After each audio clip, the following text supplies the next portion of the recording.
later in the day, everybody just kind of starts thinking, well, this could be really bad. We've got people coming in from out of state. We've got people that are older. We've got, just everything started coming around to where you slowly started seeing people taking more precautions. You slowly started, people were elbow bumping instead of hugging and crying and things.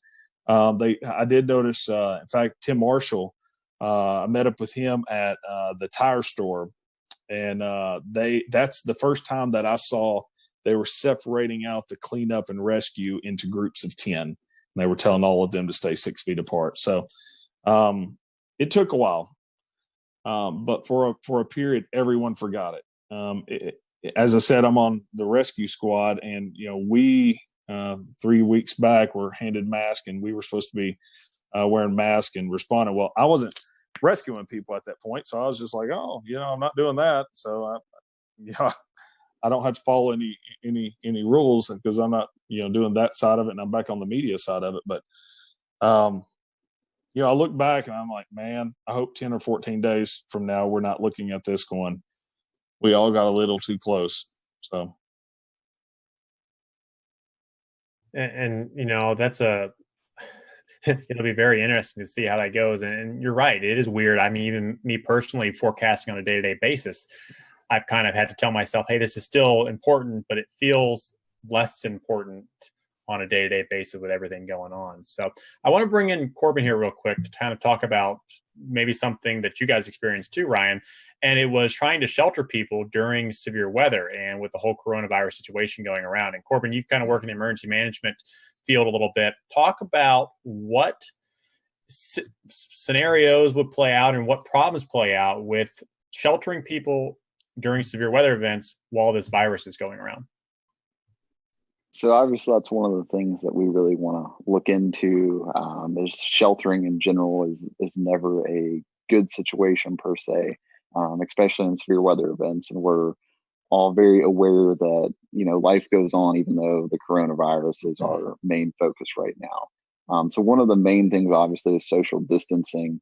There are some guidelines out from FEMA as well as DHS or DHHS that say basically each person needs anywhere from about 50 to 80 square feet. So that's going to limit how many people we can put in a building and create shelter for. And especially if we're looking, 6 feet apart, so we don't, sneeze and cough on each other to limit the coronavirus spread at this point. So that's some of the things we're thinking about and we're actively working through in the Emergency Operations Center.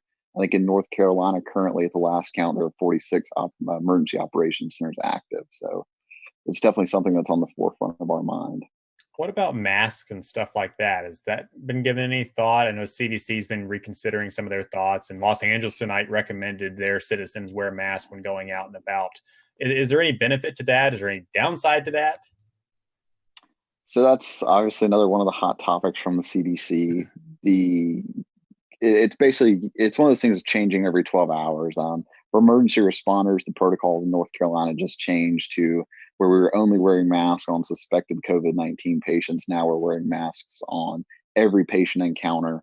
And now, you're starting to see some direction from the CDC and from Pence's, from Vice President Pence's coronavirus task force that may say different. So there's conflicting stuff out there right now, but just for the everyday person, wearing a mask all day long doesn't seem to have an effect yet. But we'll see what the data shows as the days come. Corbin, we learned today that a paramedic with medic tested positive for coronavirus. You mentioned a minute ago that more people might be wearing masks as they go out and tend to emergency responses. Did that decision to have everyone wearing masks as they're responding to calls come as a result of that positive coronavirus case, or more in line with the CDC updated guidelines? So just to clarify one thing, I'm a paramedic relief supervisor in Cabarrus County, but I did see the news about medic's case in Mecklenburg County as well. And that was actually put out yesterday by the North Carolina Office of OEMS prior to, I'm assuming, that case testing positive. But you got to remember, so an N95 is to protect the provider. A surgical mask also protects the provider, but it's better to kind of put on the patient because it's going to prevent them from spreading their germs, just like a surgeon in surgery. Patty, I think you had something. Yeah, I was wanting to ask Corbin. I'll ask you and Ryan both. Ryan, you live in Tornado Alley per se, the Arkansas area, kind of prone to tornadoes, especially this time of the year. As the CDC and as we hear about the doctors, they're talking about we're going to continue to kind of see that spike happen over the next 2, 3, 4 weeks. Do you think this will become more of a concern, Ryan, when you're talking to your folks? I know. I'm not sure about your particular area, but I know places like Kansas and Oklahoma, they have these public storm shelters. How do you think I don't want to say you guys have fear of tornadoes because you're more used to them than we are here in the Carolinas, but how do you think preparing for severe weather days as well as dealing with the coronavirus, how do you think like the psyche's going to play on people out in your area, Ryan? That's a great question because we have had some of the public shelters closed. And because a lot of them are, some of them are in basements of hospitals and stuff. And you say we're used to them. Saturday night has scared a lot of people, and the storm anxiety is going to be really, really high. And I don't really know how that's going to go. As far as public shelters, even some that are open. It'll be interesting to see. Or even, there's a lot of places where, like our house, we have a basement here. Not everyone around us has basements. So we've always just, hey, come on over, take shelter. Will we all continue to do that? I think in a tornadic situation, I think you throw it out. I know that may not be the right answer. And I'm sure my doctor friends may say, I don't know, but I don't know. Corbin, to you, you guys are dealing with the COVID-19. We're getting into the Carolina severe weather season where maybe not as many tornadoes, but we still have this threat of severe storms. And you're trying to message the threat of severe weather, but also trying to communicate about the COVID-19. So how are you guys in the emergency management spectrum are dealing with the preparation of severe weather and dealing with the ongoing virus? So one of the things we have set up in Mecklenburg County, the Emergency Operations Center there, is we have a decision support services line set up with the National Weather Service, which we set up in all of our special events and things like that. We do have the ability to have the National Weather Service in the EOC with us, just a phone call away, a request away. But it's something that our Joint Information Center that deals with all the public information is looking at as well as we progress into our summer season, our storm season per se. We're going to start messaging, obviously, coronavirus, COVID-19, but also our severe weather messages as well. Before the coronavirus hit, we did participate in the nationwide tornado drill day at fire headquarters and everything like that. So we're still trying to do our normal stuff as well as focus on COVID.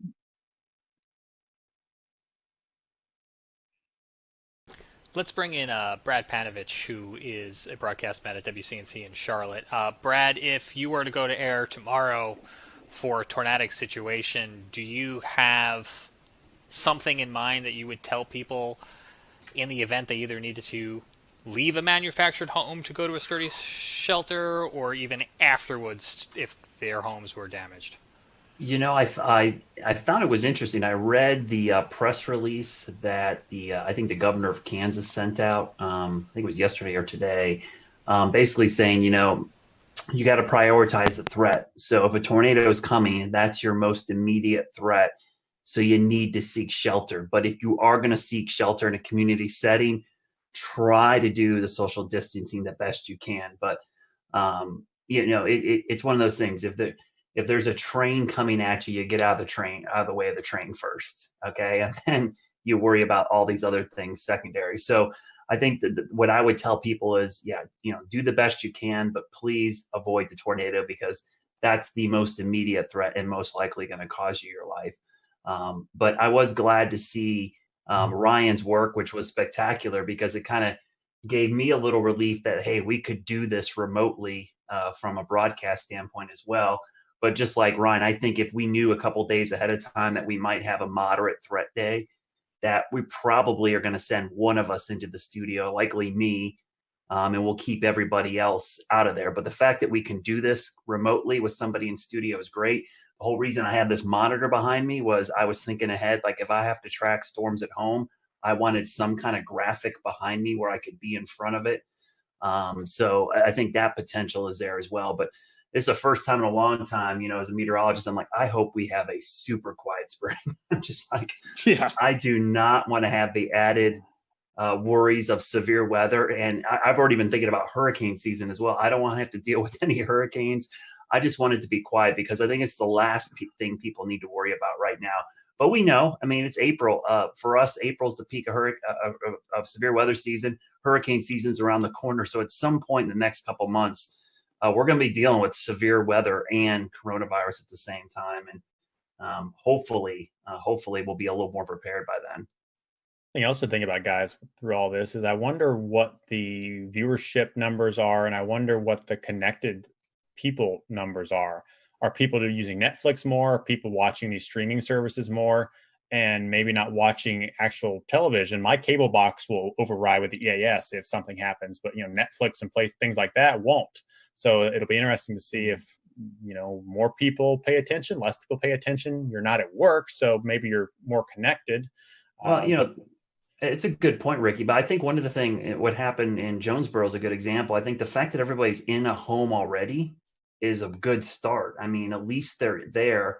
One of the things that I love what Ryan did during this event was, tell people to call people. The thing is, as a broadcast meteorologist, you can never assume everyone's watching you. They're not. So, but you can connect other people to the people that are watching you by telling them to call people, DM them, text them, do whatever, amplify your message.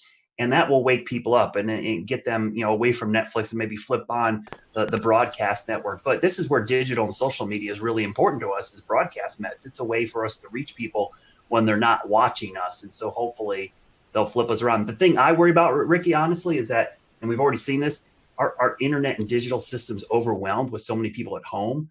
Are the WIAs going to be bogged down? Are the cell networks going to be clogged up? Are we going to be able to push out this information because there's so many people using all this bandwidth right now? Yep, good point.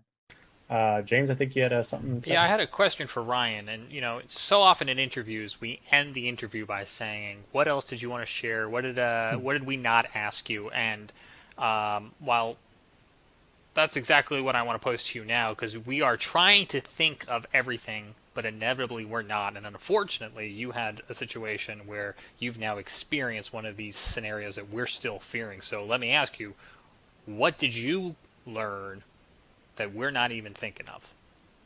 Well, two things.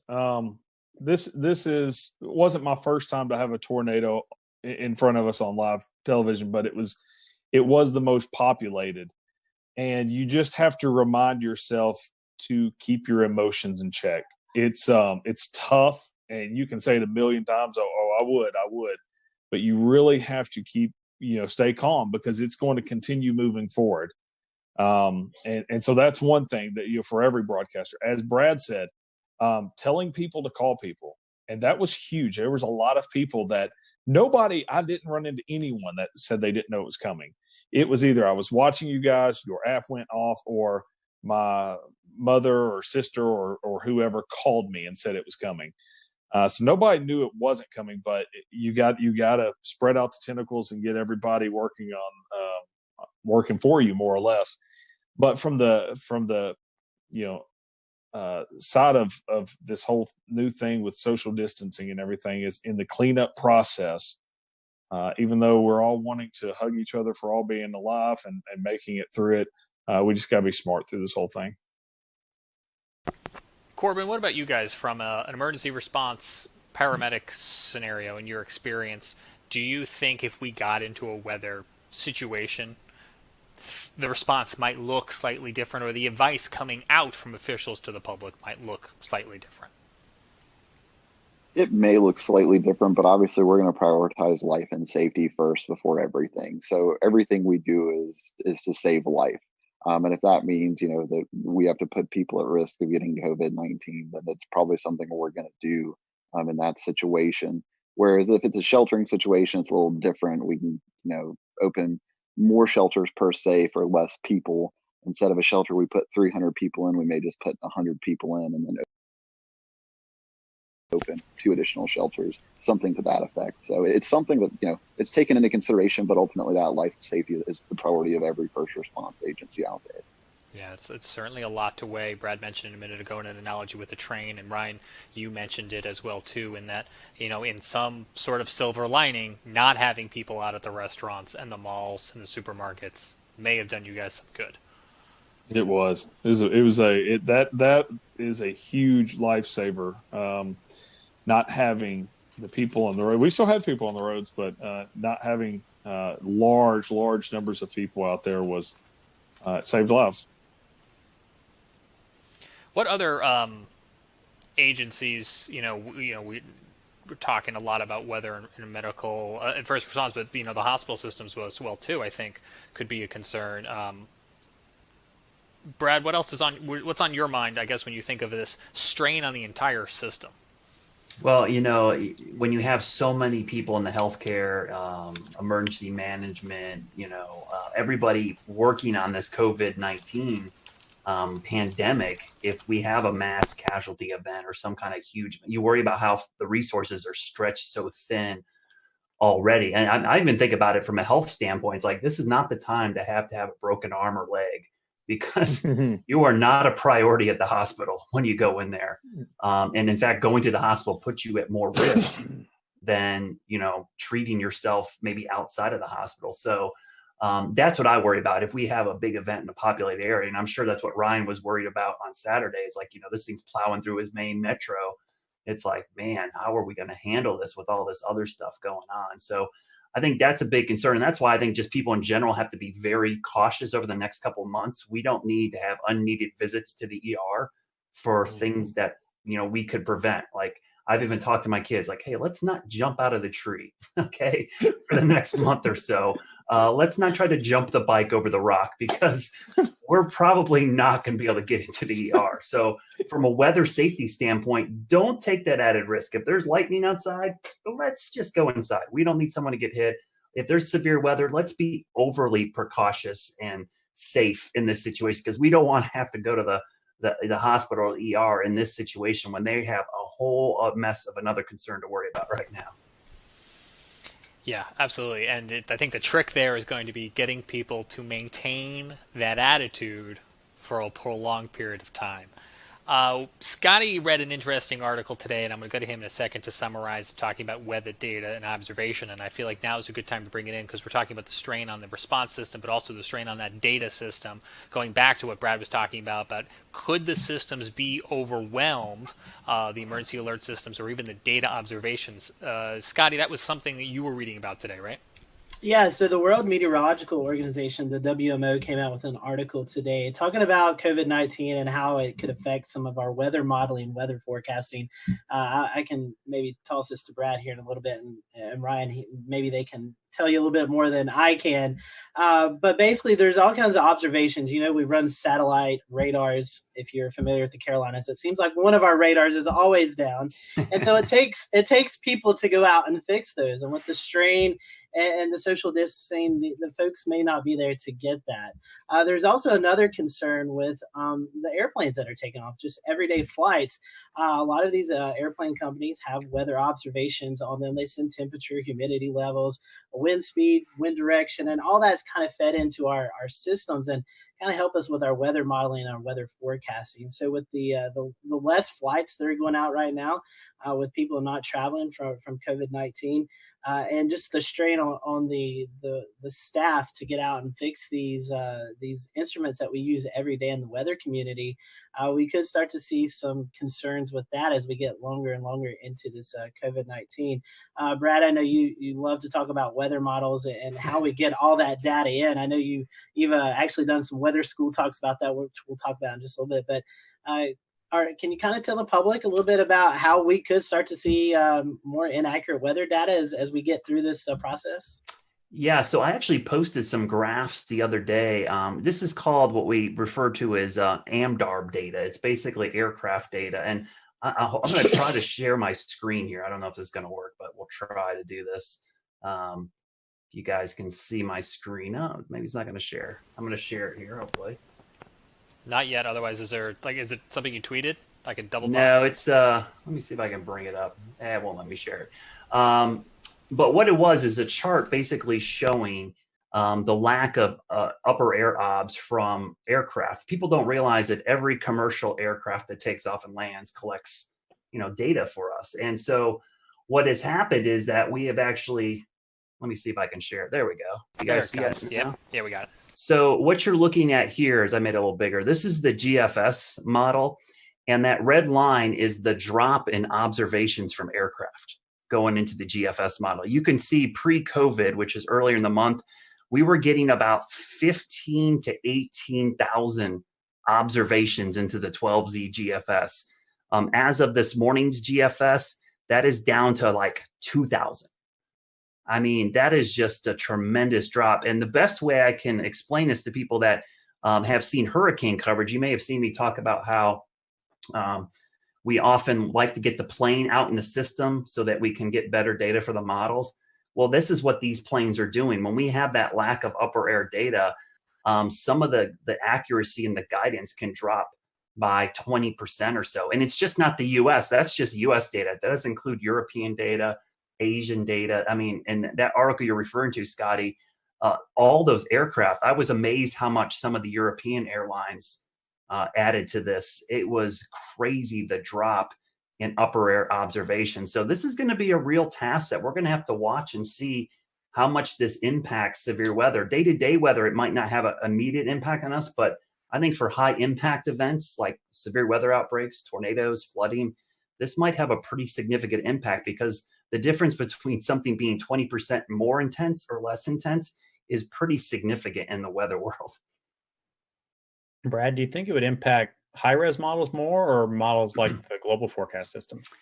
It seems like it'd be more the global forecast, because the upper air data is really key for, big, long wave troughs and ridges. You're looking at long wave pattern. I think the CAMS models are going to do fine. Thank goodness we have the GOES 16 and 17 sounder data, and now we have the polar orbiting data. The only problem is you need clear skies for good sounding data from the polar orbiters. But that sounding data, back after 9/11, we saw a similar drop in this aircraft data, but we didn't have the satellite data that we have now. So I think the satellite data is actually offsetting some of the issues, but this is going to be a much longer period of time that we'll start missing this data. It's only been, about 2 weeks now. I think we start getting 3-4 weeks, and now the long wave pattern across the whole globe will be totally impacted by this lack of upper air data. Well, you've been teaching us some stuff now, and I think, James, part 3 of our episode tonight was about teaching folks about weather. Do we want to transition over to that? Sure thing. Real fast, let me ask Ryan one last question, and then we'll certainly go to that, and I appreciate the transition. Did you guys, Ryan, have any issue with observations during or in the aftermath of your storms with everything going on coronavirus related?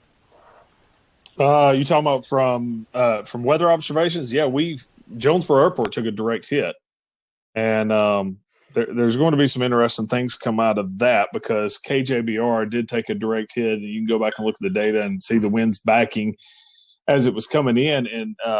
And the interesting thing is, it looks like power was knocked out. And it looks like the altimeter was knocked out, but was in kind of a separate area from the actual ASOS. So we probably, like you said, with the weather service being stretched thin and social distancing and stuff, we probably won't have observations from Jonesboro for quite a while.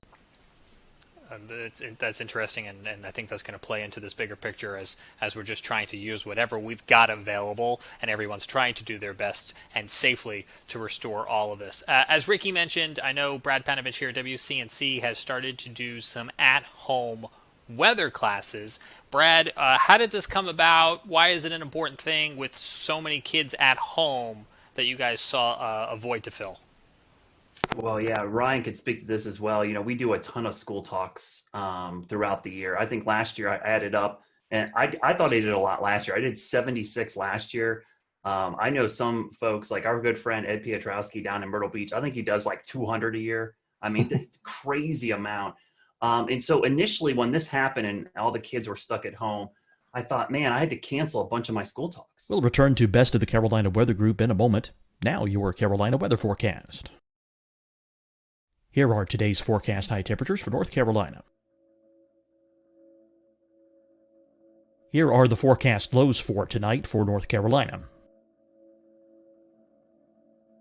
Here are tomorrow's forecast high temperatures. And here's forecast rainfall across North Carolina tomorrow. Here are the forecast highs for the day after tomorrow.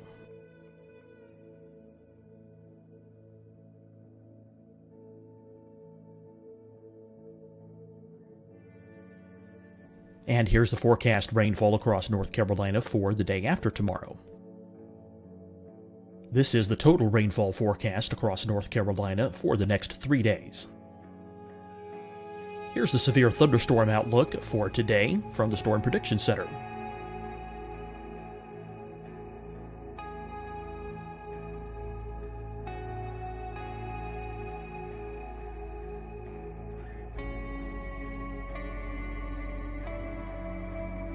Here are the forecast high temperatures for today for South Carolina. Here are the low temperatures for today for South Carolina. Here's the probability of precipitation forecast across South Carolina today. And here are the rain chances across South Carolina tonight. Here are tomorrow's forecast highs across South Carolina. Here are the forecast low temperatures for tomorrow for South Carolina. And here is the probability of precipitation across South Carolina tomorrow. Here's the precipitation chances across South Carolina tomorrow night. Here are the forecast highs for the day after tomorrow in South Carolina. Here are the forecast low temperatures across South Carolina for the day after tomorrow. And here are the rain chances across South Carolina for the day after tomorrow. And South Carolina's probability of precipitation for that night. Here's the Storm Prediction Center's severe thunderstorm outlook across South Carolina for today through tonight. Here's the Storm Prediction Center's severe thunderstorm outlook across South Carolina for tomorrow and tomorrow night. And here's the Storm Prediction Center's severe thunderstorm outlook across South Carolina for the day after tomorrow through that night. Here's the severe thunderstorm outlook for today from the Storm Prediction Center.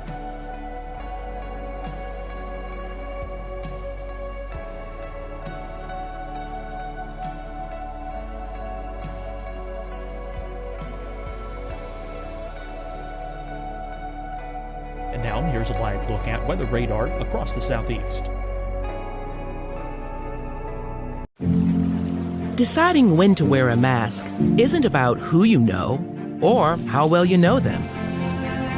Just ask yourself, will I be with anyone I don't live with? If the answer is yes, get behind the mask. Help slow the spread of COVID-19. Get behind the mask. Learn more at covid19.ncdhhs.gov. Hi, everyone. I'm Dr. Mandy Cohen, Secretary of the North Carolina Department of Health and Human Services. And when you follow the 3 W's, you protect your family and your neighbors from COVID-19. When you leave your home, practice your W's. Wear a cloth face covering, wait 6 feet apart, wash your hands often. Wear, wait, wash. We're in this together. Stay strong, North Carolina. Fight the spread and take a stand against coronavirus. Wear a mask in public. Stay at least 6 feet apart from others. And get tested. Join us and fight the spread. Visit scdhec.gov/COVID-19. Getting tested for COVID-19 helps you to take the steps needed to protect yourself, your loved ones, and your community. Find the testing location at scdhec.gov/COVID-19 testing. You'll see your Carolina weather forecast at 25 and 55 past. And now back to the best of the Carolina Weather Group on the all-new Carolina WeatherNet. Wow. And I had a ton scheduled in the spring for 2nd and 5th graders here in North Carolina, which is weather is part of the curriculum in those courses. And so what I did the first couple days we were out, I decided, you know what, I'm just going to do my 1-hour presentation at home and I'm going to stream it. And I did it with my kids and it did pretty well. And then my general manager in the station said, hey, let's do this every day at 1 o'clock. I'm like, every day? I was like, an hour? They're like, no, we're going to do like, small, one topic at a time. Let's break that hour thing down to one topic and we'll do it every single day. And so I got the rest of my weather team involved. And it's put another thing on my plate, but I enjoy it. I mean, I produce the thing from home completely. I do it all out of this computer right now that's in front of me. And we send it out every day at 1 and on YouTube, Twitch, Periscope, Facebook, our app and our website. And the cool thing is our YouTube page, we have a playlist built that James put together that archives all these. So if kids miss them or teachers miss them, they can go back and watch them again. And it's been a lot of fun. I think we created a monster, though. I have a bad feeling when sales starts asking questions about it, I'm like, uh-oh, what did we do here? So we've already had that inquiry. I know nothing about this. Yeah, so you're like, oh, what did we do? Now it's going to have a sponsor and we're going to have to do this every day for the rest of our lives. But I think it's really important because the cool thing about weather, I'm a weather geek. We're all weather geeks, right? We love it. But to me, it's one of the few sciences for a kid. It's just not something in a textbook. You can teach it to them and they can immediately go outside and apply the principles of atmospheric science to what they actually see every day. So for a lot of kids, this is their first real science that they see, because a lot of times, physics and chemistry just looks like something in a book, but atmospheric science is actually something they can see, touch, and feel. So I think it has a real big impact on them. And in these tough times, it's actually been kind of a nice thing to be able to do and have the kids like tweet pictures at me of them in front of their TV, watching it on YouTube or watching it. The funny thing I'll say, the Twitch stuff has been great. I've had so many kids on Twitch reach out to me who, don't normally watch the weather, like, hey, this is pretty cool. What games do you play? So it's like, everyone wants to wants me to game with them online, and maybe me and my son will team up and we'll get in there and get a server going and we'll start playing some games with some people online. But last week, fun. Last week we played one of the virtual storm chasing games on our Twitch. Exactly. Yeah, I think that'd be fun. I would like to play like NBA 2K with like some other anchors at the other stations. I think that'd be cool to have a little like tournament in the market. Broadcast Met iRacing. What's that? Broadcast Met iRacing. Yeah, or something. I think that would be cool. I think viewers would eat that up. We could stream it online. It would be great. You're giving those sales folks some more ideas. We'll get our sports guys to do commentary. It would be awesome. Corbin, I have one question for you before we kind of wrap up. As Brad was talking about, he does a lot of hands-on things with students. You guys in emergency management, you guys do the same thing. So has this kind of affected you all with your outreach to the public? Yes, it's affected our outreach substantially. We're not really doing much face-to-face right now. You'll notice if you go to like the Charmec EM, Instagram, Facebook, Twitter account, you start seeing some videos pop up from the Emergency Operations Center in areas like that, where we're trying to do some education, but just obviously not face-to-face like we normally do. I think last year we did anywhere between 30 and 50 face-to-face talks with everywhere from school-age kids to older adults to talk about emergency preparedness. So it's definitely affected that, and we're seeing that effect, I think, just across about every industry at this point. That's interesting. I hadn't thought about that in terms of fire prevention and first aid trainings, and that would be school-age kids. But you guys also, would you normally be doing office visits? Is that something that is done too for like professionals in office parks? So we have a public information officer, and she goes out and does a lot of talks. One of the most recent age groups has been like older folks in not retirement communities, but maybe apartment complexes over the age of 50 to talk about emergency preparedness and what they can do just in a general emergency, a weather event, having 72 hours worth of supplies on hand, just general things like that. Let's not even talk about supplies because we know those are scarce right now.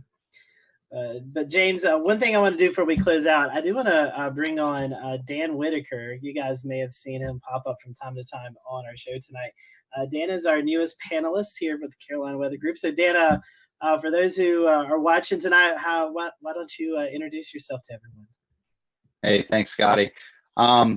Yeah, so I have been involved with weather as a kind of weather geek and weather follower since 2008, and have really I'm strong on the storm observation, visual storm aspects, storm spotting, storm chasing. I'm kind of in the field, in the storm type of guy. So nice to be able to kind of join everybody and represent that angle when I can. And definitely great listening to all the different kind of pieces to the conversation tonight. Honestly, I have kind of one thought, kind of reaches out to a lot of the different things that were being talked about from tonight, which is, as a person who enjoys the spectacle of nature and following everything from nice day cumulus clouds to supercells in the Midwest.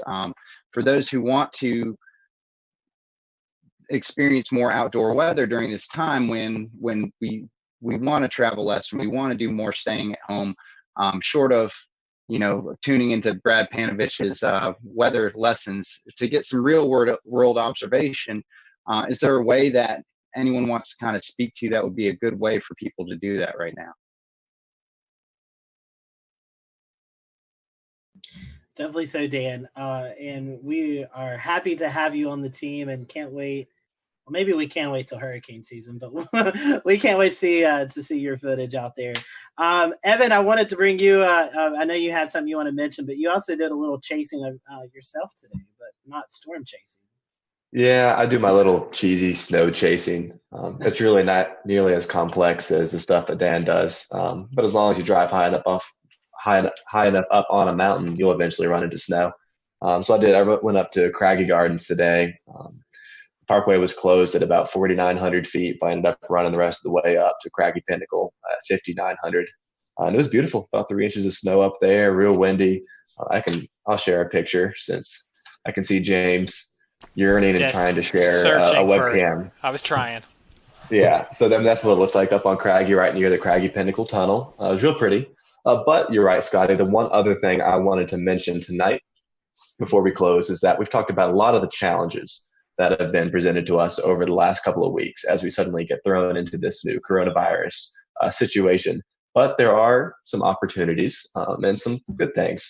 If Melissa Griffin were here from the South Carolina Climate Office, she would be talking about CocoRoss. I know we just finished up March Madness, but this is an excellent opportunity for people to be joining CocoRoss and submitting precipitation reports every day because everyone's got to stay at home, right? So why not get up at 8 a.m. for work or school and check their rain gauge? So she would want us to mention that. And just because it's not March doesn't mean we can't do it. But go join CocoRoss. We'll tweet out a link later tonight. That sounds good. That's a great point, Evan. We definitely, I think I read a tweet, North Carolina's second in CocoRoss reporters, so that's pretty cool. And I know South Carolina is up there as well, so the Carolinas representing really well. So anybody have anything else before we kind of close up shop tonight? All right, so I appreciate you guys watching tonight. We hope that you stay safe out there. Continue to practice those best practices of social distancing and kind of just staying inside. Eventually, hopefully sooner rather than later, we'll get back to normalcy and be able to enjoy what we've not been able to enjoy for the last 3 weeks. So we're thinking about everyone. We hope that you stay safe out there. We appreciate you watching the Carolina Weather Group tonight. Be sure to follow Ryan and his folks if you're ever out in the Arkansas area. Ryan, once again, great coverage this weekend for you and your team out there. Spectacular. And we hope that everyone in your community will get back to normalcy with the cleanup from the tornado. And we extend our thoughts and prayers to your folks out there as well. So we hope you all have a great week, and we'll see you back here next week for another episode of the Carolina Weather Group.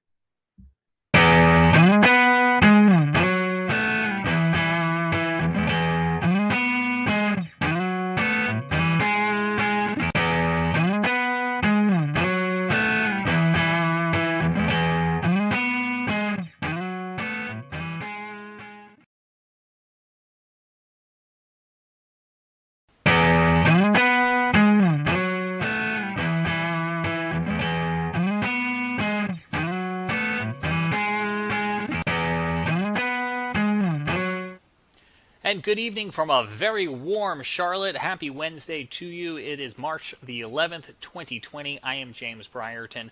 It is Severe Weather Awareness Week carrying on here in the Carolinas. Last week it was Severe Weather Awareness Week in North Carolina with a tornado drill on Wednesday, and we were lucky enough to bring you some special snippets from our friends at WCNC Charlotte. Well, joining us again this week as Severe Weather Awareness Week continues in South Carolina is Chief Meteorologist Brad Panovich back from WCNC. Brad, thanks for taking the time out again for us.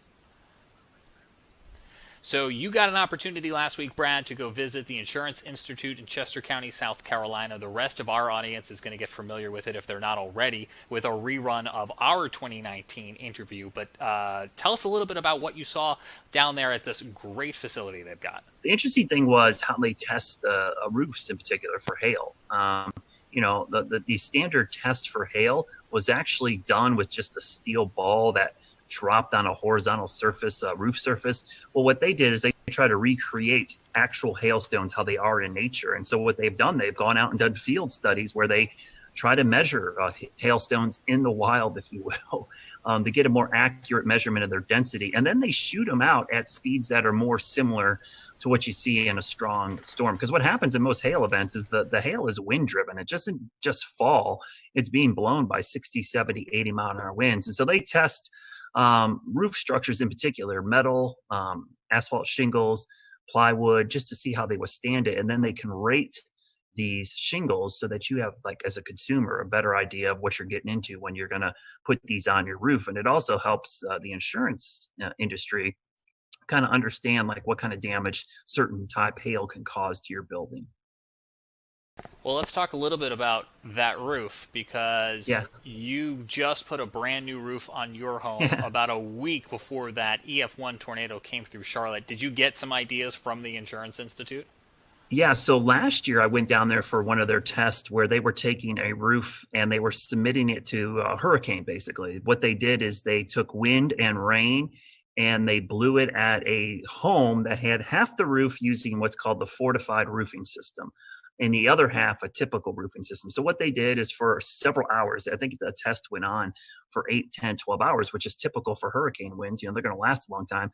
The winds went up and down and they blew rain. And so they wanted to see how much water intrusion they would get through the normal roof versus the fortified roof. And when I saw that demonstration, and at the end of last year, my roof needed to be replaced, I said, you know what? I'm doing that fortified roofing system. So every contractor who bidded on my house, I basically said, hey, I want this fortified roof. And a lot of them had never heard of it. So I had a PDF that they actually can print out on their website, disastersafety.org. And I gave it to my roofers and I'm like, okay, we can do that. And basically what they do is they tape the seams of the plywood, or in my case, the roofer decided just to put ice and water shield on the entire roof. They also use underlayment that's synthetic with caps, cap nails instead of just regular nails or staples. And then they use double shank nails, which don't pop out when the wind rips on them. And the reason you do this is in a big storm, shingles are going to fail. But with this fortified roofing system, if water gets underneath the shingles, you have the layers of protection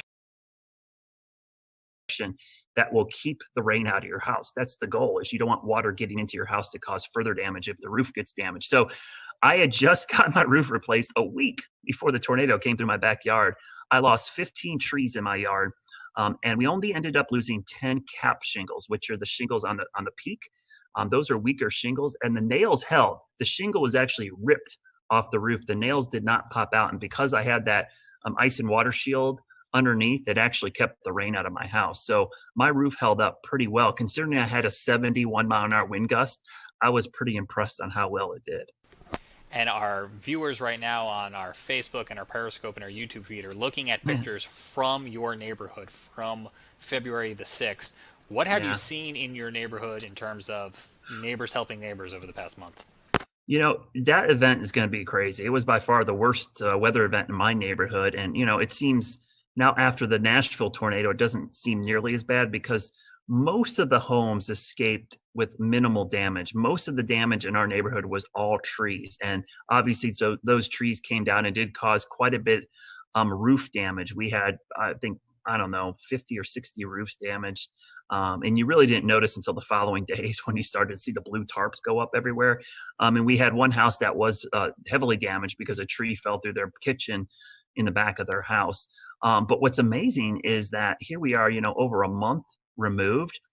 James, there are still tree guys all over my neighborhoods. There's still the sound of roofers nailing stuff. I still hear chainsaws and chippers and fences being put up. So it's a long process. It is still going to be a while. And these trees, there were just so many of them down that there's just wood everywhere. There's tons of firewood in my neighborhood and trees still stacked up all over the place. So I really, the thing that struck me most about that storm is how long it's taking for the cleanup process to be completed.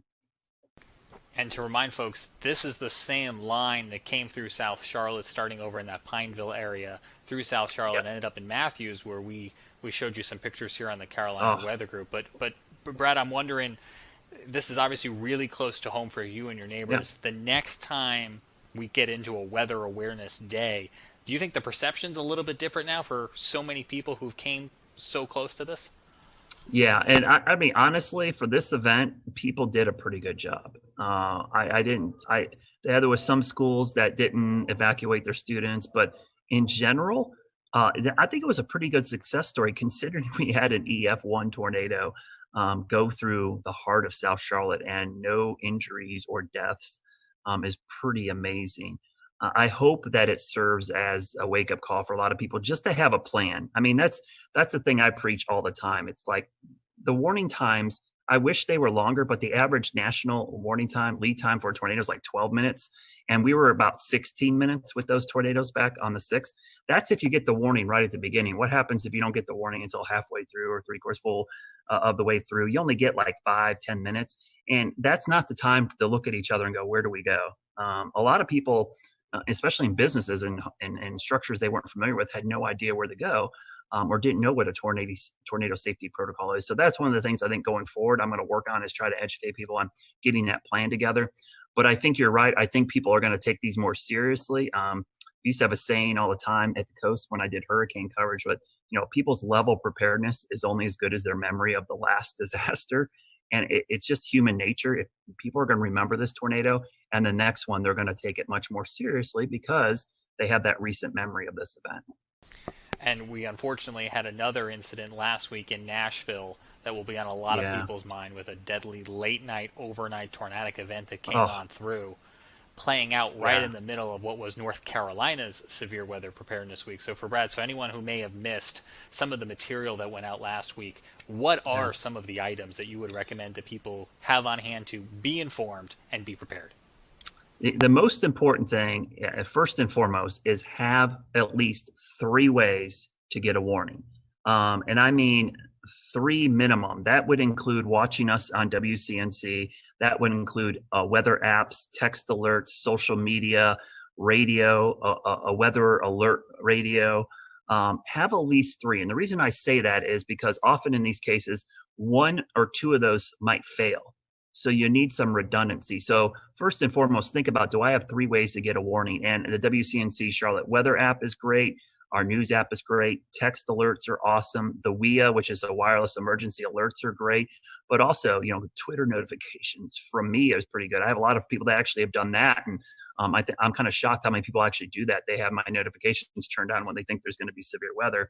And I push out all our tornado warnings. The next thing is to have a plan. So once you get the alert, you got to know what to do. So whether it's your home, your business, your school, or your place of worship, you need to know where to go for severe weather safety in all of those structures. So think about it when you're at work or school the next couple of days. Where would I go in this building? And it's got to be in an interior room away from the outside walls and windows on the lowest floor possible. So make sure you have that plan in place. And those 2 things are really the most important things that you can do because those are universal. Those work with, hurricane season. It works with earthquakes.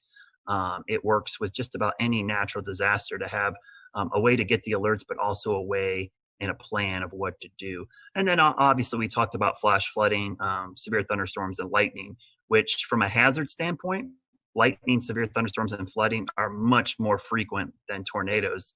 I did a graphic in my class the other day about risk perception. Tornadoes have a very high risk perception, but the actual hazard is small, and it's just because the tornado is actually pretty small compared to the map. But severe thunderstorms, lightning, and flooding have a small risk perception, but the threat is actually very large. You're most likely going to encounter one of those than you would a tornado. So it's important that you prepare for all types of severe weather, because we have a saying in our business: wind is wind and water is water. It doesn't really matter what causes those. If you get enough of either, it's going to cause problems.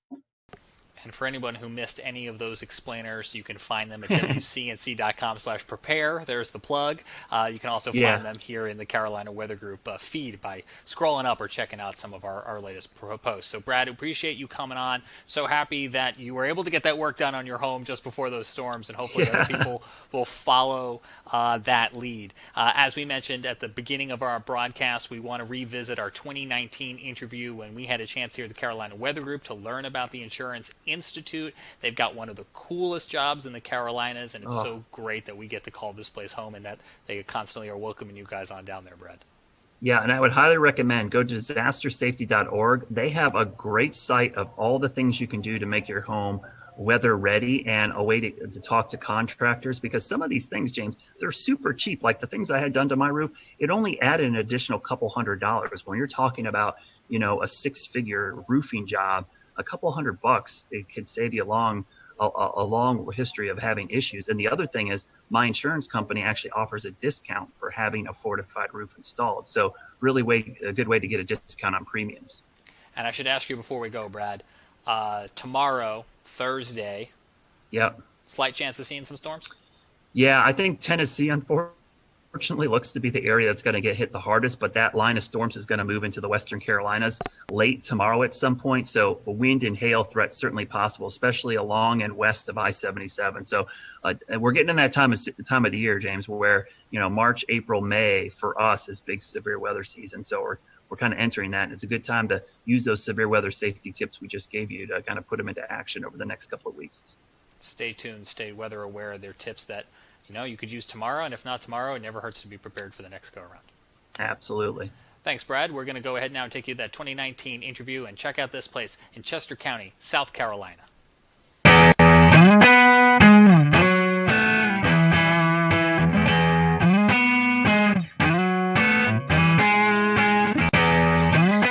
Hello, everyone. Welcome to the Carolina Weather Group. This is the Wednesday, July 24th, 2019 edition of our little weather get-together. Tonight is show number 285, and tonight we have with us Dr. Ian Giametco. He is the lead research meteorologist at the Insurance Institute for Business and Home Safety.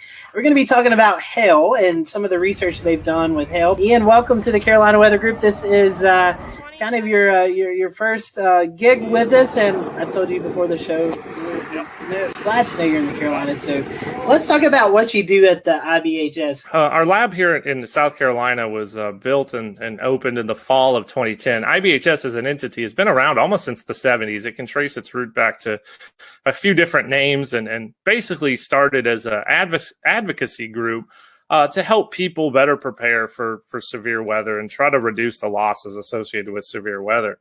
Well, in 2010, our research center opened, and we're taking the model of the Insurance Institute for Highway Safety. So think about car crash tests. It's been highly successful. The property insurance industry wanted to apply that to severe weather. And so $40 million later, in the midst of our economic recession, trying to bring that facility to life, we have our lab, and it is a pretty neat place. Our centerpiece is a full-scale wind tunnel. We call it our large test chamber. We have 105 6-foot diameter fans that can take winds up to about 120, 130 miles per hour. We can do full-scale hail simulations. We can do wildfire ember attack scenarios in there. Basically, anything the weather's out there, we can throw at it. And our goal is to understand how all these different hazards associated with severe weather attack structures. How can we build better? What are the systems that we can improve? And how do we... We'll return to Best of the Carolina Weather Group in a moment. Now your Carolina weather forecast. Here are today's forecast high temperatures for North Carolina. Here are the forecast lows for tonight for North Carolina. Here are tomorrow's forecast high temperatures. And here's forecast rainfall across North Carolina tomorrow. Here are the forecast highs for the day after tomorrow.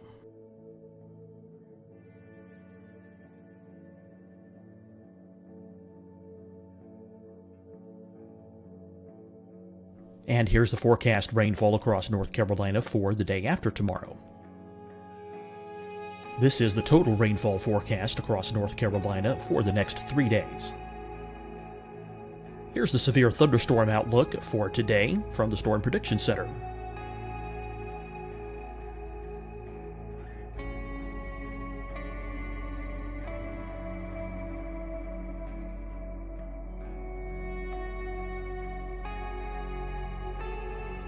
Here are the forecast high temperatures for today for South Carolina.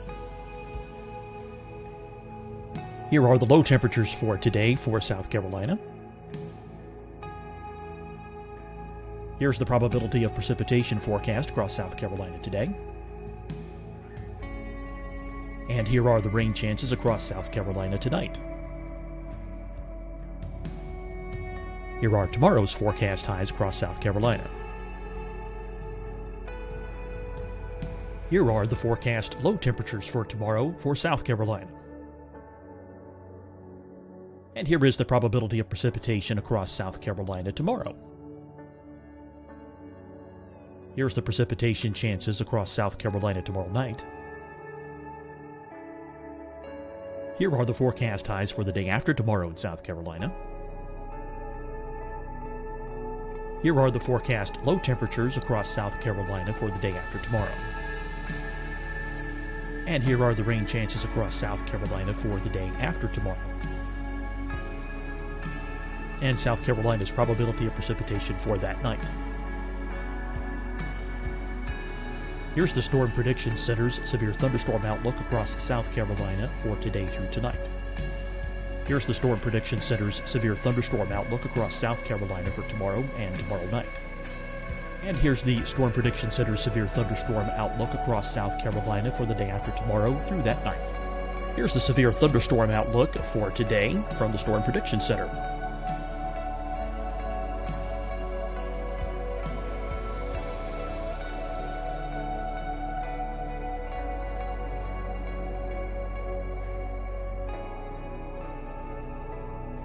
And now here's a live look at weather radar across the southeast.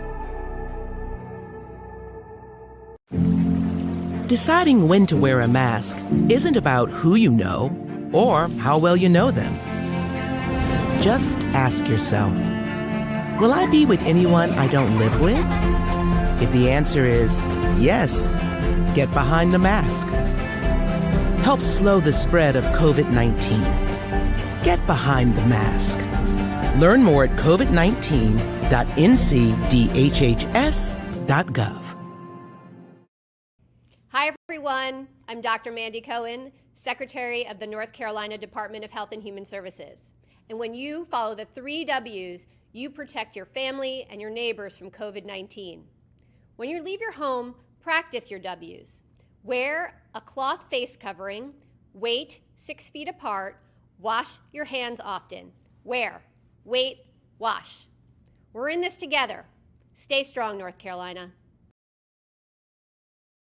Fight the spread and take a stand against coronavirus. Wear a mask in public. Stay at least 6 feet apart from others. And get tested. Join us and fight the spread. Visit scdhec.gov/COVID-19. Getting tested for COVID-19 helps you to take the steps needed to protect yourself, your loved ones, and your community. Find the testing location at scdhec.gov/COVID-19 testing. You'll see your Carolina weather forecast at 25 and 55 past. And now back to the best of the Carolina Weather Group on the all-new Carolina WeatherNet. That resilience is affordable, and then we can start to bend down the loss curve that we see growing and growing each year. Tell me a little bit more about, one, to go start basic, how do we get hail? And how do you do a hail simulation? That sounds really interesting. Yeah, so most intense thunderstorms have hail aloft in them. It can grow from particles that freeze or grapple, kind of those melted snowflake conglomerate things. And as they make their kind of horizontal arcing traverse through a thunderstorm, they can collect more ice and water and essentially grow and grow. Sometimes they become too heavy and fall out and get down to the ground. Sometimes they fall and then they melt before they get down to us. And other times they can hang around up there in a thunderstorm and get really, really, really big and then fall down. And those are the ones that can break things. Once you get above that kind of 1.5 inch or so threshold, that's when you start seeing legitimate property damage. Now for cars, it's a little bit less. But for us, it's duplicating the properties of hailstones in the lab. And we can propel them or fire them at materials, basically using electronic controlled potato guns. So in our small lab, we have a single, actually we have 2 setups, basically cannons with barrels that have a pressurized air tank, and we calibrate that to an exit velocity and associated kinetic energy that a hailstone would have when it hits things. Now in our big chamber, if you ever come to visit us, you can go out in there and look straight up and you'll see a whole bunch of white pieces of PVC pipe. Well, that are the barrels that can basically put down a swath of hail across the footprint of our large test chamber. We can do 3 different sizes and shoot as fast as 1 per second. So really unique piece of capability. I do a lot of work both in the small lab, very meticulous scientific testing, but we can also test the full roof system on a building. You have a job destroying things with hail. That sounds really fun. That's a little bit of what we do. We try to break things in the lab so it doesn't happen out in the real world. That was really interesting. I can't wait to tell my friends and family that you guys shoot hail out of potato guns for testing. So that's kind of cool. Talk about some of the hail studies that you do in the lab. You mentioned something earlier about recreating hail crystals, and you're actually building hail in the environment in which it forms. What we found out, because of the strength, it can do about 3 different things when it hits your roof. It can bounce off. That's really hard hail. It can shatter. That's kind of the hard to medium. Or it can just become really slushy. That's the very soft hail. And all of those have different kind of types of damage that they produce on your roof. The soft will kind of dislodge all those granules. The hard bounces and shatters will do more cracks and dents. So we realized all that stuff was mattered, and we needed to simulate it in the lab and also repeat it. That's scientific testing right there, is being able to repeat this stuff over and over and over again. And after about 8 years of work, we released a new hail impact test standard for asphalt shingles, and we have we rated the products that are considered impact rated. And we have a rating scale that's actually out on our website now. So if you're looking to get a roof that's more resilient to hail, I would encourage folks to check that out. It's at ibhs.org. You'll see what products are out there and which ones meet the top of our class and which ones are at the bottom, and where you might want to be. Talk about the size and how much damage hail creates while we're on the topic. I'd love to hear your take on that. Yeah, so a lot of people don't realize hail, we kind of joke, is the Rodney Dangerfield of the severe convective storm hazards. It doesn't get any respect, but in any given year, it's about 60 to 80% of the dollar damage from severe thunderstorms. That's a lot. And we're in probably what will be the 12th straight year of damage totaling over $10 billion. So it's a big piece of the damage that comes from severe thunderstorms every year. Now, when you start talking about damage thresholds, of course, we have the National Weather Service severe criteria of 1 inch. That's when we really start to see some issues, dents and things with auto. On the building side, if you start looking at roofing materials, once you get close to that 1.5 inch mark, that's when you can potentially see some damage. Now, there's a lot of things at play, age of roofs, age of materials, all that, the wind-driven aspect. Now, we can go all the way out to the extreme size. And once you get to about 3.5, 4 inch hail, that will puncture the plywood roof deck that you have. So you're thinking fall speeds close to 100 miles an hour, pretty intense hail. That I hope we never have to see here in the Carolinas. I'm sure it's happened before, but that size hail, very rare here. So I don't know what's more interesting, the work that y'all do in the lab or the fact that you also have field work. Tell us a little bit about your field work and what y'all have done over the years. Yeah, so way back in 2012, we decided there was all this hail data we needed to go get about strength. And a lot of the tests and how we test buildings were all rooted in information going back all the way to the 1930s. So nobody had looked at this stuff for a while. Plus, we didn't know what strength actually did. There was no data on it. So like any good scientist, we just, hey, let's go to the field and let's go measure it. Let's go look. We kind of use the motto, you can learn a lot just by looking, and we kind of took that approach with hail. So we started out back then going out to the field, collecting hailstones after a thunderstorm, doing crush tests, basically measuring the amount of force it took to crush the hailstone. That's how we get to the strength. Making very detailed measurements of them, weighing them all. And we did that for about really 4 or 5 years. That was our focus, to collect this really big data set, which is now somewhere over, near 4,000 different hailstones that we've tested. And to guide how we did the lab work that we just talked about. We needed that guide to be able to give us that information. Now we've switched a little bit. We now go to mapping hail swaths using deployable instruments. I come from a background at Texas Tech where we built a lot of deployable weather instruments. So I took that and applied it to hail. So we have a network of about 18 impact sensors that can measure the impact energy of hail, and we can actually deploy them ahead of a thunderstorm and look at what the size distribution is within that particular storm and how it varies and changes within the swath. That's really, really important for how we look at radar hail detection, even looking into how numerical weather prediction manages hail. And how did it go this year?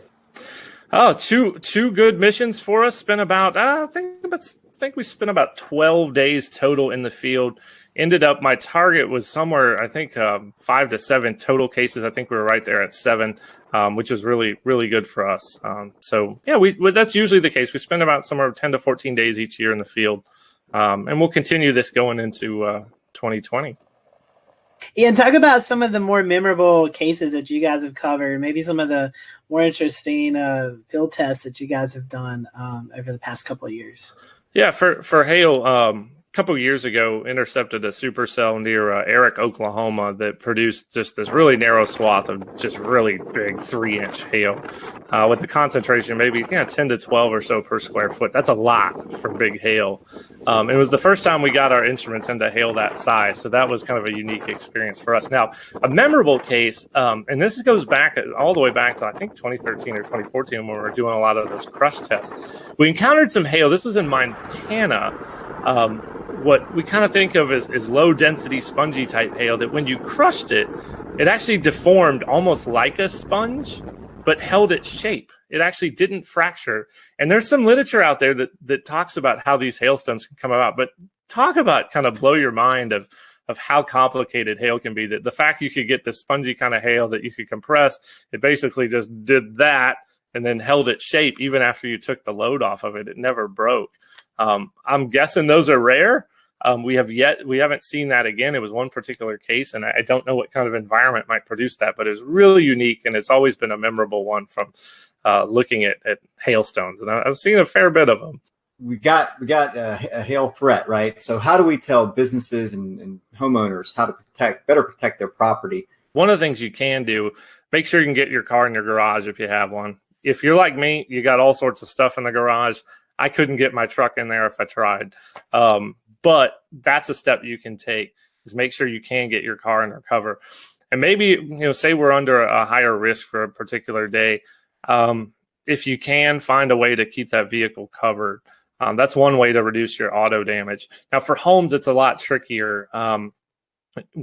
If you're in an area that sees a lot of hailstorms, think about the folks in Tornado Alley. If you live in Dallas, Oklahoma City, Wichita, we saw how sick of people were of hail in Dallas this year by their putting pool noodles on cars and inflatable mattresses. And I'm sure they're tired of getting new roofs every 2 years. So I'd encourage people to look at our impact rated shingle test results and look for those good performing products. There are impact rated shingles that do perform, and we tested up to 2-inch, and those top performers really do perform very well. So there are products out there from a roof perspective that I would encourage homeowners to look at, and talk to your insurance agent too, because in a lot of cases you can get a discount for some of these things.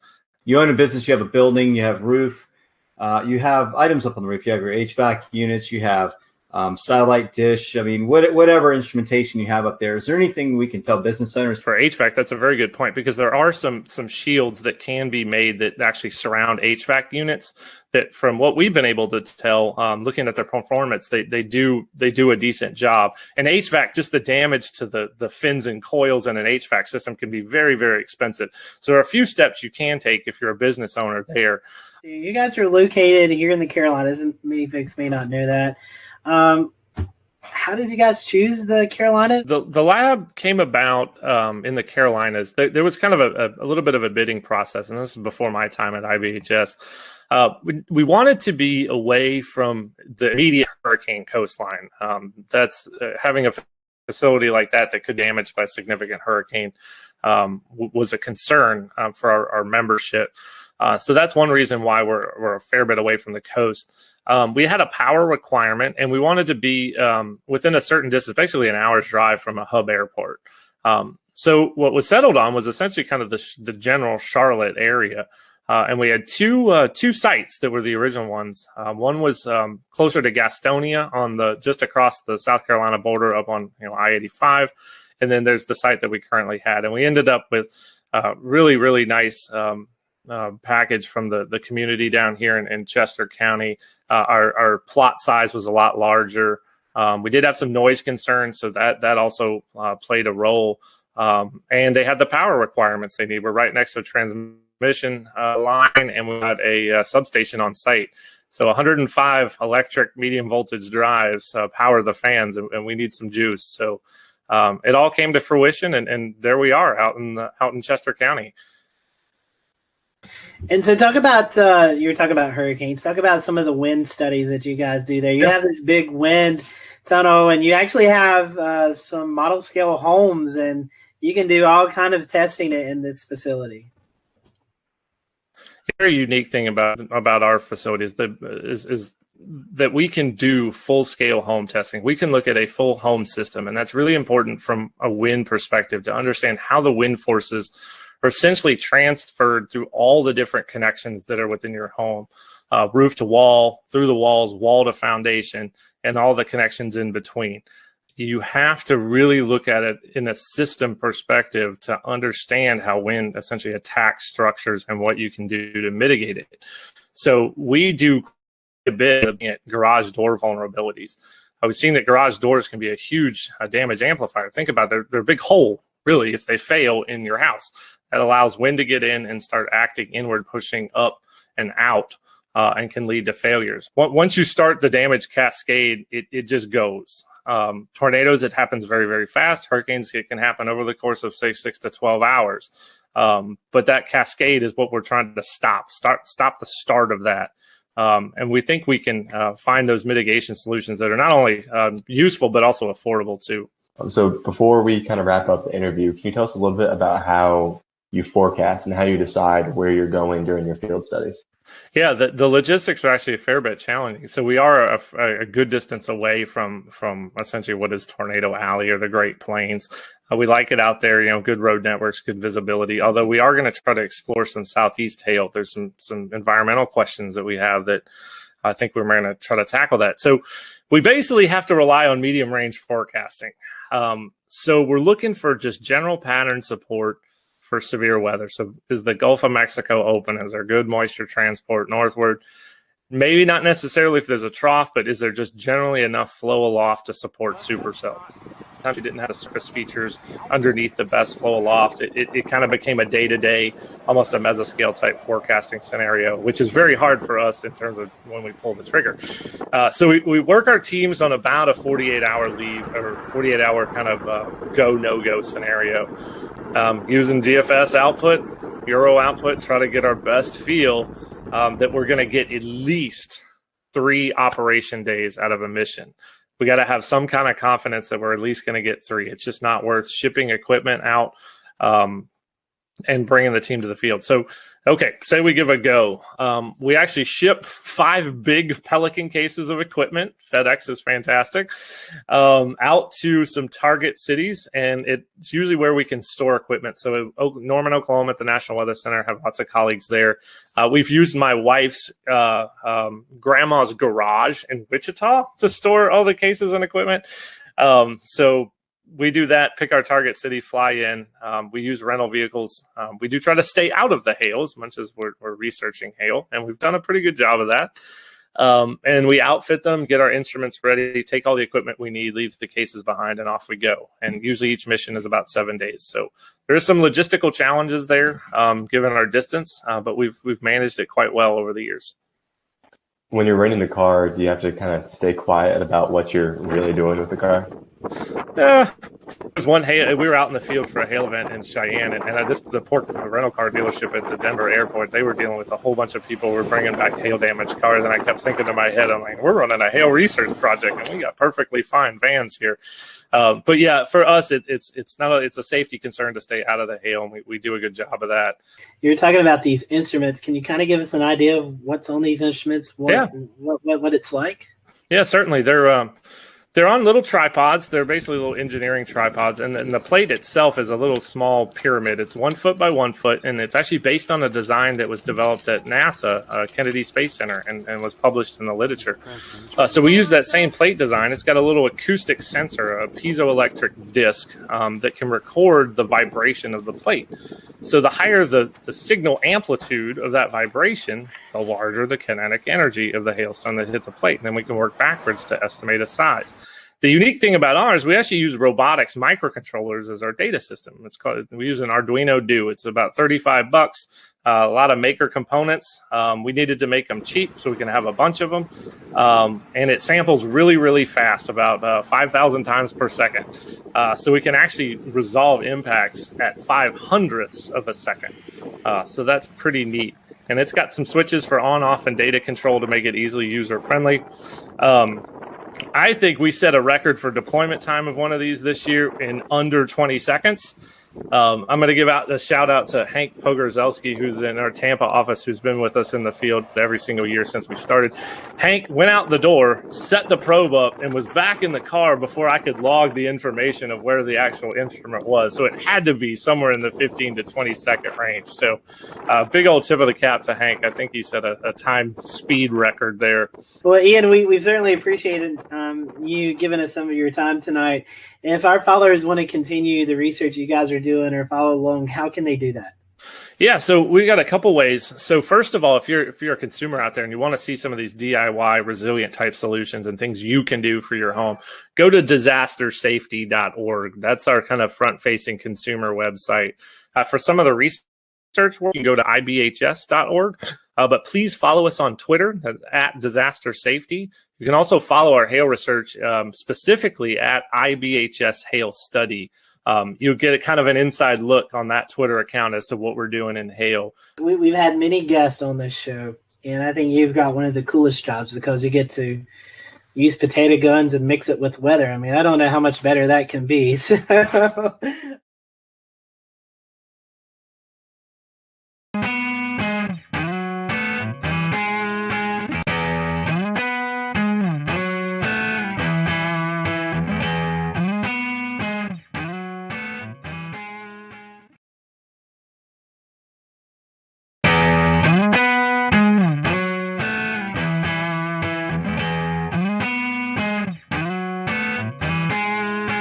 Hello, everyone. Welcome to the Carolina Weather Group. We're happy to have you, and we're going to continue our fun interview segment that we do with local meteorologists throughout the Carolinas. And today we have on Jason Boyer and Ryan Coulter from WLOS in Asheville, North Carolina.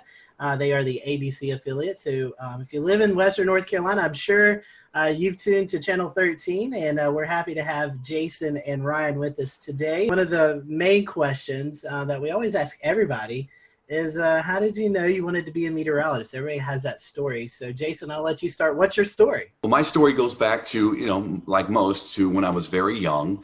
Always was inquisitive about the earth sciences and always wanted to understand how things worked around me. And I spent a lot of time outdoors as a child back in the 80s when I was growing up. And that was kind of the way to go growing up in the 80s. Most people just let their kids kind of run around in their backyards. I grew up in a small town, so that was where I grew up and explored. But I think it was around third grade, and this is the most stunning and life-changing moment that I remember. I was walking home from school. It was November, and I lived in Illinois then, so we weren't in Tornado Alley per se, but I remember coming home from school, and I could walk home. That's how close I lived. And it was an unusually warm day. In fact, it was record warm that day. I think it got into the 80s, and the sun was out, the wind was blowing. And I was just thinking, like a kid, like a third grader, I can't wait to get outside and play ball, ride my bike. I got home, the sky went pitch black in about a matter of 30 minutes. The wind started picking up. My older sisters, thankfully, wiser and certainly more proactive, they knew something bad was going to happen. And we all rushed downstairs. And in a matter of moments, the tornado sirens in the neighborhood went off.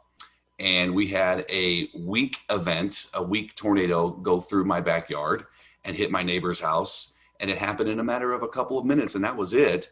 And it was a life-changing moment when I walked outside. The birds were no longer chirping, and you could see the destruction of my neighbor's house in the backyard across the street. His entire roof was peeled off. You could see into the house, and the insulation was gutted out. And that was amazing. I mean, frightening, but also to me, an amazing display of what Mother Nature could do. And I think from there, I was really hooked. I knew I always liked science. And then from there on, I kind of just built on that, and had a great teacher in 5th grade, Mr. Morris, that set me on the right path too, and inspired me to continue to study science. So that's how it started for me, and I just pursued it. And what about you, Ryan? Yeah, I mean, thank you guys for having me, first of all. Yeah, I mean, my story is really not unique from anyone else who does this either. I mean, grew up, my grandparents lived with us growing up, and, you know, they were avid news watchers, as a lot of older people are. And so anytime the weather came on, I was always, you know, super interested in watching that. They always let me watch that with them. I grew up in Colorado, so as growing up, you know, we had a little bit of everything, wintertime snow, severe weather in the springtime, and the summertime heat, wildfires. So kind of a mixed bag of everything. You get it all there. And so I grew up around that. And I was in about 5th grade. We had a science fair project, and I actually wanted to make a homemade barometer. And so I figured out how to do that.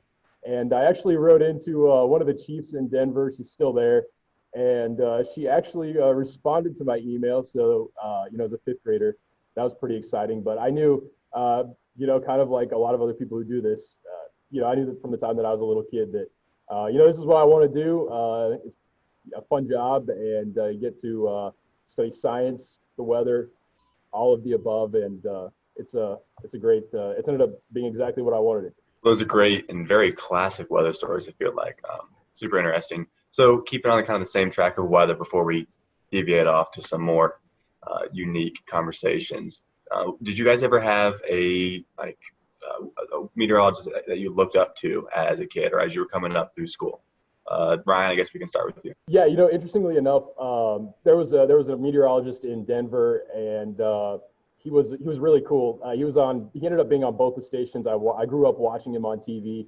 And when I got to school, he ended up actually being my advisor at school when I got into the university. So I learned so much from him, and it was really cool. You know, of course, I always told him, you know, I grew up watching you, and that doesn't go over very well when you say that to him. But no, it's true. He truly helped me along the way a lot, and you know, then I got to learn from him, so even better. I did have a role model as well, and growing up, I would watch Channel 4, the CBS affiliate in my market, St. Louis. And yeah, I grew up watching a particular meteorologist there, and he was the chief, and kind of wanted to mirror him and grow up to be like him as well. So it was a unique situation, but I got to meet him actually in person.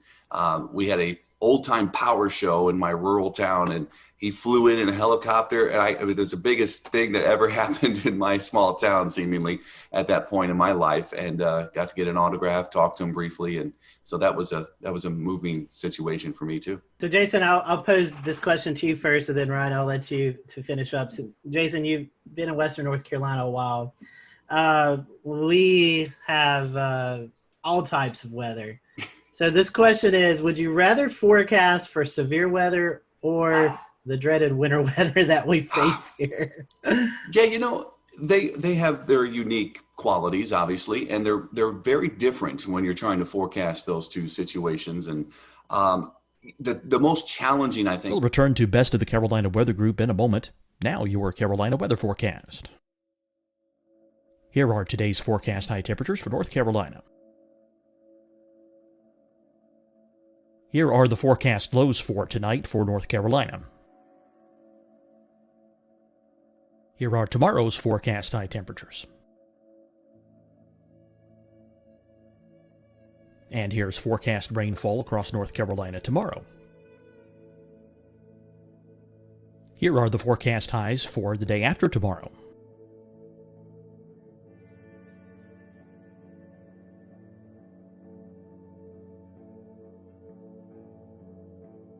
And here's the forecast rainfall across North Carolina for the day after tomorrow. This is the total rainfall forecast across North Carolina for the next 3 days. Here's the severe thunderstorm outlook for today from the Storm Prediction Center.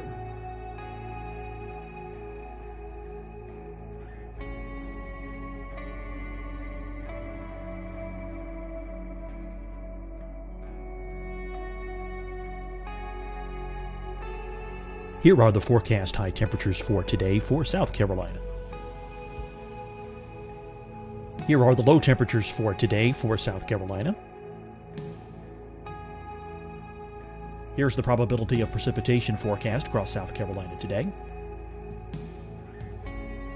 And here are the rain chances across South Carolina tonight. Here are tomorrow's forecast highs across South Carolina. Here are the forecast low temperatures for tomorrow for South Carolina. And here is the probability of precipitation across South Carolina tomorrow. Here's the precipitation chances across South Carolina tomorrow night. Here are the forecast highs for the day after tomorrow in South Carolina.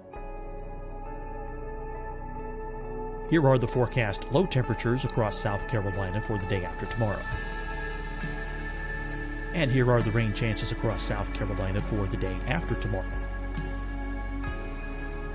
And South Carolina's probability of precipitation for that night. Here's the Storm Prediction Center's severe thunderstorm outlook across South Carolina for today through tonight. Here's the Storm Prediction Center's severe thunderstorm outlook across South Carolina for tomorrow and tomorrow night. And here's the Storm Prediction Center's severe thunderstorm outlook across South Carolina for the day after tomorrow through that night. Here's the severe thunderstorm outlook for today from the Storm Prediction Center.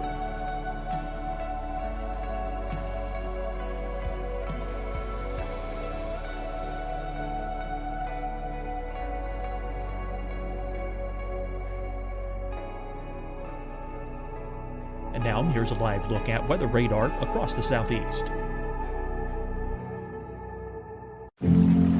Deciding when to wear a mask isn't about who you know or how well you know them. Just ask yourself, will I be with anyone I don't live with? If the answer is yes, get behind the mask. Help slow the spread of COVID-19. Get behind the mask. Learn more at covid19.ncdhhs.gov. Hi, everyone. I'm Dr. Mandy Cohen, Secretary of the North Carolina Department of Health and Human Services. And when you follow the 3 W's, you protect your family and your neighbors from COVID-19. When you leave your home, practice your W's.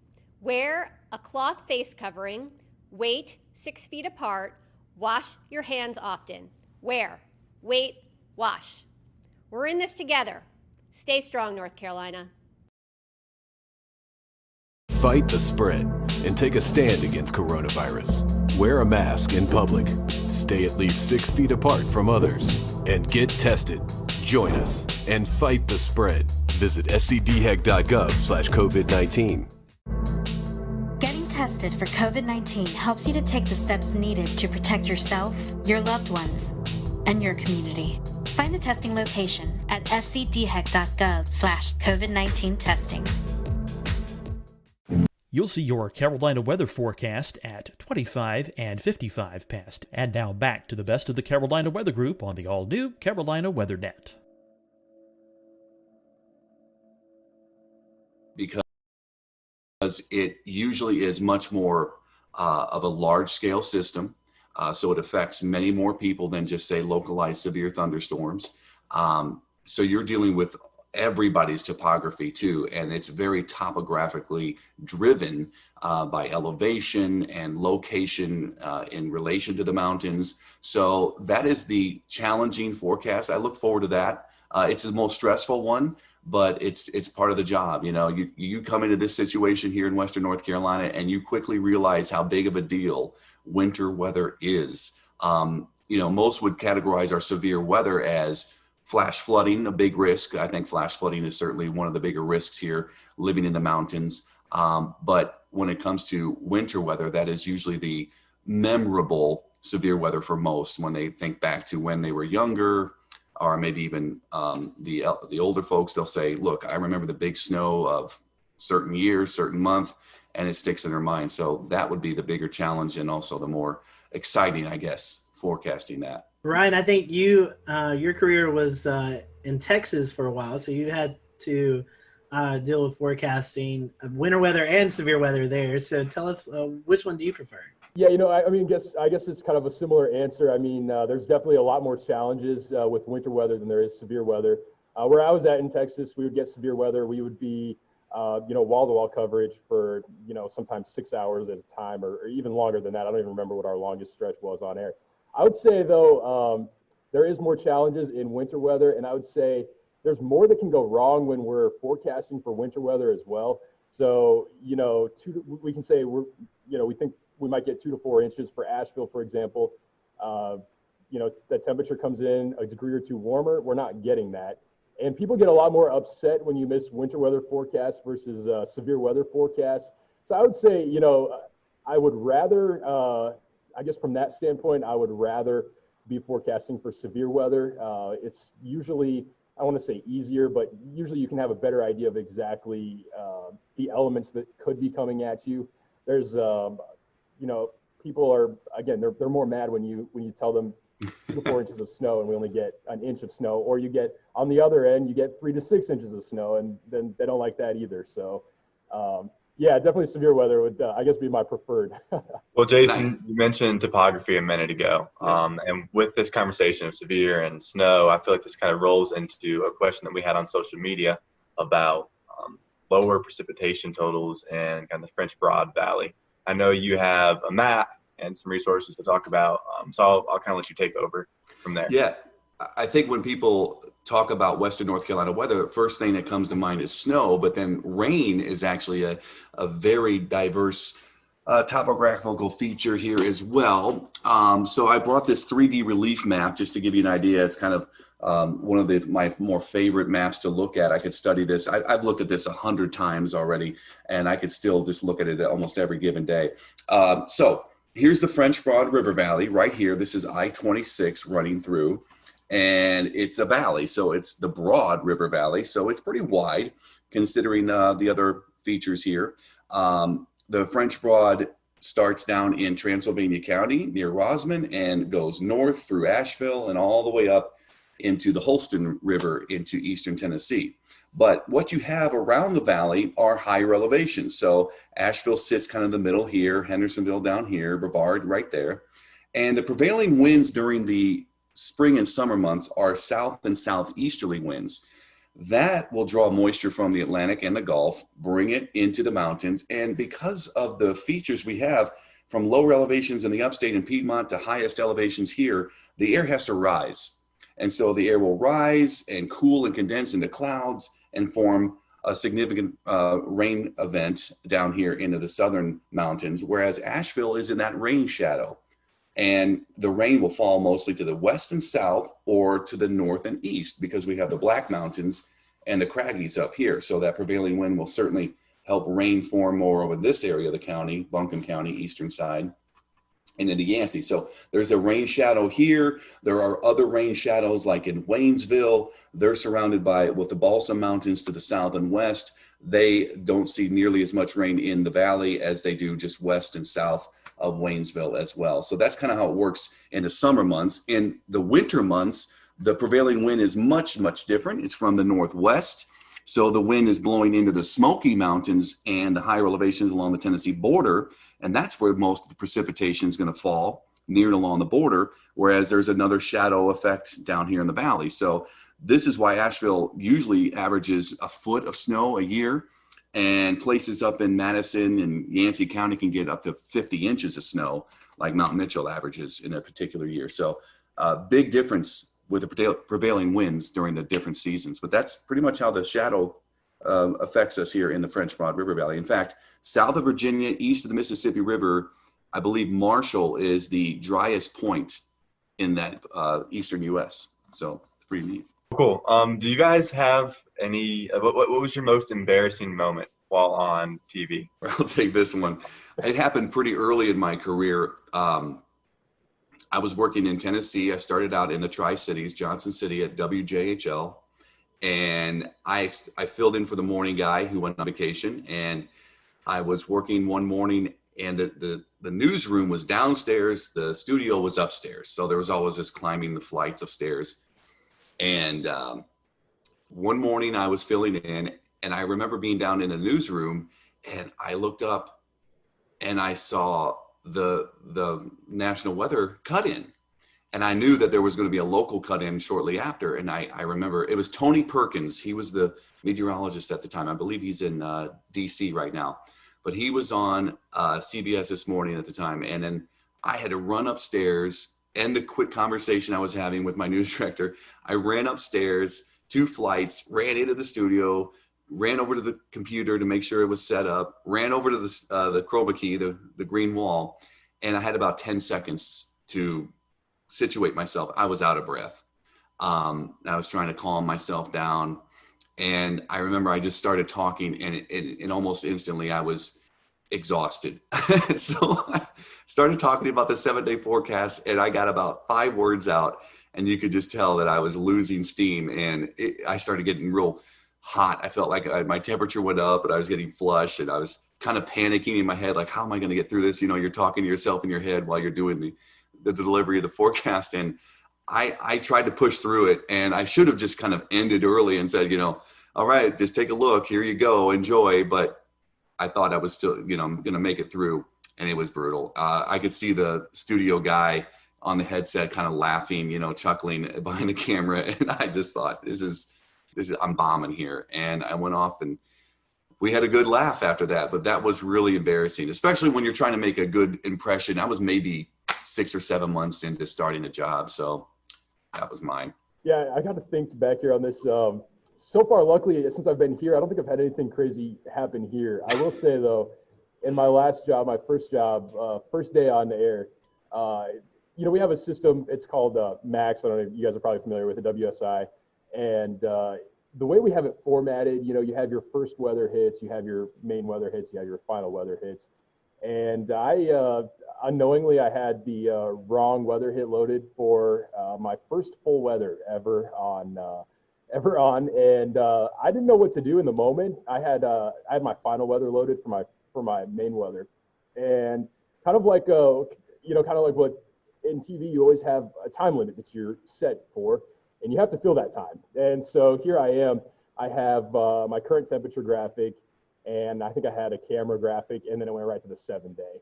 And so I'm standing there for 2:30 is what we were allotted for. This was the weekend evening show. And I looked back towards the anchor, who's also the producer at that station, and she's just cueing me to keep going. So I think I talked for a solid 2:15, 2 minutes 15 seconds on the 7-day forecast. And I may have even gone back. I don't remember. I may have even gone back and talked more about current temps. I don't know. It was bad though. Luckily, I haven't made that mistake since, or if I have, I just will run over and correct it pretty easy now.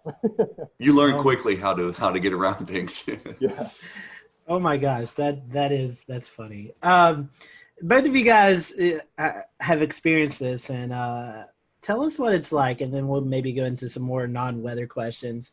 A lot of folks may tune in when the weather's at its worst, and you guys are doing wall-to-wall coverage. Tell us a little bit about that. I mean, that's pretty intense for you guys. Jason, you're talking about, you were out of breath, with that little run, but being on the wall for 2, 3, 4 hours straight, that's got to be mentally, exhausting as well as physically exhausting. Talk to us about that. It certainly is.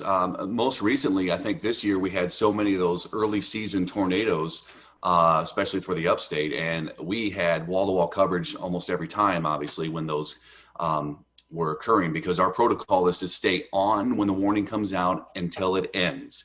And what do you do when you have a tornado warning that goes for 30 minutes and then another one comes out in between and another one comes out in that? So we were going on and on and on. And a couple of times during this early spring season, I was there waiting for, backup to come in and help out as well. Like Ingrid would come in or Ryan, and you have to go. And if you're solo, you are just essentially repeating a lot, but you're trying to get new information at the same time you're giving the current information. So that's a challenge. You're literally on a computer talking, looking at data that's now happening and trying to analyze that data on the fly, as we say, and also looking at other pages of weather information on the internet, trying to get information from the National Weather Service sites and observers. And then you're on social media pages looking for information from people that are sending you pictures or updated information from what they're experiencing. So yeah, it's a lot of information. And nowadays we're able to get social media information. And years ago when I started out, there was none of that. You had to wait for somebody to call or email you a weather observation. And that would have made it even more challenging, I think, looking back, because what other information are you going to get? The more information you get, the better it is to kind of have things to talk about. And that is, it's unique, and it doesn't happen that often here in this market. We don't get widespread severe outbreaks like they do in the West or the central US. And a snow event, a winter weather event, you see for days coming, typically, and you can just lead up to it and get into it and talk about it. You don't really have to be breaking news and breaking into programming for a weather event like, say, snow. But the severe weather events are certainly challenging, and you just you learn from each one. Even somebody like me in the business for 22 years, you still learn from these experiences. Ryan, you dealt with that in Texas. I mean, that's these are what we face, or could be more rain-wrapped tornadoes, but you guys out there see these massive tornadoes, or you saw could see these massive tornadoes. So is there a little any different perspective of that, where you guys have storm chasers out in the field and you can kind of relate to those folks out in the field? Yeah. So when I was in Texas, that's a station that really drove the market for severe weather coverage, and so it was more built for that kind of thing. So yeah, we had storm chasers out in the field, but you still need to have 2 people at the station during these kinds of events, because you have one person off camera. They can help to look at and analyze that data, look at radar, see what's going on. We also had in that market, we had a crazy amount of cameras. I think there was like 50 or something like that, and we could move those around during severe weather events. That's what we used them for. And so you have the other person off camera that can see that. But yeah, I mean, you're going for hours at a time, and I think Jason already mentioned it, but the biggest challenge is trying not to be repetitive. In some cases, you have to be repetitive when there's potentially life-threatening storms out there. I mean, we're talking about tornadoes that could be affecting communities. There could be communities in the path, and I think one of the hardest things with these kinds of storms is people don't like it when we cut in, and they don't like it when we interrupt their show. And especially being an ABC affiliate, that's what I was at in Texas too. We have a lot of basketball. We have, big shows. I mean, the Bachelor. I mean, heaven forbid we ever have to interrupt any of those kinds of shows.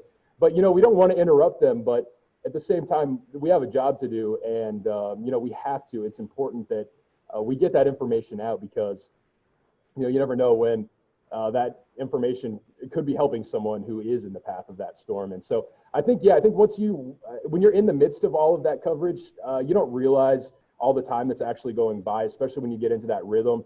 I think that especially in some of those more long duration events, you get off the air and you're like, oh, we were just on for 2 hours or whatever the case may be. So definitely one of those things though that it can be stressful for sure.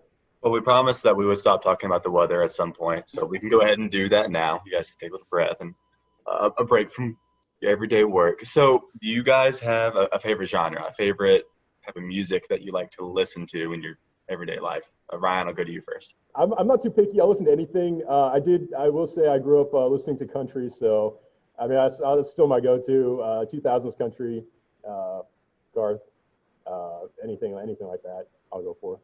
I'm with you on that. What about you, Jason? I went through that country phase many years ago, and I got to get out of that. But I listen to a lot of different genres as well.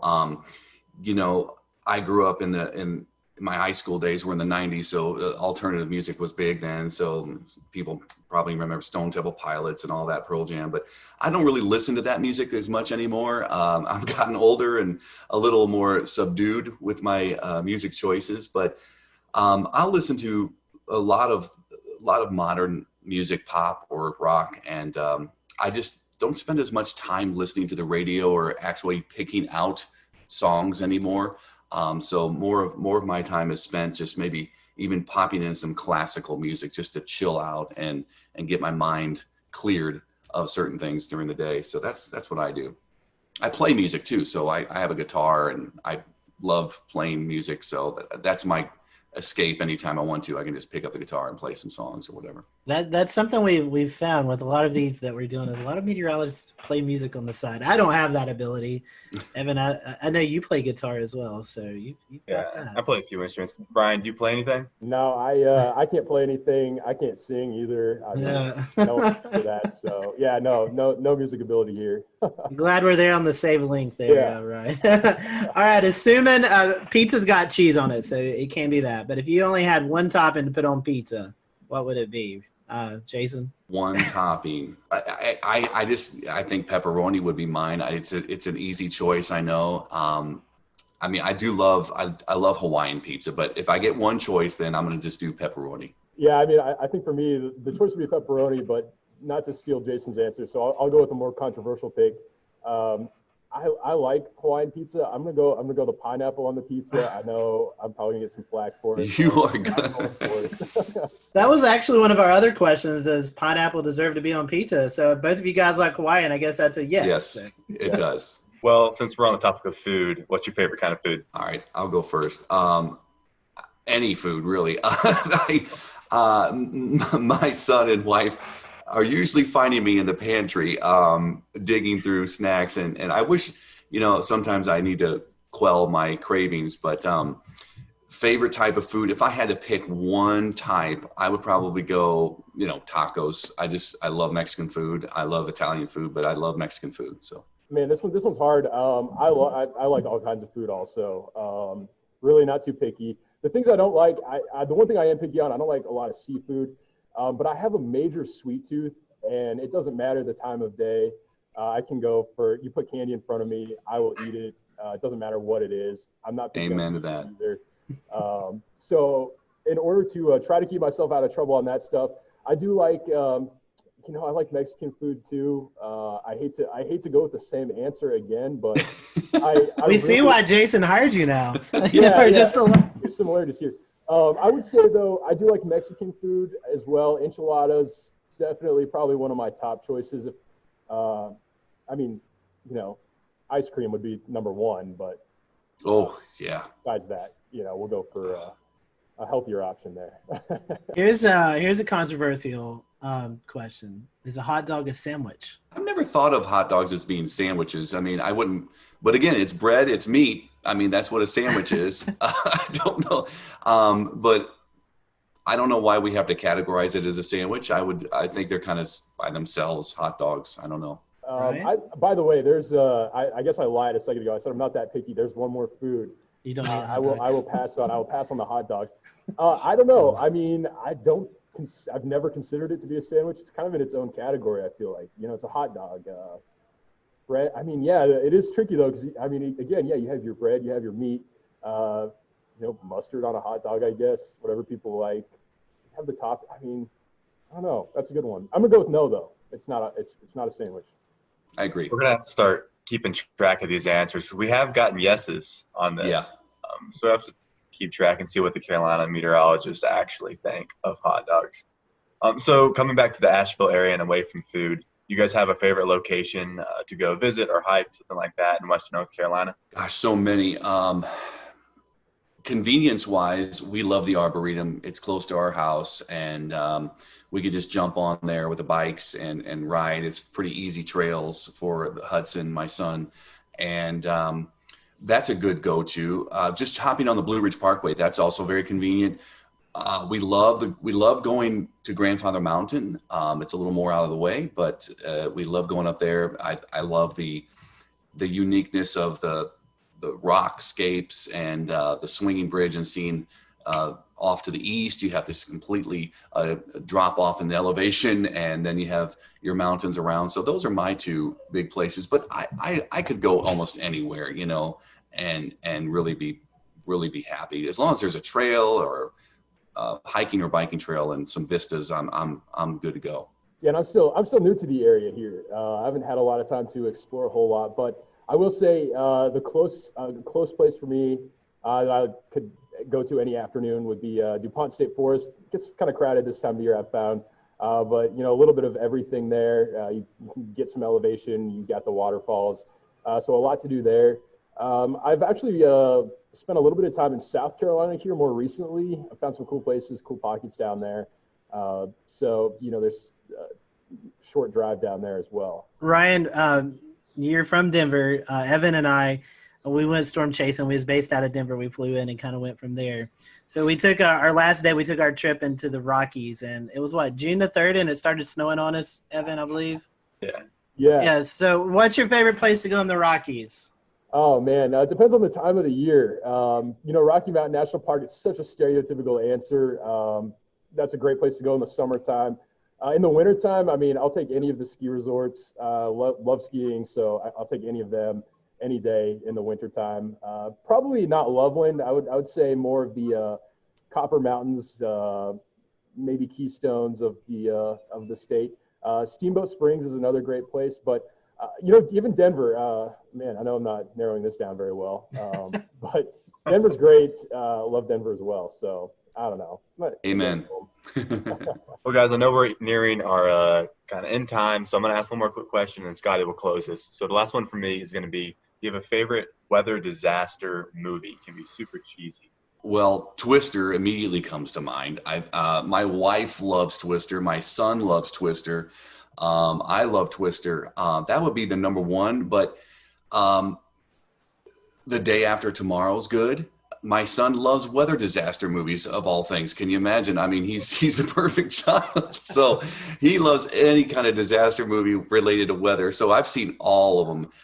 But yeah, I still think Twister ranks at the top. Oh, that's a tough one. I don't watch a lot of movies. Immediately, A Day After Tomorrow came to mind for me. Great movie. That's one that, I mean, you can stay involved in the entire movie. Yeah. No chance of losing focus on that one. But yeah, I have a short attention span, so not a lot of movies. Twister, of course, is great. It's the all-time classic answer, but yeah, I'll go with Day After Tomorrow for sure. I think those have been our most popular answers when we've asked this question. Well, gentlemen, final question here.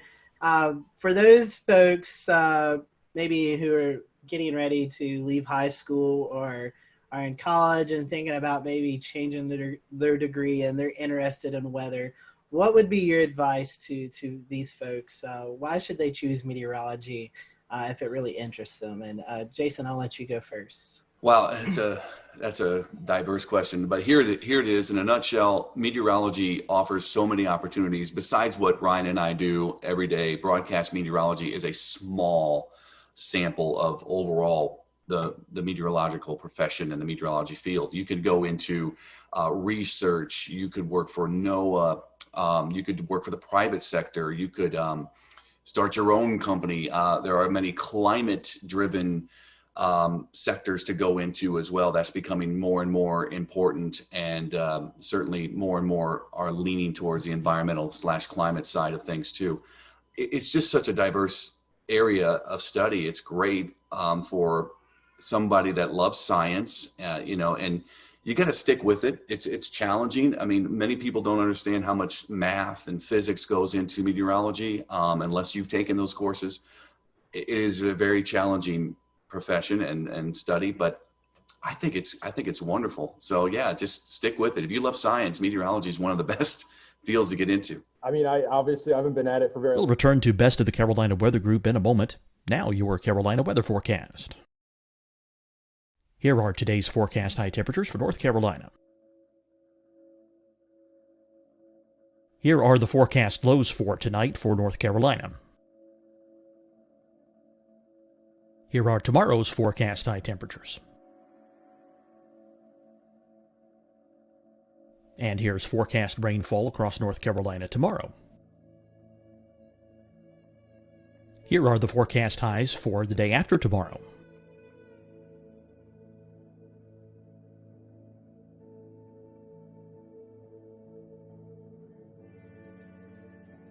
And here's the forecast rainfall across North Carolina for the day after tomorrow. This is the total rainfall forecast across North Carolina for the next 3 days. Here's the severe thunderstorm outlook for today from the Storm Prediction Center.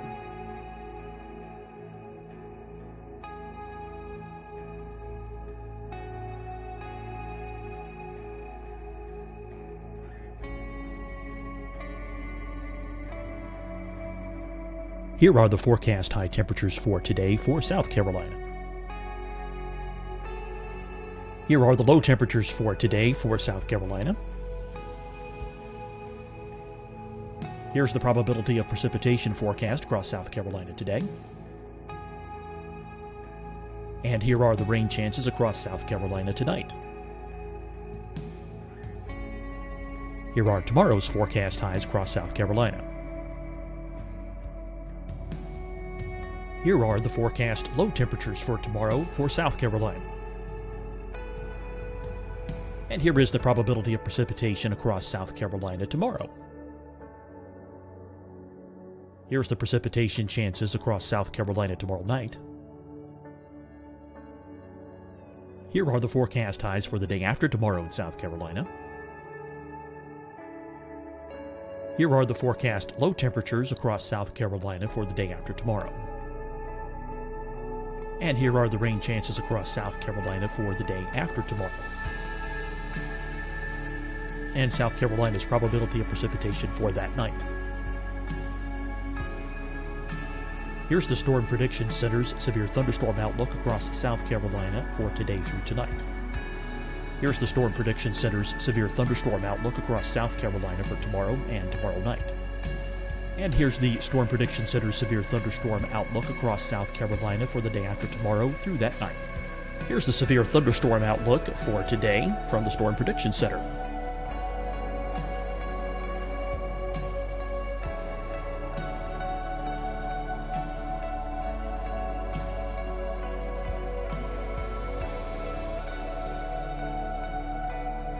And now here's a live look at weather radar across the southeast. Deciding when to wear a mask isn't about who you know or how well you know them.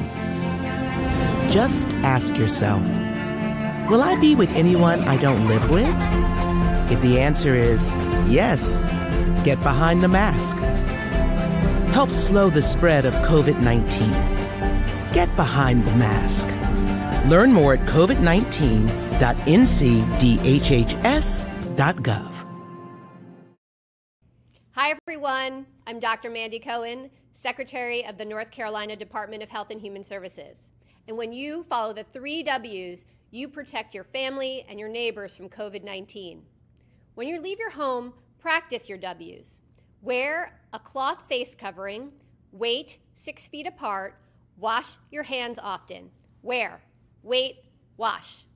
We're in this together. Stay strong, North Carolina. Fight the spread and take a stand against coronavirus. Wear a mask in public. Stay at least 6 feet apart from others. And get tested. Join us and fight the spread. Visit scdhec.gov/COVID-19. Getting tested for COVID-19 helps you to take the steps needed to protect yourself, your loved ones, and your community. Find the testing location at scdhec.gov/COVID-19 testing. You'll see your Carolina weather forecast at 25 and 55 past. And now back to the best of the Carolina Weather Group on the all-new Carolina WeatherNet. Myself, but I would say the biggest thing is, there is a lot more work involved than I think that people realize. It's something that is fascinating. It's interesting. There's a lot to look at. And again, TV is not the only thing. In fact, I would say if someone wants to go into meteorology just to be on TV, that's maybe a bad idea because, there's so much more to it than that. A lot of math, a lot of science, but it is fun. And, every day for us looks different. And I'll disagree and agree with the statement that to a certain degree. Everyone always says you can be wrong and you still get paid. We're right most of the time. But you know what, even if we miss a forecast, it is true. We still get paid. So that part's kind of cool too. It would be challenging if they did pay by the accuracy of the forecast. Some people, you never know, right? Goodness, great. I can imagine now dealing with the Carolina wedge and at least a temperature forecast. That would be horrible if that was true. It's challenging. minus $100 every degree you're out. Oh my goodness, yeah, that would be brutal some days. Well, guys, we're going to let you do your social info so folks can follow you if they're not already. Ryan, how can our followers follow you on social media? Yeah, I'm on Facebook and then Twitter. I should know what my handle is, but I don't. But you can find me on there as well. And I'm on Instagram and same thing. I gotta figure this out. But I don't know what my handle is on there either. Not much help. Well, I'm Ryan, sure if you just your handle on Twitter, it's Ryan_WLOS. So if y'all want to follow him, you can find it there. I think it's the same on Instagram. So there we go. All right. Well, Ryan, thank you. Jason, how can our folks follow you if they're not already? I believe, I'm on all three too, Insta, Twitter, and Facebook. I won't get into the uniqueness of each demographic and socioeconomic thing, but the idea is that I'm pretty simple. I think it's just at Jason Boyer WLOS. We appreciate you guys joining us. And for you guys who are watching, thank you for watching. Until next time, we hope you have a great evening.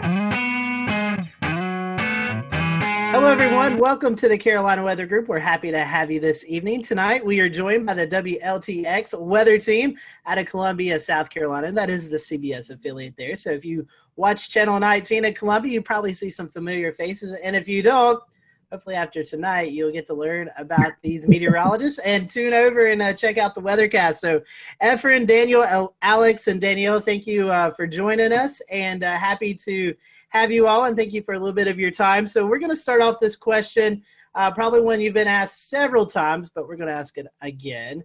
How did you guys, how did you know you wanted to be a meteorologist? What persuaded you to do that? And Efren, I'll start with you, and I'll just let the team continue after that. Actually, the interesting thing is that when I went to school, I actually wanted to be an aeronautical engineer.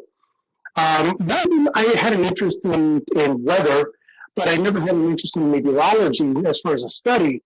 And I took one class, and it was an orientation to professional meteorology. There was one credit class, and I got hooked. it came down to really the same thing. I'm always talking to kids, high schoolers, college students. It comes down to the one word I always say when I talk to people about meteorology. It's why. Why is it sunny? Why is it hot? Why does that cloud look like it's cut in half from the bottom? Why is it raining at my house, but my neighbors who are just a quarter mile down the road, they're not getting a lick of rain? Why? And that's where my interest really came in. Why is the weather the way it is? And every time I ask the question, and still today, it's that passion of wanting to know why it is. And even finding out why it is, I just still wanted to know more. It's like those little kids who, when I was 8 years old and sitting on the lawn and looking straight up and going, that cloud looks like a dog, and that cloud looks like a tree. Those are the things that, really got my interest peaked when I was a kid. But it wasn't as an adult that I realized that there's a very big interest and I just want to know more. So I always knew I loved the weather. For me, it was, flying to Florida for the summer and seeing all those big puffy clouds and just wondering, how do clouds that produce so much rain, stay afloat, as a kid. I was just so amazed by the idea that it was just totally sunny along the approach when you're flying into, let's say, like Orlando, for example, and then by the time you're at the airport and you're getting the taxi, it's pouring, So just the power of the weather in the Southeast was actually what started it. But I'm from New York originally, so it wasn't the snowstorms and things like that that initially did it for me. So that was kind of a surprising thing, because a lot of my, fellow colleagues and friends that I went to school with, it was snow for them because I went to school at Rutgers in New Jersey. So yeah, I originally wanted to be kind of more of the operational forecasting side of things, but then I realized when I was in school after Hurricane Sandy that I wanted to do more television and communication, because a lot of people were impacted by storm surge because they had no idea what it was. It wasn't well communicated, as far as the city evacuating people from for Sandy. Hurricane Sandy wasn't a hurricane when it made landfall. So there were just so many communication things. I mean, we see it now with the derecho show in the Midwest. People don't know what a derecho show is.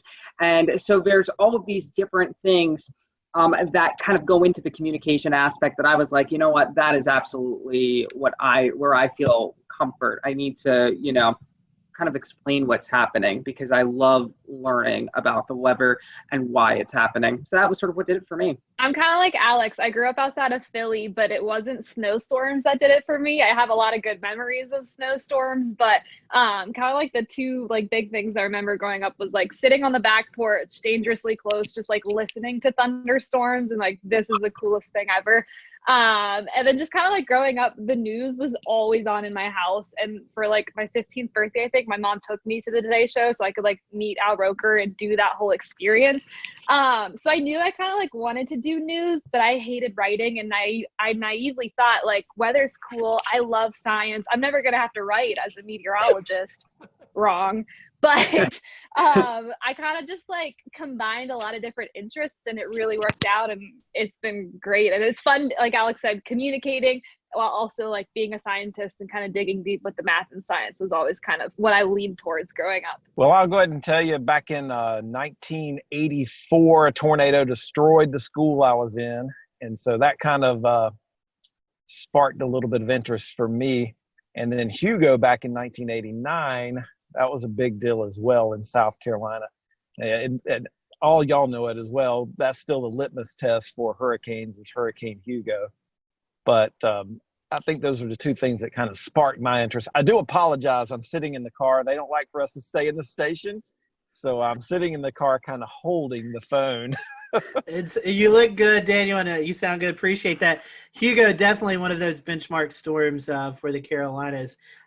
Speaking of that, Daniel, I heard you mention Al Roker. So our next question, was there a meteorologist that you looked up to growing up or maybe even in college with internships, someone that you looked up to as you went through your career? I can start. So yeah, Al Roker, like when I was growing up for sure.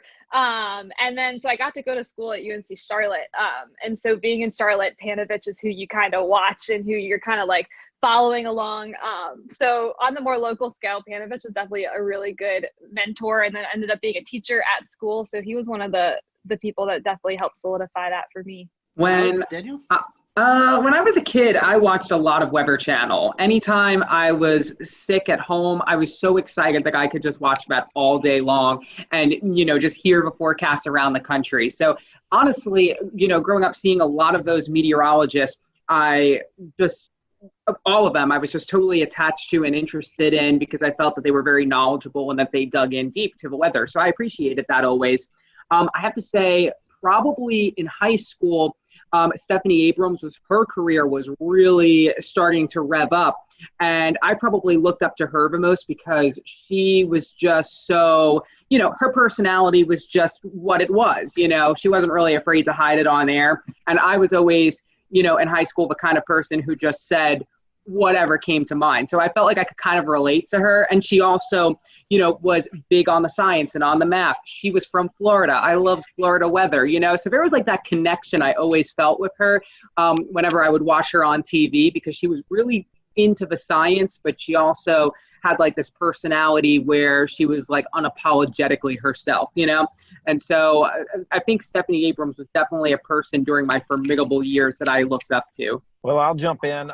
Crazy enough, since I live where I work where I grew up watching Jim Gandy.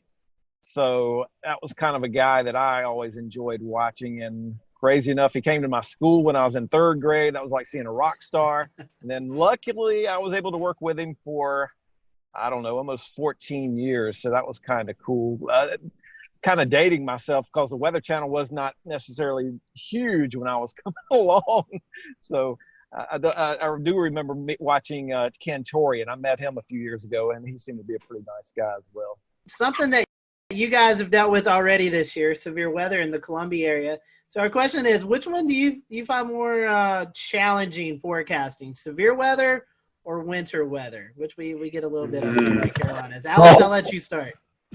That is a great question. So for me, obviously the tornado outbreak the day after Easter was something that I hadn't anticipated, prior to seeing that synoptic setup could even happen in South Carolina, just because it's so rare to have tornado outbreaks like that. A lot of times, our tornado outbreaks come from our tropical weather, where we're on the dirty side of the storm. And so those are a little bit easier to sort of convey, whereas, a morning tornado outbreak where we had, I believe, like 3 or 4 EF3, big tornadoes in the Midlands, in the 5-6 o'clock hour of the morning, that was definitely, I think, a big challenge. But winter weather here, we're going on now our 7th year without any significant snow. So I think as the years go on, there's a whole generation of people that aren't used to snow, either because they didn't live here at the time or because they weren't grown up yet at the time. So I really think now, and as the years continue to go on, that we go without snow, I really feel that winter weather is perhaps one of the trickiest, because severe weather, a lot of times it's isolated, the impacts, but if it snows, everybody's feeling that. I'll jump in. Winter weather. I've been around I've been doing weather in Columbia since 2007 at this point. And winter weather is always the big thing. And I remember in 2013, we forecasted 1 to 3 inches of snow in Columbia, and we missed by 50 miles. The city was shut down, and it was blue skies outside. And even now, it's become even a bigger deal because of social media and all the bad information out there. So in my opinion, for a snow or ice event in South Carolina, that's the bigger challenge. Maybe not from a forecasting standpoint, but from the standpoint of social media and people getting the wrong information out there and calling us names because we're not buying into the hype sometimes. Good point. Danielle, I want to bring you in. I graduated from UNC Charlotte. you didn't prepare for doing weather from home, I'm assuming, and class there. So what are your thoughts? No, I barely made it 9 months into my career per se that I had to like transfer to my 500 square foot apartment. So I definitely was not equipped like other meteorologists have their green screens, blah, blah, blah. I didn't even have this map here. The station was like, we're going to throw something on your wall for you. So I was not prepared whatsoever, but I think I really do like what it has offered. Now that we're going back to the station, it's showed like how much flexibility we could potentially have in our job. Like we can work and build our graphics and do everything at home on a quiet weather day. And I live across the street from the station. I can pop over, do my show, and come on back. So that's kind of been nice. And with like Alex's setup, it has been so cool to see him like, just like, that'll be great if he could stay home on a nice weather day and say, check out my plants, check out the beautiful sunshine. It's fantastic. So I didn't really prepare. Thankfully, it had been kind of smooth. There hasn't been a ton of hiccups with it. My dog has only barked on air once. So like that has all been positives. But I don't think we're going to stay like this. But I think it does show that we could have more flexibility in our jobs that we didn't really think we had beforehand when it comes from like working from home. Yeah, just beyond this window is my porch, and I have hundreds of plants out there. So it's been really fun to show off, the different plants and how they're growing. Like my banana tree is growing a new leaf every single week because of how hot and humid it's been. And so there is this opportunity to tell the forecast in a different way. Sometimes during the morning show, the wind will actually shift from behind me, which is my south, to in front of me, which is my north. So I can talk about the reason why there is maybe some fog because, the temperature has now reached the dew point because of this northerly breeze that's coming in. It really has been a good opportunity. And a lot of people have come up to me and said that they really like that I'm out on my porch because I'm wearing a jacket when it's cold out and, I'm wearing my windbreaker when it's misting. Luckily, I have a roof over my porch, so I don't have to worry. And since it's the morning show, I don't have to worry about storms very frequently getting in the way either, because if there was lightning, then I would not be outside. And that's only happened once during the morning show. So yeah, it's been a good opportunity to sort of change things up a bit. I still have my forecast graphics. I'm still doing, still showing the same things, but now I get to like bring the weather outside where it's happening. And I feel that it's kind of made me a little bit more intuitive, like to see the sunrise earlier in the morning. I see hummingbirds flying at 7 a.m. It's just made me so much more in tune with nature, which is really needed when you're not around people. You need something to hold on to. Let's switch it up a little bit. Let's get some fun questions here. These are just some questions to get to know you guys a little bit better. So beach or mountains? Which one do you guys prefer, beach or mountains? Beach. Beach, all right. Easy. I'm beach. I'm with Danielle. That's good. We're all beach. I love the beach too. Favorite food? Anything pasta for me with cheese. That's my anything Italian food is great. Pizza and everything pizza. I really like just a good like baguette and some nice cheeses, a little charcuterie spread. That's what I'm gonna say. Everyone's talking about pizza, so we had a few questions about pizza here. A, does pineapple deserve to be on pizza? And B, if you only had one topping besides cheese, what would it be on pizza? Pineapple does not belong on pizza. I actually, surprisingly, do like pineapple on pizza. I didn't first have it until after I left New York because that's just not something you tend to see up there. But I love the sweet, salty. So, I'm like not afraid of, some odd and unusual kind of toppings. So on the topic of toppings, I think the one that I would really like to keep is basil. I know it's simple, but I just love that little herby kind of feel that it gives. I think pineapple can stay on pizza. I'm okay with that. We can leave it there. My topping would be black olives. Like growing up, my sisters and I would have like extra double black olive pizzas, and that was it. So I'll keep the black olives with the pineapple. Favorite type of music? What do you listen to while you're preparing your forecast, or just kind of out every day? What's your favorite type of music? Oh, I go for all the decades personally, and I do listen to music in the morning. A lot of times I'll listen to our other sister stations to see what they were talking about because we have sister stations across the country. But when I'm not doing that, I'll listen. I think this morning I was listening to Fleetwood Mac. I was listening to the Supremes last week. It's just like all over the place. I love it. But generally, my favorite music is kind of like that alternative rock kind of thing. Like I still listen to like the Foo Fighters and the Killers, like all those bands that were popular in the 90s and 2000s. They're still releasing pretty good music, so I like them. I'm country all the way. And then whatever Spotify will like say is popular, I'll like shuffle because I don't think I'm a good playlist maker. But if I have to pick, it's going to be country. Favorite disaster or weather themed movie? I agree with Twister. We actually did a senior project about all of the things that were wrong with Twister. That was our final assignment in mesoscale meteorology, and that was a lot of fun because, I mean, you got to watch Twister and, you know, kind of pick it apart with the things you learned. It was really fun. I'm going to go Twister too, just because I know I've seen it. I don't like disaster movies. They stress me out.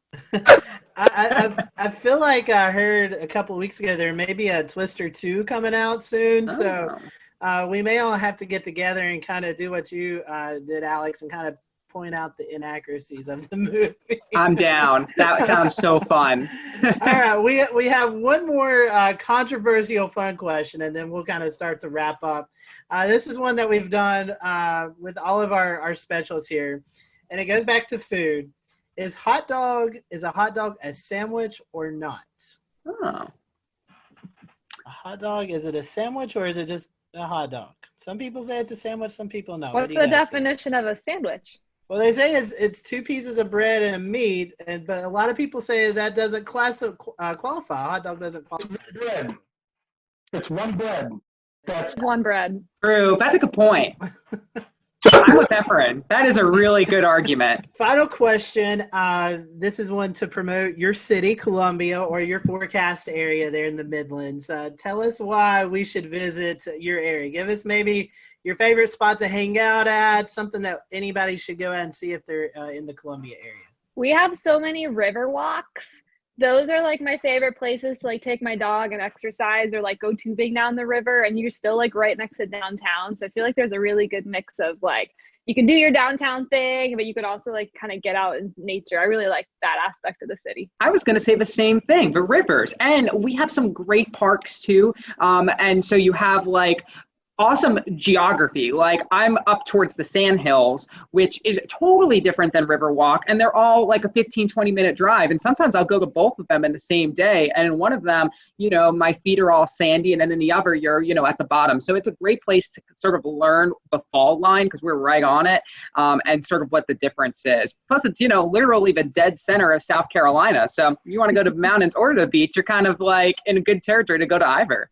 Truly say this to a lot of people. I live in North Carolina, but South Carolina is like a second home. It's a beautiful state, and it's definitely a place that you need to check out. So, y'all, we appreciate your time today. I'll let you be able to promote your social media, Facebook, Twitter, Instagram, if you guys want to do that. So if our followers aren't already following you, they can there on social media. Alex, I'll let you go first. Sure. It's Alex Calamia WX. That's my Twitter, and my Facebook is Alex Calamia as well.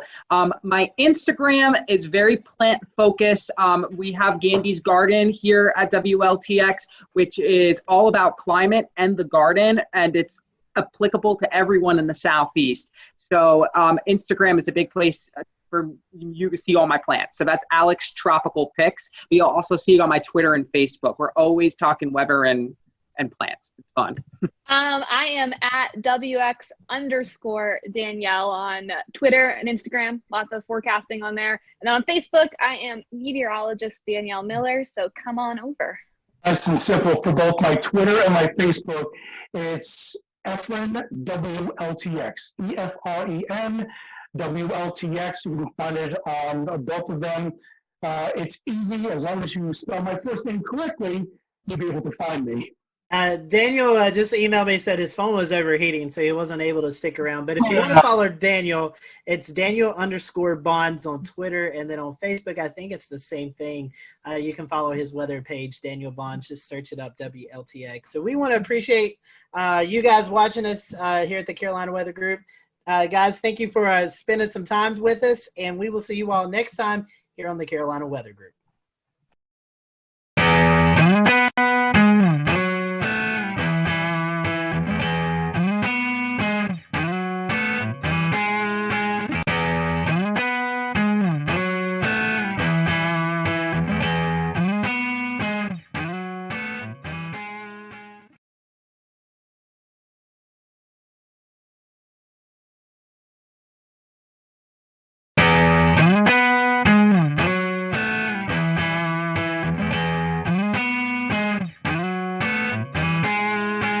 Thanks, James, and welcome everyone to the Carolina Weather Group, Quarantining with Mets. We're happy to be joined by the WMBF weather team out of Myrtle Beach, South Carolina this afternoon. We have on with us Jessica Dobson, Robert Whitehurst, Andrew Dockery, and hopefully Jamie Arnold will be joining us here in just a little bit. So over the next 40 minutes or so, we're going to be getting to know your local forecast team there in Myrtle Beach, and hopefully we'll reveal some fun things that you may have not known about those. So welcome to the show. We appreciate y'all joining us, and we always like to start off with some fun questions. So Jessica, I'm going to start with you because you kind of talked about this a little bit earlier. Iced coffee or hot coffee? Which do you prefer? Usually iced coffee all the way. I've been on this whole whipped coffee kick. Andrew hasn't heard me shut up about it for a long time now. But we'll return to Best of the Carolina Weather Group in a moment. Now your Carolina weather forecast. Here are today's forecast high temperatures for North Carolina. Here are the forecast lows for tonight for North Carolina. Here are tomorrow's forecast high temperatures. And here's forecast rainfall across North Carolina tomorrow. Here are the forecast highs for the day after tomorrow.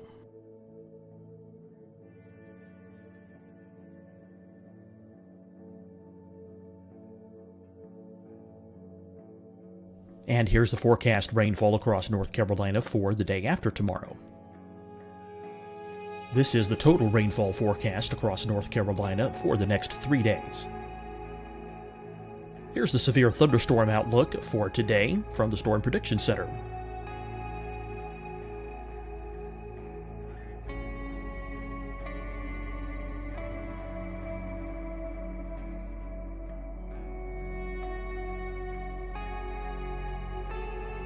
Here are the forecast high temperatures for today for South Carolina. Here are the low temperatures for today for South Carolina. Here's the probability of precipitation forecast across South Carolina today.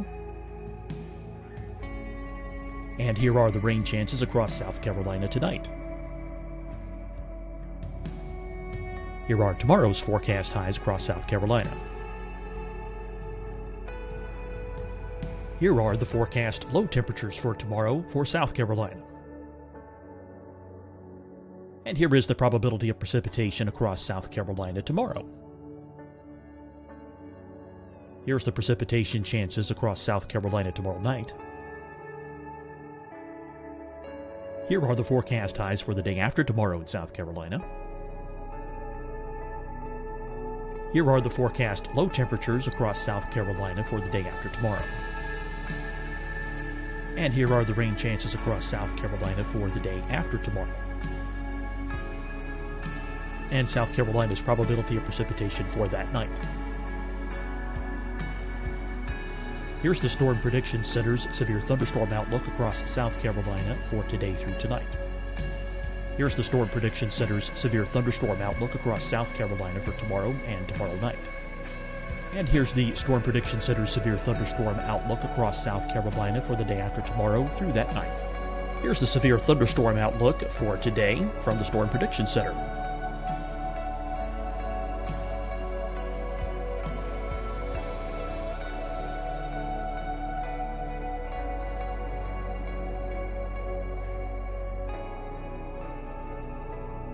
And now here's a live look at weather radar across the southeast.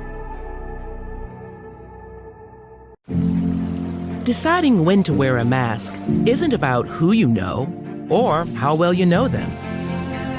Just ask yourself, will I be with anyone I don't live with? If the answer is yes, get behind the mask. Help slow the spread of COVID-19. Get behind the mask. Learn more at covid19.ncdhhs.gov. Hi, everyone. I'm Dr. Mandy Cohen, Secretary of the North Carolina Department of Health and Human Services. And when you follow the 3 W's, you protect your family and your neighbors from COVID-19. When you leave your home, practice your W's. Wear a cloth face covering, wait 6 feet apart, wash your hands often. Wear, wait, wash. We're in this together. Stay strong, North Carolina.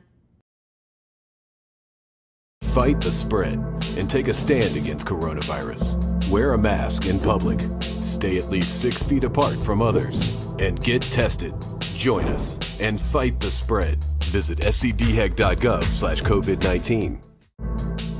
Getting tested for COVID-19 helps you to take the steps needed to protect yourself, your loved ones, and your community. Find the testing location at scdhec.gov/COVID-19 testing.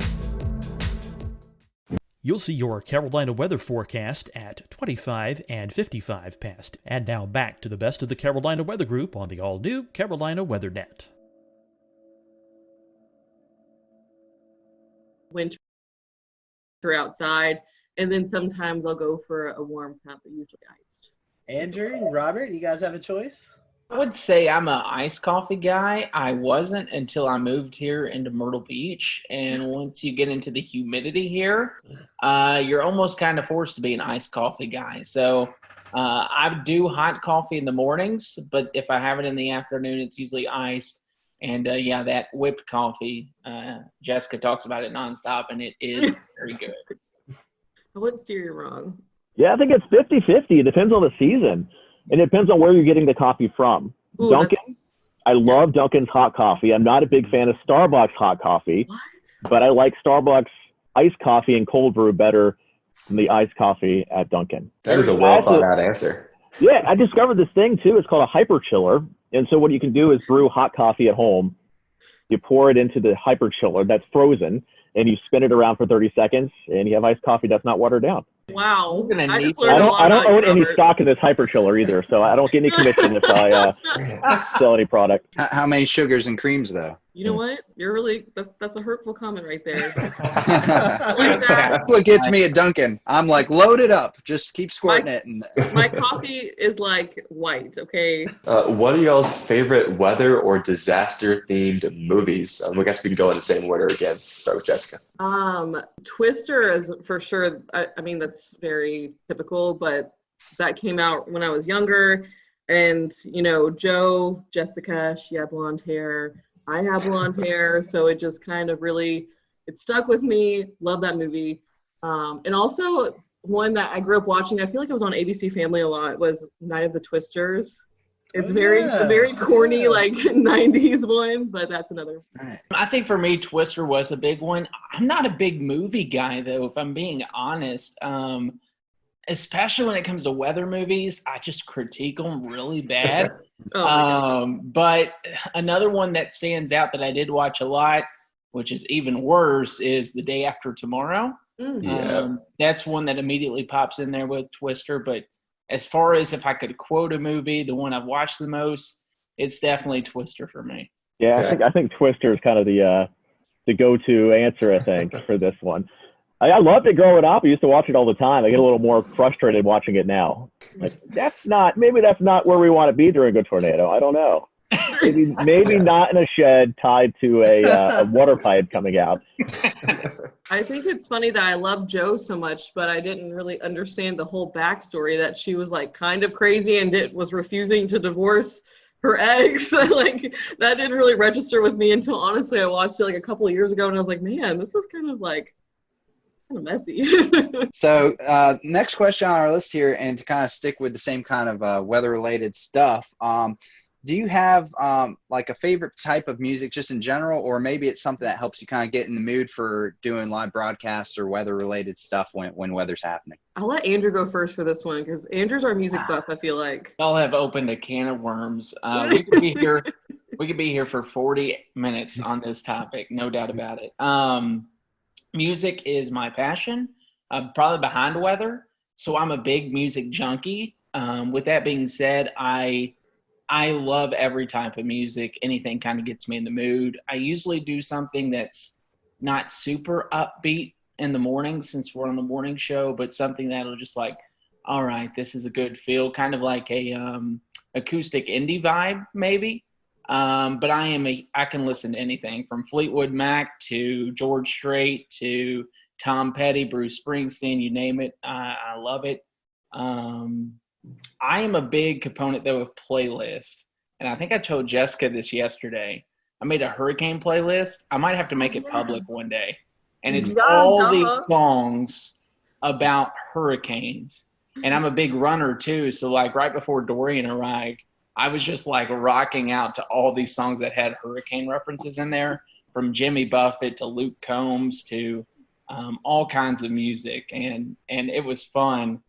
But yeah, music is a big passion of mine. So we might have to get your hurricane playlist there to put out when we put out the show, right? Oh, for sure. Heck yeah. I can I gladly need do that. I don't really, I listen to a little bit of everything, but I don't really listen to music much when I'm forecasting. I think it distracts me a little bit. Honestly, so on the weekends, I'll do mornings and evenings. And honestly, it really depends on the morning show or the evening show, which one I'm doing on my mood. Because if it's the evenings, like I'm already like mostly awake and I've probably had a lot of caffeine in my system. So I'm like ready to go.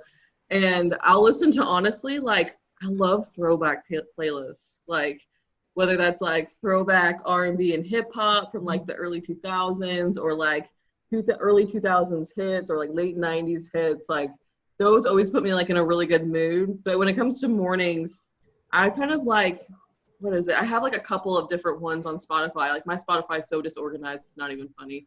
I'll like think of a band and I'm like, oh, I want to listen to that kind of music today. But mostly like things kind of more chill, probably like Mumford & Sons or Neon Trees or Kings of Leon too. I listen to them a lot in the mornings. It really depends. Like my mood changes also throughout the morning. Sometimes I'm like, no, I need something a little more somber. Like, so it really depends too for me. But I like all the music too. Like I'm the worst when I'm driving in a car with someone else and a song comes on and I start singing it and it's just not, it goes downhill from there.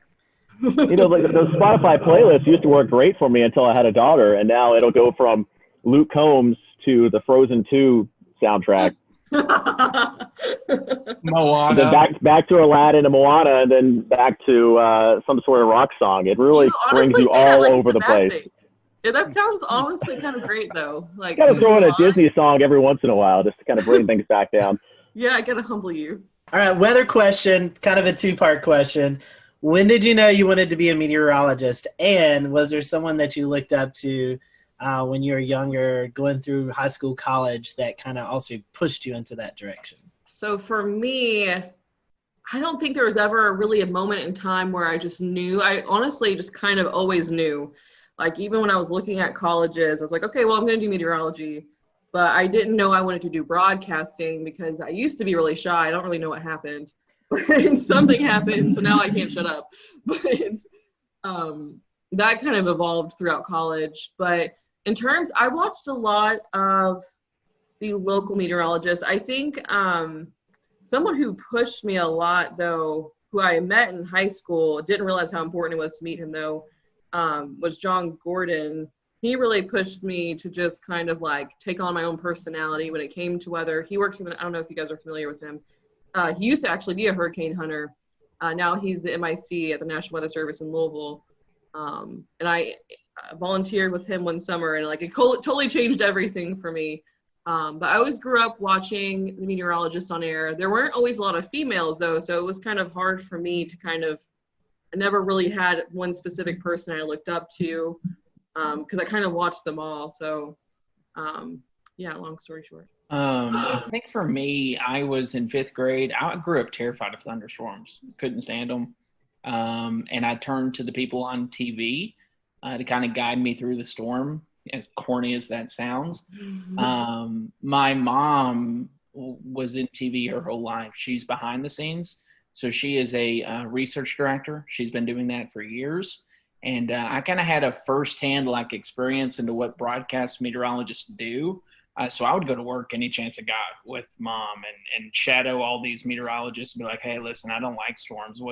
And that actually grew a passion more out of fear back when I was in like 5th grade to, oh my goodness, this is crazy. Like the power of the atmosphere is so amazing. So I think the big mentor for me was Kevin Harnick growing up. I met him in elementary school. I kind of went with him. He's in Louisville. Jessica and I are from the same town, same city, went to the same college. But I got to shadow him all the way from elementary school through middle school, through high school, through college.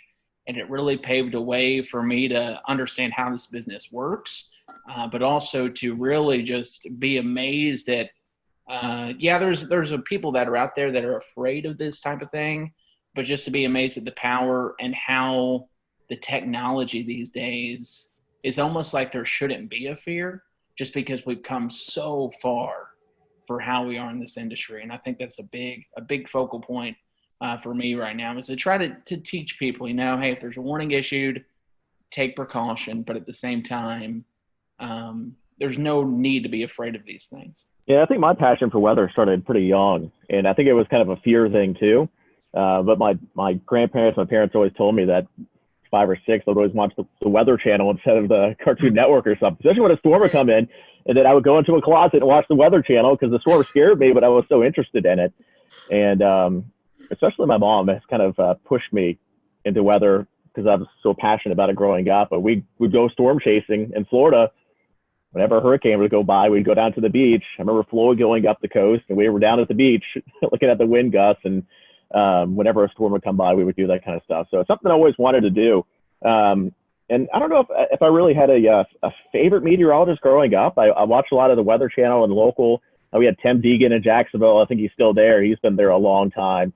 John Gahn there as well. So I think growing up in Florida, hurricanes was kind of my passion, and that's always been still my passion. That's why I'm still in the Southeast. So this is maybe a question that has been a little bit controversial in the past. We've had some interesting answers. But model websites, you see model output all over Twitter and Facebook and anywhere that social media exists. Do you have a favorite website?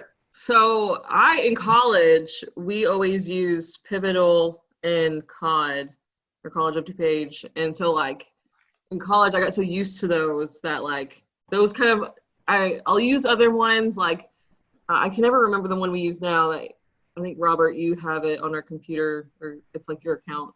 But that one's good too. But I always end up, I think, going back to COD and then, or Pivotal, because I don't know, I just always like Pivotal, the colors, I don't know.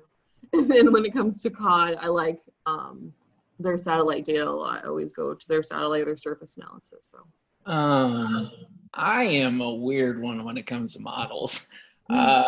Twister data, does anyone remember that site back in the day?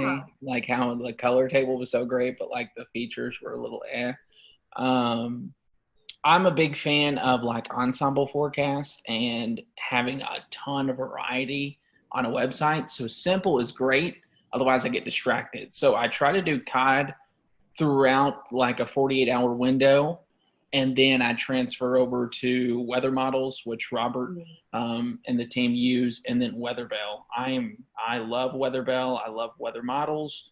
And those two are I would say my 1 and 2. But if it's coming to a quick 48-hour look of a forecast, it's usually Pivotal Weather or College of DuPage if I need to get something out quick. Otherwise, I'll spend way too much time on the other two. Yeah, I think a lot of them, each have their strengths. Yeah. Pivotal Weather with the clickable soundings for the Euro and the UK Met and all the extra data now. That's great. You can't really find, I don't know where else you can find that kind of stuff right now. Obviously, you could break down the levels yourself on WeatherBell or weather models, but to have those clickable soundings for the Euro and the UK Met, great. We were big into WeatherBell, and then when Ryan went over to weather models, we kind of gave that a try, and I think they're both great. The navigation certainly gotten a lot better on both of them. I think when they first started, it was there's all this stuff, but I don't know how to get to it. You'll find it once. You're I really want to save that. And you come back and you couldn't find it. But I think they've kind of improved with those. So we use all three. We're kind of lucky that we have an account for all three. Yeah. I don't know if many people know about this one, but the FSU cyclone phase, that's good. That's good stuff there. You can see it kind of gives you an idea if it's going to be a shallow warm core, or if it's more cold core. What would be your most embarrassing on-air moment that you can recall? I feel like I embarrass myself on a regular basis. So I don't know. I mean, I have made it before on one of those viral YouTube blooper things over something so stupid. I like just stumbled over my words and then I couldn't stop laughing afterwards. And it was just 20 seconds of me like doing the whole where you don't breathe or say sounds. You just like sitting there laughing without making any noises. I did that. That was probably up there with one of the most embarrassing. I don't really, in this, I mean, you can ask Jessica and Robert, they know. I don't get embarrassed often. That's true, yeah. So, like, I think back to, like, my job in Eastern Kentucky when I was the chief at WIMT. I would go out and do face paintings right before main weather and dance with people to learn, like, a jig or whatever it was. So I've done probably a lot of embarrassing stuff, but to me, I was just doing it just because it was interactive. But something I did not plan that happened was I did a whole main weather and Twitter blew up. This was back at Bowling Green, and it was obvious that my fly was down the entire time. So that was the only thing I can think of. I will never remember or forget that day. But other than that, everything else it takes a lot to embarrass me, but that day certainly did. This isn't a bad one, but we have a Hurricane Expo we do every year. And I went to a little girl who was with her dad in a live interview. And I asked her, hey, are you having a great time here? And she looked at me and said, no. And I had no idea what to say. I was like, oh, well, there's some fun stuff over there. Back to you. You didn't respond with, I like turtles, right? And that's the thing with kids. They'll tell you the truth. They're not going to sugarcoat it. Storm chasing. I know Western Kentucky goes out in the storm chasing every year. Have you guys been storm chasing? Any memorable events from that? Oh my gosh. Storm chasing. I went twice. And best 2 weeks of my life, both times. Like, hands down. Like, second time, they were both great for different reasons. The first time I was in 2016, in May of 2016, which I don't know if you guys remember or not, but that was the whole Dodge City event that unfolded, which was the craziest day of my whole life. Just like a tornado on the ground for I think over an hour, and it had, sister tornadoes at one point, and it was just like complete madness. Like I'd never seen chasers like that before either. And really that whole season I got to see pretty much every type of storm structure you would want to see, whether there was tornadoes or not. So that was really big for me. It was like literally, like everyone says it, but it was literally like everything you learned in your meteorology class and your textbooks, everything you see, but it was like in front of your face. And so that was really cool for me. The second time we didn't see quite as much, but WKU goes over a 2-week span, which I think a lot of schools probably do that too. And we did a lot more sightseeing. We went out to New Mexico, and we got to do a lot of cool things outside the whole storm chasing thing too. But I got to be with like my best friends when they saw their first tornado. So like lots of bonding, and like it was just the best of both worlds, like being with your friends, but also at the same time learning so much, like being able to share all those like experiences and your same passion with other people. I could go on for days about storm chasing. Very near and dear to my heart. I wish I could go back and relive those days. For me, I did go on the storm chase trip. I worked 2 years in college while doing school, so I did 19 hours of classes in a 40-hour work week in Bowling Green, which was crazy. The first year I couldn't because of a job. We just lost someone, so I couldn't take off. The second year I just accepted a job in Hazard, so I was already moving out when it was going up. I've storm chased on my own. I've never seen a tornado with my eyes. I've been around storms that produced a tornado at night and knew that, hey, this had a good chance of a tornado. I've seen damage firsthand from a tornado. I think the most powerful experience, though, would have been when we signed up for, and something that's not even storm chasing. We remember March 2nd, 2012 was a big time event in Kentucky. It was the one time I left Kentucky to go to and paid like for this big conference in Oklahoma. I never attended the conference. Like I just sat there and like, because everyone back home was so freaked out. So that was probably one of the more memorable events, is coming back and seeing the damage of what that produced. up in Henryville and all that, because it's still crazy to look back at. But yeah, it's kind of a bucket list thing for me. I've never really done storm chasing much, other than with my mom going to the beach when hurricanes went by. And of course, in Jacksonville, it's always when they went by for the most part. So we could go down to the beach and have wind gusts 40, 50 miles per hour. It was kind of crazy to watch. And they would always shut down the bridges going over the waterway, so we get stuck at the beach for an hour or two until the storm went by. But I've never really done any big storm chasing. I worked in Hattiesburg, Mississippi for a couple of years, and we certainly had quite a bit of severe weather there. A lot of tornadoes, and certainly saw a lot of pretty bad damage around there, but never actually seen one in person. I foresee a WMBF storm chasing trip here in the near future. I am down 100%. So our next question is about favorite non-weather related hobbies. Robert, I don't think we've started with you yet, so I'll let you lead off if you want. I love to get outdoors. So I love to mountain bike. We love to camp, go fishing. Growing up, my dad and I would always go up into North Georgia and go camping for a weekend, do some trout fishing in the Chattahoochee, going up into the little rivers up and streams up in North Georgia and to the upstate of South Carolina. So, of course, I'm outdoors for this shot too. So I guess that I'm a big outdoors guy too. Hiking, kayaking, boating, running lately has been a big passion of mine, just because I love food too. So food's a hobby. I love to eat. And then I also, like I said, I love music. So I play guitar, play the mandolin, play a little bit of piano. Any instrument I could play, I try to get my hands on. But yeah, I think those are the big things. I just love being outdoors. I hate sitting on the couch all day. I always have to be doing something. My hobbies have kind of changed over the years. I used to dance growing up. I was on the dance team in college. But obviously now don't really do that as much. But I kind of, now that I live near the beach, I don't ever like to be sitting in my apartment. So I go to the beach literally as much as possible. Like when I get off here, I'm probably going to try to go to the beach because it's so nice outside. I love to read. I love reading books, especially recently, like autobiographies about either meteorologists or people in broadcasting, like books that I can take a lot away from. I love to cook. I don't like to clean.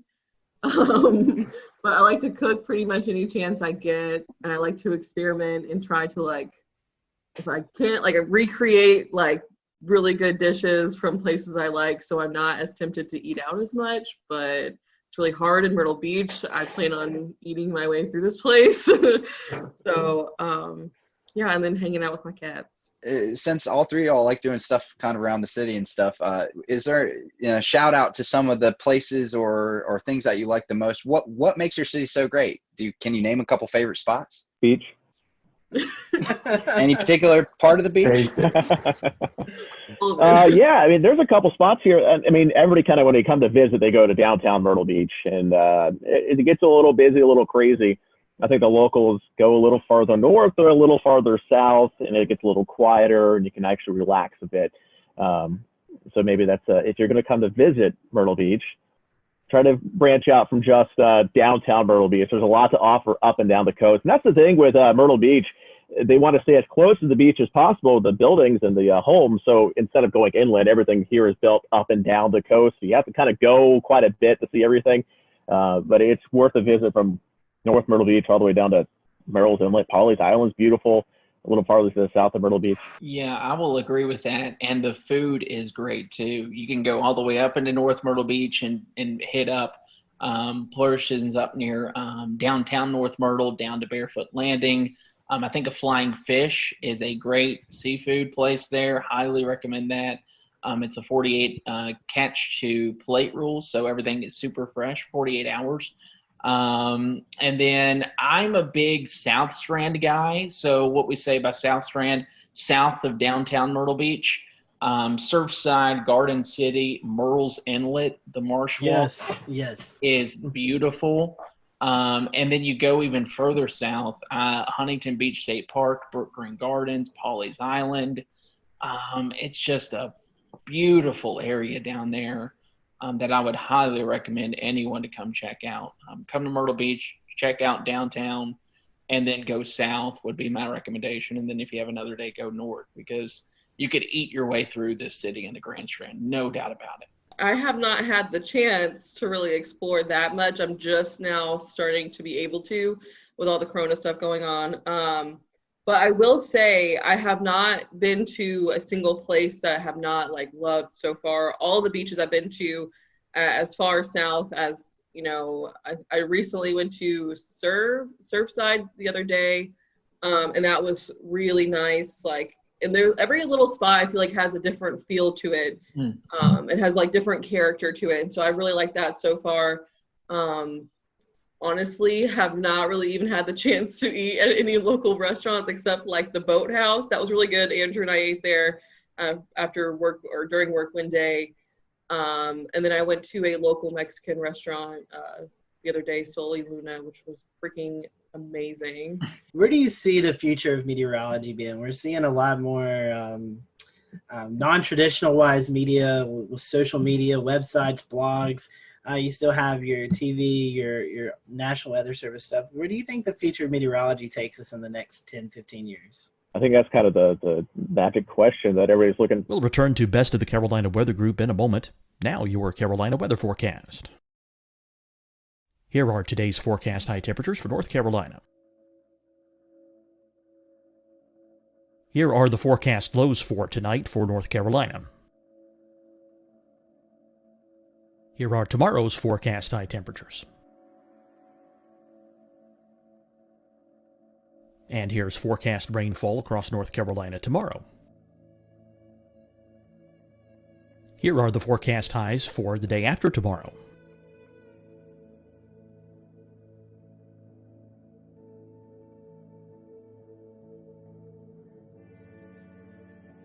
And here's the forecast rainfall across North Carolina for the day after tomorrow. This is the total rainfall forecast across North Carolina for the next 3 days. Here's the severe thunderstorm outlook for today from the Storm Prediction Center.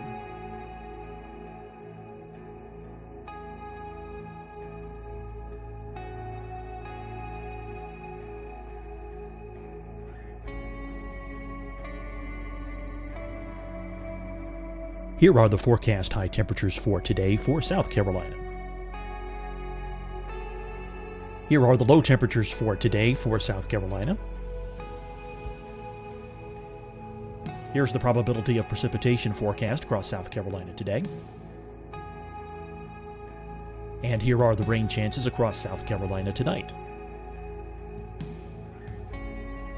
Here are tomorrow's forecast highs across South Carolina. Here are the forecast low temperatures for tomorrow for South Carolina. And here is the probability of precipitation across South Carolina tomorrow. Here's the precipitation chances across South Carolina tomorrow night. Here are the forecast highs for the day after tomorrow in South Carolina. Here are the forecast low temperatures across South Carolina for the day after tomorrow. And here are the rain chances across South Carolina for the day after tomorrow. And South Carolina's probability of precipitation for that night. Here's the Storm Prediction Center's severe thunderstorm outlook across South Carolina for today through tonight. Here's the Storm Prediction Center's severe thunderstorm outlook across South Carolina for tomorrow and tomorrow night. And here's the Storm Prediction Center's severe thunderstorm outlook across South Carolina for the day after tomorrow through that night. Here's the severe thunderstorm outlook for today from the Storm Prediction Center.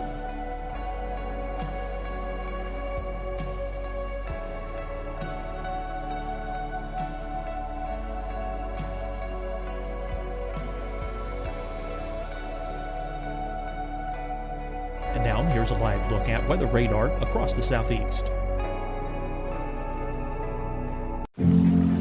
Deciding when to wear a mask isn't about who you know or how well you know them.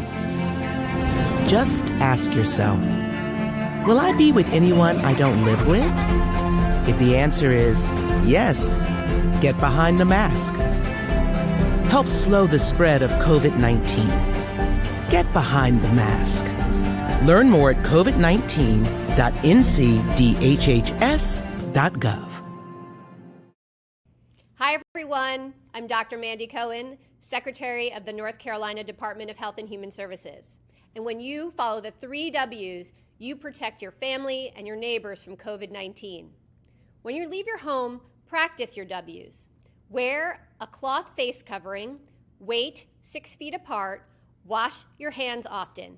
Wear, wait, wash. We're in this together. Stay strong, North Carolina.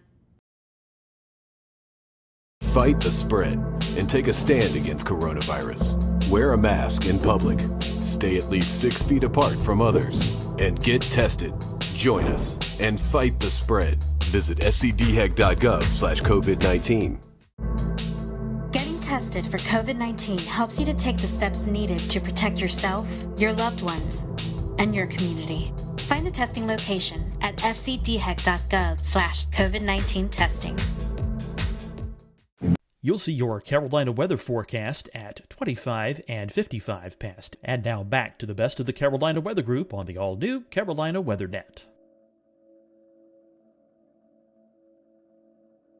Years ago, how different it was, and then you look 15 years or 10 years in advance and just how different it's going to be again. Obviously, a lot of focus is on digital now. Everybody's on their phones. Most stations have a weather app at this point, but I think we invest a lot of time into our weather app, and we've seen quite a bit of growth of that here in the last few years. And even on social media, I think when I started in 2013, we had 3,000 or 4,000 likes on our weather page. I think we're up to almost 40,000 now. And you can see that kind of growth on our digital team as well. I did a presentation a couple of years ago about digital growth, website growth, and it was something like 200% growth since we launched the station. We're a relatively new station. We've only been around for a little over 10 years. But you start to see the TV side go down a bit, but the digital side is kind of taking over from there. And we started to put some work into OTT, things like Roku, so you can get your news kind of on demand. We're setting up a new system now at the station where basically an anchor or weather anchor can go on air or onto digital by themselves, has its own mixer board, audio board, cameras built in. They can punch up any sort of audio source, video source. And so we don't have to wait for that traditional 4 p.m., 5 p.m., 6 p.m. People don't want to wait until 4 p.m. to get the forecast or 4 p.m. to get some information. So it's tougher now to tease things. Like, hey, we got this really big story. Tune in at 4 p.m. for the details. And people don't, everybody wants the information now. So instead of doing that typical thing, if it's breaking news, we can get on air, we can get on the digital, get on the Facebook with it, onto the website, and people can go there and get the information right away. Otherwise, they're going to go somewhere else to find it. What's your favorite social media platform? Twitter, Facebook, TikTok, Snapchat? Where's your go-to? Well, I still have my MySpace active, I think, somewhere. So make sure you give me I'll put you in my top 6. But really, I think Facebook is still probably the king when it comes to weather information with the general public. I think it's probably starting to skew a little bit older with the population. I don't think the younger you go, I think you get the less people on Facebook now. And where we go from there, I'm not sure. We've kind of dabbled in Instagram a bit, and we have decent luck with it, but I don't think we've got a huge amount of traction on there yet. But it seems like most TV stations still use Facebook as the kind of big digital social metric, and then you just kind of have Twitter and Instagram and some other things on the side. All right, we're gonna end with a couple of fun questions. So I'll end with this one. You're ordered a pizza. You're only allowed one topping. What is that topping? Pepperoni. Sausage, but this puts out a Barstool Sports one bite, everybody knows the rules is what I thought of as soon as you said that. It's hard for me to pick one. My original thought was pepperoni, but I love banana pepper pizza. Interesting. Nobody said pineapple, so that's good. I was waiting for the pineapple. Yeah, I don't think pineapple's on a pizza. All right, then I will close this out tonight. This is a question that we briefly talked about before the show and had you all stow away your answer. So this could be controversial. There's only one right answer. Toilet paper, over or under? I had to think. It's over. No. It's over. Okay, one for over. I saw a terrifying image once, and I'll explain it after Jessica answers. It's over. Okay. And it's because of the image. Okay, yeah, I would say over, and I think of a meme, and I hope it's not what Andrew's thinking. It's like I don't know. I can't even remember the meme. Something about a mullet, like it had to do with a mullet. I've seen that. You know what I'm talking about? I know what you're talking about. The one I saw had a spider underneath, and like you reached underneath the toilet paper to get it on the underside, and when you do that, you're like touching the spot. Ever since then, it's over. No. All right. We have definitely enjoyed having you for this. We appreciate it. I would hate to give up this opportunity, or would love to give you this opportunity to promote your social media accounts. So if anyone who's watching or listening, head down to Myrtle Beach. They know where to get the weather information at, and maybe some of the best places to hang out. So I'll let you guys give out some social media information before we close off. Robert, I'll start with you. No, you could. I'm big on Facebook, so if you just search for meteorologist Robert Whitehurst, it should pop up on there. And of course, our main Facebook page is kind of the one where we put a lot of our time into more forecasting, and that's going to be the WMBF First Alert Weather Facebook page. Yeah, I think we're all pretty generic in our handles. I'm meteorologist Andrew Dockery on Facebook, and then you can find me on Twitter at Andrew WMBF. We have a great team that loves social media. We would love to just even chat with you all about weather sometime. Yeah, mine's the same pretty much. It's meteorologist Jessica Dobson on Facebook, and then at Jessica Dobson WX on Twitter. You can also follow me on Instagram. I can't even think of my handle right now, so whatever. You can also follow me on Pinterest.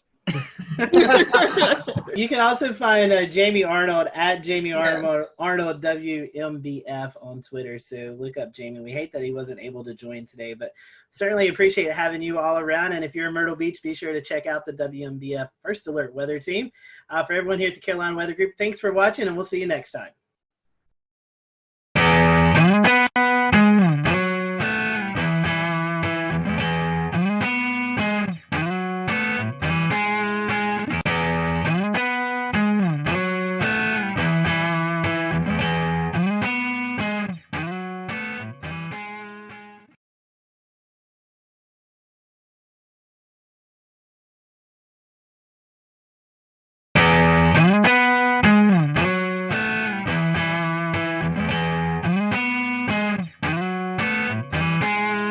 Hello, everyone. Welcome to the Carolina Weather Group. We're happy to have you this evening. And man, I am excited about this show.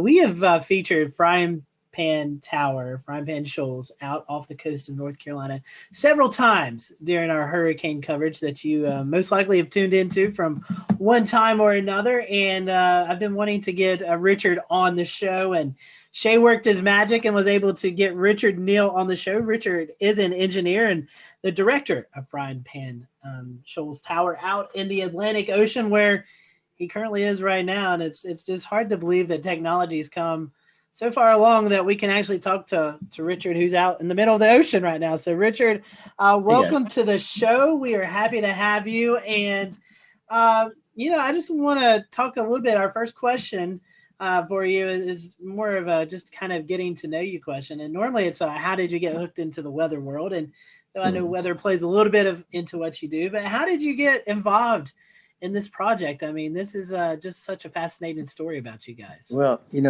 like a lot of guys, after work, I still have my hands on the keyboard and I'm working on things and I'm surfing the web. And this was back in 08, 09. And I was like, well, there's got to be great things that are giving away because we're in a recession and everything's so discounted. And let's search for government surplus in North Carolina.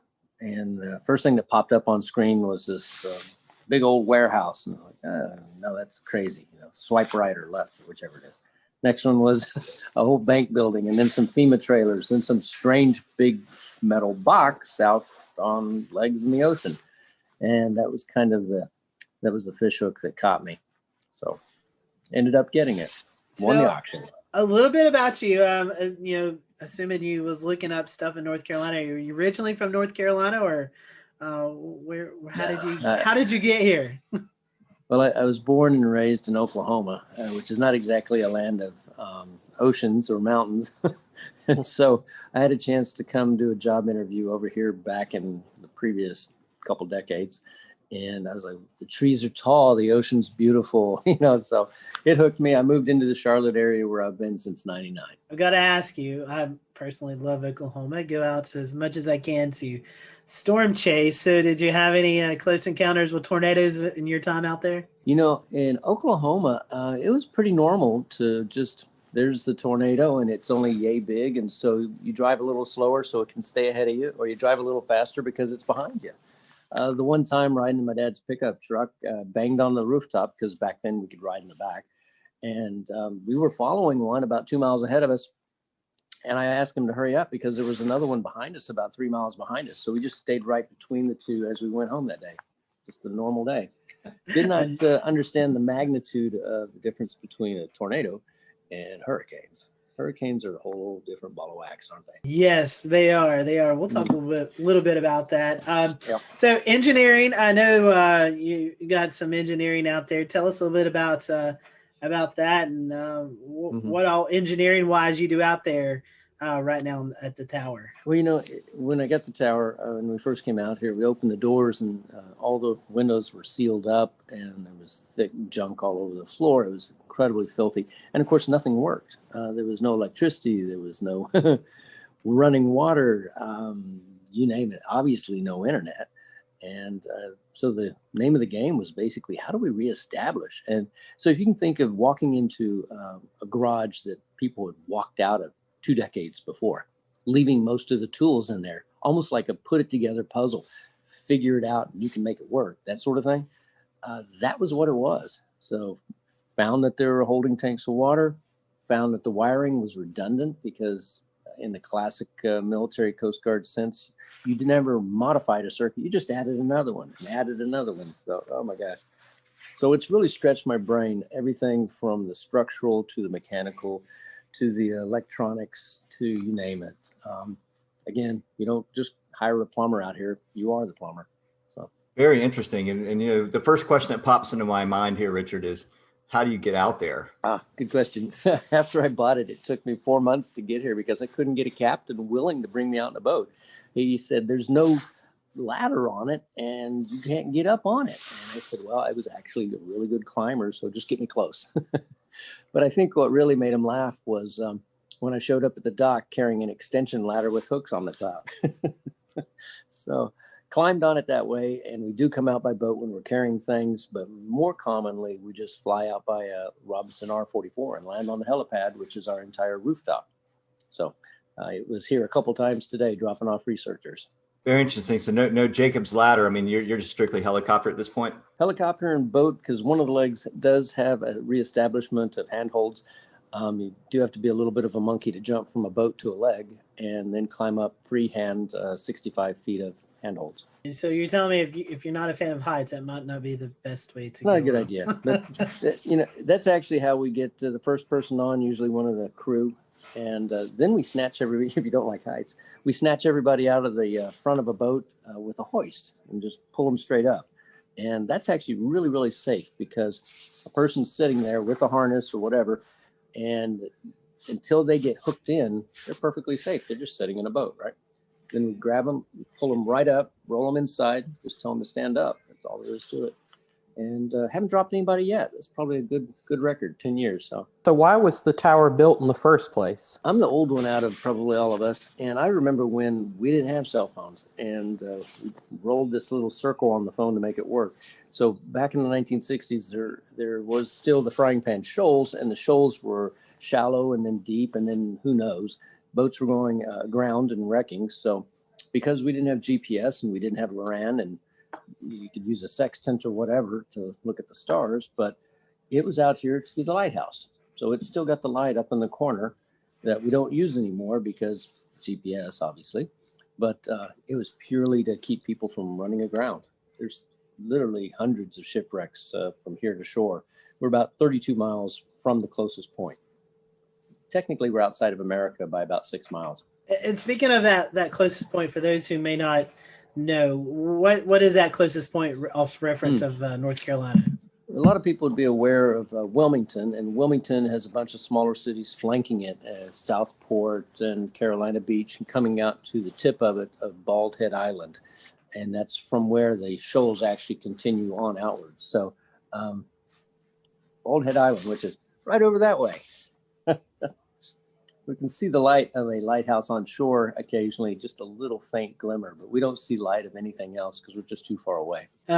Sometimes people just like to go out in the ocean, fishing and stuff. Do people ever come by and just yell up and say hey to you and whatever? Yeah, it is interesting. I don't know if it's good or bad, but I've got, I guess people are like, hey, Richard, and my phone number's out there. So I'll get text messages, emails. I think I'm down to, 5,000 or more emails in the last couple of weeks again. So it's a little tough. I'm amazed you guys could track me down. I'm glad you did. But they'll holler up, Richard, hey, this is so-and-so. And I was out there 2 years ago, 5 years ago, 6 years ago. Sometimes I remember who they are and sometimes I don't. But on a good, flat, calm weekend, we can have 30 boats around here all getting bait fish or catching fish or just hanging out. It's really quite the party. Yeah, I was going to say, I've done spearfishing at the Chesapeake Light Tower to the north up there. That's a popular spot. And there's, there's a lot of fish. There's a lot of great, fish that hang around these things. It's an object in the water. It goes in depth. There's teeming life around it. It's kind of neat. Yep. We've got a lot of bugs underneath us. And bugs, in layman's terms, are lobsters, spiny lobsters. They average about 8 pounds here. So you kind of took up my next question was going to be about the B&B and how long that ran for. Yeah, we were doing that from 2012 when we had our first family stay out here, which was quite interesting. They were like, yeah, we know it's sort of a B&B, right? And then we shifted over in 2018 purely to the nonprofit. And we still have a lot of people come out, but it's not in the sense of coming out and hanging out. It's come out and participate. The walls in here are nice and blue because we had 3 or 4 volunteers a couple of weeks back, clean and scrape and put it all back in order. How many people do you normally average in a year, Richard, that come out and volunteer? I mean, I know it can vary, but it's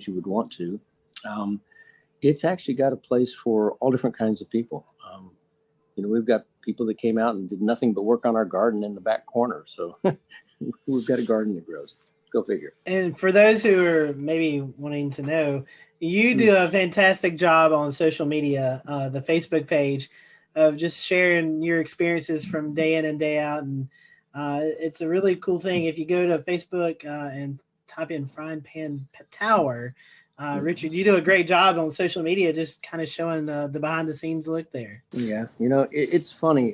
People ask what the tower is really like and how it survived these hurricanes. And some of the things that I've learned is that the engineers that put it together had a fair amount of experience with what they call Texas tower or Texas oil rigs, the genre in the 40s and the 50s. So they made this thing stupidly overbuilt. I mean, massively structurally strong. With the legs, I just got a blueprint that I hadn't seen in 10 years. And it actually indicates that when they set the base pilings down, they actually took pipes and then hydraulically rammed them through the legs down into the bedrock to the depth of, if you can imagine this, 296 feet. Wow. That's incredible. It's a football field of steel down into the bedrock and then filled up with cement. So, and the casing on the pipe that actually is water level down is multiple layers. So it's approximately 3.5 inches thick. We just, we have to worry more about anything above water and just keep welding on parts there. So, I've gotten a chance to become a more proficient welder.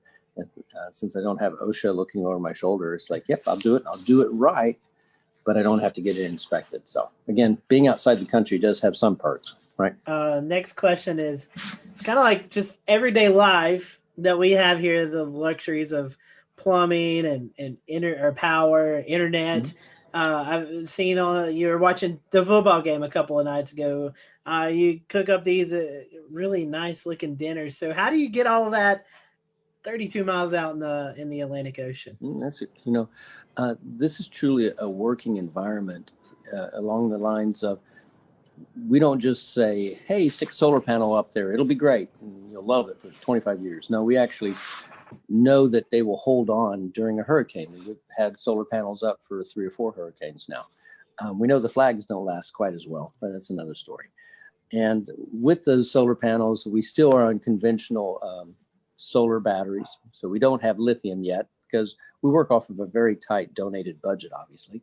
And then if we need to augment it, like tonight when everyone's using all kinds of things, I will run a small little 3K generator by Honda or something like that. But the good news is that we did also resurrect life back into the 40 kilowatt Detroit diesel that has been sitting here ever since the 1960s. And when we took it apart and looked inside at the pistons, everything was put back in almost perfect order. And then they closed the doors and walked away. So all we had to do was get it up and running again. Now we need to get the electrical part out of it, which is the diodes and the rectifiers. And guess what? I'm getting to learn something else. But once I do that, then we'll reach out to our audience and say, be nice to have some resistance heaters bolted back on the wall. And then we'll run that and be warm while we're out here working. So 99% of the time, we're just solar and wind. So we have a couple turbines, and we've got a couple dozen panels and a battery room full of batteries that we watch very closely and monitor. And everything that we do out here, we can also look at and monitor from shore. So, and that was a 5.2 gigahertz microwave dish that we set up, shot to shore, 56 miles, talked to TV station into letting us put a dish up on their tower at 1,300 feet. And, it's one of those, I can't believe they let us do this sort of stuff, but, we get really smart people and then they're excited about it. And then they tell other people, and then we get a phone call. And a gentleman just got on a helicopter today that left that made a donation, and he spent a day or two out here. I didn't make him work, but he worked anyway. Couldn't stop him. Jordan, I know you've got the big fun question for us meteorological nerds. Yeah, so as the Carolina Weather Group, I'd be remiss if we didn't talk a little bit of meteorology while we're here. So what are some of the more memorable storms that have come by in recent times? I mean, I know I'm thinking about Florence and Matthew are probably the obvious ones, but maybe you have one that's maybe not quite so obvious. Well, Arthur was an amazing thing. I actually was out here with 3 of my kids and 1 volunteer, and we planned on flying back by helicopter on a Tuesday with an upper limit of the wind speed of being around 45 miles an hour or so for the helicopter. I think it was a Bell Jet Ranger. And we woke up that next morning to 55 miles an hour constant. So we weren't going anywhere. Surprise, surprise. Had not been out here for a hurricane. And my kids are like, are we going to be all right? Of course we are. It's going to be great. So everything was great. The winds were averaging around 75. They got up to 100 and something during that. And we were all in here, and it's very noisy. My daughter points out the window because there's a huge mooring light that's about 2/3 of a mile that way. And it has a 12,000-pound dumbbell weight at the end of a huge chain. And it's the marker for the very end of the shoals. Well, the waves were so big. They're about 30 feet tall. They don't even look like waves. They just look like hills, that it was picking it up and slogging it along. And she says, Dad, is the buoy supposed to be traveling?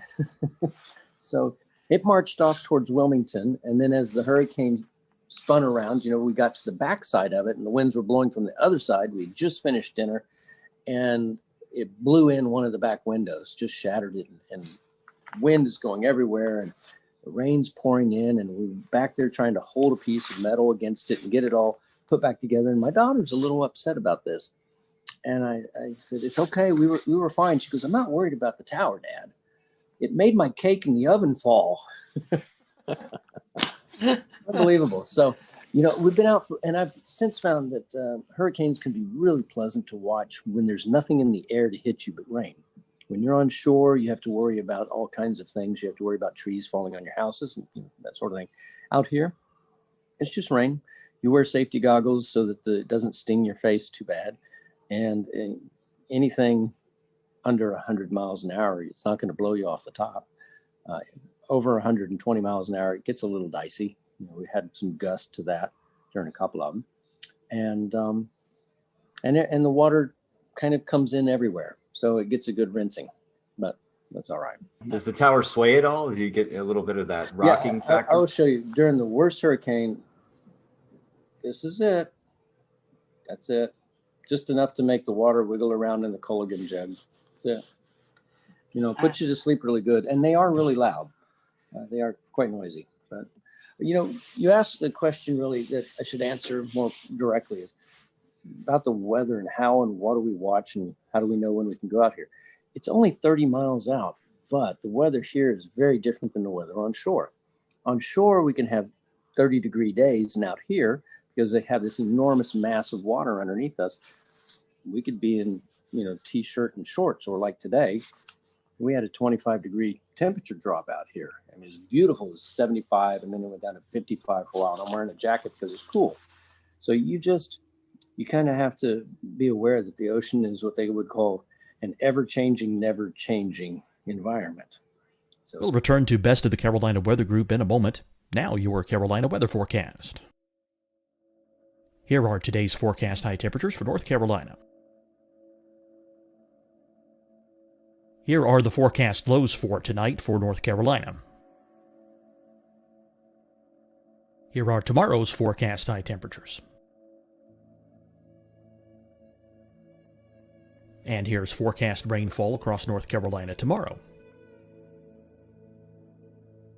Here are the forecast highs for the day after tomorrow.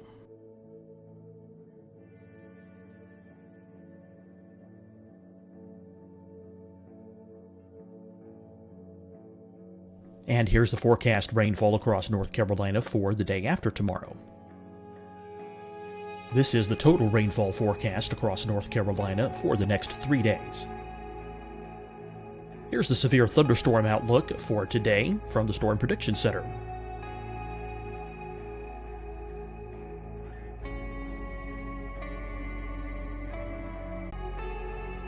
Here are the forecast high temperatures for today for South Carolina.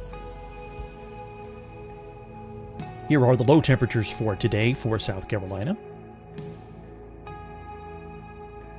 Here's the probability of precipitation forecast across South Carolina today. And here are the rain chances across South Carolina tonight. Here are tomorrow's forecast highs across South Carolina.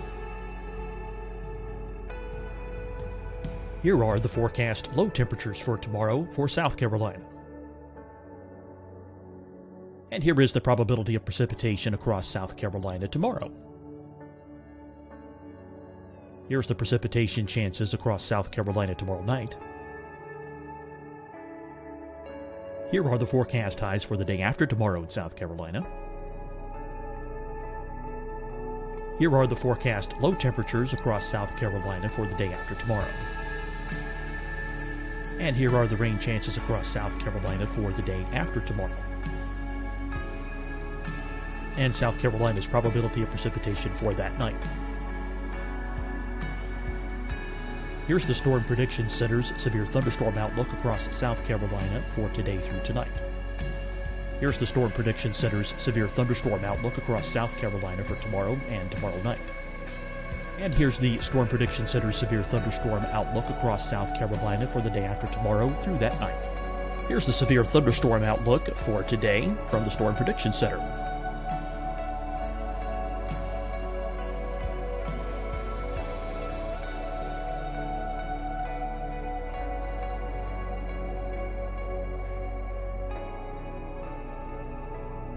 And now here's a live look at weather radar across the southeast. Deciding when to wear a mask isn't about who you know or how well you know them.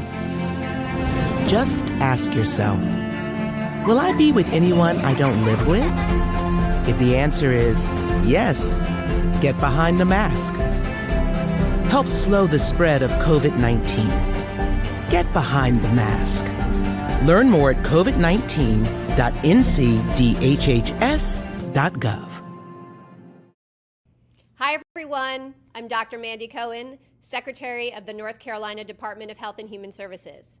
And when you follow the 3 W's, you protect your family and your neighbors from COVID-19. When you leave your home, practice your W's. Wear a cloth face covering, wait 6 feet apart, wash your hands often. Wear, wait, wash. We're in this together. Stay strong, North Carolina.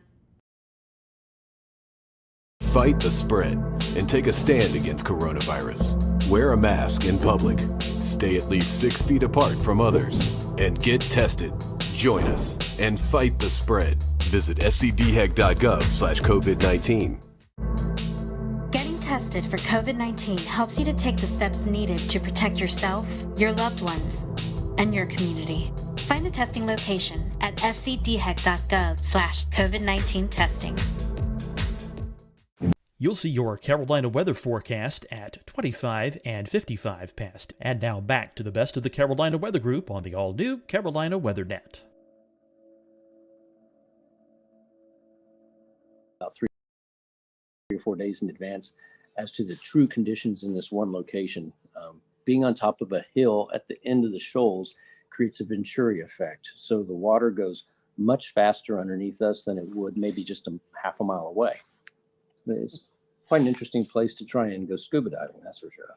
I would imagine the waves, Yeah. We see storm surge on the coast with landfall and hurricanes. And, we see these models that are predicting 20, 30-foot waves out in the ocean, but the normal everyday person doesn't get to see that. But you do. I mean, you were just talking about the experience with Arthur. I mean, I'm sure the first time you saw it was like, oh my gosh, but have you kind of got used to the fact of seeing these huge waves now after being out there so long? It's funny, the smaller waves, just the 12 footers or so, those actually impact harder than the big ones. We have these legs that are 42 inches in diameter, so relatively speaking, they're very narrow.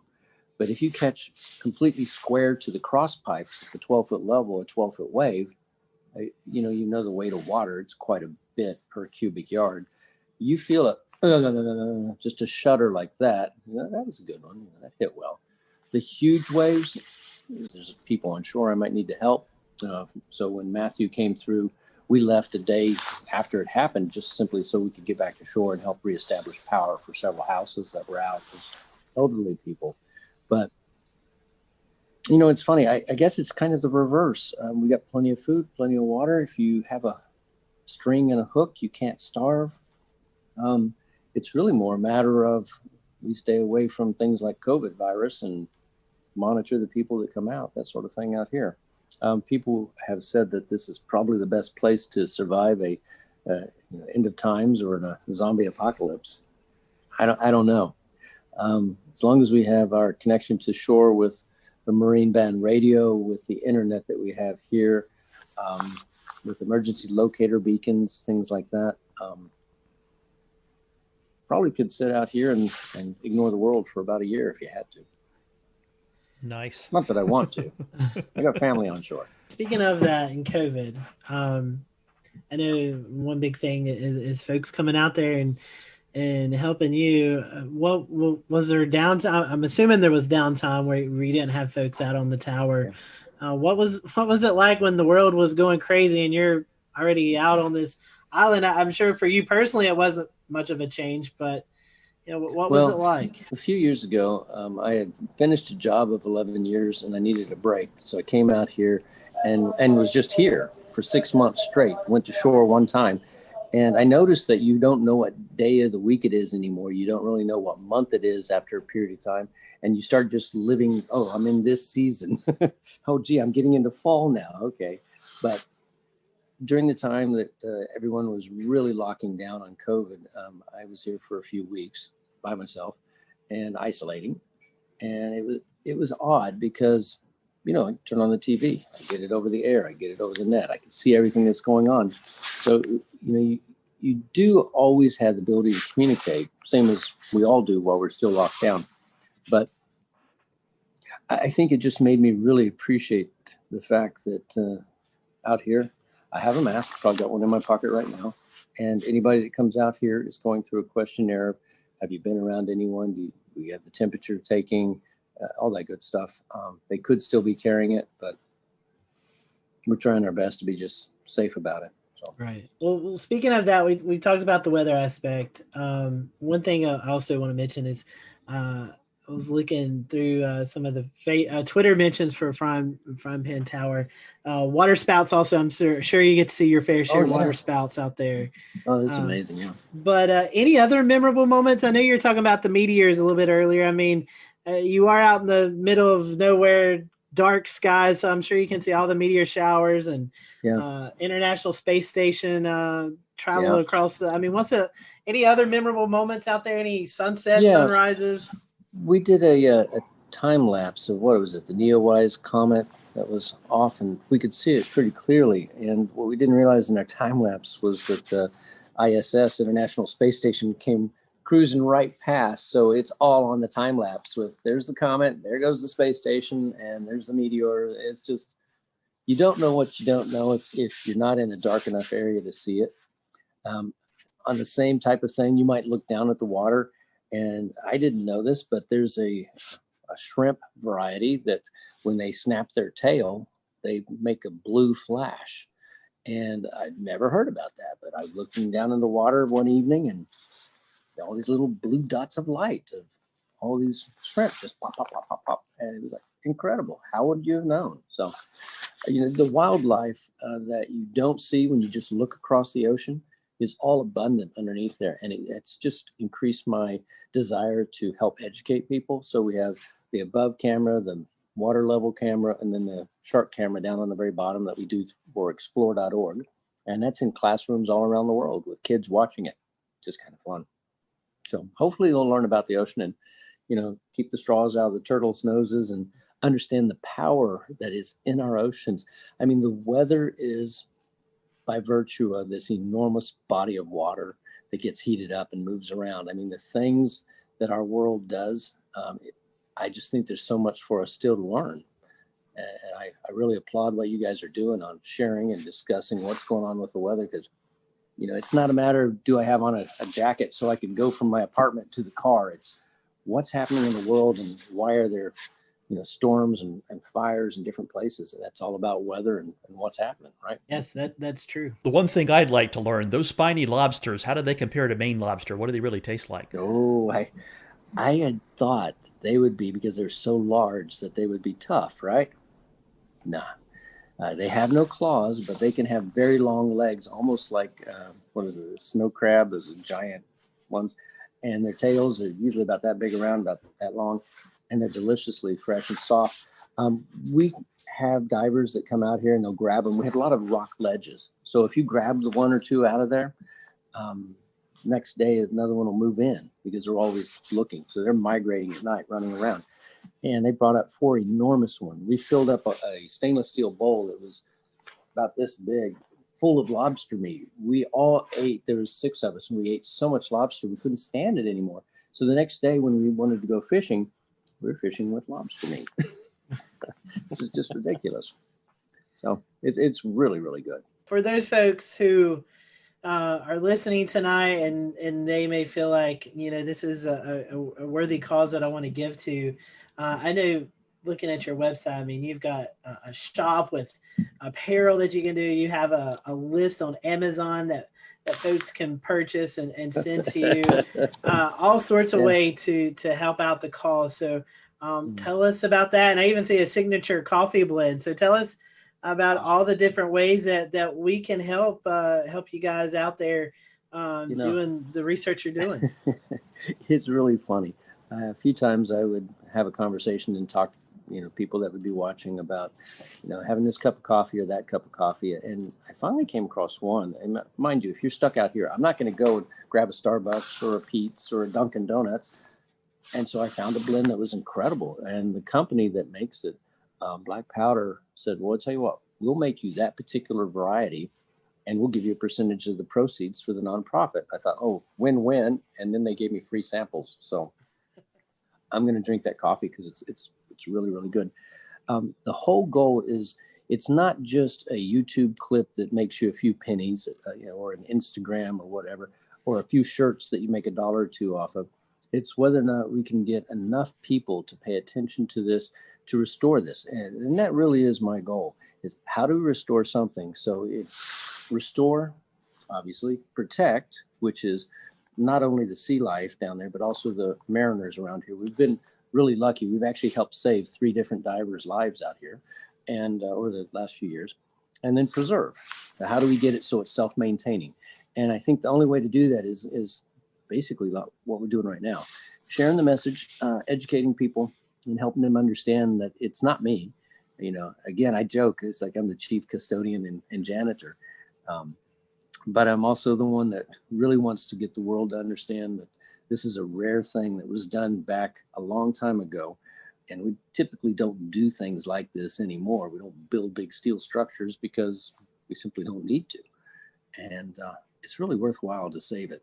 That's all we're trying to do. Interesting that you say that. I was looking, you're on the wish list, you have like an AED, and I never would have put that together with, folks who may be out there and, 30 some miles off the coast and they need immediate medical attention. That's a great thing. Had a heart attack when you had to, get him out of here. We had the helicopter flew out here and grabbed him. So a big Coast Guard helicopter snatched him off, and he was okay. Next day, he was fine. Wow, amazing story. Well, Richard, I personally want to thank you for what you're doing, and you were talking about Dan about getting some storm chasers out there. We may have to pitch in on a helicopter ride and come out and at least have a meal with you or something. I'd love to get you guys out for a weekend, and you know what? If you give us enough notice, we'll find a volunteer with a boat and just have you guys come out on that. How's that? Hey, I am down for that.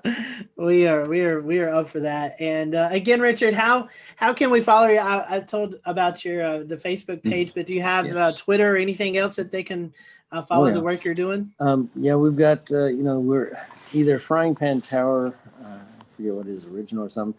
So we have an Instagram. It's easy to find us. You search for Frying Pan Tower, clearly. There is also a in the middle of the woods, a frying pan light tower, not a light tower, but a tree tower for observing for other things. You'll know it when it's us because we have water around us. So we have Twitter, we have YouTube, we have Instagram, we have Facebook, and I don't know what else. Well, you're talking about and our website, of course. Yeah, at the explore.com, which we got permission to air some of the footage during hurricanes. Oh, good. It's explore.org. They're good. Yeah, folks. Explore.org. Yes. Yeah. They're doing good things. Definitely check that out. That's awesome. Yeah. Good deal. Well, Richard, we thank you for your time. And for those who are watching here on the Carolina Weather Group, we hope you have a great rest of your week, and we'll see you next time here on the show.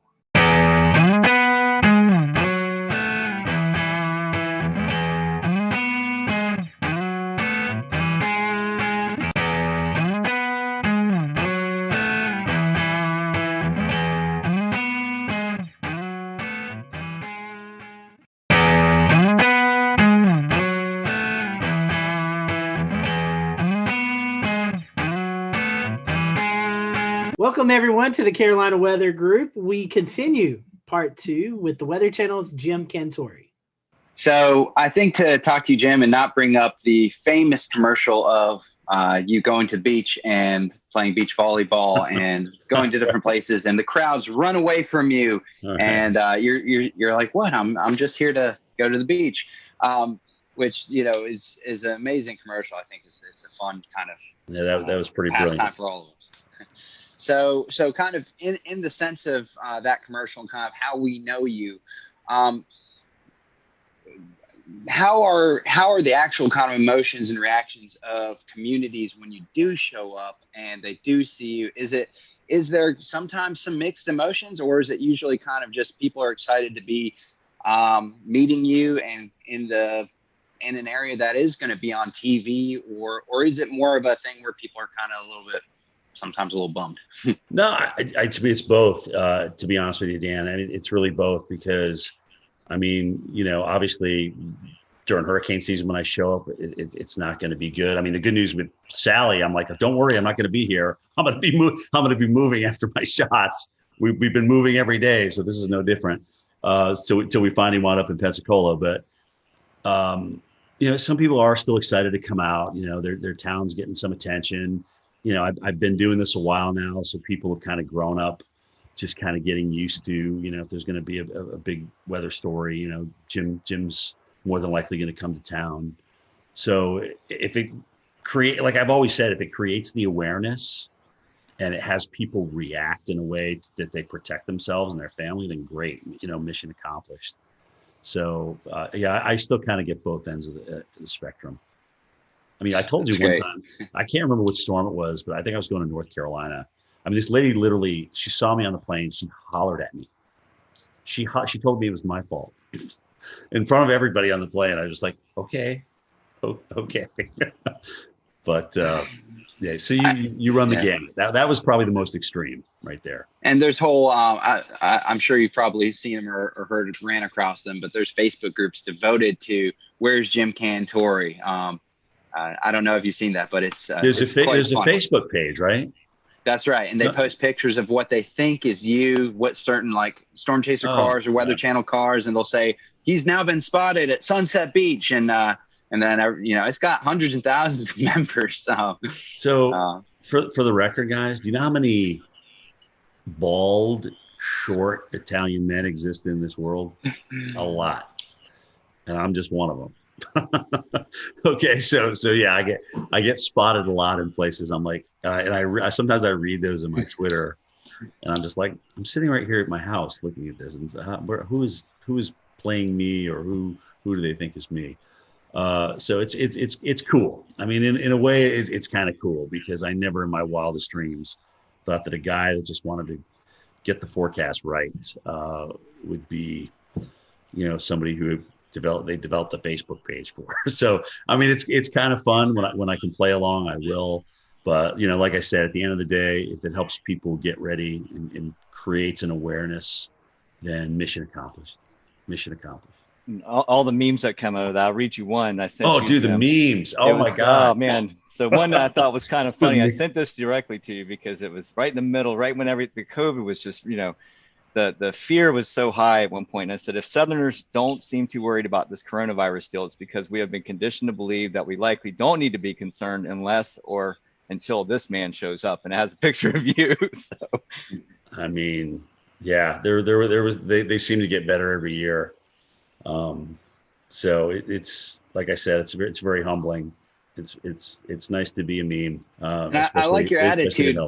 I like your attitude on it a lot. I mean, the idea is if you can bring attention in a positive light to the storm, then you're doing a good thing no matter what, and that's great.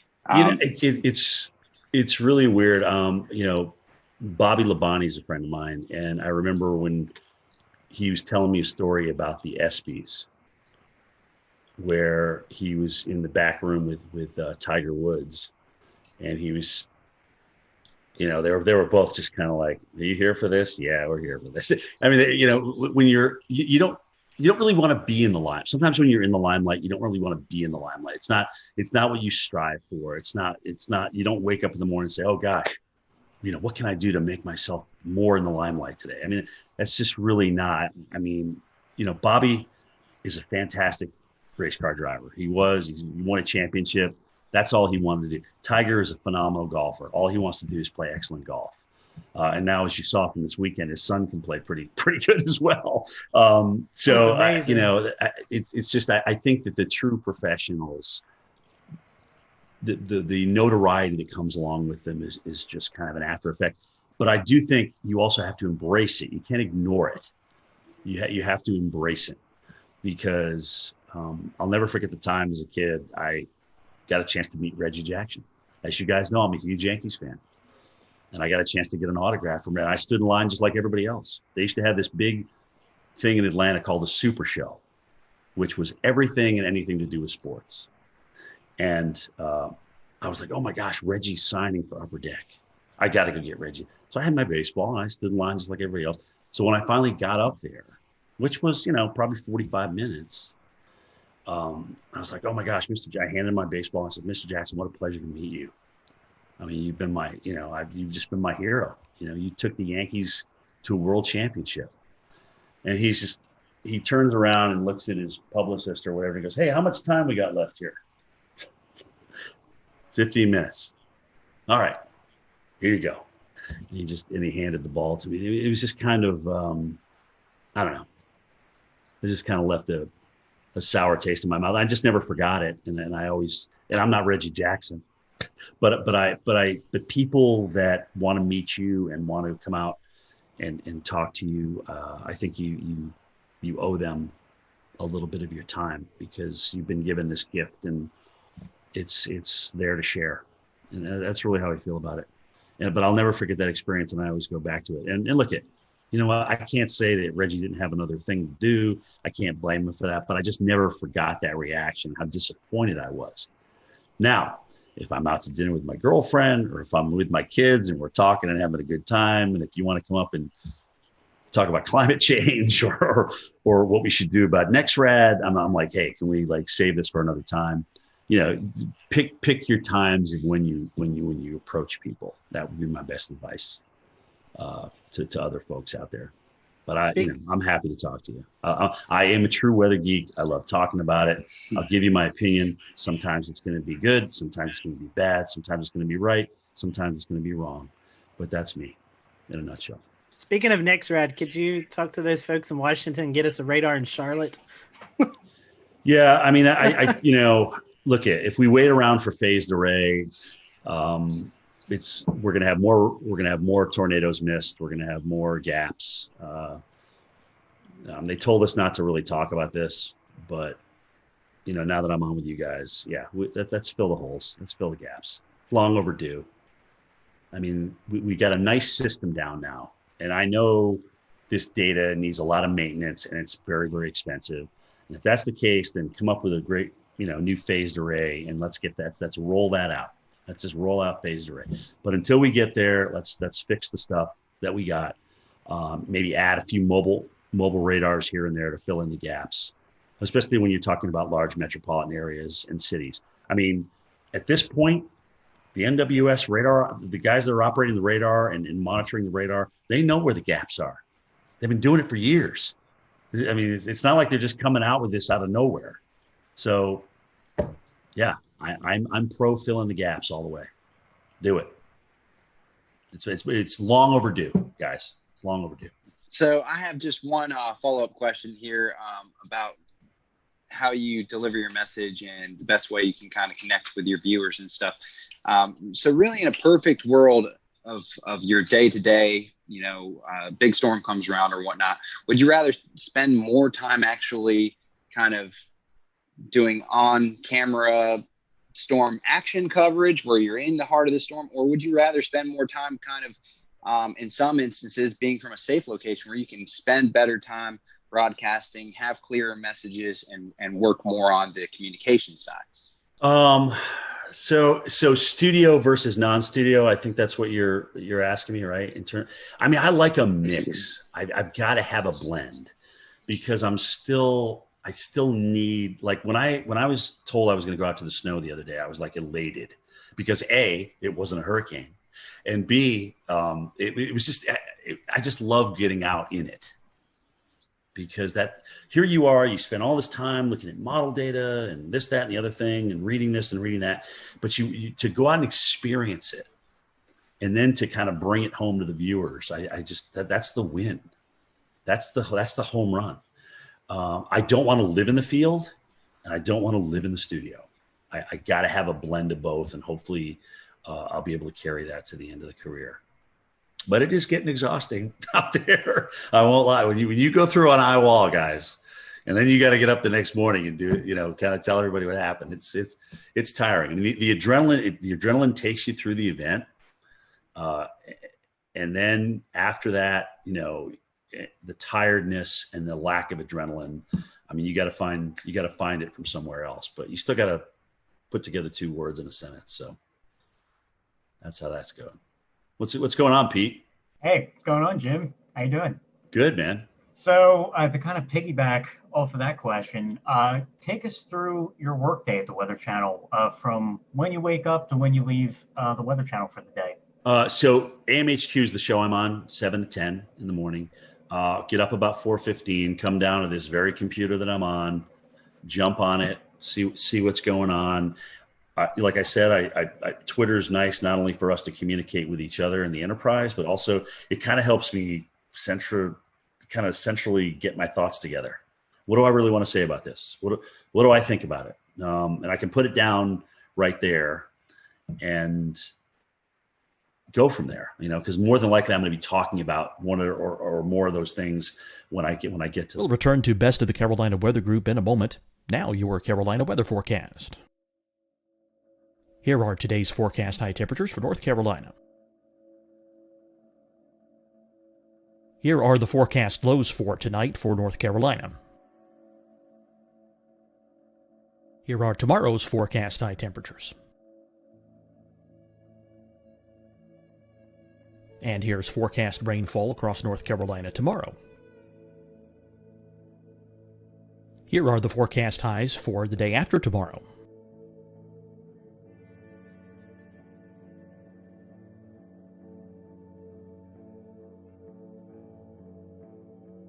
And here's the forecast rainfall across North Carolina for the day after tomorrow. This is the total rainfall forecast across North Carolina for the next 3 days. Here's the severe thunderstorm outlook for today from the Storm Prediction Center.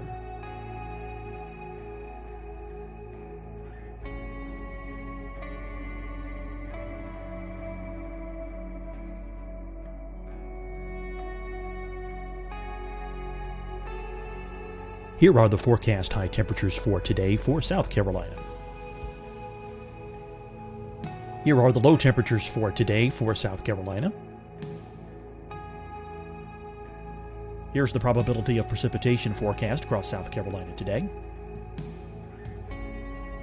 And here are the rain chances across South Carolina tonight. Here are tomorrow's forecast highs across South Carolina.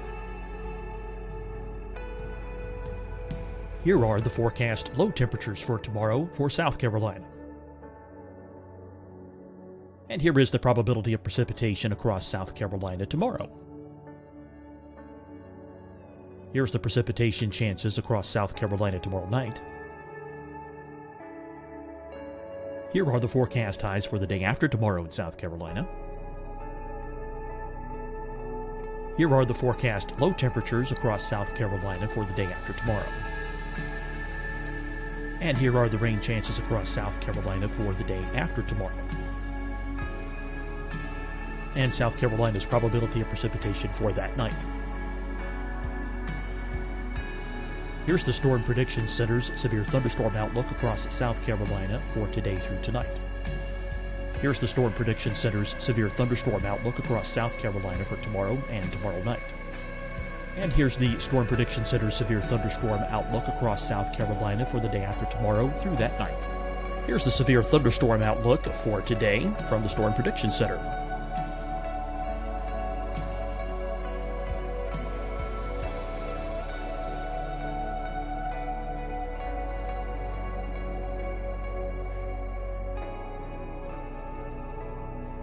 And now here's a live look at weather radar across the southeast.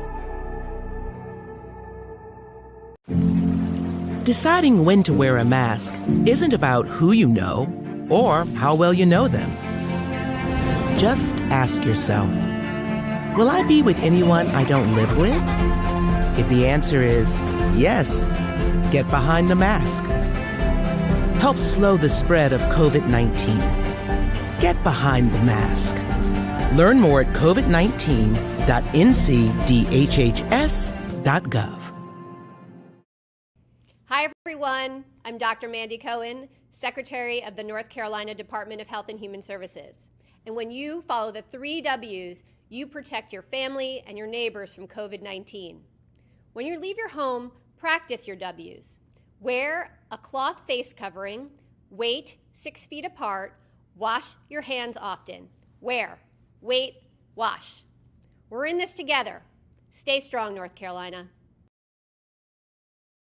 Fight the spread and take a stand against coronavirus. Wear a mask in public. Stay at least 6 feet apart from others. And get tested. Join us and fight the spread. visit scdhec.gov/COVID-19. Getting tested for COVID-19 helps you to take the steps needed to protect yourself, your loved ones, and your community. Find the testing location at scdhec.gov/COVID-19 testing. You'll see your Carolina weather forecast at 25 and 55 past. And now back to the best of the Carolina Weather Group on the all-new Carolina WeatherNet. Hour before my show, I'll slap a little powder on, put my mic on, go meet with my weather producer, talk about any interviews that are coming up with my show producer, and boom. Here we go for 3 hours. Strap in and enjoy the ride, and be ready for whatever Stephanie has to throw at you, because it's usually something you didn't expect. But it's great. She makes it fun. She really does. She makes the whole 3 hours go by. I mean, when her, Jen, and I aren't there together, it's definitely different. And that's not to say other people aren't talented, because I mean, Felicia and Tevin and Jordan and Chris, those guys are all incredibly talented. But it's just we've been working together so long now. We kind of got this little routine. We kind of know each other's quirks and things like that. So it's very fun. After the show, we have a meeting at 10:30. A call in, kind of talk about the evening show, Mike's show, Bettis' show, and then what's going to happen the next morning, who we may have as guests and things like that. And that is my day. And tell us, like, behind the scenes, who's in the studio during the show, and how many people are working on the show every day. So in the studio, it's either 2 or 3 talent. Sometimes they'll have somebody from home. Like if Steph or Jen are on the road and they just get back, they will have them home for a couple of days. Again, this is all about a part of the COVID thing. It's been weird. I've actually been lucky, because when I've come back from the field, it's been a Friday. So I just go into my weekend and I just come back into the studio. I think I'm the only guy who doesn't have a home studio. I said, look, I will come in. I have no problem in coming in. They have me in this area where nobody's around. I have my own desk. It's literally yards and yards away from anybody else. So I'm nowhere near anybody. And it's literally as soon as you walk in the door.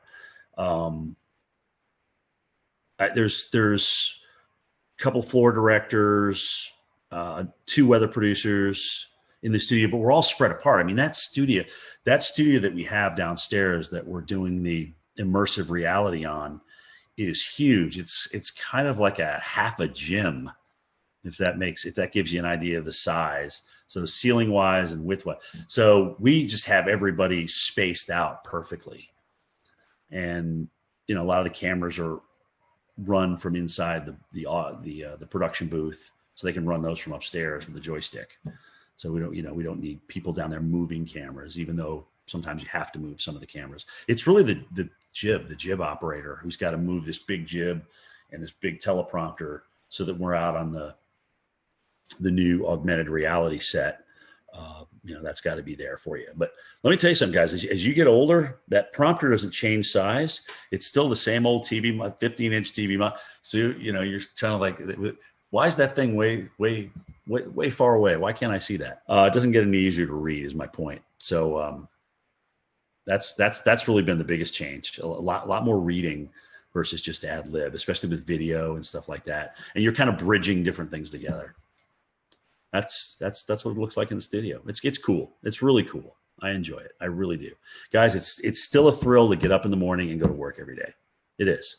I don't even consider it a job. It's still fun. It's still fun to look at the weather and get it right. It really is. That immersive reality technology that you were talking about, I know we discussed it last year, but 12 months later, I'm still fascinated by it, as many others are. Tell us about some of the challenges of working with a piece of technology that's maybe new. Well, so remember, I just said this is like the size of a small basketball court, or half a basketball court. So with prompters way over here and monitors way over there that can't get close to you, some of the data on the graphics is really hard to read. So when we walk along and we see those little candlesticks there with the high and the low and the precip, one of them looks like a little crystal ball. So I can't see those numbers unless I'm looking at a monitor. And sometimes that monitor is just far enough away where I can't quite read that number. So if I don't preview those graphics first, it's definitely an beep moment out there and sometimes I'll turn the wrong way because you're so far away, you forget which side it's actually on in the real world. So it still takes some getting used to, and I'm absolutely not as comfortable as I am with a telestrator and a monitor in front of me or right next to me where I can touch it.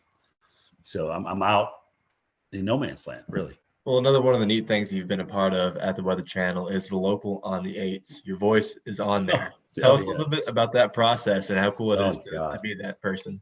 So local on the 8s. Oh my gosh, when did I do that now? Maybe 10 years ago. But it took about 18 hours to record all that. I mean, you have to record each number. There's different phrases that are coded. And so they put those codes together based on the forecast, right? And so partly cloudy will come up with winds increasing to 25 miles per hour. Those are two different things that I would record. I don't record all that in one thing. But so I thought, oh my gosh, so I get a chance to do this now. I'm going to be fancy with it. I'm going to like, if it's 108 degrees, I'm going to like really, it's 108 degrees, heat index 108, wind chill minus 55. So I went through and I did all that. And, that was about 3 hours worth of recording.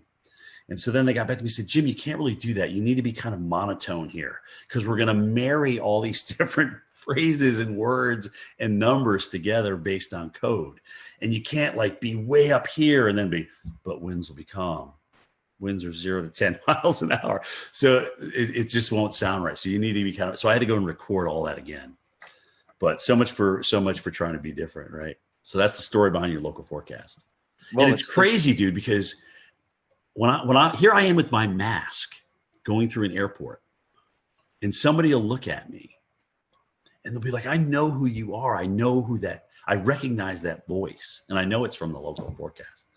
So not even being able to see my face, just from the local forecast, I get recognized now. It's great. Well, it sure sounds a lot better than it used to before that. Yeah. Well, it's HD. It's got a little bit more resonance to it, reverb to it. And yeah, it's not the National Weather Service radio. That's for sure. Well, Jim, I had a question about what it's like to do your road trips. You've already talked about this a good bit, and we know that no two road trips are alike for sure, especially when some are go to severe weather events, some go to hurricanes, some go to winter storms. Right. But what is a typical road trip like for you? What's the advanced planning like? What's it Frank, like to actually cover it? Yeah, the hardest thing for me is that I want the ball when the game's on the line. Okay. So what that means is in the morning before I travel, I don't like if we have a pending hurricane, I don't want to not be on the air. I want to be able to go in there and talk about it. But that becomes a very long day. Okay. Because you're up early, you're in doing your thing, and then you got to go home. You either have to pack if you hadn't the night before, and then, travel to the airport and go through that whole rigmarole, and then get to your location. And like I told you guys earlier about the logistics, you got to make sure all those logistics line up. I mean, if that's going to be your spot that you're going to broadcast from, is your cameraman going to be dry? Are you going to be able to be out in the worst of it without drowning yourself and your vehicles and things like that? All those things come into play. And so now here we are at 6 o'clock at night after starting at 4:15 in the morning without stopping. And it just becomes an incredibly long day.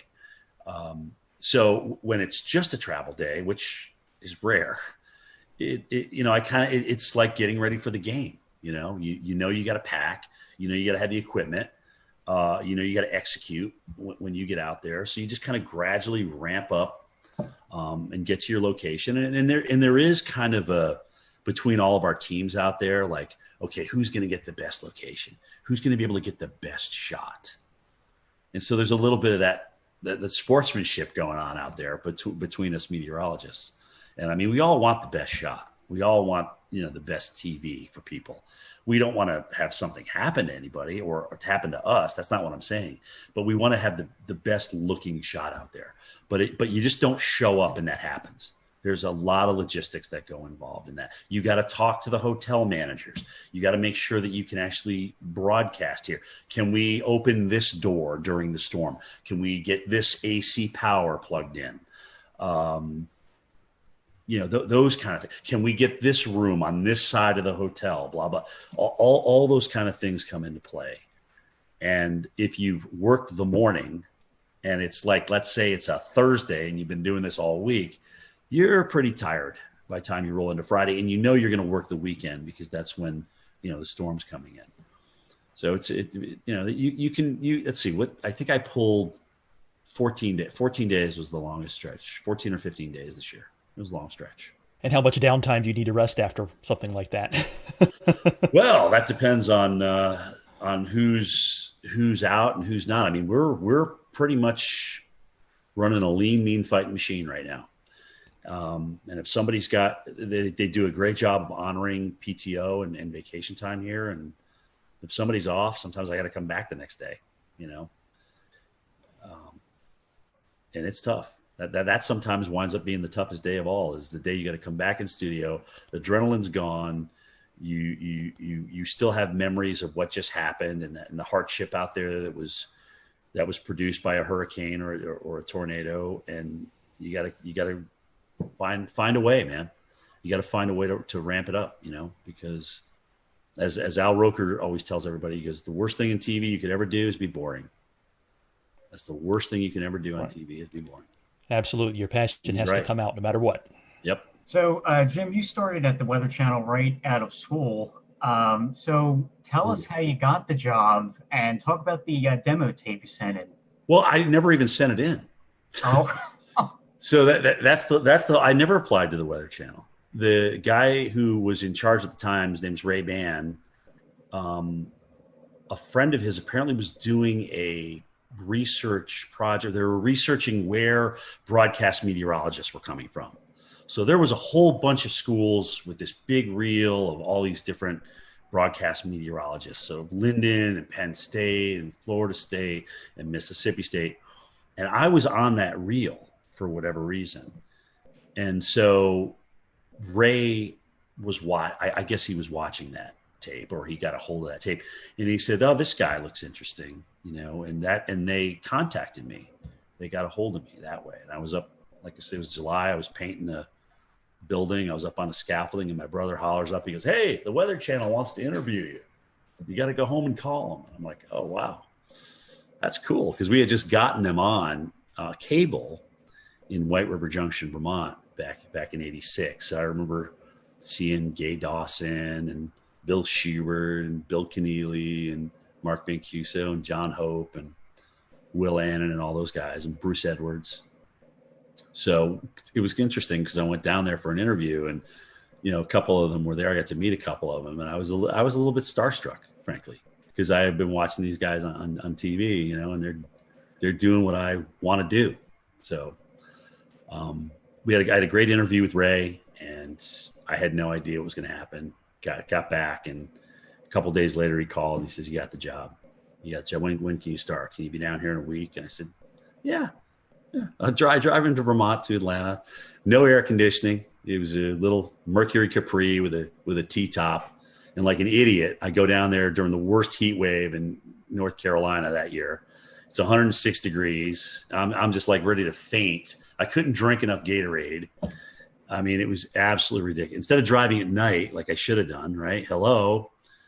Anyway, so I got my first experience with Southern heat, and I couldn't for the first 4 years down there, I was like, I got to get out of here.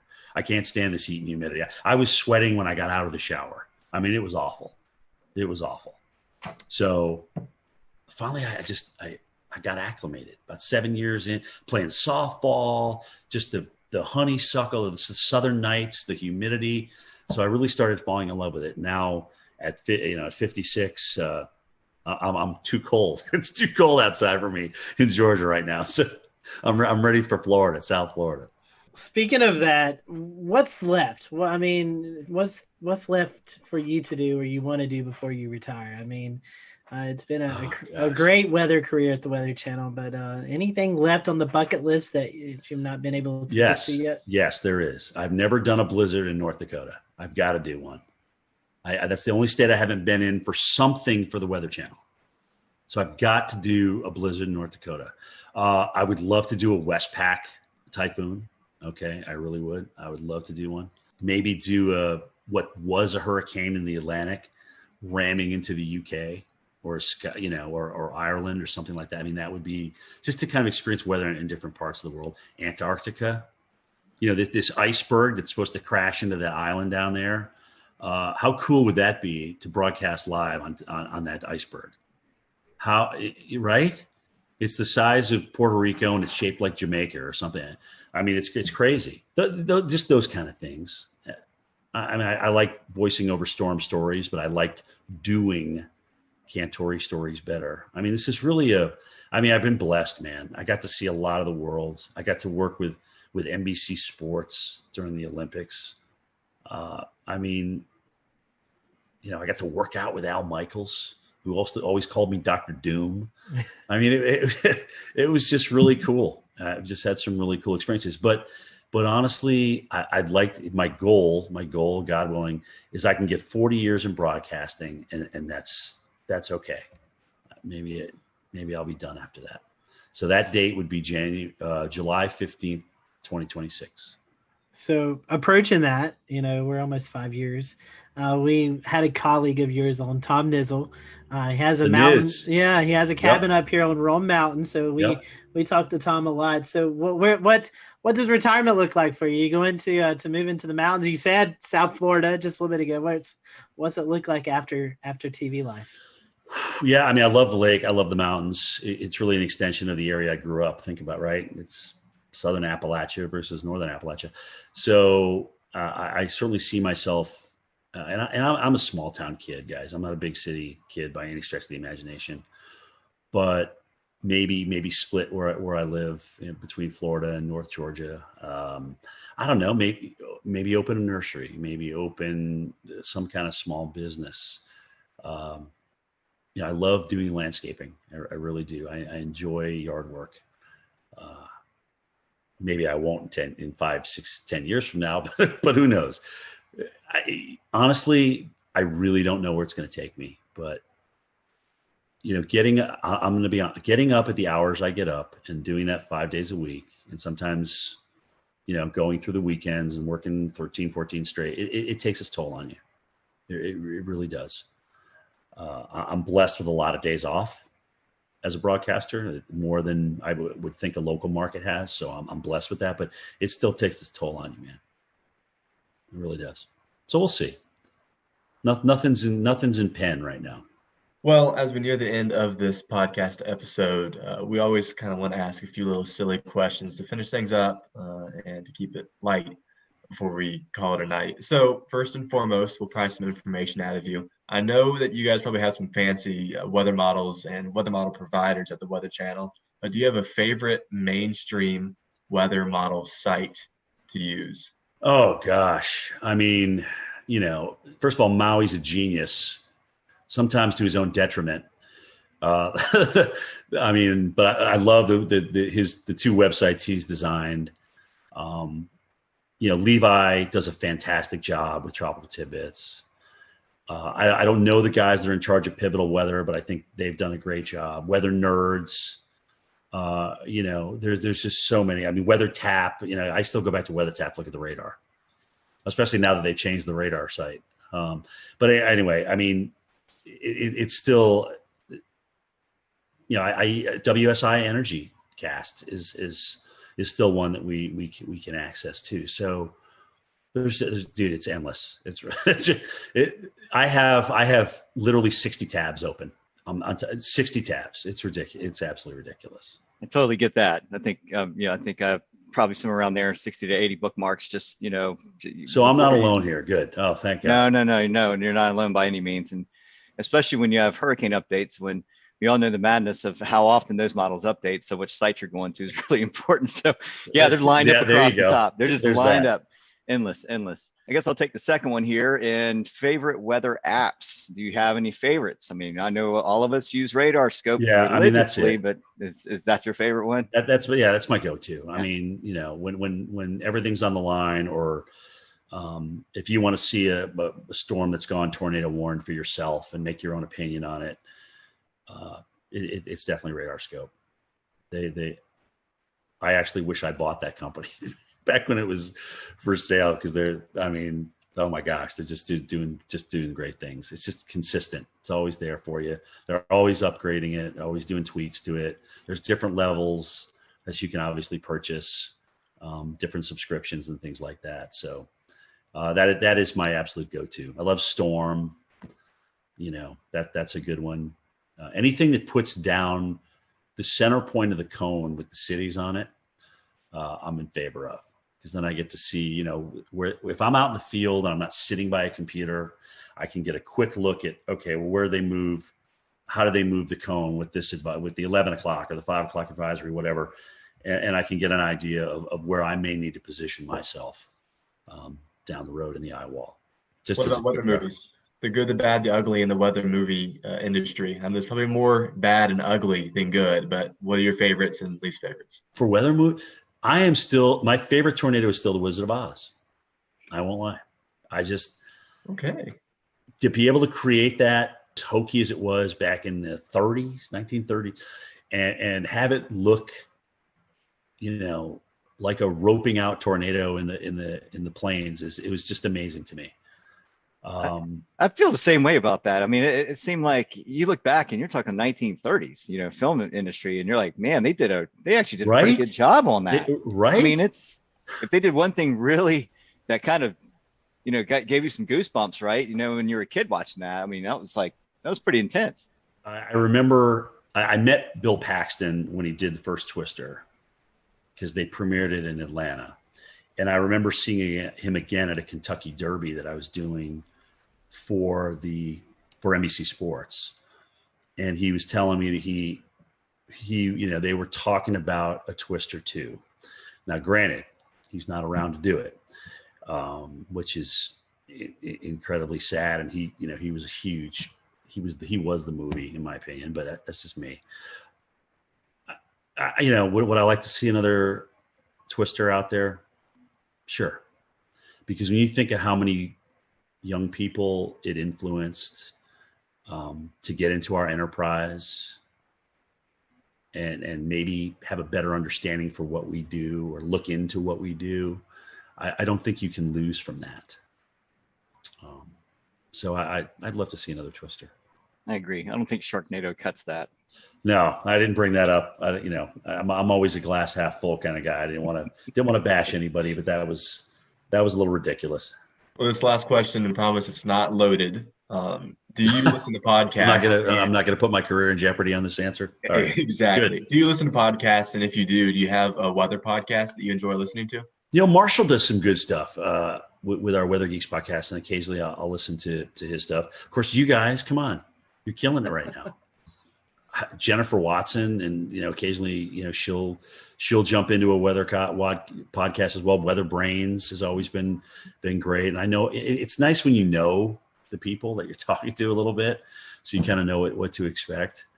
Guys, honestly, anytime that we can educate people that are either interested in meteorology or even our own people that people probably didn't know the Reggie Jackson story before I brought it up tonight, and whether that furthers your weather education or not, no, but it's just something, if you've been watching me for a good chunk of my years, you know what is behind me when people come up to me in the field, kind of how I react now. So yeah, I mean, and I think it's good for the enterprise. It's just all good. It's good to talk about things. You know what? Sometimes subjects aren't great. The radar thing's is a touchy subject, right? I mean, but we got to talk about it because radar save lives. Early warning save lives. We know that. So it is. It's definitely another fun topic just because I think I can only speak to Evan and Peter, at least on our panel right here. We are avid TikTok followers, and I've seen you appear in a few TikToks with Stephanie. That's all Stephanie. That's all Stephanie. Trust me. That's it's funny. She goes, Cantor, just do this with me. Come on, just do it. And Steph just has a way to kind of beg you to do what she asks you to do, what she wants you to do. So you did, and I'm like, you know what? Why not? I mean, what? It's just like, what the hell? Yeah, I don't want to be a total bore. So I'll jump in and usually make a fool out of myself. But you know what? I'm okay with that. Yeah. I'm okay. I can still sleep at night, and it's all good. So. All right. Well, my last question for you, and let's take weather out of it because I know you've made many trips to North and South Carolina. Yeah. Top 5 destinations to visit in the Carolinas. I mean, I know you've been in the Carolinas covering winter weather, tropical weather, but if you're just coming on vacation to North and South Carolina, what'd be your top 5 spots to visit? Oh, man. Well, I love, first of all, we'll return to Best of the Carolina Weather Group in a moment. Now your Carolina weather forecast. Here are today's forecast high temperatures for North Carolina. Here are the forecast lows for tonight for North Carolina. Here are tomorrow's forecast high temperatures. And here's forecast rainfall across North Carolina tomorrow. Here are the forecast highs for the day after tomorrow.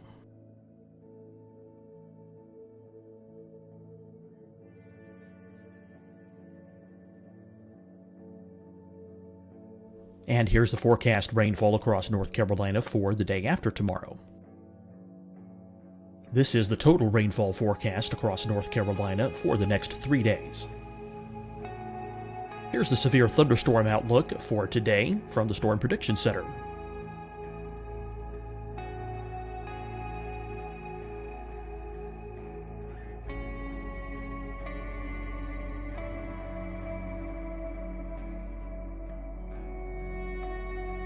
Here are the forecast high temperatures for today for South Carolina. Here are the low temperatures for today for South Carolina. Here's the probability of precipitation forecast across South Carolina today. And here are the rain chances across South Carolina tonight. Here are tomorrow's forecast highs across South Carolina. Here are the forecast low temperatures for tomorrow for South Carolina. And here is the probability of precipitation across South Carolina tomorrow. Here's the precipitation chances across South Carolina tomorrow night. Here are the forecast highs for the day after tomorrow in South Carolina. Here are the forecast low temperatures across South Carolina for the day after tomorrow. And here are the rain chances across South Carolina for the day after tomorrow. And South Carolina's probability of precipitation for that night. Here's the Storm Prediction Center's severe thunderstorm outlook across South Carolina for today through tonight. Here's the Storm Prediction Center's severe thunderstorm outlook across South Carolina for tomorrow and tomorrow night. And here's the Storm Prediction Center's severe thunderstorm outlook across South Carolina for the day after tomorrow through that night. Here's the severe thunderstorm outlook for today from the Storm Prediction Center.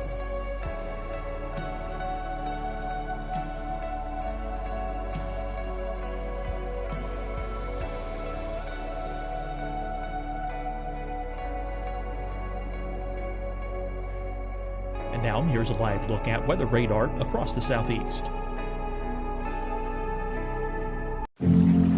Deciding when to wear a mask isn't about who you know or how well you know them. Just ask yourself, will I be with anyone I don't live with? If the answer is yes, get behind the mask. Help slow the spread of COVID-19. Get behind the mask. Learn more at covid19.ncdhhs.gov. Hi, everyone. I'm Dr. Mandy Cohen, Secretary of the North Carolina Department of Health and Human Services. And when you follow the 3 W's, you protect your family and your neighbors from COVID-19. When you leave your home, practice your W's. Wear a cloth face covering, wait 6 feet apart, wash your hands often. Wear, wait, wash. We're in this together. Stay strong, North Carolina. Fight the spread and take a stand against coronavirus. Wear a mask in public. Stay at least 6 feet apart from others. And get tested. Join us and fight the spread. Visit scdhec.gov/COVID-19. Getting tested for COVID-19 helps you to take the steps needed to protect yourself, your loved ones, and your community. Find the testing location at scdhec.gov/COVID-19 testing. You'll see your Carolina weather forecast at 25 and 55 past. And now back to the best of the Carolina Weather Group on the all-new Carolina Weather Net.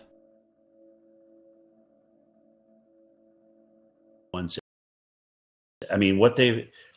It's a hidden gem. Nobody knows about it. If I had to retire in Greenville, I would do it. Yes. Okay? Greenville, South Carolina. Love it. Absolutely love everything about that city. I got a lot of good friends up there too. So their Euphoria Festival they do every year is second to none. But behind that is Charleston. I love Charleston. It's the charm of that city, just being down in there, being in the thick of it, the history, the weather history. I mean, everything. It's just absolutely beautiful. Wilmington, I've seen them get the crap kicked out of them and come back and be this wonderful, wonderful town. I love Asheville. The Grove Park Inn. I've been there for the gingerbread contest. I mean, that is just unbelievable. It's just a beautiful historic place. The Biltmore, obviously, up there. I mean, holy cow. Gosh, where else have I been in the Carolina? I think it was Winston-Salem. Maybe, or was it Hickory? I can't remember. I got a friend that I went. They had just like refurbished the downtown. I can't remember which one it was in, which one I was in, but I thought that was a pretty cool place. I live close to Hickory, and it's recently been redone. So there it was Hickory. Yeah, I was about to say, you're kind of like, what? Where did this come from? Where did this come from? All right, who did I offend on this answer? No, you didn't offend anybody. You get your martial arts training here in Charleston. We all know that. Yeah, you did great. I'm in agreement with you on Charleston. It's my favorite place to go. Oh, it's beautiful. And Jay loves it too, right? Greenville's number one. Charleston's number two. It really is that, just like that. I tell people, I say downtown Greenville is the most underrated place to visit. It's a beautiful spot. Not a lot of people go. I mean, you can go out on a nice Friday or Saturday night and go eat dinner, welcome the river. It's a beautiful spot. Like I said, if somebody said, all right, Jim, you have to leave Atlanta, you have to go somewhere else, where would it be? It would be Greenville, South Carolina. I know our buddy Wes Grimes, who actually submitted a question earlier. He loved when you visited Boone a couple of years ago during the big snowstorm. And oh my God, that was awesome! I know Boone loves you, so if you ever make it back up there, I know you'll have a lot of folks and friends up in the Boone area. So. By the way, the Boone stick is still around. Apparently, it's in my producer's Steve Pederak's office. And I'm like, dude, you got to bring the Boone stick back out. I've never pushed so many cars out of the snow in my entire life than in Boone, North Carolina. Well, I will tell you this from a guy, Evan and myself living in Western North Carolina, we definitely hope we can copy that sometime soon because we're in our snow drought. That was the last time we had measurable snow here outside of the mountains was that storm a couple of years ago. It's going to be tough with La Nina, but we'll see, especially strong. If we go to strong La Nina. But it's an active pattern, dude. And we got the negative NAO. So you may get a little bonus out of that. We'll see. I'm afraid more ice than anything. That's my concern this year. Yeah, that's the models keep head faking though. They keep wanting to bring the AO back positive again, but it keeps not happening. And again, well, we all know how those forecasts go sometimes. Right. we've all been disappointed a few times. Look at that NAO. It's going to go so negative. Anyway, we'll see. We'll see what happens. Well, Jim, we certainly appreciate your time. We want to wish you a very Merry Christmas and a Happy New Year. And for those who are listening to the podcast, I'm sure they're probably following you on Twitter, on social media, but if they can't, or if they're not, how can they do that? So at Jim Cantori is my Twitter. I don't do Facebook, but my tweets go to Facebook. At Instagram, at Jim Cantori on Instagram. That's more of my personal life than sometimes I'll throw some weather on there. I have been lately, but that's personal's Instagram and weather is mostly Twitter. And that's me, man. We appreciate your time and thank you guys for watching tonight. Yeah. We hope you have a great evening and we'll see you back soon here on the Carolina Weather Group. Merry Christmas, guys. Thanks for having me.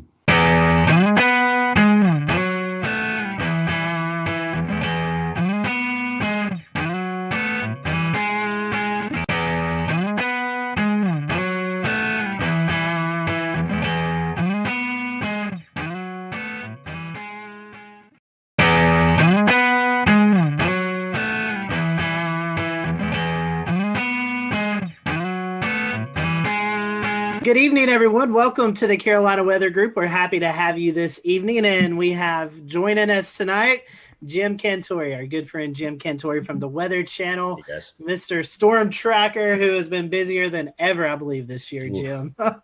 It's been a busy year for you. Tonight, we're going to be talking about reviewing 2020 and just all the crazy things that's happened in the weather community with storms and hurricanes and how we battled it with COVID as well. So a really interesting conversation tonight that we're looking forward to. So Jim, we were just talking a little bit before we started tonight. How are you doing? It's been a busy year. Are you getting any rest here recently? Yeah, I mean it's been good. Obviously it was quite a run in September, and then November, where we're usually just not doing much at all, was cranking up. And obviously it wasn't so much being in the field, but being in the studio, talking about the threats to Central America. But, then there was Ada, where I went and the system was far enough offshore where it didn't really affect us in Marco. And I said, guys, you sure you don't want me to stay? Because there's a chance this could be coming back toward Florida. No, I'll just come home.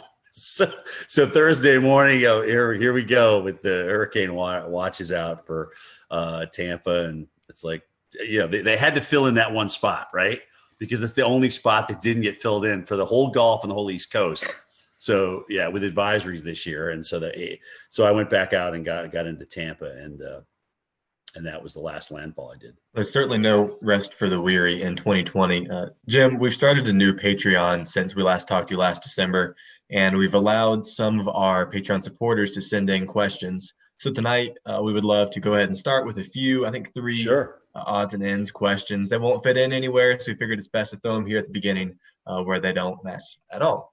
So first and foremost, from an anonymous Patreon supporter, if you could point to a single piece of technology that has changed our field over the past 20 years, what would it be?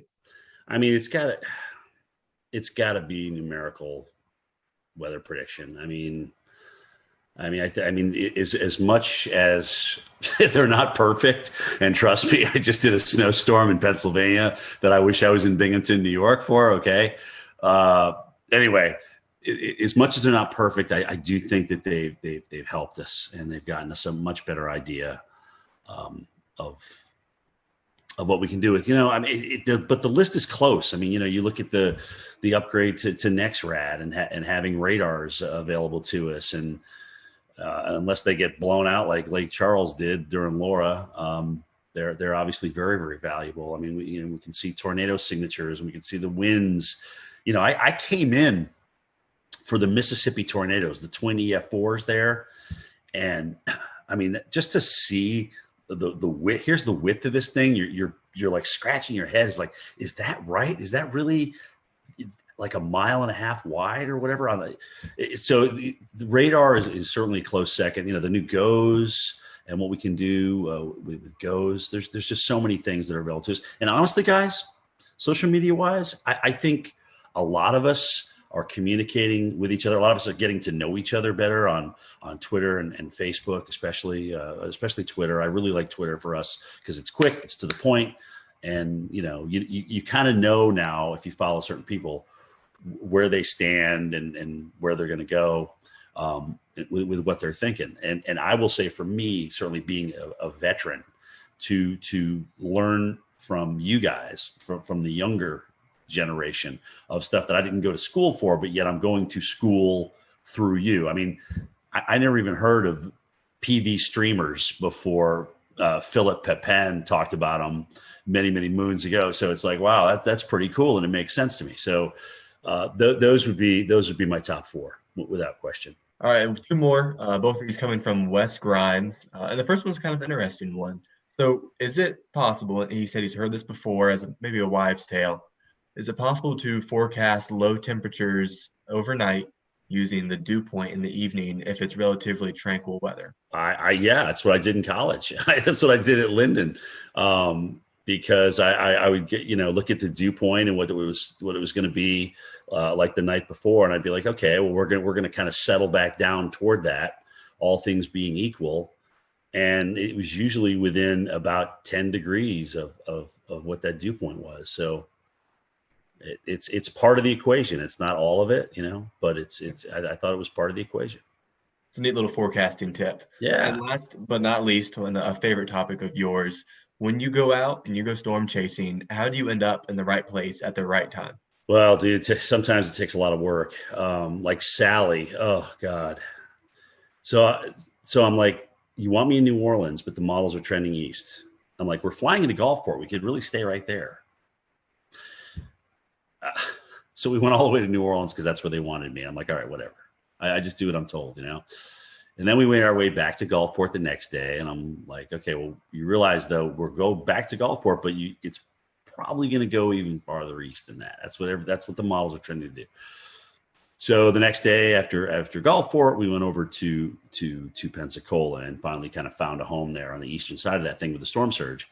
But it's not easy because there's a lot of people making up their minds of where we should go and where we shouldn't go. And, I appreciate the fact that they let me chime in with my opinion. It doesn't always get me far, but the most exhausting part about travel is not necessarily broadcasting for the hurricane. It's doing the morning show and then having to pack everything up and move to another location.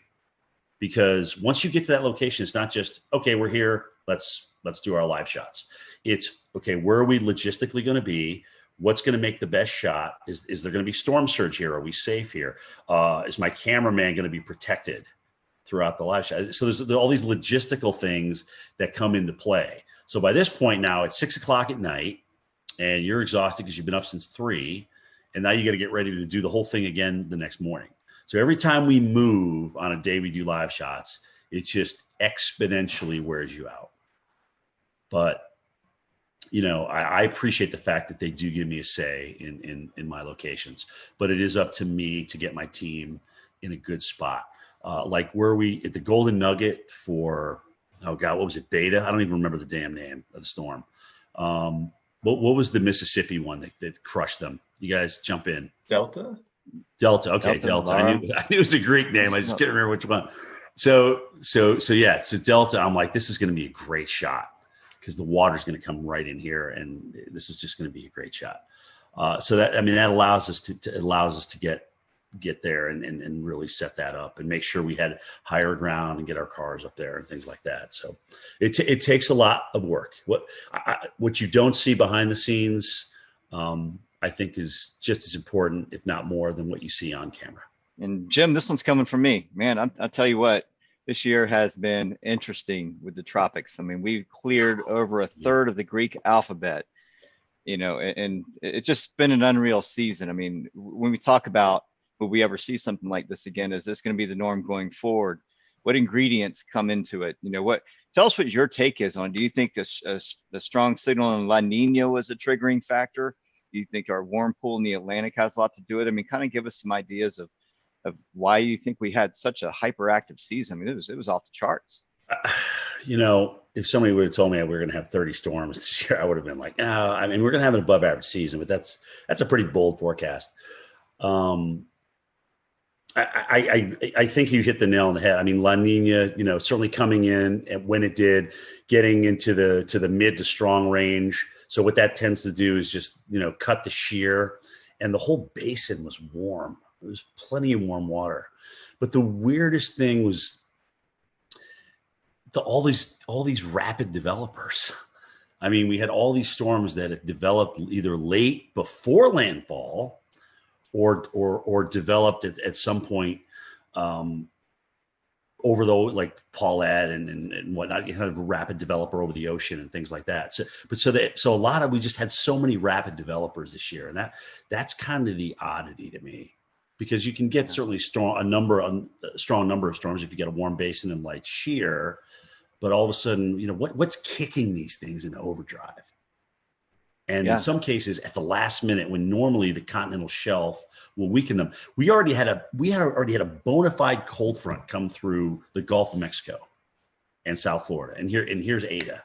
Now, granted, I think that did weaken it as it made its approach toward the west coast of Florida, but still, to even get something, I mean, that John Hope was our tropical expert, way back when, and one of his rules was, once you get that cold front through, that's it. That shuts down the Gulf. And we had a couple of storm threats after that. So, I guess in 2020, the 2020 factor kind of applies here. Yeah. But I think it's really interesting how many rapid developers we had, and so many of them close to land. I mean, even, look at Iota and Zeta down in Nicaragua. I mean, we had to wait till the last storm of the season to get the Cat 5. I mean, goodness gracious, that's crazy. Yeah, there was definitely a lot of our eye this year. And what I felt was interesting is that you didn't see a lot of rapid dissipation over land. I mean, these things stayed strong over land for some time, whether it could be attributed to brown ocean effect or whatnot. But you brought up a good point. When you get wrapped up along cold front, usually when hurricanes enter into a baroclinic environment, they fall apart pretty quickly, or they get pulled up along it and stretched out. And these storms defied odds this year. Some of these just they did. They never got like dry air intrusion. It was like they were like protected from this cocoon. And that's the other thing too. If you get a rapidly developing system that comes ashore and is accelerating onshore or moving onshore, it's going to take a lot longer to wind down. I mean, you should see the mess that Zeta did in northern Georgia. I mean, there's a lot of trees down up here. And it reminded me of Opal back, I think was it 95? Was that Opal?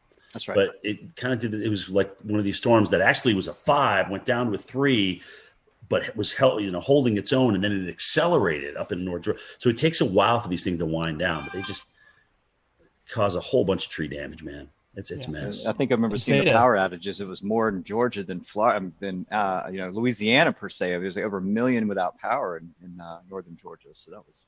Yeah. And it kept going too. I mean, we had a lot of trees down in western North Carolina and up into Virginia too. That's true. Once we get off hurricane duty, it's kind of hard to lose track sometimes, or it's actually easy to lose track of what actually happens after that. But it's just been amazing to me, these things as they come ashore, especially this year. Like you said, their damage path has been incredible. And even if it's a TS or a depression, I mean, it's like they just don't want to die. They don't want to go away. And that's the year it's been. One more for me. I'm going to pass the baton off to Dan. And the question is, you've been to a lot of places this year. I mean, you probably wouldn't be able to remember off your memory, but give us some of the more significant places you went to experience storm chasing, whether it be hurricane or winter storm, even earlier in the year. Well, yeah, actually Milwaukee was the only winter storm that I did last year, which was kind of mind-boggling because they're so fixated on the Northeast coast. It's like, well, guys, what if Kansas City gets 2 inches at rush hour on a Tuesday morning? That's a big deal. Plus, they were concerned about the COVID thing and everything toward the latter part of the season. I thought that was awesome being in Milwaukee. Great city, seeing the Lake Michigan just go crazy in Milwaukee was pretty awesome. That's kind of started the year. Then we went through all the hurricanes. I went to New Orleans 4 times, and interestingly enough, New Orleans really never got a big threat. Okay, they had the one storm toward the end there that hit them pretty good, but they never really got a big threat that flooded them, and that's really the biggest issue for New Orleans. But flying there 4 times, I thought I'd never done that before. I think they were in the cone like 8 times or something, 7 or 8 times this year. It's just crazy. And then the snowstorm, I just went Bethlehem, Pennsylvania.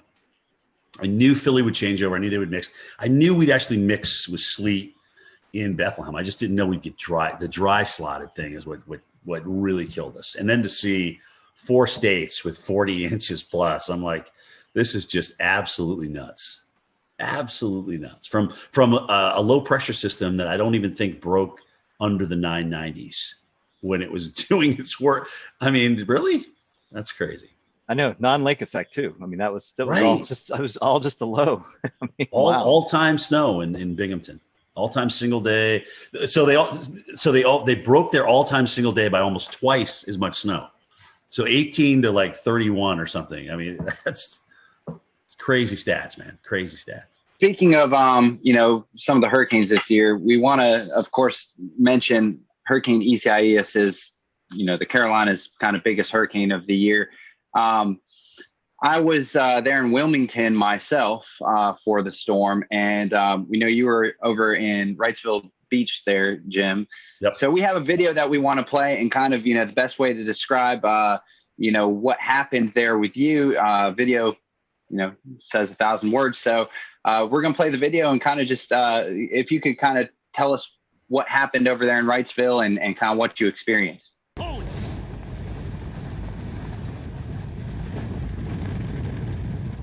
Well, I should remind everybody of kind of the new norm in broadcasting as we're doing this. So we used to come out at the tops and bottoms of the hour, even in a hurricane, and give everybody an update on what's changed. But the new norm is like, okay, well, look, since we've got a great signal, we've got HD audio and video now, why don't you just stay out during the entire storm and take us through the whole thing? And that's kind of a recent change, in the past 3, 4, 5 years, that's kind of what's evolved. But that's a lot harder because you're literally standing in the eye wall. And granted, you're talking about something that was on the high end of Cat 1 and, borderline Cat 2 strength here. It's just hard to stand out in winds that strong. And you see me struggling there. And the only other time I had to take a knee was Isaac in New Orleans, because I know we had a weather group out there. They were measuring winds like 90, 94 miles an hour through those 2 buildings. And this was very similar to that. And it's just hard to stand there. You're literally, guys, you go to the gym, you do squats or you do leg presses and things like that. It's hard to hold a press for that length of time. And so I just had to drop down for a second. The audio wasn't that great. You've got raindrops splatting on the hood of your jacket, so that's making it difficult to hear back at the Weather Channel. So you're just trying to put a couple of words together, a sentence together or two to kind of get you to the next thing. And I'm just trying to remember all the facts that I know, about the storm itself. And of course, you're trying to say the name. Isaias. Goodness gracious, it took me about 3 days into that just to learn how to say it right. So that was a tough storm. It was, those winds were up there, 80, 90 miles per hour coming around the side of that building. And it was just tough to stand through it. But again, it's like, take us through the eye wall. That's my job. That's what they're asking me to do. I'm going to do it to the best of my ability. The good news that, I didn't get hit by anything. The good news, the wind was essentially coming off the water, and whatever was being blown off the top of the building was being blown inland and not down at me at ground level. I probably should have had a helmet on, frankly. I definitely should have had a helmet on for that storm. Well, Jim, we've all faced the coronavirus pandemic. Yeah, I know, 2020. So how has this pandemic affect your job? Well, first of all, you got to wear a mask everywhere you go. And, people still come out and want to meet you and take pictures with you and things like that. And, my producers Steve Peterak has had to police that the entire summer. It's where people get so excited about taking a picture for whatever reason. I don't know why but they do. And then they're like, well, you got to stay 6 feet apart. We got to stay 6 feet apart. And I got to put my mask up and things like that. Sometimes somebody will come around the corner. You don't have your mask on. You're just taking a breath, looking at weather data, and they'll just grab a picture without saying anything to you. and then management gets upset with you. So that, I mean, that a lot of that to tell people to kind of like, well, take a picture with me, but you got to move away. You got to stay 6 feet away. But I get it. I totally get it. And we played by the rules as best as we could the entire summer and even into this first winter storm that we've dealt with. But that certainly made it more difficult. We got to get more rations because restaurants and things aren't opening. They're closing down a lot earlier. Some of them never even are open. So we got to make sure we can eat for 3, 4, 5, 6 days. We know we're going to lose power. So it's going to be hot in the rooms and things like that. You just got to the pre-planning was a lot different. We had to make sure everything was buttoned up in terms of being able to eat, being able to follow the COVID guidelines, remind people that, look, at the shelter that you went to last time may not be the one that you go to this time because they're only taking half the people. All right. You may have to go and be bused farther north. And people that We'll return to Best of the Carolina Weather Group in a moment. Now your Carolina weather forecast. Here are today's forecast high temperatures for North Carolina. Here are the forecast lows for tonight for North Carolina. Here are tomorrow's forecast high temperatures. And here's forecast rainfall across North Carolina tomorrow. Here are the forecast highs for the day after tomorrow.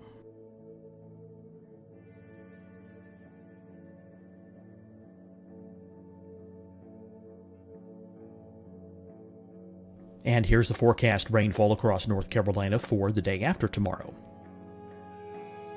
This is the total rainfall forecast across North Carolina for the next 3 days.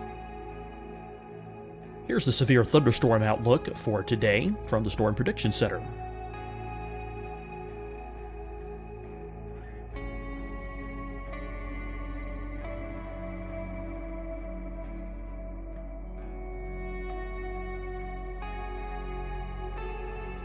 Here are the forecast high temperatures for today for South Carolina. Here are the low temperatures for today for South Carolina.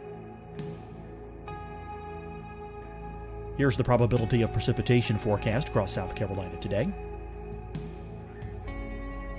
And here are the rain chances across South Carolina tonight. Here are tomorrow's forecast highs across South Carolina. Here are the forecast low temperatures for tomorrow for South Carolina.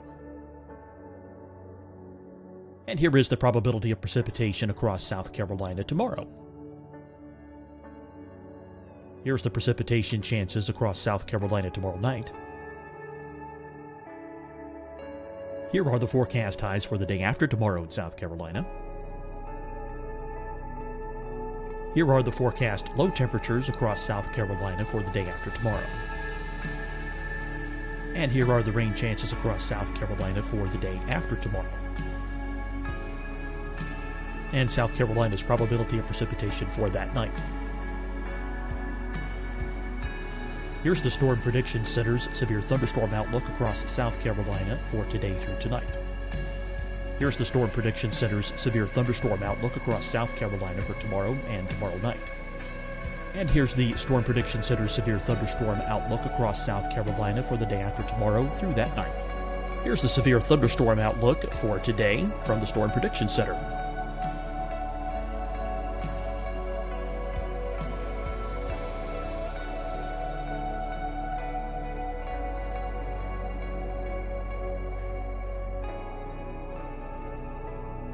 And now here's a live look at weather radar across the southeast.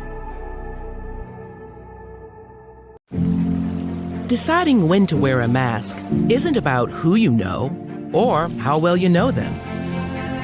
Just ask yourself, will I be with anyone I don't live with? If the answer is yes, get behind the mask.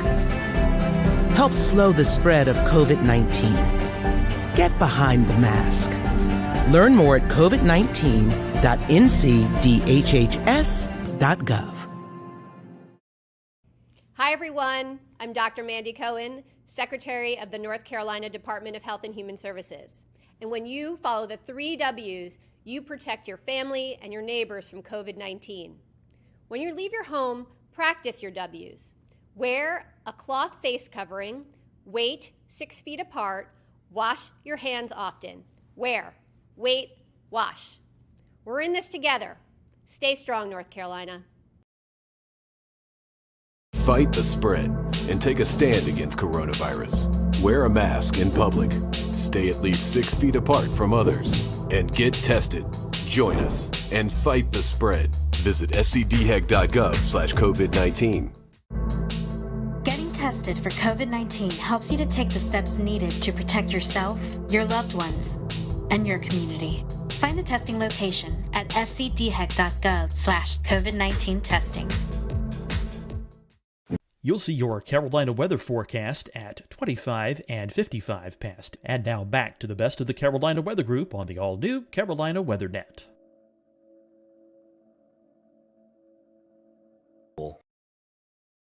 Oh gosh. Okay. Look, it's one thing asking me to evacuate. I know this shelter. I've been there before. It's okay. But now I don't really feel like going on a bus and being shipped to northern Mississippi or northern Louisiana to get out of harm's way. So that took some convincing for folks. But I think the fact that if there was one good thing, if you can call this good, the fact that Louisiana and Mississippi were kind of in the bullseye and were dealing with this so many times, they kind of had the system down.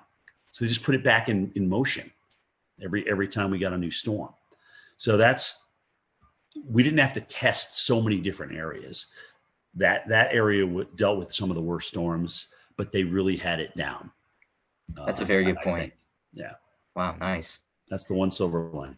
Well, Jim, we're talking about COVID, and I think pre-COVID, this has lost, in my opinion, a lot of attention. And I guess, with as crazy the years has been, but we had a pretty active early spring severe weather season.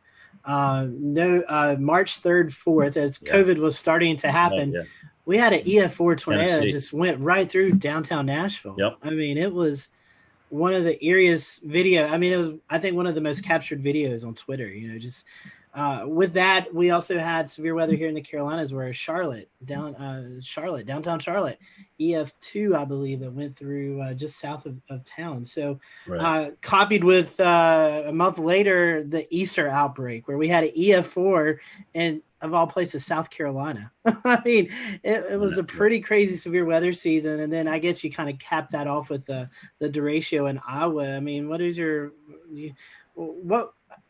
thoughts on any of those events that kind of stood out to you?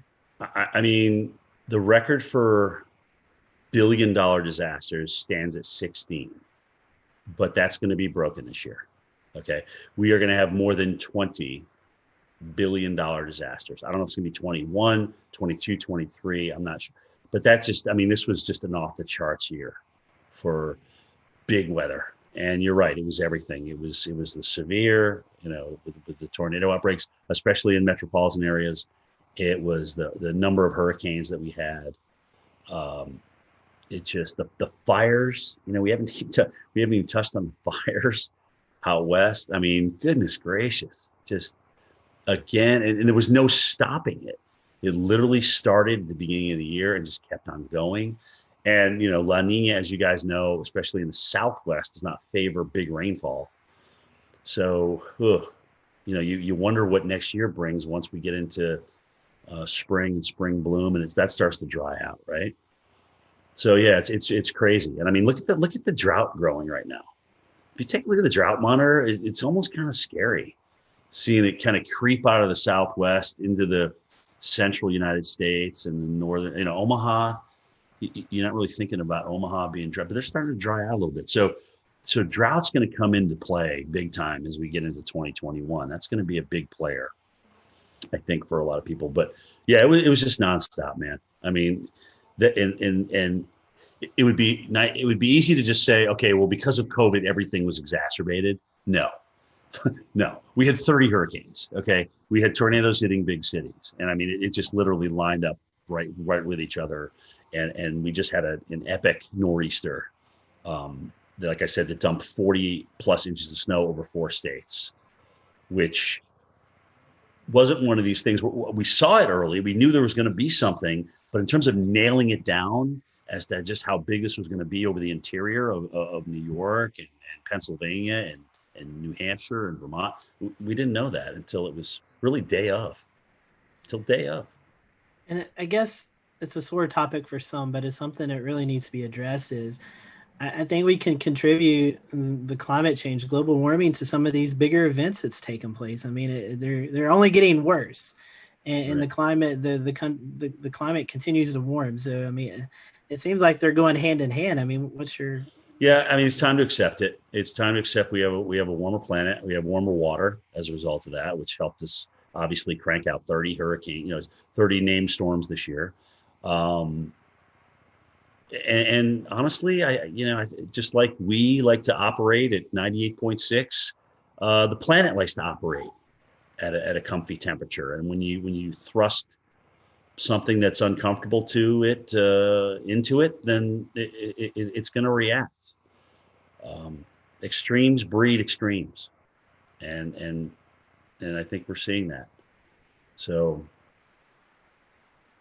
I mean, here it is. I mean, now that saying that we're not going to have 30 hurricanes every year, we're not going to burn 5 million acres in California every year, but I think these are the kind of things that we can expect, and you kind of wonder what's next, right?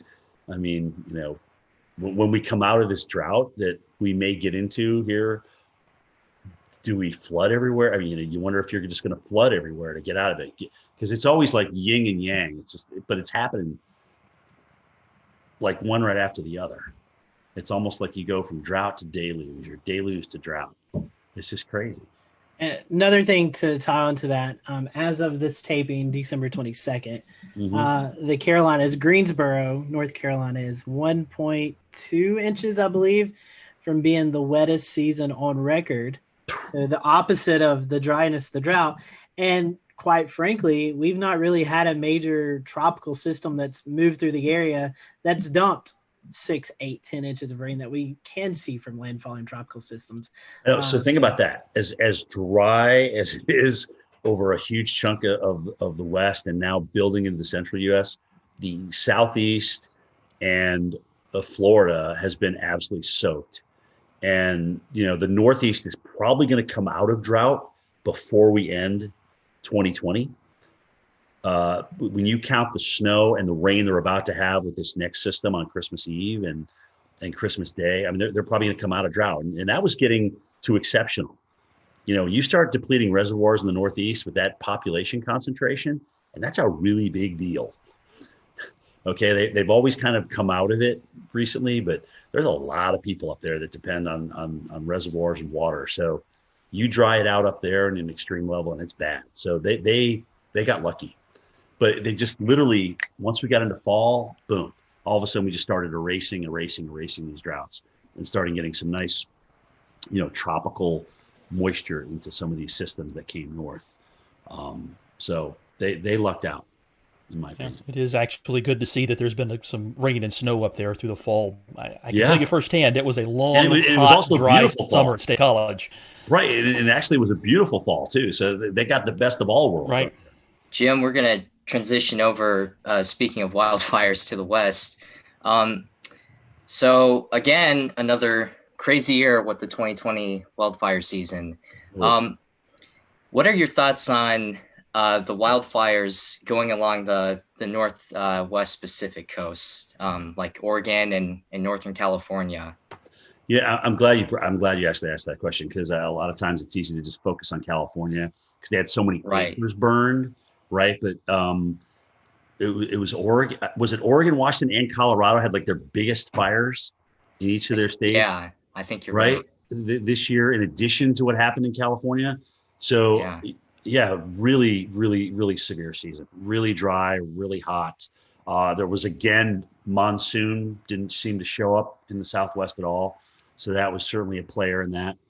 But yeah, man, it's crazy. I mean, not only do you get dry and hot, but these normal seasonal rains like that, like the monsoon flow that comes in, just didn't even show up again this year. And that's just crazy. A lot of us haven't experienced that.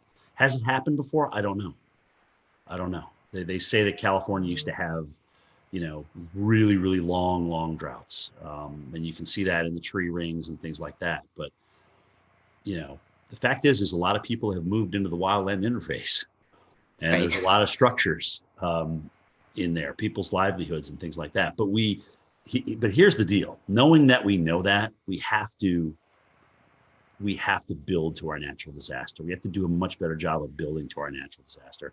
And frankly, in some places like Barrier Islands and maybe the deep woods of the West, we don't need to move there. Let's just leave that alone. Let's leave that to nature's preserve. There's plenty of other spots to live in. And we've also seen just phenomenal weather with dealing with fires. Like I think there was a fire NATO out in California this season, and it's just another crazy. One. Yeah, another right. one. Wasn't it the campfire that they had the EF3?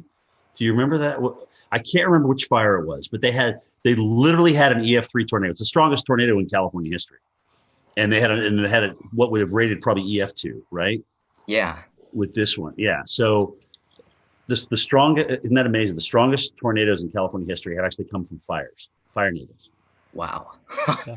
Using the term pyro tornado at a conference I attended.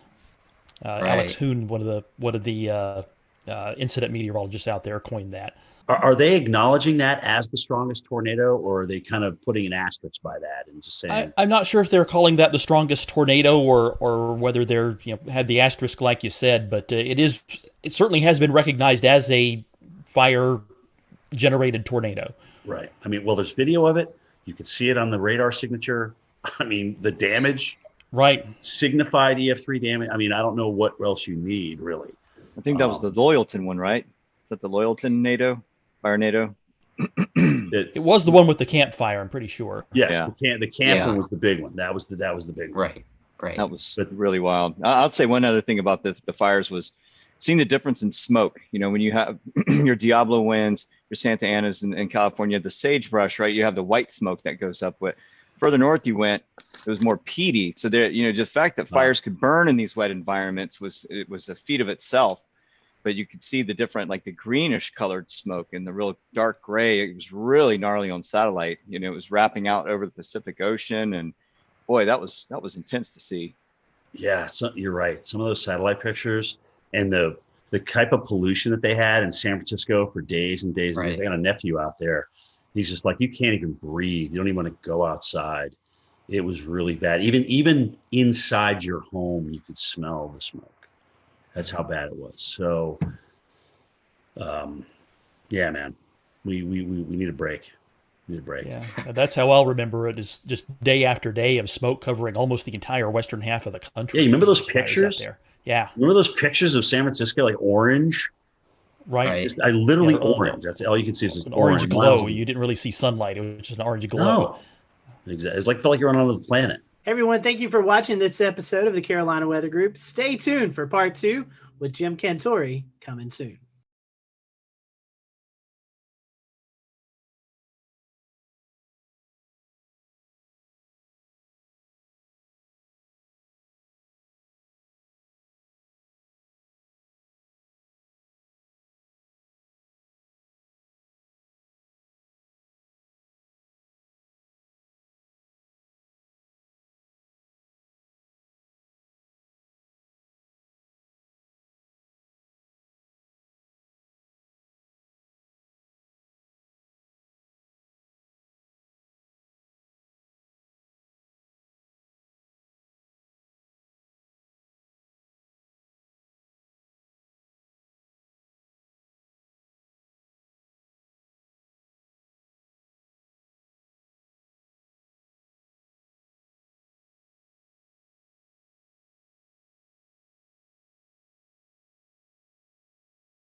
We'll return to Best of the Carolina Weather Group in a moment. Now your Carolina weather forecast. Here are today's forecast high temperatures for North Carolina. Here are the forecast lows for tonight for North Carolina. Here are tomorrow's forecast high temperatures. And here's forecast rainfall across North Carolina tomorrow. Here are the forecast highs for the day after tomorrow.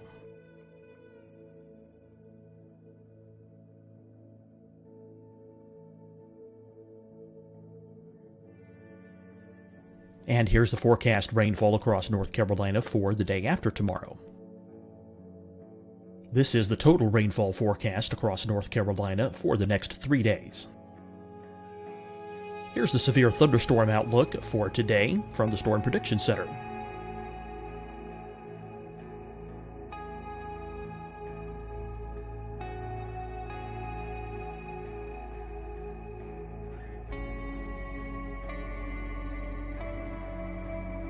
Here are the forecast high temperatures for today for South Carolina.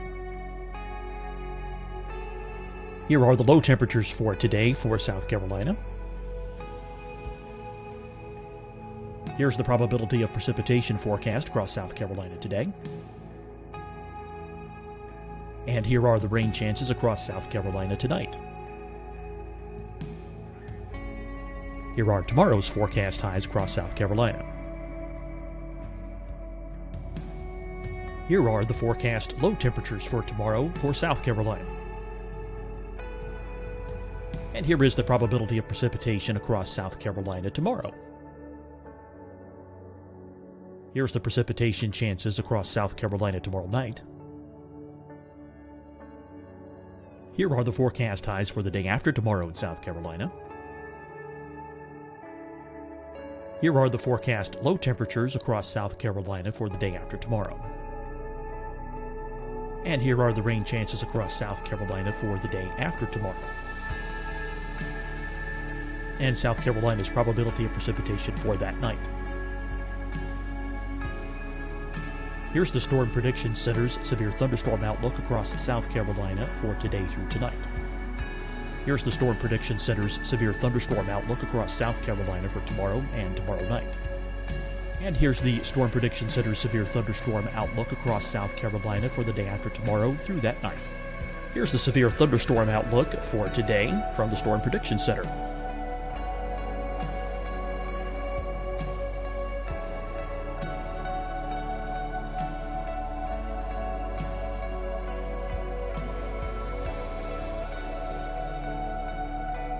And now here's a live look at weather radar across the southeast. Deciding when to wear a mask isn't about who you know or how well you know them. Just ask yourself, will I be with anyone I don't live with? If the answer is yes, get behind the mask. Help slow the spread of COVID-19. Get behind the mask. Learn more at covid19.ncdhhs.gov. Hi, everyone. I'm Dr. Mandy Cohen, Secretary of the North Carolina Department of Health and Human Services. And when you follow the 3 W's, you protect your family and your neighbors from COVID-19. When you leave your home, practice your W's. Wear a cloth face covering, wait 6 feet apart, wash your hands often. Wear, wait, wash. We're in this together. Stay strong, North Carolina. Fight the spread and take a stand against coronavirus. Wear a mask in public. Stay at least 6 feet apart from others. And get tested. Join us and fight the spread. Visit scdhec.gov/COVID-19.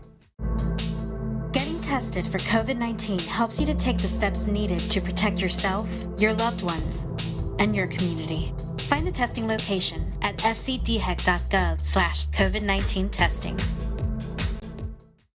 You'll see your Carolina weather forecast at 25 and 55 past. And now back to the best of the Carolina Weather Group on the all-new Carolina WeatherNet.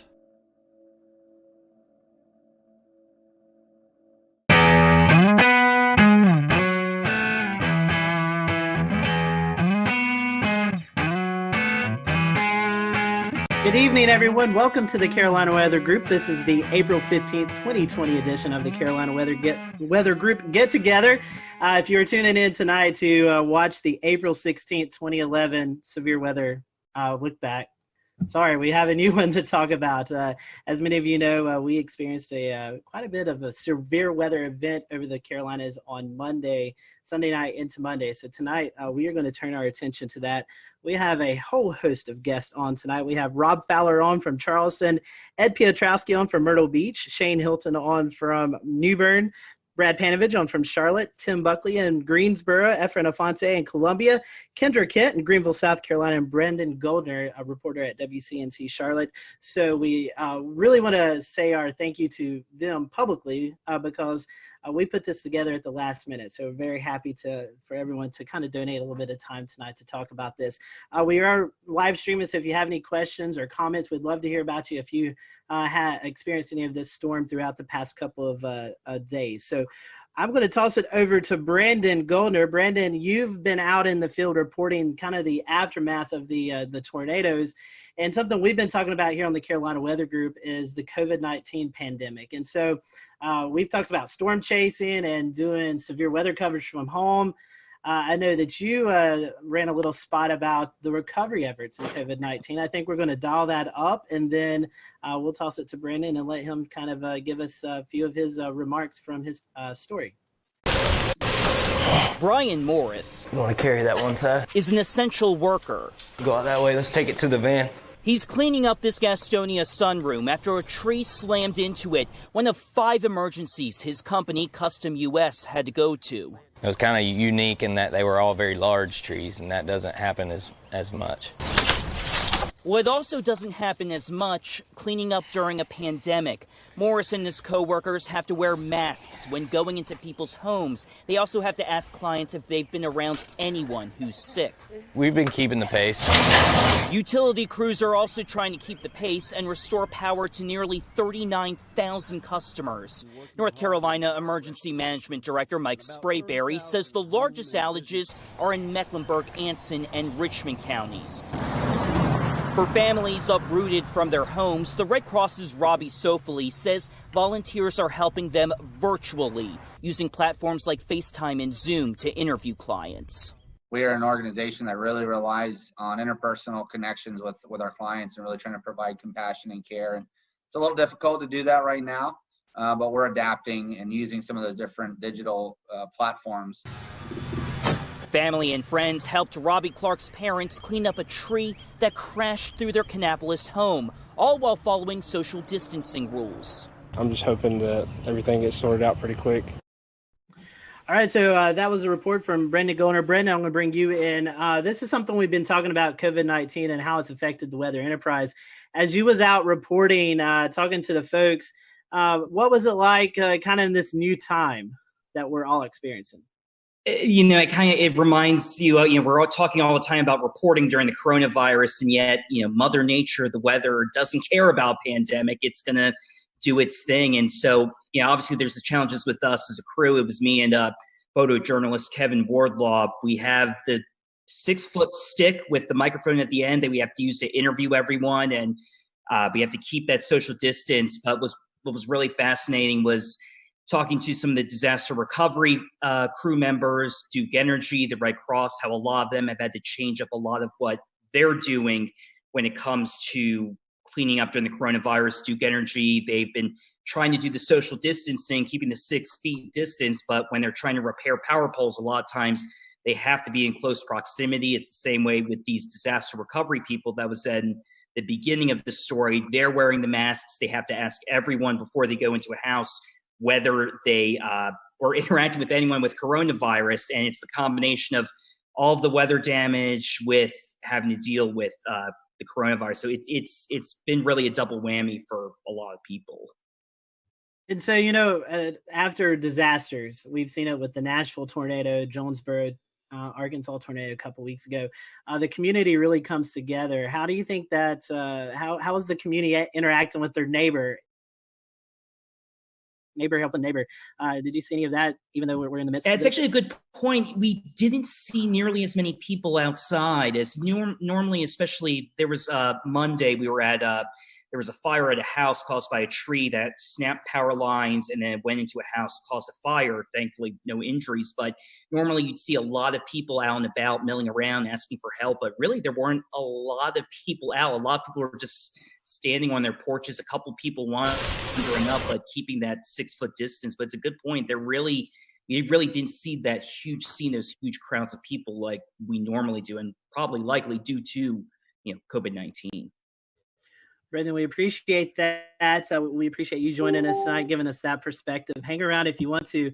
I'm going to toss it to Dan. And Dan, you was out actually chasing this event. Maybe we can talk about that towards the end of the show, but I know you want to bring in one of our panel or one of our guests. Yeah. So, talking kind of about some of the stronger tornadoes that hit there in South Carolina, I want to send it over to Rob there. There were a couple of significant tornadoes that hit, especially given the fact that this developed with not these ordinarily discrete supercells that would produce larger tornadoes, but they were within the line there. And especially we saw some interesting things like the Hampton County EF3, the Walterboro EF1s. Can you talk a little bit about that, Rob, that being in your area? Yeah, absolutely. I've been here in Charleston for 33 years, and I've been through several tornado outbreaks, and I don't know how substantial compared to other parts of the country they are. We know every tornado for us is very important because we don't get that many, so we don't really prepare that often for these. But when we got here early on Monday morning to see what was going on in southeast Georgia, because these really started there and then crossed over the Savannah River and came all the way through eastern South Carolina. So to see the debris ball in Hampton County, which officially the winds are 165, they finished that survey and released it today, but it's on the cusp of an EF4. And I think here in South Carolina since 1950, only 3% are EF3s and 1% EF4s. So you're talking about something very rare for us in a state that, depending on which service you look at, averages 12 tornadoes a year. Then obviously, for us here in our Channel 2 viewing area, Hampton County is more in the Savannah area. Our neighbors down at WSAV taking care of that, but that's still in our state. But then Colleton County is the next state over, or next county over. And then we really got concerned there, seeing what was going on in Hampton, transferred to Colleton County. Colleton County, that was released. There were 3 separate EF1 tornadoes there. One of them 110 miles an hour that, if you saw the video, did damage at the Low Country Regional Airport. Unfortunately, we had 1 fatality there. A tree came through a house and killed a lady there. And then kept on moving into our more populated areas of Dorchester, Berkeley, and Charleston counties. Had a separate tornado that moved, probably started as a water sprout, moved over Edisto Beach. And then they surveyed just a little while ago that Berkeley County, they released it. And that was an EF2 with the winds of 120 miles an hour. So, and then came into Ed's territory up into Georgetown County. We kind of share that, and they already had confirmed tornadoes up there. And I know Shay, WeatherFlow, you guys measured a wind gust of 114 miles an hour right there. So, Dan, to put it, I don't know, I'm still shaking my head. I'll put it that way.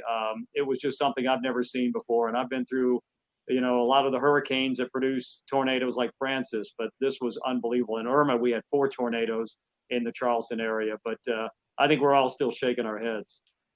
Okay. Yeah. Well, and I was watching very closely on radar as that Hampton County tornado started showing up on radar in CC, and also kind of the debris ball that was showing up there. I mean, that was a significant signature on radar that you just don't often see in the Carolinas at all. It's something you generally see more in the deep south of Alabama, Mississippi, or in Oklahoma, Kansas, something along those lines. The damage report has it at least a half a mile of a width of that tornado. Fortunately, it seems like a lot of that did happen over rural areas, but that being one of the first tornadoes that happened in that early morning, did that kind of set a precedent for how you were responding to the other tornado warnings and potentially trying to get the message out to people who may have been asleep at this point, knowing that how huge these could be?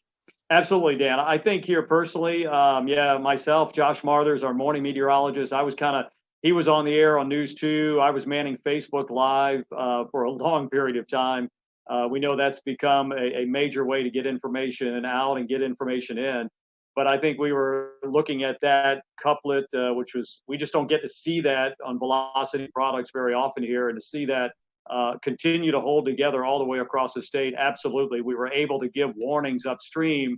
And I know it's a cliche, people write in saying, hey, because we watched you, you probably saved our lives. But I think in this situation, it really comes to play, because we could show it, we could tell them, we knew where it was going, we knew who might be impacted. And if we could give them any warning at all, this was the case. Most of our tornadoes that happen could be a water spout. The couplet's not as well defined. It could be very broad in some cases. So this was really fine, that I think it really prepped us for what we had to do for the rest of the morning. But I think probably the saving grace for all of us is the fact that with the crisis going on, schools were not in session, people were not going to work, they were not in the car on the highways going from point A to point B. So if anything, I think we were able to reach a lot of people in their house, and they could just hunker down right there.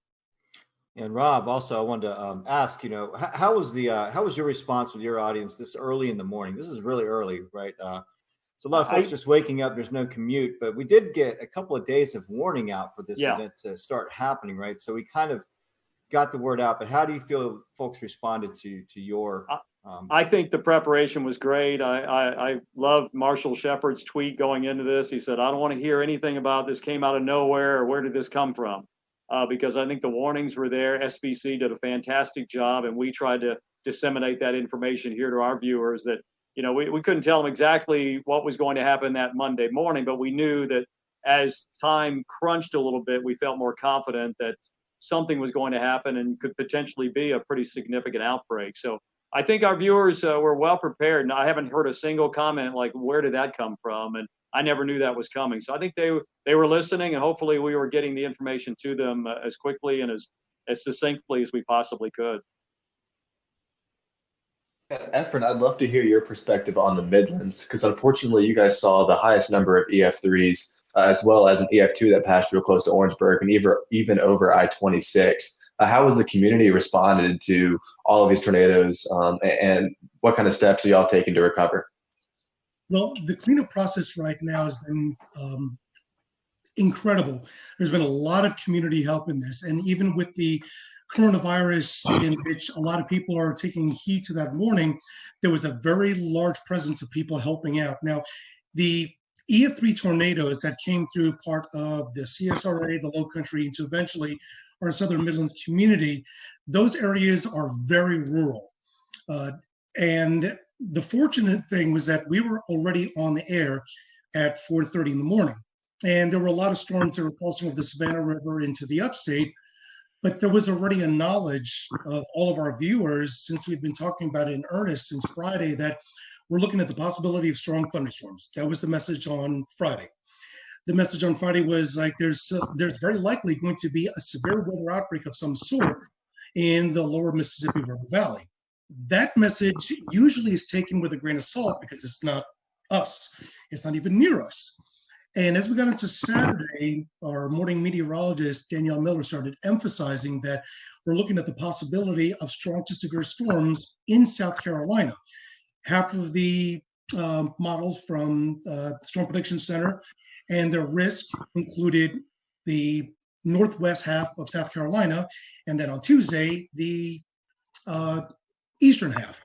So the message was already out there. And by Sunday, it was a clear message that this is going to be an event that we're going to see storms on Sunday, probably late morning, that may be strong to severe, but at least the knowledge that there is going to be storms on Sunday, but that's only the first round. The stronger storms and the worst ones are going to be in the overnight hours. And that was the biggest emphasis that we sent the message. And the worst part was waiting. As a couple of us were talking about before the show started, the Storm Prediction Center alluded to the fact that there were two significant models. One that was indicating that these storms would very likely start entering portions of the South Carolina upstate and the high country by late morning and by midday, crossing to the areas from northwestern North Carolina into the Piedmont and the PD down to the Midlands into the early afternoon.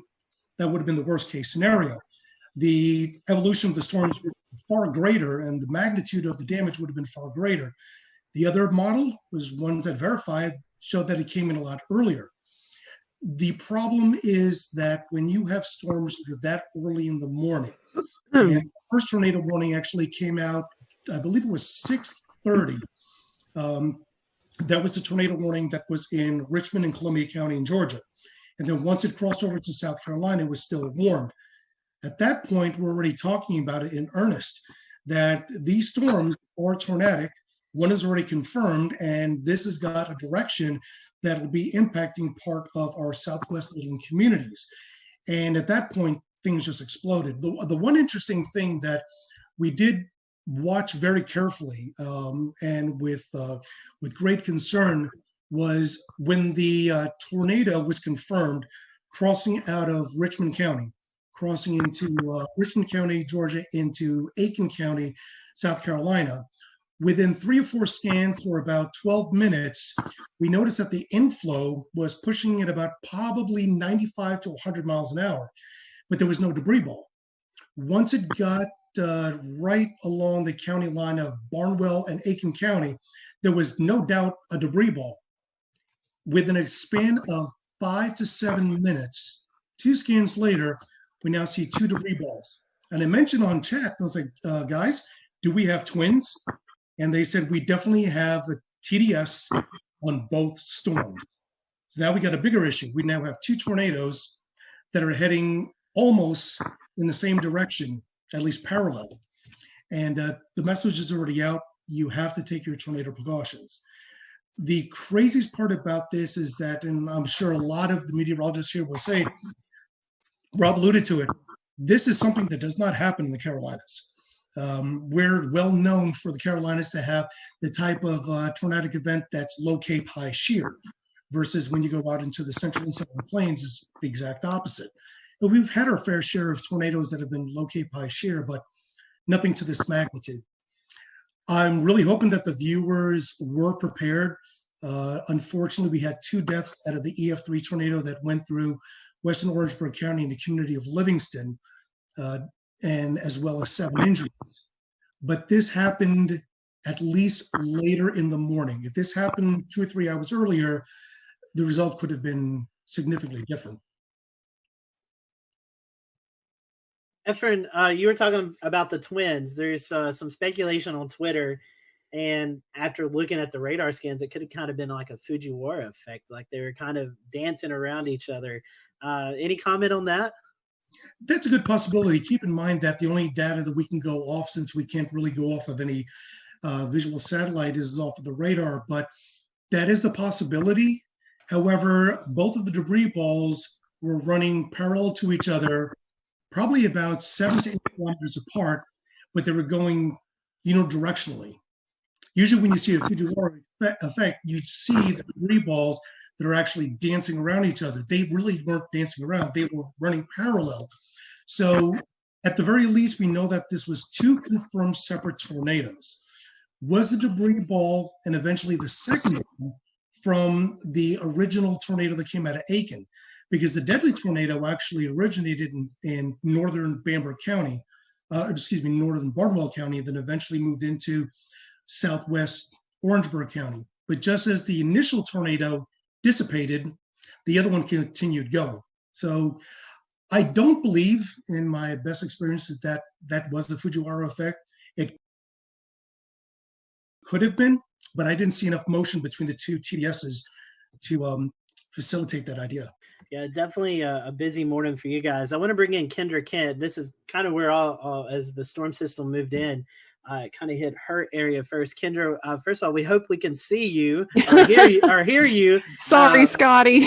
You're fine. We can hear you now. And I just want to ask you, I know you guys kind of started the live coverage first when these storms first moved in. Mm-hmm. Tell us a little bit about your morning and how things went there in the Greenville area.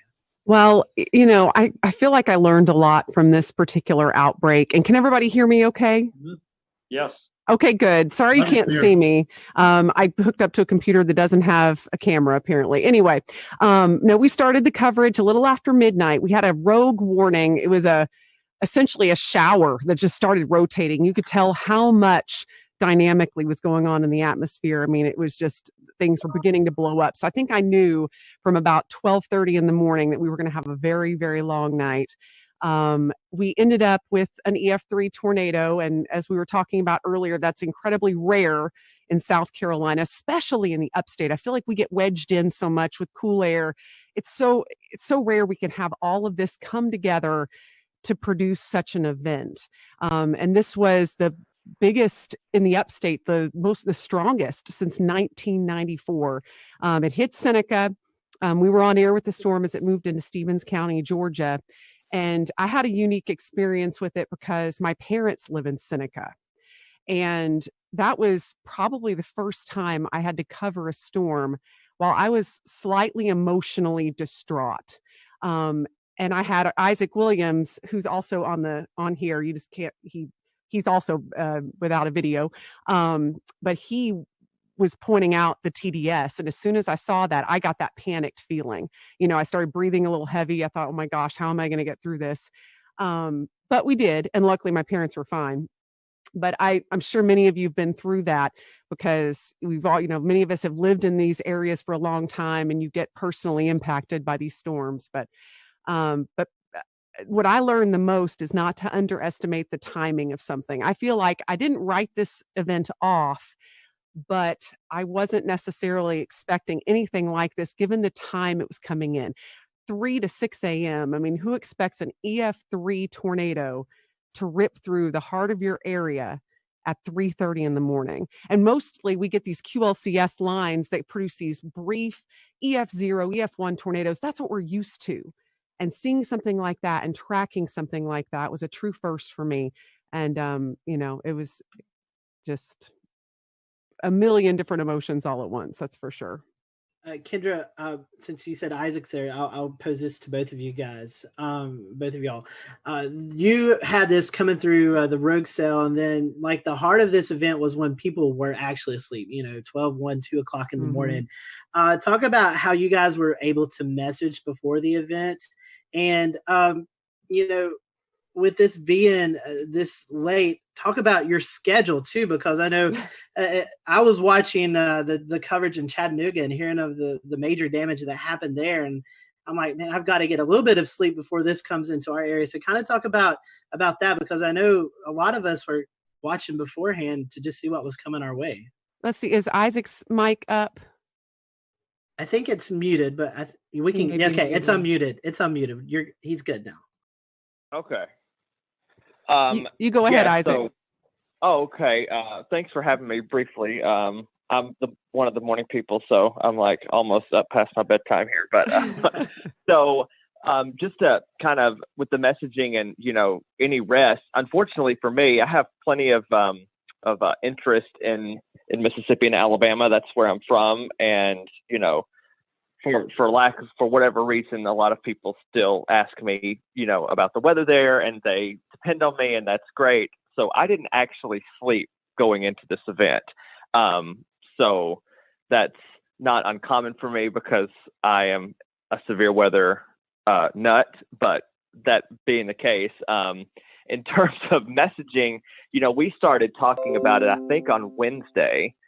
Just kind of highlighting the threat for storms. That gave people about 5.5 days, and of course we started ramping up, the wording a little bit more once we got to, Friday and Saturday. And, Kendra always, mentioned, like when I first was hired here, we do get a lot of wedge events, and we started that day in the 50s. And I'm like, back in my head, I thought, what if the wedge holds and, we're going to be seen as like hype people, and that's not what we want, but we don't want severe weather either. I think our message was pretty stern by Sunday morning when we got up and saw they had pulled that enhanced risk over a little bit into the upstate, which I've been here 3 years, not nearly as long as Kendra, but I think that's only my personal third enhanced risk here. So I knew that I see parameters, and parameters mean nothing unless you have. We'll return to Best of the Carolina Weather Group in a moment. Now your Carolina weather forecast. Here are today's forecast high temperatures for North Carolina. Here are the forecast lows for tonight for North Carolina. Here are tomorrow's forecast high temperatures. And here's forecast rainfall across North Carolina tomorrow. Here are the forecast highs for the day after tomorrow.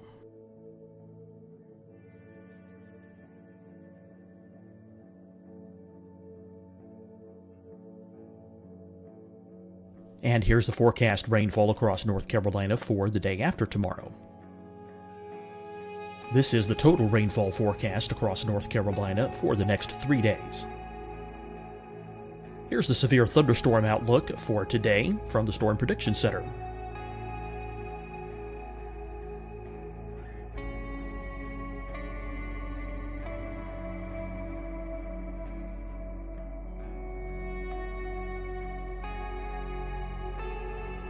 Here are the forecast high temperatures for today for South Carolina.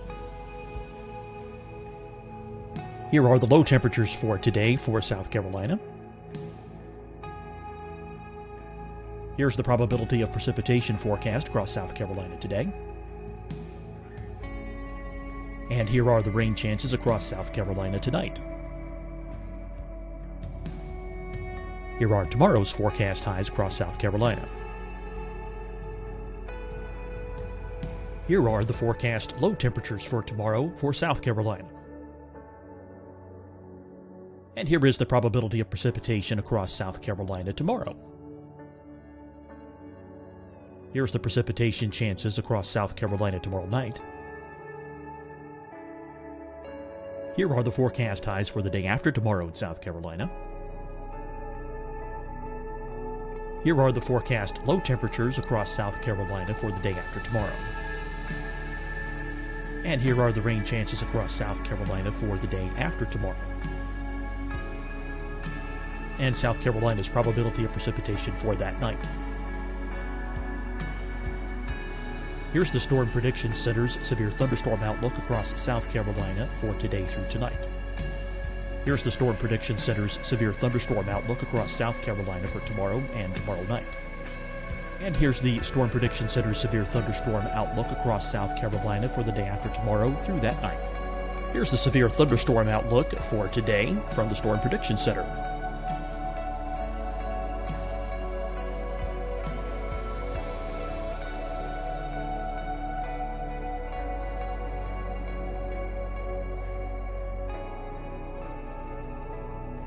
And now here's a live look at weather radar across the southeast.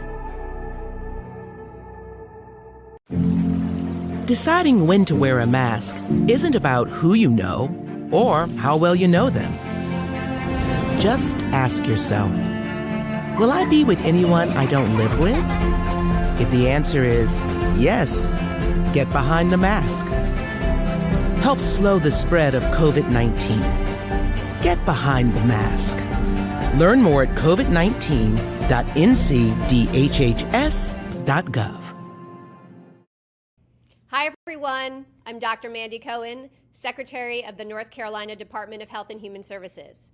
And when you follow the 3 W's, you protect your family and your neighbors from COVID-19. When you leave your home, practice your W's.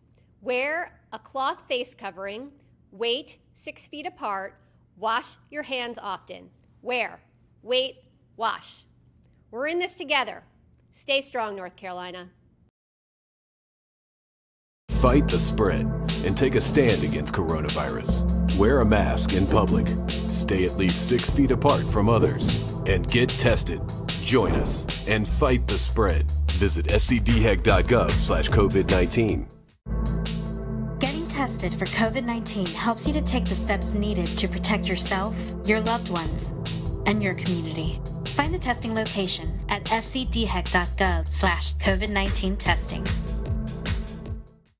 You'll see your Carolina weather forecast at 25 and 55 past. And now back to the Best of the Carolina Weather Group on the all-new Carolina WeatherNet.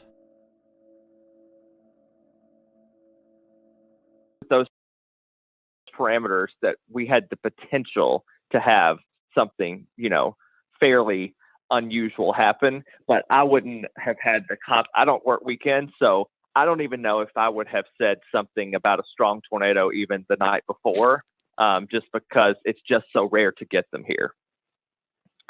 Yeah, and I think just given how late it was at night, and we knew this was likely going to be taking at least some linear form. Yeah, I wasn't expecting that either, and it really it caught us off guard. But to see a TDS like that move through our area, and I know the rest of you all saw that too as South Carolina meteorologists. I mean, just something you don't see every day, and it kind of takes your breath away.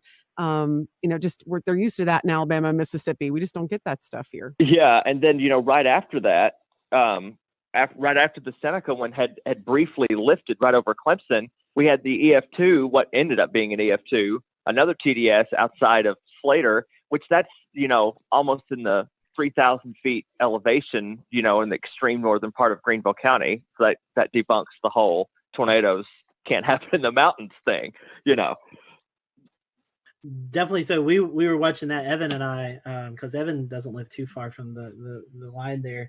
One last question, and we'll come back to you guys later on in the show. But at the time, we didn't know how long the tornadoes were on the ground. But I think one of the tornadoes there in the Greenville, Pickens County area was on the ground for around 8 miles. So these were not also big tornadoes, but they're also long track tornadoes, something that we're not too accustomed to as well. Yeah, again, that was a huge shocker. But when you saw the signatures on radar, there was no doubt that was going to be a large tornado. And they even put that in the wording of the warning, which I was very happy about. I feel like that really brought people's attention up. And the thing you mentioned earlier too, these were happening at 3:30 in the morning, probably the worst time a tornado could hit. I mean, when people are in their deepest sleep, and all you can do as a broadcaster is beg people to wake up their kids, get their dog, whatever they need to do, get to their lowest level. And so I feel like this was one of the scariest nights for our viewers, hands down, and no less scary for the rest of the state, of course, but at least it was more toward daybreak for some of you guys. But yeah, for us, it was just the dead of night, and we were just hoping that people were heeding the warnings. Right. And for sure, with that, with the Seneca one, we were in a situation where the TDS was so strong, so fast, I don't want to say it came out of nowhere, but that TDS appeared and it was violent looking, on the first scan that I saw. And we were dealing with the situation, once it went past Clemson, I think we had debris fallout on CC. So we weren't positive that it actually wasn't still down, because it still looked like, something could be there. You thought it was debris being fanned out or whatever, but you weren't sure, even though the circulation looked a little weaker. But I'm like, we're not going to take any chances with it. Obviously the tornado warning was still in effect. And, that was another little unique challenge, is that I've never actually dealt with debris fallout before, where we said, okay, well, this signature is debris, and yet something similar was happening down the line. And we're like, well, this may be actually debris that's still being lofted, but the tornado's not still down. So it was a very unique situation. Again, Kendra keeps bringing this up. It was in the middle of the night at 3:30 in the morning, but I feel like people were wide awake and they were watching and they were prepared, which is good. All through the days, we were Kendra made a graphic, I think on Thursday, that said, what do you need to do? It was just a simple little headline graphic, but it was so informative about charging your batteries, keeping your phone on not silent if you sleep with it on do not disturb. I remember saying Friday morning, what you can do, you can, sleep with it on loud for one night, because it can help save your life. So it was a insane, again, I worked in Mississippi. I've dealt with, plenty of tornadoes in my day, but yet this is still a first for me as well. All right. And I'm going to go ahead and bring Ed Petrowski from WPDE in Myrtle Beach. And Ed, we saw what looked like the tail end of this Hampton County tornado pop out all the way over at Murrells Inlet. Brad Panovich was nice enough to share a link with us. I'm going to pull it up here and share my screen. Let's see if we can get it to work here. And the tornado that you're seeing here in Hampton County, you know, there's some debate of whether or not it started over on the Georgia side of the Savannah River. But if we look at the start of the track and draw it all the way over to where it exited the South Carolina coast here, then we're looking at about 144 to 158 miles, somewhere in that vicinity.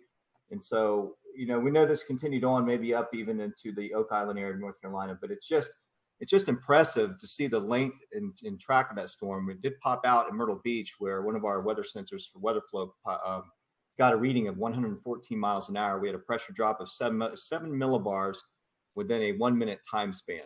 So that reading went up within 2 to 3 minutes, from 46 to 76 miles an hour to 114.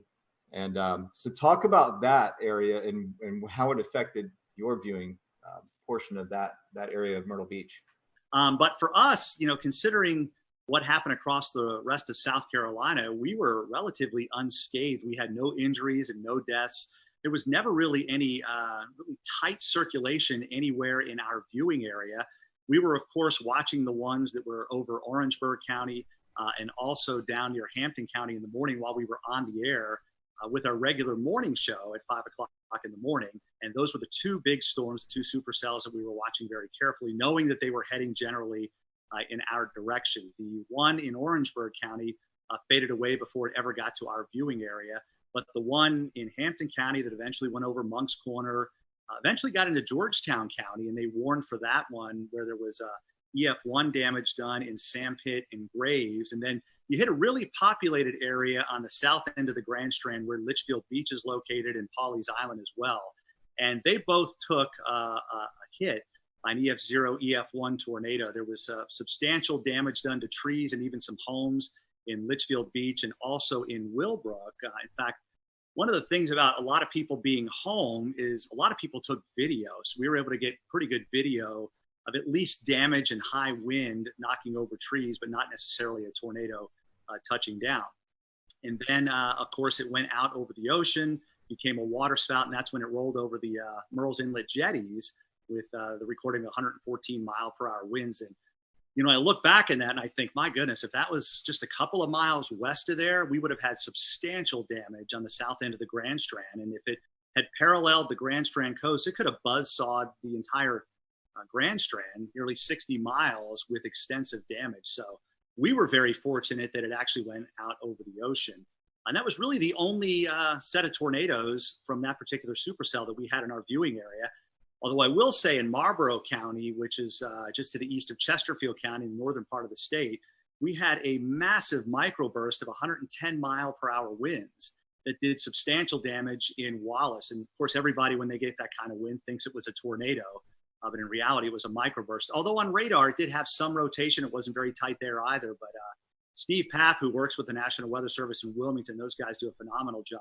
They went out and did the survey yesterday and were able to pinpoint where they had 80 to 110 mile per hour winds. And, you know, typically for us, in the summertime, we get those pulse thunderstorms where we'll get 60, 70, maybe 80 mile per hour winds with a collapsing thunderstorm. But in all the years I've been here, I can't recall one time where we've had a microburst that caused 110 mile per hour winds, but you hear it all the time. They're just as damaging sometimes as tornadoes.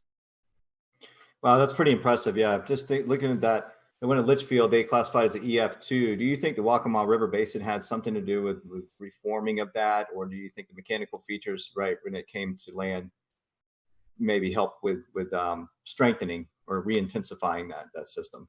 Yeah, there's a lot of, I don't know if you want to call it debate, but there's a lot of speculation out there that there could have been some sort of a influence of the ocean, the wind coming in off the ocean at that time, perhaps creating some sort of a boundary to help intensify the storm itself.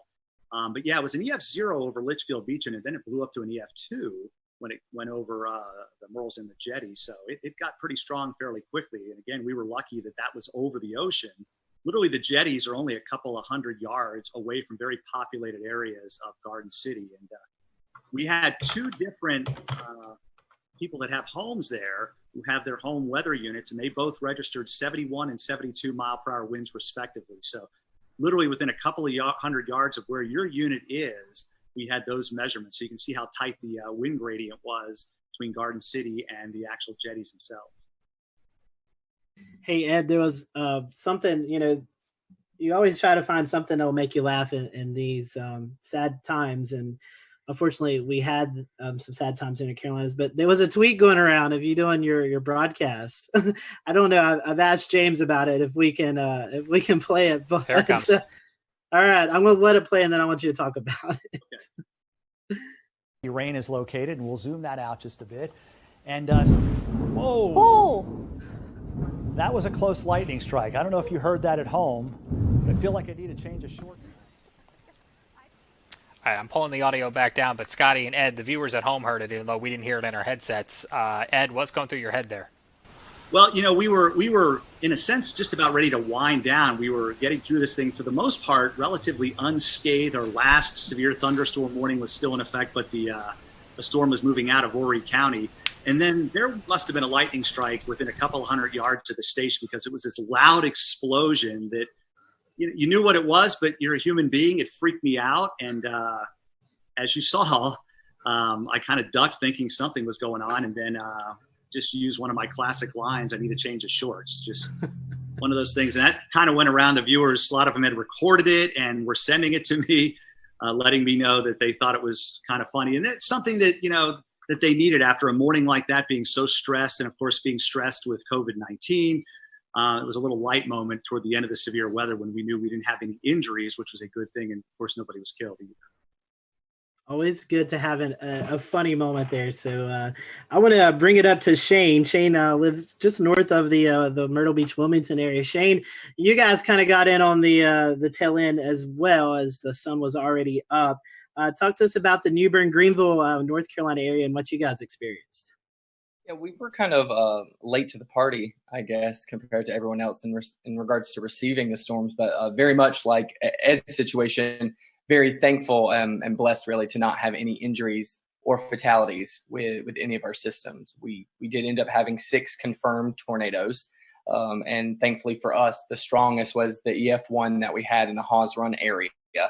I believe I've been taking notes here just to make sure it was anywhere from roughly 100 to 110 mile per hour sustained winds. So for us, it was basically like that waiting game where you see the line coming. I was actually filling in for our morning meteorologist. He had a vacation day, but he got reeled back in right towards the end of it. So I was basically tracking it all the way since it was in the mountains, and just waiting, just holding our breath. Our morning broadcast finished up. We had declared it a severe weather alert day for our station, so we were cutting in. We would normally cut in every hour, but our morning meteorologist says, you know what, let's just go ahead and do every half hour. And it was actually very fortunate and wise that we did that, because during the half hour cut in at 9:30, with about maybe 1 minute left in my cut in, our weather radio starts going off in the weather center. And then I said, okay, well, we're starting now. And we were on for an hour and a half with all of the tornado warnings. There just came a point where when we were swapping off, he would just say, we have 4 tornado warnings. And I'd have to interrupt and say, I'm sorry, no, we're at 5 now. I was like, it just keeps on going back and forth. And it was just like a straight line. So when we're trying to describe it for our viewers, it was almost like a complicated mess. And honestly, that's what I started describing it whenever we would switch off and I would be on the screen. I would just say, I know it is very difficult to kind of pin everything out because every warning was overlapping. And I think with my experience with tornadoes, with coverage I've had, which naturally have had many, especially with our hurricane coverage that we've seen over the years, I've never seen that many warnings stacked back to back to back in a straight line. It was fascinating, but also terrifying at the same time, because you feel like you need to give equal coverage to each warning in each area in your viewing area. Even though we knew the strongest one at the time was the one we were seeing to the south, simply because it had held for the longest amount of time. It seemed like it had the strongest signature. Looking back on social media after everything kind of died down a bit, I was able to see what other meteorologists from around the country had done and taken screenshots and seeing all the feedback and all the scans of it that we weren't even able to see at the time because we were having to bounce in between 6 different tornado warnings all at the same time. But looking back on it, it was very clear seeing everyone's screen grabs of the tornado warning to the south, that was the strongest one. It had the strongest sustained winds. It had the longest track out of all the tornadoes that we were tracking that morning. And Shane, one thing we were noticing because we were watching that storm is it was going through a fairly populated area, Jacksonville. That's probably one of the bigger cities out eastern North Carolina. So I'm sure that was kind of pressing to want to get that information out to one of the bigger population areas. Absolutely. And what was really interesting, something I've never been able to do before while we are doing severe weather coverage, is to be able to pick up anything too crazy on our web cameras. And we did have a webcam situated in the Jacksonville area near the Freedom Fountains. And while we did not see the feature at all, you could see it looked like the flags about to be ripped off of the top of the flagpoles. I've never seen that before, and never been able to capture anything during the height of a storm or during a warning before until this particular system. So naturally, yes, we did have all that concern because even for our specific station, Jacksonville is a very heavy populated area into which they tune into us. They know that we are the closest station to them, so they rely on us heavily. But thankfully, I believe the heaviest damage that was sustained in that area was at a hog farm. So we might have a few pigs that won't be tuning into our broadcast next time. But like I said, just very thankful and blessed that we had 0 fatalities, 0 injuries throughout the entire morning. Shane, I got a good chuckle out of that. Thank you.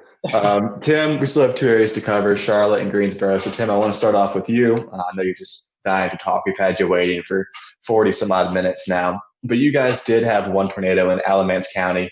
Can you kind of tell us a little bit about that and maybe some of the relief that you felt that there was only 1 and things weren't quite as bad as they could have been? Yeah, sure. Thanks, guys. So, this kind of thing that we were tracking for days, all of us were tracking it for days. It was pretty much all anyone could talk about for the Easter weekend. So one of the things leading up to it, I kind of sensed I was kind of trying to read the room and on my Facebook page and just see where people's heads are at. It really seemed like people were dreading this and they were very freaked out and they really were spooked, just in the sense of maybe they were stressed out already. I am not a psychologist, but there was just a lot of stress building up. And I think whenever something is coming in the middle of the night, people are really worried, and justifiably so. So one of the things we decided to do is just let them know, we're going to be there the whole night, because even with, we had the warm front coming through in the afternoon. I'm always worried about those little warm fronts too. You can kind of get little spin ups. So I was there starting at 8, 9 o'clock, and I just stayed till the morning. We had the rest of the morning Mets come in as well to help out. And good thing that we did, because one of the things, we just kind of walked people through the night. We would just do Facebook Lives and they would chime in and we would say, everything's still okay. You can go to bed, but make sure you have the phone. And you got to wake up if the warnings are issued. And people really did that, and I think it helped out. But you mentioned we had 1 confirmed tornado in our area. We had 9 tornado warnings, and I had no problem with any of the tornado warnings. And a lot of times I'm complaining in the back of my head about some of them, right? None of them were light tornado warnings at all. There was so much rotation in almost every storm that was pushing across our area. Everyone in this chat knows this. We have a radar issue here. The radar beam is so high. So of course, when we're showing these warnings, it's showing more mid-level rotation. It's not at the ground. So all we can do is say, hey, this storm is spinning like crazy. Our first tornado warning came in at 4:20 in the morning, and we had continuous tornado warnings until 7 in the morning. So we were on for a while with all of those different storms. And it turned out that the last one in Alamance was the one that, in fact, was confirmed. And we confirmed it on air, too. We were watching it, Taran Kirksey and myself, and there was a clear as day debris ball just a few scans after the first couplet showed up. So I believe they talked about this in South Carolina too. Some of these, they formed, they came right down, and they did the damage right away. And it was very quick. And thank goodness, the Weather Service did a bang up job. They had a warning on it right away. And we were just bouncing around. It was a very busy morning. But I think people were very appreciative that we were there the whole time with them, just kind of holding their hand. There's this storm, here's what you do. Grab the kids, grab the dog, put a helmet on, put shoes on, and get ready to go. And, we made through it. Thankfully, there weren't there were no injuries or fatalities in that one tornado. On the same token, in the squall line itself, we did have a tree unfortunately kill somebody in their home. And one of the things with this line that we also tried to do, you have to give the highlight coverage to the tornado warnings, but this whole squall line, we knew it was capable of putting down 80 plus mile per hour gusts, just with all the wind fields. So we did try and bounce around and say, hey, you're not in a tornado warning in Guilford here right now, but this line is nasty, so you should probably be in your safe spot too. So it was a very busy morning, but we anticipated it. Everybody in the weather enterprise talked about it for days. People knew about it. And I actually think it's a big success story that in the middle of the night, people were still well prepared and took good action. And the fatalities really, I think, were minimized, at least in the Carolinas, as far as I could tell. Tim, you're already kind of making my transition easy, because the second question I wanted to ask was about, there was some information going around on Facebook before the storm that was a little bit unsettling for a lot of viewers, and it was definitely not accurate information. But I know that you were definitely a part of reassuring people, reassuring your audience that the storm, while yes, it was definitely going to be dangerous, this was not something that they couldn't handle.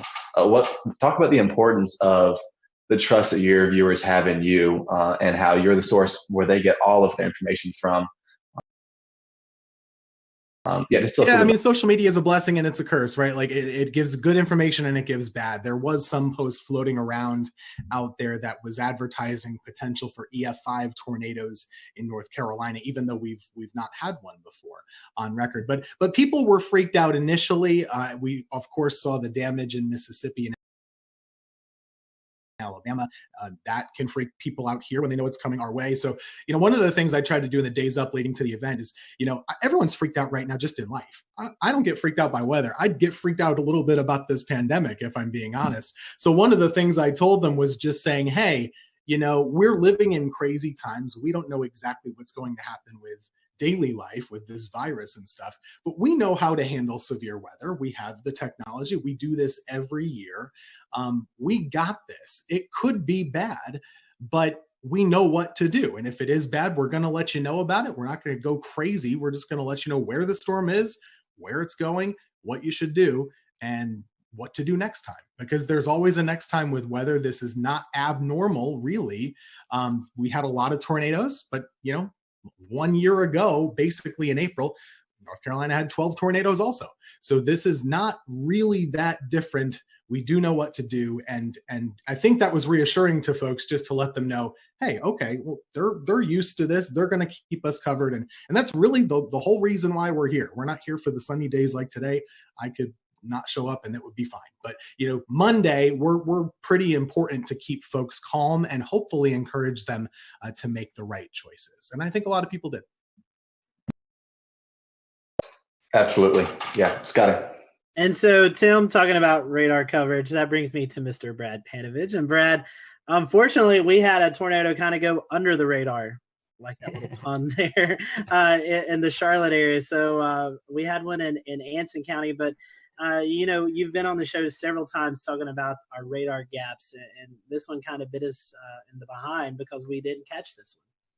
Yeah, and I'll give a little bit of a pass to the Weather Service on this one, because I think Tim brought up a good point. Something we were doing on the air Monday morning was we were telling everybody to treat the severe thunderstorm warnings like tornado warnings on Monday morning, because every severe thunderstorm warning had a tornado tag in it, and we knew the environment that these storms had. I didn't want people near a window or near the outside walls with straight line winds on Monday morning. So we actually, for the first time in a long time, I basically treated every severe thunderstorm warning like a tornado warning. But you're right, there was no warning with the two tornadoes we had touched down in Anson County.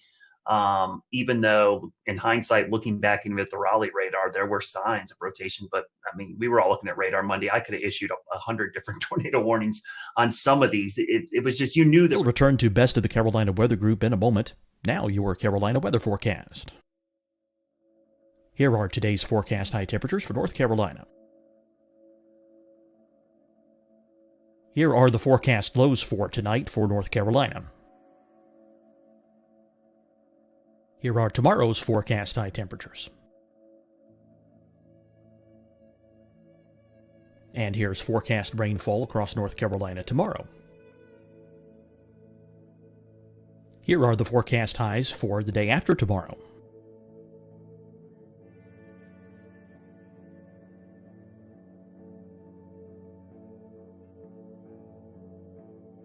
And here's the forecast rainfall across North Carolina for the day after tomorrow. This is the total rainfall forecast across North Carolina for the next 3 days. Here's the severe thunderstorm outlook for today from the Storm Prediction Center.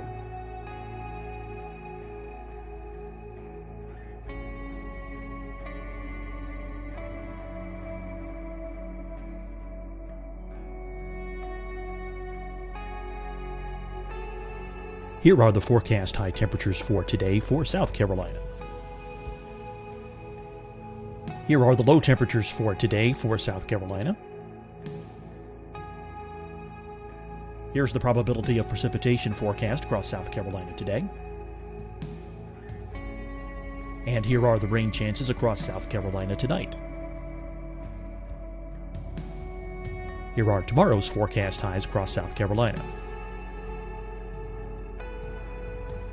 Here are the forecast low temperatures for tomorrow for South Carolina.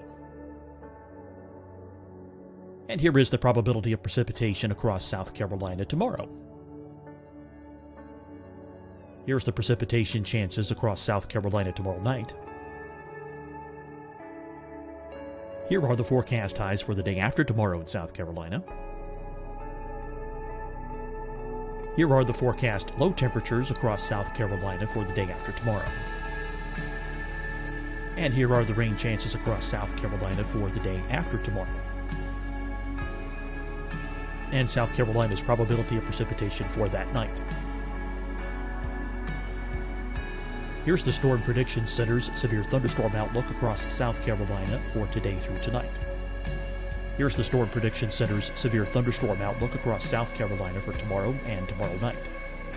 And here's the Storm Prediction Center's severe thunderstorm outlook across South Carolina for the day after tomorrow through that night. Here's the severe thunderstorm outlook for today from the Storm Prediction Center.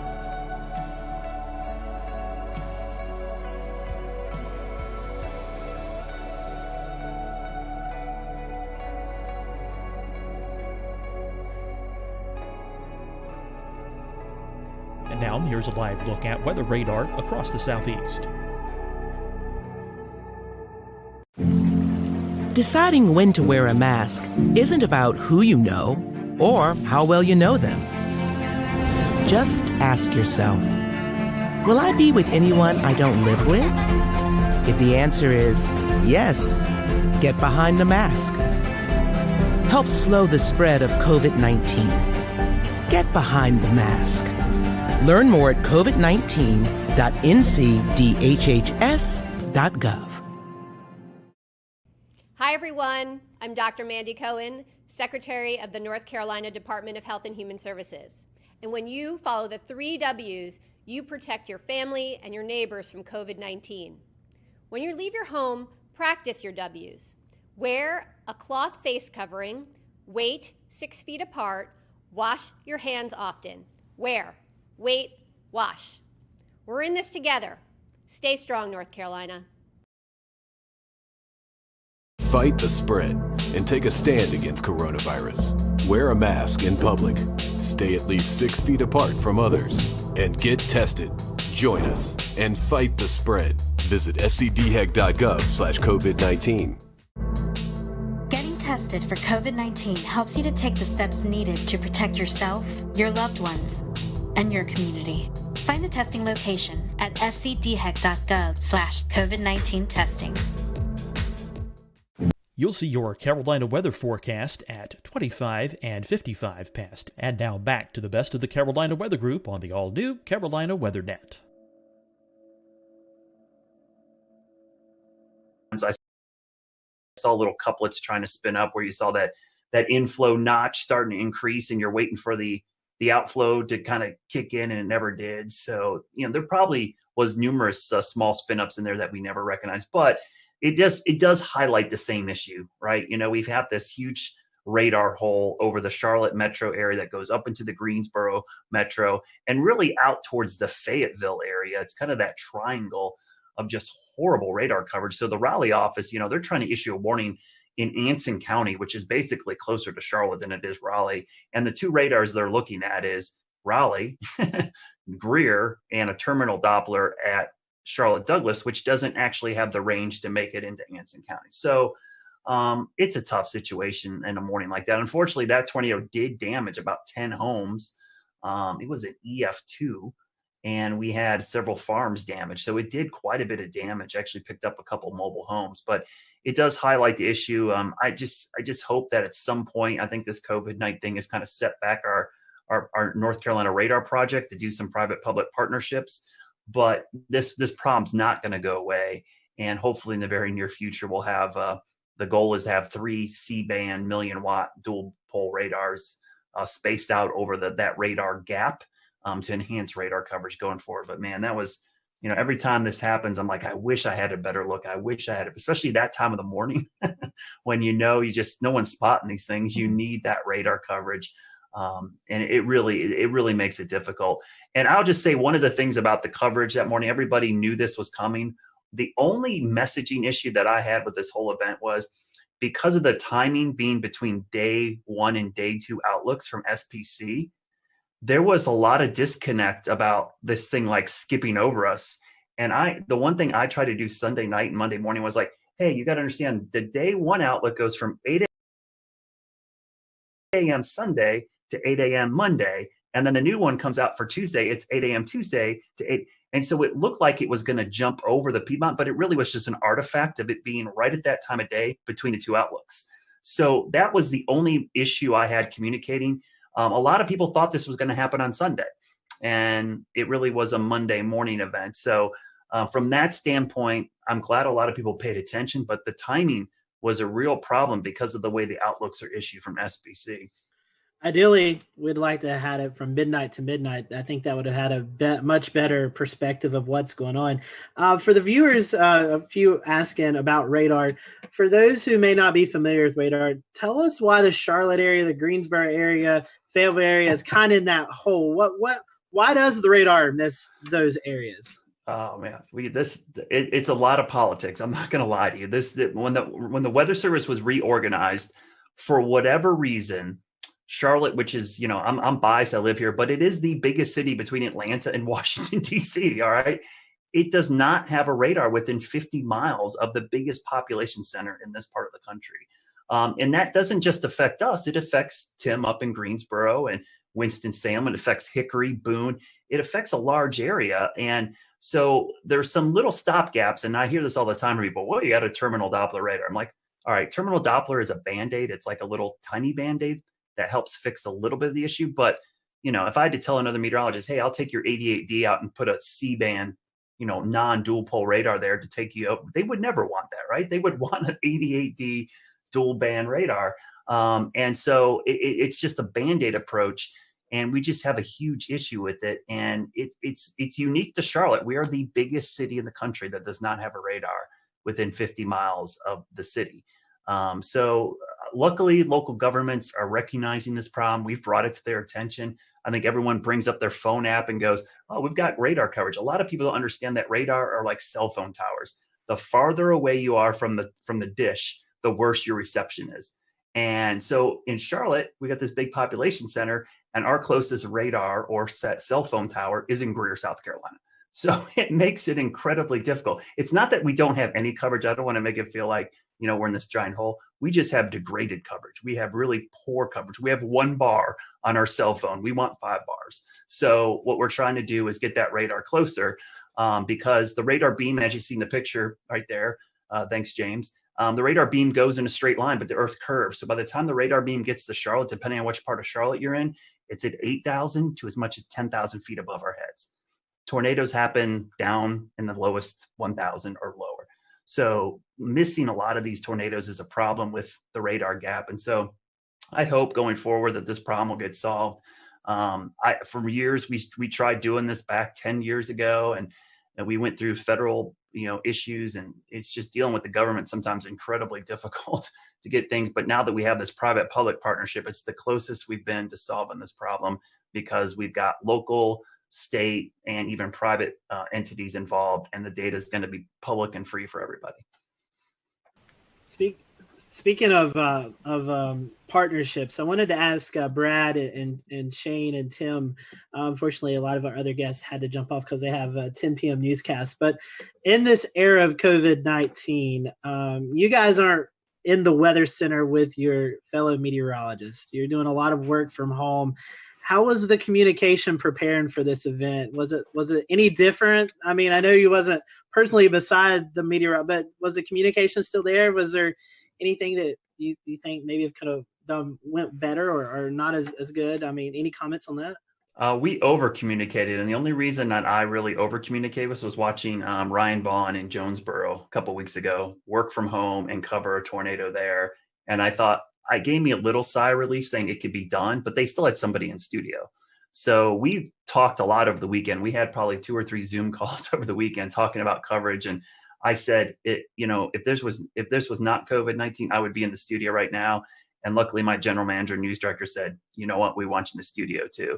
So for the first time in a month, I was actually in the studio instead of home. And I worked in the morning show. Normally I'm an evening shift person. But I came in and tag team with Larry. We did do social distancing. We never crossed paths. We stayed away. I stayed in one location, which unfortunately meant I didn't get to go to the key wall, but I could be in the weather center with a standing shot and do it. So I think, and to answer your question, Scotty, we actually over communicated, probably more so than we ever had, because we knew the logistics of this was going to be really problematic. Yeah, just to echo that, we did the similar thing. We had the fun part about planning is you get to be on Zoom calls with your boss like every other day, right? So we had a lot of Zoom calls just like this, and it made planning a little bit more tricky, because we really had to advocate for the necessity of being in the studio. And it's not just a presentation thing, like that's somewhat cosmetic, but I don't have a generator at my house. None of the folks on our weather team do. So that was really the thing. What if, and we have 3 folks working, but it could sure happen that all of us lose power. So we really needed to be there. But when we were, I was at we have a separate room key wall. I was there. I didn't talk to anybody. You can see Ruben is and zooming. then in the studio, Taran Kirksey was there in front of a monitor wall with a computer with our graphics.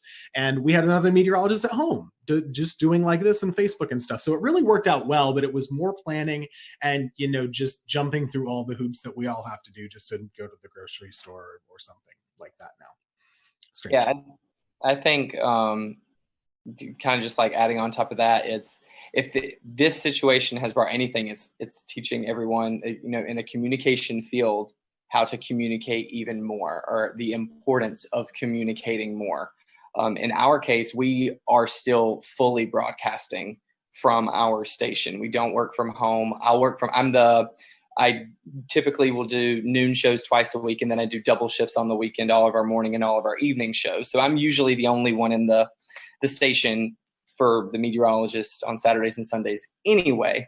So I was closely monitoring it. And whenever I saw it on one of my weekday shifts, I think I had sent an email out and said, I think we should go ahead and just start having a plan in place. This is our first time trying it with social distancing. So I think it's even more important that we start planning further in advance.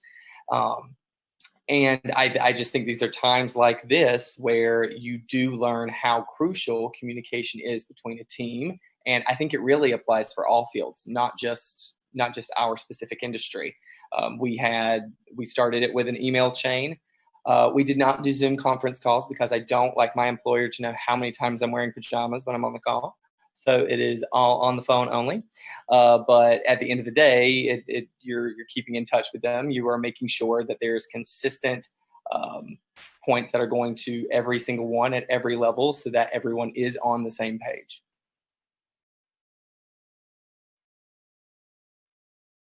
Yeah, I was gonna say real quick, Tim, we had that same issue. That was our biggest concern, was the generator issue.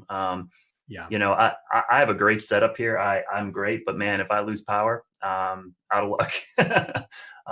You know, I have backup for my router, but I don't have backup power to my computer or backup power to any of the lights. So that was a big concern. And I thought for sure with just the wind field that we were going to have trees and power lines down all over the place, so we would lose power. So yeah, that was an easy call for us. And honestly, it was kind of nice to be in the station. Not that I wanted to be covering severe weather at 2:00 in the morning, but man, it wasn't nice. That's the first time I saw my morning meteorologist in a month. So yeah. it was really cool to be in there. One weather thing, actually, you know, the surprising part, we talk about how many tornadoes there were. We kind of expected a lot of tornadoes. The fact that the wind field didn't materialize as much in regular severe thunderstorms, I thought was surprising. There wasn't a lot of widespread damage in the squall line. There was a lot, but not as much as I thought there maybe could have been. Yeah, I agree. Only thing I'll say is that, and I'll give a shout out to Shay and WeatherFlow, because I have 2 WeatherFlow stations on my roof. I had 30 minutes of continuous gust over 50, which was the highest sustained gust above 50 since probably Hurricane Michael came through here. I've had those things for 2 hurricanes passing overhead, or at least the remnants, and that was by far the highest.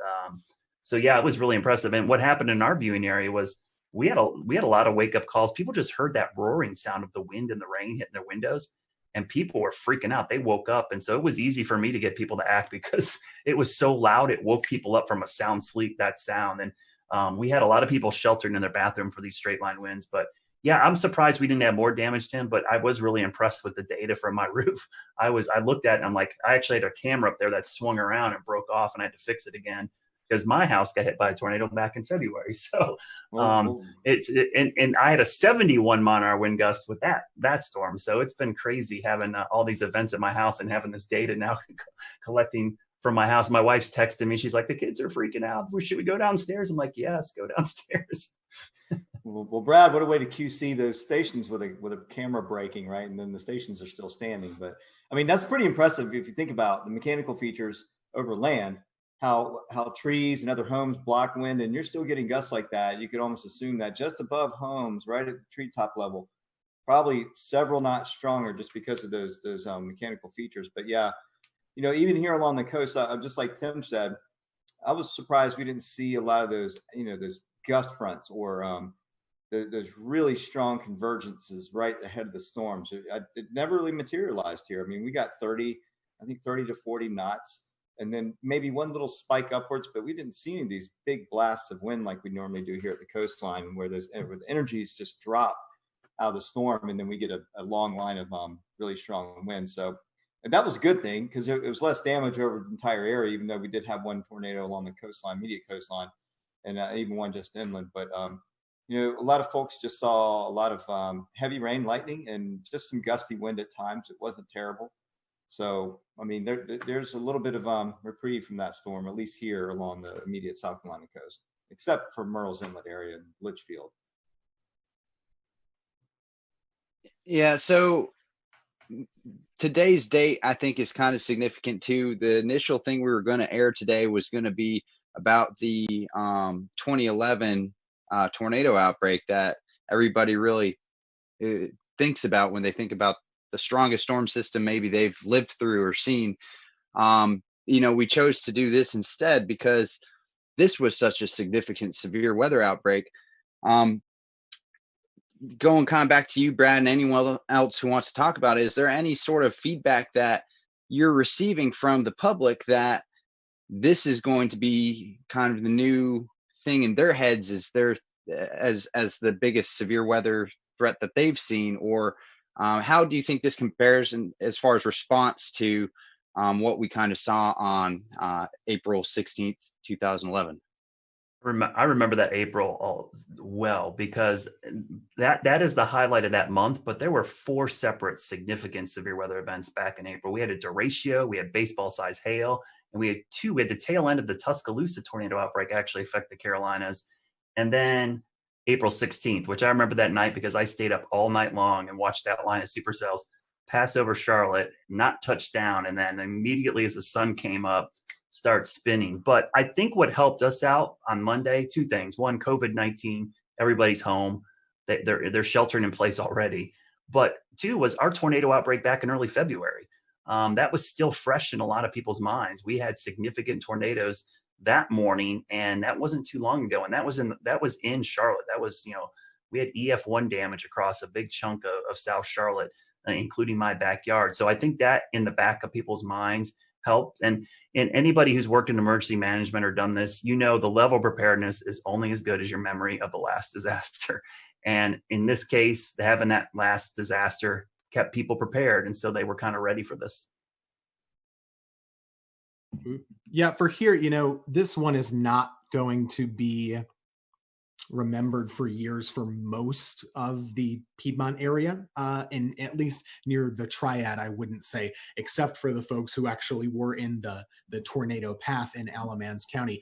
Just to add to this time of year, it's always very busy. 2 years ago today is the anniversary of the Greensboro tornado, which is still so fresh. We had a reporter do a story today. How is East Greensboro doing? The answer is, still not great. Unfortunately, it was a really rough urban tornado, a strong EF2 that came right through the city, stayed on the ground for 30 miles, all the way up basically toward the Virginia border. And that was just 2 years ago. So for a lot of folks, that's still what they remember, or maybe it's always very personal. So if you're in High Point, you remember the High Point tornado in 2010, right? It just depends on who you are and where you've lived. For me, that April 16th event is still, way up here and everything else is way down. I was working in Wilmington, but that thing was another level. And that year was just another level of severe weather. And I'll just add my own commentary to that. It was a year ago that we had a tornado outbreak here in the Carolinas. I don't even remember the number, but a year later, our thought is already bouncing back to 2011 and not a year ago. Yeah, that was 12, and it was Good Friday. I remember that very clearly. You're right. Scotty, I think that was the first time you sought shelter in your... I remember doing that, but I couldn't remember what date it was. Like, I forgot 2 years ago. I knew the Greensboro tornado, but I didn't know it was today's date. That's Monday the 13th is my son's birthday. And I remember on his first birthday, we were doing severe weather coverage, and on his second birthday, we were doing severe weather coverage. Yeah, I was in the basement live on this show when that happened. So yeah, crazy times. But anyways, guys, thank you so much for coming on. As Tim was talking about, I'll go ahead and kind of let the secret out of the bag. We pre-recorded the April 16, 2011 look back. So next week we're going to be airing that. So you'll see Tim back next week on our show. He'll be with us with a lot of other great meteorologists who kind of look back over that event. So we just hope all those, especially who are affected by this tornado outbreak, our thoughts and prayers are with you guys, and hopefully you'll. And like Tim and Brad has said, this is the peak season for severe weather in the Carolinas. So we'll continue to monitor the weather for the rest of the month and even into May, as is really kind of a high peak for severe weather. So we appreciate you joining us tonight. Big thank you to all of our guests tonight. This was a last minute show, and we got coverage from every market except the Raleigh market, but I don't really think there was much going on in severe weather-wise with tornadoes in that market. So we appreciate everyone coming on tonight, and we will see you back here next Wednesday night for another edition of the Carolina Weather Group, and we hope you have a safe and happy weekend.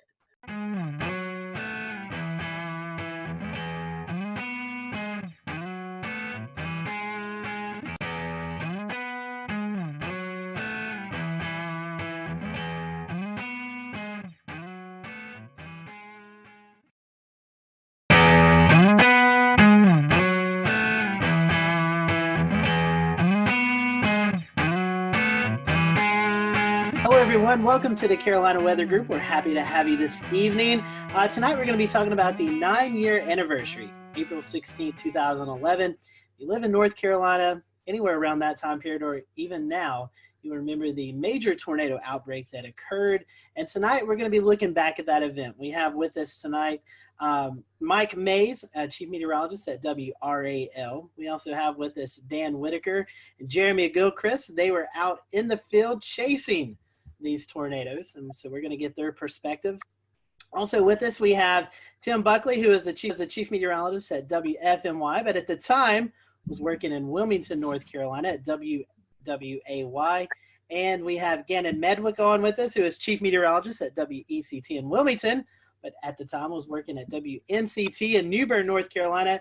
And we have with us Jeff Orrock, and he is the meteorologist in charge at the NWS office in Wakefield, Virginia. But at the time, he was also working at the NWS in Raleigh. So we have a big group of guests with us tonight. So looking forward to each and everyone's perspective of this event. I do want to hand it off to Mike first, kind of let him give a brief background of his recall of this event, because he has to run and get some things done. So Mike, I want to kick it off to you first, and tell us a little bit about your perspective. I know you was on the air during the event, so kind of talk to us about the lead up to the event and any memories during covering the tornado that you remember. First off, I'll apologize. We got our cleaning crew coming into the studio, so it's probably going to get loud because he's pushing his garbage can around. I recall a few days prior to the event, which happened on a Saturday, SPC putting us in a risk. I believe it was moderate on that Friday, and then Saturday morning I woke up to a high risk. Now, at the time, Greg Fischel, who was the chief meteorologist at the time, was out of town. He had a family emergency up in Pennsylvania, so he had to leave. So I have never covered an event as massive as the one that happened on that Saturday without him being here. So it's kind of like he's Batman, I'm Robin, and then Batman's gone and Robin has to take over. So for somebody who's never been the lead, it was kind of nerve-wracking. But I had Nate Johnson with me, who had tornado coverage experience. He was the chief meteorologist in Abilene, Texas. You guys probably all know Nate. So that morning, just the way the atmosphere felt, you could tell something was coming. And around lunchtime, 1 o'clock, we started having the tornadoes develop over the Sandhills. The first one, I believe, was in Sanford, had caused the damage to the Lowe's home improvement store there and tracked to the north and east. Now, I've been here in North Carolina since 1994. I've been in tornado coverage, but I've never had tornado coverage of long track tornadoes like the ones we saw that day. And at one point we had 4 tornadoes on the ground, and Nate and I were juggling back and forth where I was handling 2 tornadoes, he was handling 2. It was just an incredibly rough day. And I'm sure everybody here in this group has their own stories about what happened. The hardest part for me, I guess, was watching that tornado leave Sanford, and it was making a beeline to my house, to my neighborhood. I have family in town, and I was hoping and praying that they were watching the coverage on TV. And I know, Tim, you're on TV. How do you get the point across to people that you know to take shelter? I couldn't stop and pick up the phone and say, hey, listen, a tornado's coming to the house. You need to take cover. So that's one thing that was upsetting to me. The tornado passed about 50 yards from my house, damaged the subdivision right next to mine. I had some damage to some fencing. That was about it. I was very fortunate. And then after it passed my neighborhood, it was heading right here toward WREL. And I remember Nate Johnson yelling out loud to everybody in the studio, go to the basement, because it was at the time coming straight to the TV station, but at the last moment, it moved a little farther east and hit downtown instead of coming here.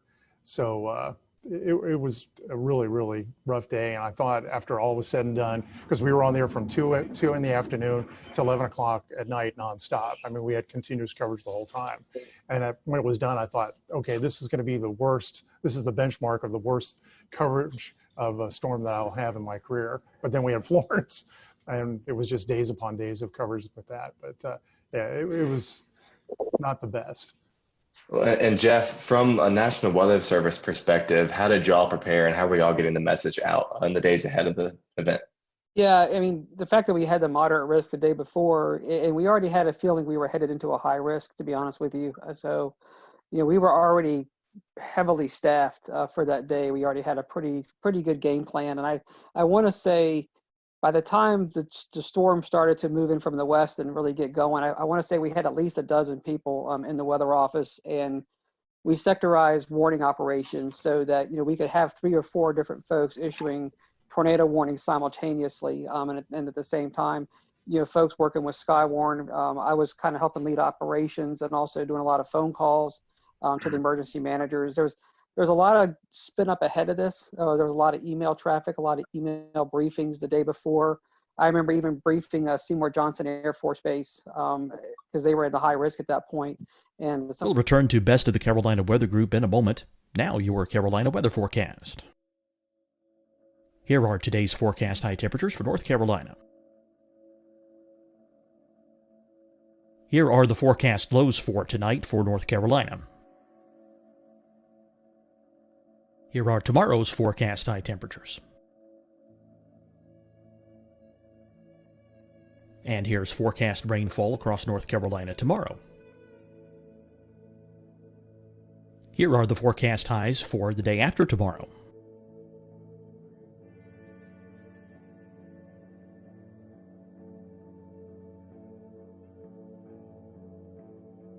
And here's the forecast rainfall across North Carolina for the day after tomorrow. This is the total rainfall forecast across North Carolina for the next 3 days. Here's the severe thunderstorm outlook for today from the Storm Prediction Center.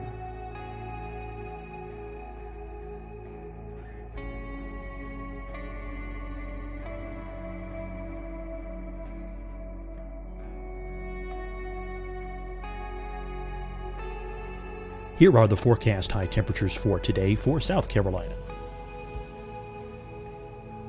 Here are the low temperatures for today for South Carolina. Here's the probability of precipitation forecast across South Carolina today.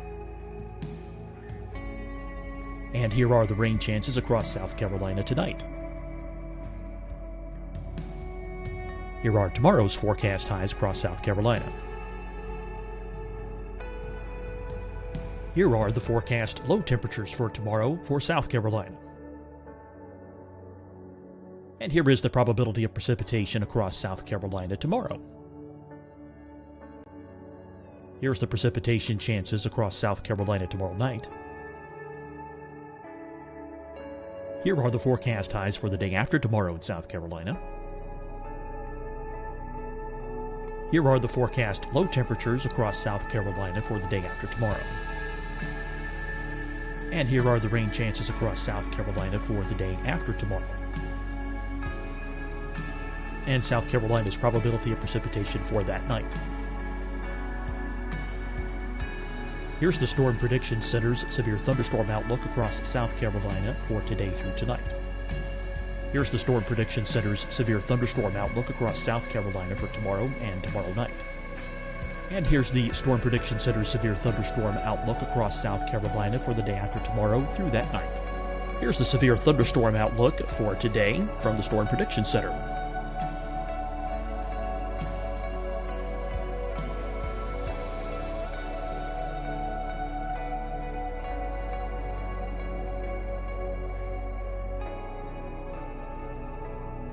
And now here's a live look at weather radar across the southeast. Deciding when to wear a mask isn't about who you know or how well you know them. Just ask yourself, will I be with anyone I don't live with? If the answer is yes, get behind the mask. Help slow the spread of COVID-19. Get behind the mask. Learn more at covid19.ncdhhs.gov. Hi, everyone. I'm Dr. Mandy Cohen, Secretary of the North Carolina Department of Health and Human Services. And when you follow the 3 W's, you protect your family and your neighbors from COVID-19.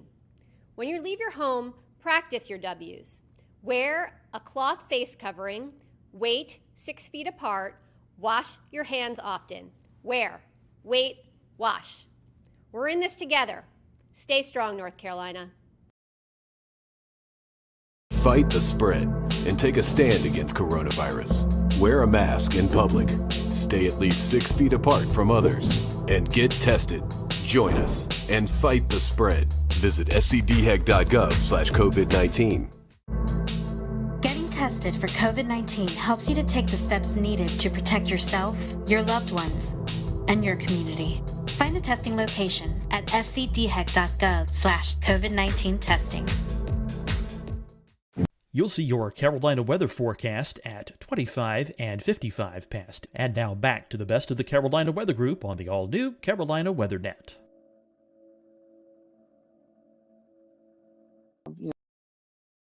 In the east, so there was a lot of preparation for it. It's kind of one of those things where, like Mike was saying, everybody knew something bad was about to unfold. And I had been through Gerald, Texas, the tornadoes out there, and so going into this event, that was kind of in the back of my mind that we're headed into something pretty big. And I do remember talking with Wake County and trying to explain what does a high risk day mean. I mean, the way we taught this in Texas was that someone's going to die today. I mean, these are going to be big, long track tornadoes. And this is going to be some serious stuff. Jeff, you're talking about Skywarn, the Storm Spotter group, and Jeremy and Dan, I want to bring you in here in just a second.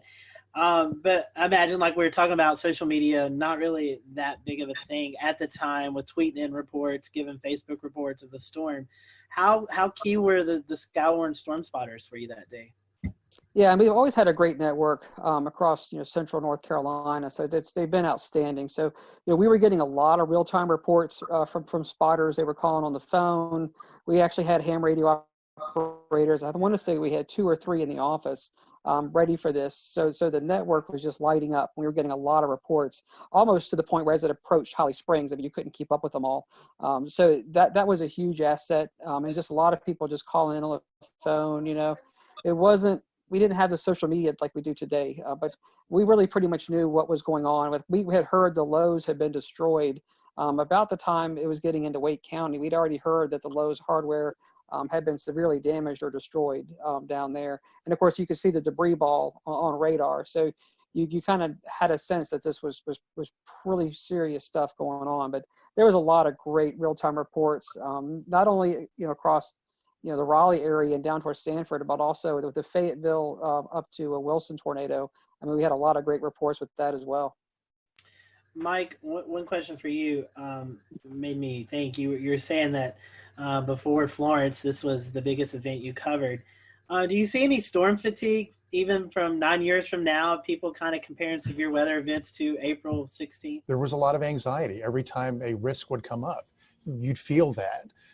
You'd feel what happened on April 16th. I would worry every time we had a SPC 3-day outlook, and on the 3-day outlook there was like a enhanced risk or maybe just a slight risk, and what it would be when we finally got to that day. And I got to the point where I was dreading severe weather coverage because of what happened that day.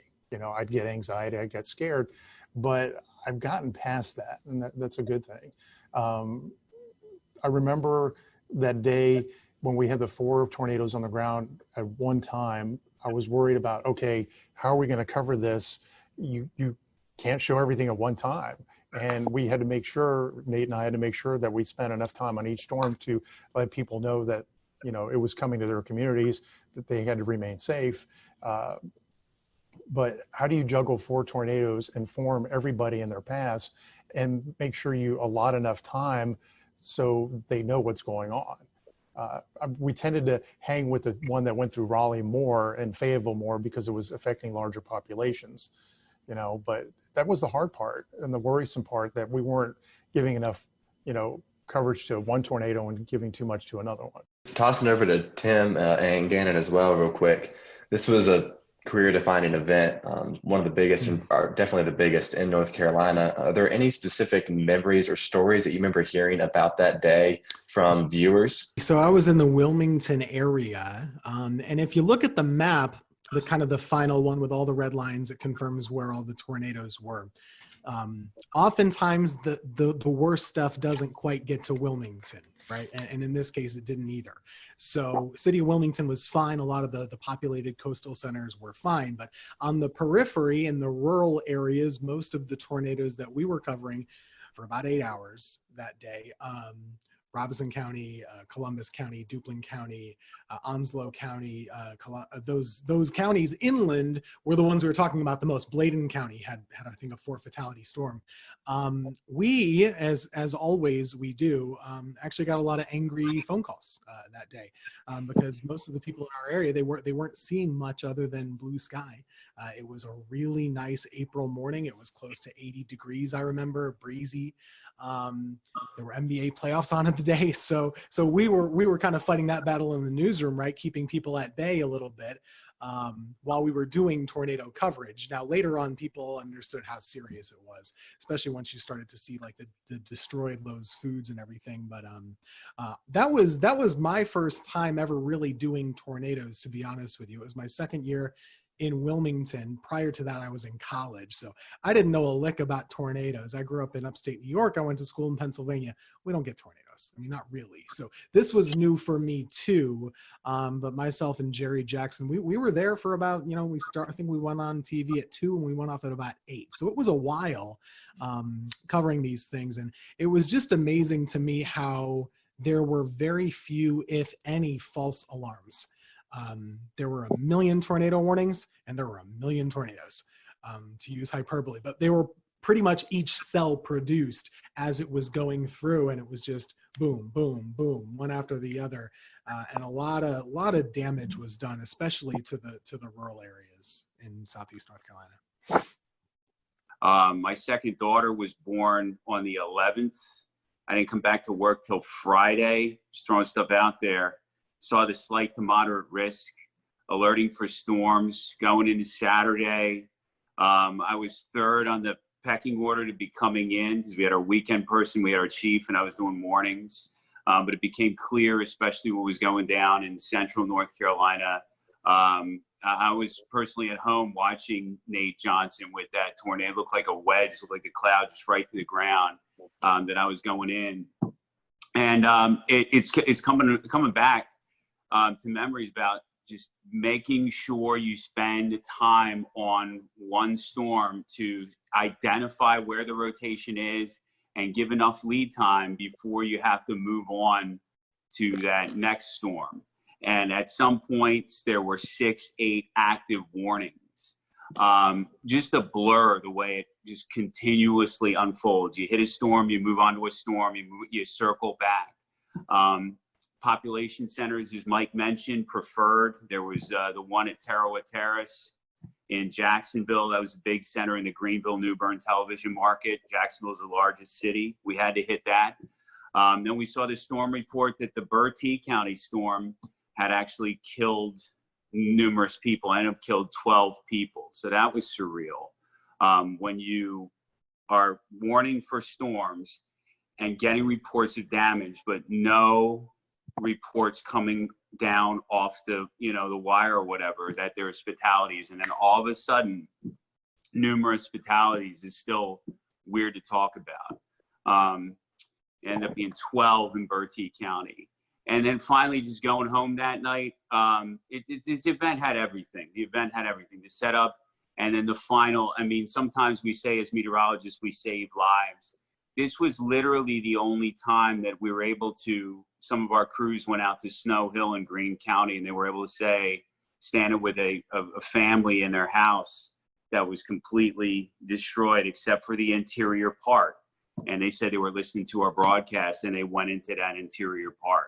So just a surreal event that I never want to forget. And I wanted to, so thanks again to give me a chance to talk to you guys about it and share the similar experiences.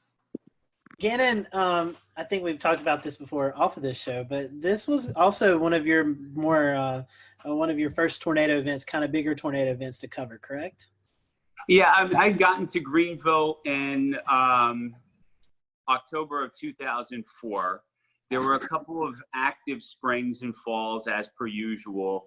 2008 sticks out, but like Mike and Tim said, I mean, they're just usually just a couple tornadoes and then you move on, and maybe they're in rural areas and maybe they're not, exceptional damage producers. But then this one just is bold-faced, italicized, and underlined when you look back on it. So yeah, the biggest event And thank God it's still the biggest tornado event. Dorian was a huge producer, but still nothing compares to April 16, 2011. I've been to a few conferences and I've heard, Jeff, I'll send this to you.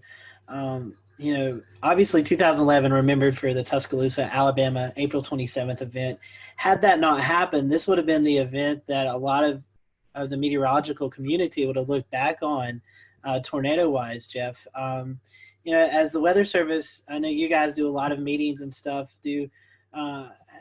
Has this event kind of tailored some of your studies or some of your outlooks on stuff that you've, I guess, done case studies on this event to kind of find out the whys of what happened and how to better prepare for maybe the next setup we get like this? Yeah, I mean, there's no doubt this event, I mean, it still stands out, even though, like you're saying, the later event was even larger than this one. For our region, this is still, what our benchmark, storm. And, it even went up, not even just to Carolinas, eventually went up into Virginia and did a lot of damage up there too. So, it's been widely studied. It was before some of the newer technology came out with on the radar, even some of the new impact-based warnings. So we've actually gone back in and rerun cases like this with what we call the impact-based warnings. And we did use tornado emergency, but nowadays we even have more tags we can put into the warnings to kind of say, okay, it's radar confirmed on the ground before we even have, spotter reports of anything on the ground. We can confirm it just using radar data. And so we've actually used cases like this and kind of run back through them with some of the new products and new ways that we issue tornado warnings, as well as some of the different dual pole products. So, we do go back in and kind of practice and relive some of these events like this, putting them more into, I'd say, the current time. So this is definitely a benchmark event. We also look at it from a standpoint of, staffing and how do you handle events like this, because they don't come around often. So, you kind of go back and look at, how does operations run in the Weather Service office when you have an event like this, making sure that, you're dotting your I's, you're crossing your T's, every storm is being interrogated, simultaneously, and that you've got warning operations going, for each individual storm, and you're doing your coordination with 911 centers and working with emergency management, and then keeping the damage reports, as they're coming in, also sending them out. So, looking at how an office should run, and how we should be running our operations to keep things, being pushed out so folks know what's happening. I mean, we use events like this to kind of go back and revisit and relive, what we did right, and also sometimes where we can improve. But it's important to kind of take these events in context, realizing we'll have an event, something like this again at some point in the future. We hope not, but we've got to be ready for it. And Jeff, one more question, then I want to get to Dan and Jeremy and let them talk about what they experienced out in the field. We were talking before this show. You guys, at a point in time, I think it was 5, 6, 7 minutes, were backed up by the National Weather Service in Blacksburg. Can you talk to our viewers tonight who may not realize in these situations when the Weather Service is actually in danger of getting hit by a tornado, you actually pass the coverage off to a neighboring office? Yeah, so it's similar to what Mike was saying earlier. About probably just shortly after the tornado went through Sanford, and you could see the massive debris ball on the radar. Before it got to Holly Springs, we realized that this thing was coming into most likely southern Wake and eventually the south side of Raleigh, where the Weather Service office was. So I remember I picked up the phone and talked to the Blacksburg office. So we're paired so that a neighboring Weather Service office can really kind of basically restart their computer system, and they can come up as if they're, the Raleigh Weather Service office. So we called them probably almost half an hour out to just said, hey, look, we may get to the point where we've got to be backed up if this thing gets too close, so be ready to go, giving them a chance to get the radar up and running, the warning system up and running, things that they would need. And I think we called them back, I want to say about probably 15 to 20 minutes later, and we basically said, okay, this thing may really come get us now. And so I remember saying, if you hear from us again, you've got it. And so then what we started doing is we had 12 people in operation. So as it got closer, we started funneling some folks downstairs into the lower part of the building. And we kept 3 of us up in operations. And literally about the time we could see insulation and things falling outside the window, we picked up the phone and basically told Blacksburg, okay, you've got it. We're sheltering at this point. and we had already issued the tornado emergency for Raleigh. So the warnings were already out for Raleigh, and then we sheltered downstairs, like you're saying, for probably about 7 minutes, and then came up, and the tornado passed just to our east, going up South Saunders Street. Dan and Jeremy, y'all had a very different kind of experience. You guys were actually out in the field chasing these long track tornadoes. I guess, Dan, we'll start with you since you're the first on my screen. Kind of give us the firsthand perspective. What was it like actually being there within a mile of these monsters? One of the things that we had at the time that we still use that was very active was the NC Storm Chasers and Forecasters group on Facebook. And fortunately, there's a lot of information coming in through there being funneled in as well. And I remember I was in Alabama, I caught the storm, and all of a sudden there started being people kind of looking at some of the parameters for the next day in North Carolina. This was when it was at a moderate, I guess, before it got pushed to a high risk. And one of the things that was being looked at was how the storm system I was currently inside and what was turning into a squall line in Alabama was going to keep pushing across into North Carolina. And they were seeing on the HRR runs how basically that squall line eventually was going to break apart into supercells. And that's when really the tornado potential would strengthen. And so when that started coming into play, I just hauled it right straight back towards North Carolina, drove all night long, and made it into Greensboro, Burlington area for the start of where the tornado warnings really kind of got going. Followed the storm in front of it. I actually was able to bust through it because I was inside of it / behind it until about Charlotte to Greensboro, somewhere in there. I busted through the front of it and got in front of the squall line, and then was in front of it near Burlington to Raleigh, somewhere in between there, maybe kind of close to Durham. And that's kind of when it went tornado warned, and it started to kind of quickly overwhelm my vehicle and me and my ability to keep chasing it. There's a couple things that were very clear about this storm system and about these storms, which is one, they were very fast moving. I remember they were going about 60 to 80 miles an hour. Was what I was trying to keep up with and stay in front of, and position myself in hook echoes so that I could try and get a good visual of these, for the most part, pretty rain wrapped, low nature storms that were just hard to spot.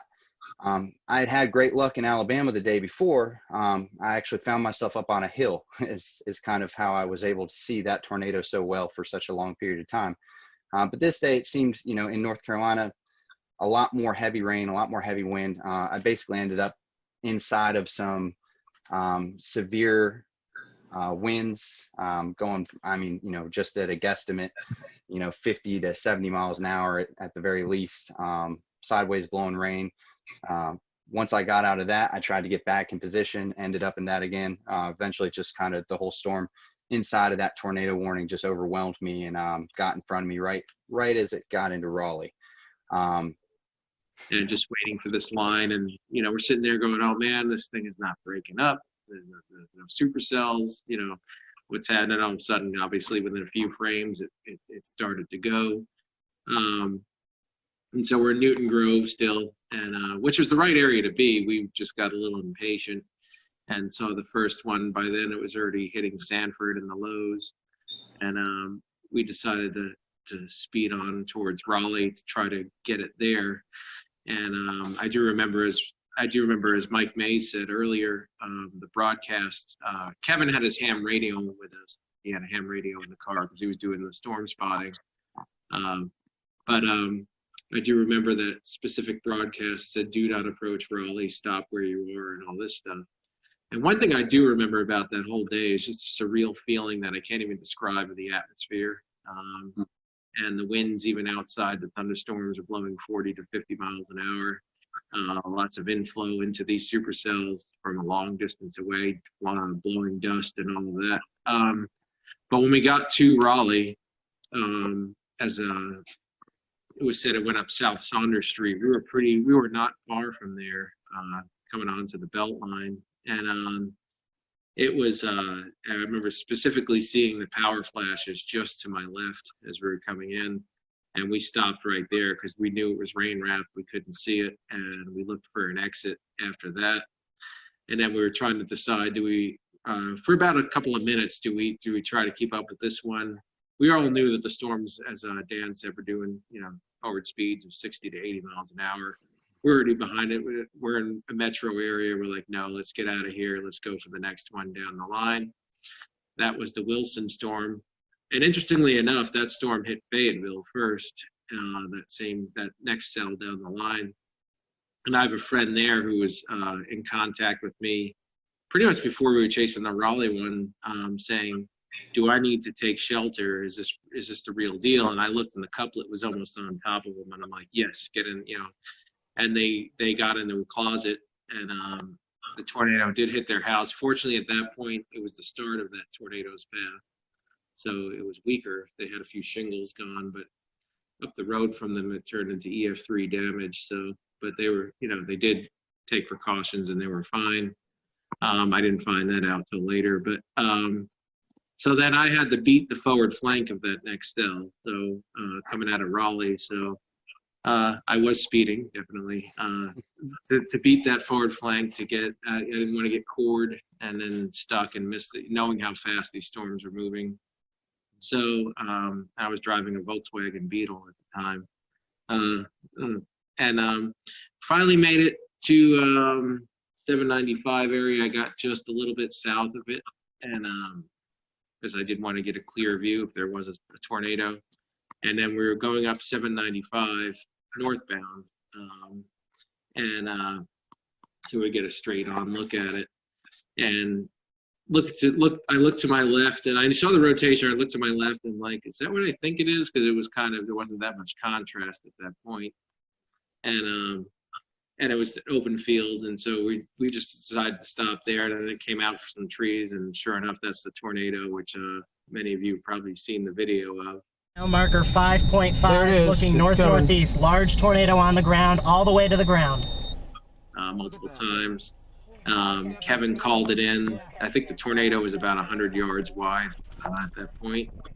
We were about a mile and a half away. I could have gotten a lot closer to it, but I did not know the area that well, so I didn't know if I was going to pull up. And this is the only reason I didn't. I didn't want to lose the view we had, and I knew how fast it was moving. I knew we had one shot to get a look at it, and that was going to be it, and then it was going to be gone. And so we decided, all right, we got a good view here. We're not super close, but we'll just stay where we are, and we're safe here. So we watched it, and then kind of faded into the rain from where we were as the rear flank downdraft came around. And we got hit by that a little bit. And then after that point, we took off for the next cell down the line, which we ended up in Farmville outside of Greenville. And we just missed it. We weren't fast enough. These storms were moving way too quickly. So we just had to find we actually had to use an escape route and go into the rain and hail so we'd get away from the couplet and let it pass because we weren't going to be able to see it from where we were. And then, so we did. And then we went into Farmville, and we saw the damage there. It just happened, but immediately, amazingly, the emergency crews were there. They were probably there within a minute or two after the storm passed. And so we took a look for a minute, and I remember letting, again, cell phone. I mean, smartphones were relatively new, but I did have one, Pickle 3. And I remember just letting a guy whose house got damaged use it to call his family. And then we wanted to get out of the way of the emergency services as quickly as we could. So, and that was it. And then there was a squall line behind that. That was it. And then we went home after that. And then the last thing I remember is going to the NC State Library to upload my footage to YouTube, since I had the super fast connection as quickly as I could. And I think I remember emailing Mike Mays and sending him the link or something like that right away. And then Ariel, I know, put it up. And then it actually ended up in a few things, like a National Geographic did a special on that whole spring because as Dan said, there were a number of outbreaks that spring. Everybody remembers Tuscaloosa and all that. This was one of 3, I think, major outbreaks that they covered in that series. And so it ended up kind of spreading from there. And I think it is still my most viewed video to this date. But and that was about it. That was about the general summary of my day right there. Were you guys able to, after this event, in the days to come, to go out and survey some of the damage? If so, what kind of stuck out to you guys? Our biggest storm was in Bladen County, in Elizabethtown specifically. There were 4 fatalities there between, I believe, Elizabethtown and closer to Bladenboro. Also, a couple tornadoes up there in Bladen. And our reporters, I'll say they had... We'll return to Best of the Carolina Weather Group in a moment. Now your Carolina weather forecast. Here are today's forecast high temperatures for North Carolina. Here are the forecast lows for tonight for North Carolina. Here are tomorrow's forecast high temperatures. And here's forecast rainfall across North Carolina tomorrow. Here are the forecast highs for the day after tomorrow.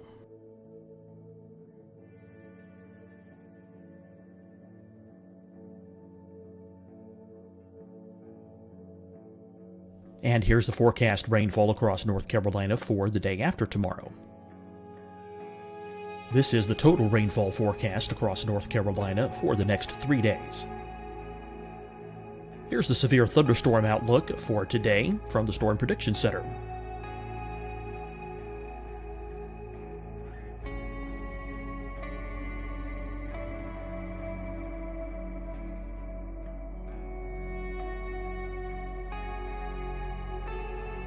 Here are the forecast high temperatures for today for South Carolina. Here are the low temperatures for today for South Carolina. Here's the probability of precipitation forecast across South Carolina today. And here are the rain chances across South Carolina tonight.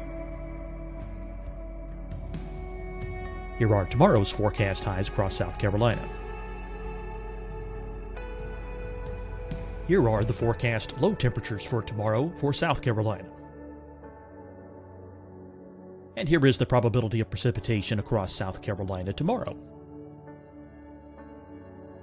Here's the precipitation chances across South Carolina tomorrow night. Here are the forecast highs for the day after tomorrow in South Carolina. Here are the forecast low temperatures across South Carolina for the day after tomorrow. And here are the rain chances across South Carolina for the day after tomorrow. And South Carolina's probability of precipitation for that night.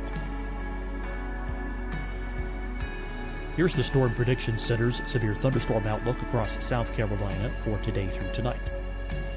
Here's the Storm Prediction Center's severe thunderstorm outlook across South Carolina for tomorrow and tomorrow night. And here's the Storm Prediction Center's severe thunderstorm outlook across South Carolina for the day after tomorrow through that night. Here's the severe thunderstorm outlook for today from the Storm Prediction Center.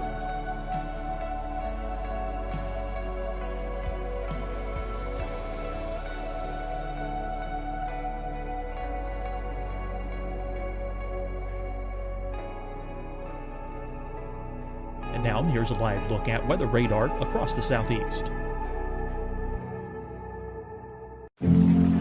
Deciding when to wear a mask isn't about who you know or how well you know them. Just ask yourself, will I be with anyone I don't live with? If the answer is yes, get behind the mask.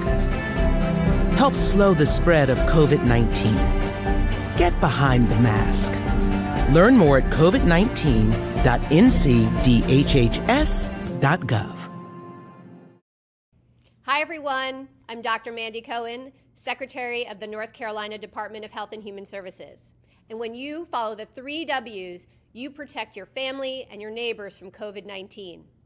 When you leave your home, practice your W's. Wear a cloth face covering, wait 6 feet apart, wash your hands often. Wear, wait, wash. We're in this together. Stay strong, North Carolina. Fight the spread and take a stand against coronavirus. Wear a mask in public. Stay at least 6 feet apart from others. And get tested.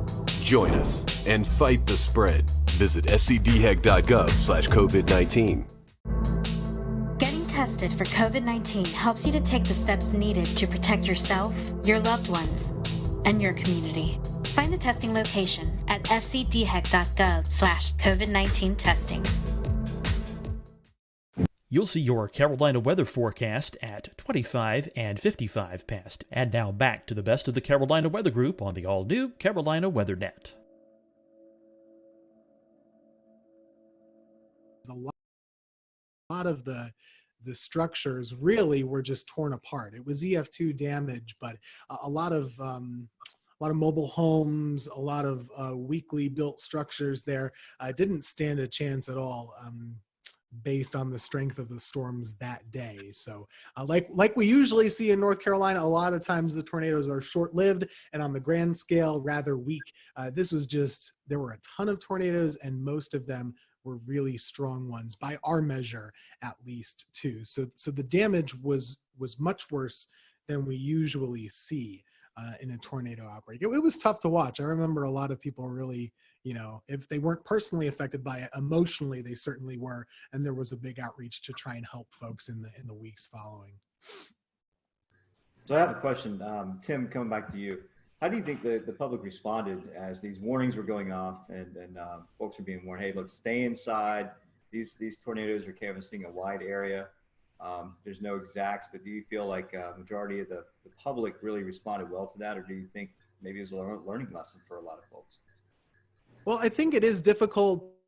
Every event is different, right? And I think after this event, probably people took warnings more seriously because this was such a significant one and really a generational one. On that day, I can't really speak to how individual folks reacted.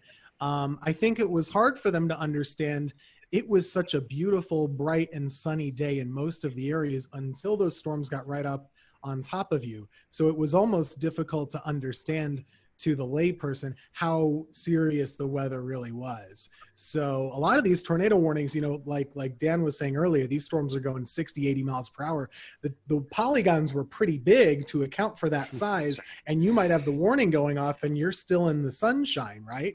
So that's not a typical response where you're going to shelter right away. You might take your time. So I do think that there was, number one, a challenge with it being a midday on a Saturday, a little harder for folks to maybe be paying attention normally.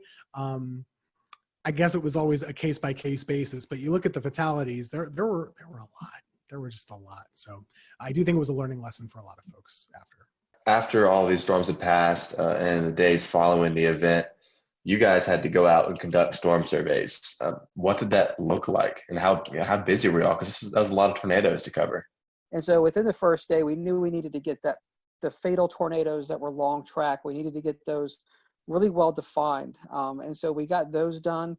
And then there were still some additional surveys on those two, but then really you spent the rest of the week going out into different areas. It took about a week to survey the entire area. You get to get all the tornadoes in. But we focused on the ones that we knew were the worst, that there was the most attention on, just to get the EF rating, the tracks, the intensity, really identifying how the people died. When we lost people, that's a tough thing to have to do, to go out there and work with families that have lost everything. And a lot of times they're out there picking over their stuff. You want to learn what they've gone through a little bit, but you've also got to be very careful. But most people really do want to talk to you and tell you their story. So we get out there and interact with them. The Lowe's was just an incredible story where they had heard the warning, and then somebody came in to the front of the Lowe's and basically said the tornado's coming. And I remember we talked to the manager. He got on the loudspeaker in the store and just told everybody to go to the back where the bathrooms were. There's more infrastructure in the back. And of course, the tornado hit. It blew in those big sliding glass doors. It blew those in. The whole front wall of the Lowe's hardware blows in, and the front roof collapsed. And so the manager in that Lowe's, I mean, who knows how many lives he saved? But there was a lot of good stories like that. But there was a lot of tough stories with a lot of loss through the day that that makes it tough. But it took us a week to get our hands around all of the damage across central North Carolina. What's your lasting memory from this event? If you could share it with the folks who are watching, what's your lasting memory from the event? I'll start with you first, Jeremy. Well, with me, I think it was just even more than the tornado itself was just a surreal feeling that entire day, and the surreal feel of the atmosphere, those winds, like I said, that were inflow into the storms themselves. Just the, I don't know, kind of nervous, like Mike Mays almost being a little bit scared. I think we all were a little bit. I mean, at least I was at the same time as being, excited to possibly see a tornado. Of course, I don't want to see anyone get hurt. Nothing quite compares to what that system did. Everything from the speed to the tops of the storms being, in a lot of cases, kind of lower topped, and especially the moment where it went from the squall line into breaking up into those individual supercells, and seeing that, like Jeremy said, happen in a couple of frames on radar, if aka 10 minutes in time. All of a sudden it went from a messy situation to you have 8 of the most textbook supercells in a line sweeping across the state at a high speed. Being in the middle of that and seeing the actual sun break through the squall line as those storms separated was just a surreal moment, something that I haven't seen happen in North Carolina since, or anywhere really for that matter. I mean, every now and then a strong storm system will separate from a squall line to supercells, but I've never seen anything to that degree. This was a long week event for us because it took a long time to get all the surveys done. But I mean, going back to that day, things I remember, obviously being in the office, but just how well everything did work. We did lose, more people than obviously you never want to lose anybody. We saved a lot of lives that day, and so going out there and seeing how much devastation there was and how many people were doing the right thing and seeing how well things went in the weather office. I remember watching WRAL, like Mike was talking earlier, and they had tornado emergency just in big bold red across the bottom of the TV set. They were on wall-to-wall coverage. We were getting great spotter reports. It was one of those days where everybody was intensely worried. We all had a heightened awareness, but everything really worked the way it was supposed to work. I mean, everything we had practiced, all the work we've done with the media and Skywarn and the training inside the office, it just all came together. And so, while we lost people that day, and that's always a tragic thing, there was a lot of things that did work, and a lot of people came together and I'd say performed at a top level. And at the end of the day, it saved lives. For me, I was definitely still a kid at the moment. I think I was 23 years old or 24 years old or something like that. And thankfully, Jerry Jackson, who I was working with at the time, he had drilled with us, very basic severe weather coverage do's and don'ts. Like 3 simple things: tell folks where the storm is, where it's going, what they should do, and then tell them again. And if you have more than one storm, do 1, 2, 3, however many you have, then go back to the first one. So we really boiled it down to basics. I think we did a pretty good job that day. And I think, this event really prepared me for further events down the road, to not get too amped up, too nervous or whatever. Just kind of keep it simple, tell folks what they need to know and what they need to do. And that's really the whole reason why we're here, right? So this is a big moment for North Carolina, and just personally for me, and kind of seeing what the weather can do and why we're here. I do remember one point. I couldn't tell you what time it was, but it was just we had a little Viper radar system from Barron in the office. That was our primary drive thing. And I remember we would go out and expand and zoom into like Kansas or Oklahoma when they would be having their events, and we would see what the radar would look like. And I remember just thinking to myself at some point, I should be seeing I-35. I should be seeing like OKC and Wichita as delineators here. Instead, I'm seeing Kinston and Goldsboro. And it was just really crazy to see those kind of returns. Everything classic supercells all lined up in a row. Gentlemen, we definitely appreciate your time tonight. Thank you for going over this with us. Thank you guys who are watching tonight. Thank you for allowing us to step back in Carolina weather history and talk about this event. Be sure to check out this week. We'll be posting some more updates about this event throughout our social media pages, so be sure to check that as well. So for everyone here at the Carolina Weather Group, we hope you have a great evening, and we'll talk to you next time.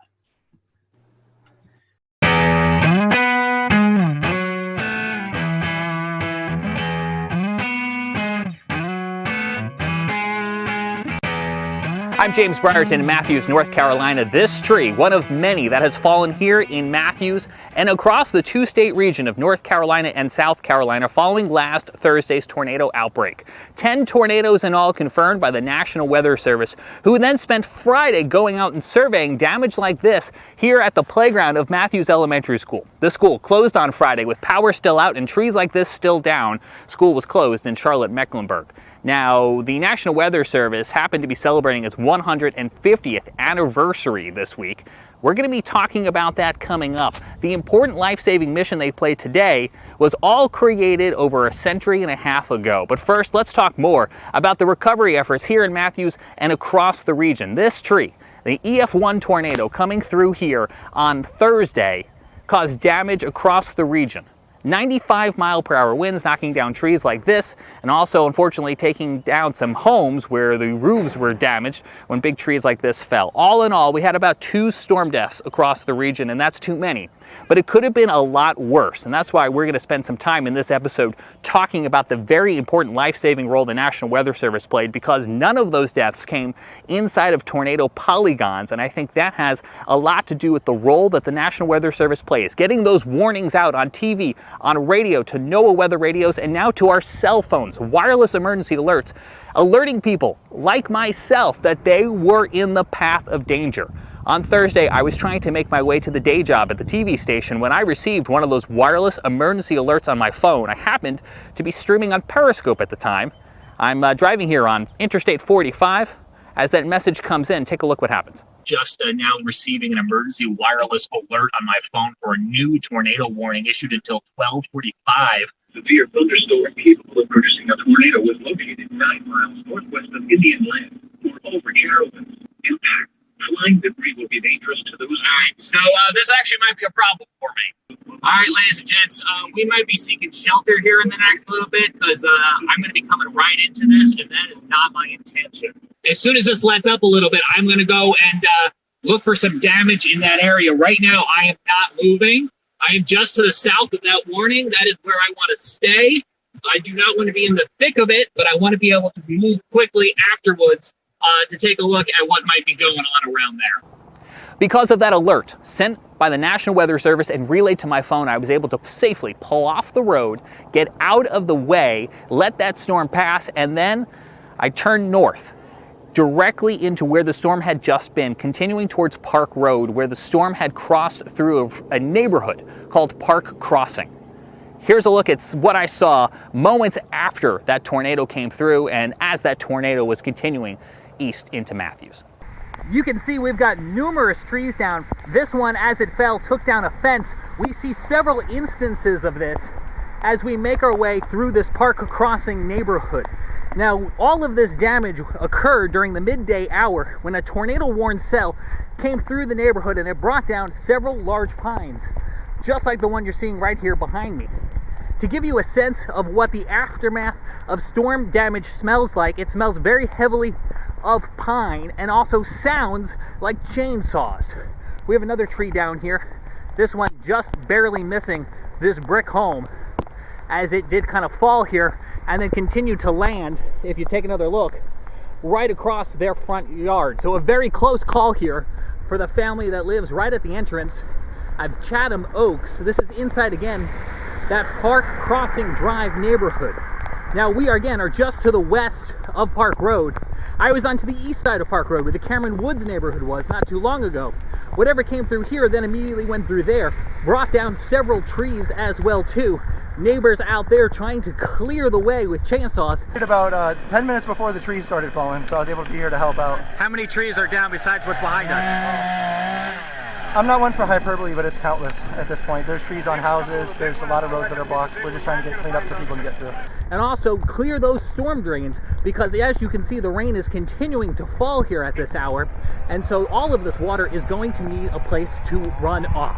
So you can see neighbors trying to also clear those drains as well. Back out here in the Park Crossing neighborhood, you can see this fence was no match for whatever came rolling through here a little bit earlier on, knocking down not only the wood sections of the fence, but also tearing it right from the brick pillar. The National Weather Service will be looking at damage like this and like the tree laying across the road to determine what exactly rolled through here during the height of the severe weather. The EF1 tornado that came through Mecklenburg County, not even the strongest of the storms we saw. This EF2 tornado caused damage in Gaston County near Kings Mountain, where it toppled 4 of those huge metal transmission towers that Duke Energy runs to bring power into the region. It took 150 workers this past weekend to get all of that cleaned up and back up and running. And when they twisted and laid on the ground, I mean, it's just the structures were twisted. If you go look at the footing of that, you'll see where it was a twist. It wasn't a break, it wasn't a bend, it just twisted the structures and they came down together. So it was a very severe wind that caused these structures. From Gaston County to back here in Mecklenburg County, those were just 2 of the tornado warnings that were issued here for the greater Charlotte area. Numerous storms across the region, a lot of them in that greater Charlotte area. Joining us now from his home in Morganton, North Carolina is Scotty Powell with a look at some of the other storms. Scotty. One of the first tornado warnings to be issued was for Cleveland and Lincoln County. The National Weather Service was able to confirm an EF1 tornado touchdown 1 mile west of Lawndale in northern Cleveland County. The end location was 3 miles northeast of Fallston, right near the Cleveland and Lincoln County line. One of the stronger tornadoes that we saw occur on Thursday was an EF2 tornado that occurred just outside of the city of Kannapolis, North Carolina, in Cabarrus County. The tornado began just west of Interstate 85 near Lane Street. The awning of a service station was damaged. The strongest damage was found just east along Pless Road, where several homes were damaged from this tornado. This damage suggests wind speeds of 125 miles per hour. The tornado weakened as it moved east, snapping and uprooting trees as it went, and it ended in Rowan County. Again, no fatalities or injuries from this tornado. I'm Carolina Weather Group panelist Scotty Powell. Thank you so much, Scotty. Continuing our coverage now with even more of those storm survey results from the National Weather Service. Here's Evan Fisher. One of the first tornadoes to occur last Thursday happened in Spartanburg, South Carolina. Now, this one touched down pretty early in the day, before noon. It had a path length of 10.26 miles, so the second longest of the day, and a rating of EF1. This tornado did the most damage near the mall, just to the west, Westgate Mall in Spartanburg. As you can see here, there's a bunch of EF1 damage indicators near the mall area. However, as it tracked closer to Spartanburg, it did weaken a bit, and as it passed through downtown, there was minimal tree damage with just EF0. We had a pair of tornadoes in Stanley County, North Carolina, the first of which was pretty short-lived, only 0.4 miles long, with a maximum width of 100 yards. Peak winds around 100 miles an hour, only did some minimal tree damage. However, the other one was a little bit longer with a path length of 7.3 miles, albeit discontinuous damage. But you can see here that there was damage indicators on the eastern side. Then again over here where there was a little bit more civilization. This tornado occurred just to the west of Albemarle, out in kind of a rural area. But nonetheless, this one did damage a child care center, ripping off some roofing, as well as damaging some manufactured homes with trees that fell onto these homes. This one actually had a maximum width of 1/4 mile, 400 yards, which is one of the more impressive widths of any of the tornadoes on Thursday. Moving a little bit further east, I guess all the way to the east, we actually had one tornado up in northeastern North Carolina in Gates County. As you can see, compared to all the others, if we zoom out, the rest of the tornadoes were down here near Greenville and Charlotte and Greensboro and Raleigh. However, there was one up here in Gates County, rated an EF0. We kind of flip over to the damage survey here. Tracked for about 3 miles with peak winds of 85 miles an hour. Touchdown near Taylor Mill Road and Askew Road and Cross Turner. before doing some tree damage, as well as a few homes suffered damage, mainly from falling branches. From Evan Fisher now to Tim Pounds, who joins us with a look outside a storm that crossed from Georgia into South Carolina. Well, thanks, James. The storm team out of the Columbia, South Carolina office of the National Weather Service confirmed that an EF1 tornado touched down in southwestern Aiken County. This occurred near Vaucluse in the Springfield Church Road area near Stableview Farm. Luckily, there were no injuries or fatalities indicated with this storm. And it was a pretty short-lived storm with maximum wind speeds of 105 mile an hour. The tornado only had a path length of about 1.15 miles and a maximum width of 75 yards. Another area of concern in the Augusta area was the Savannah River. The U.S. Army Corps of Engineers indicated that there was going to be a lot of extra flow from all the rain that occurred in the area, and they had opened the floodgates on the Strom-Thurmond Dam, releasing almost 30,000 cubic feet of water per second. So it was going to be a lot of water going down below the dam in the next few days.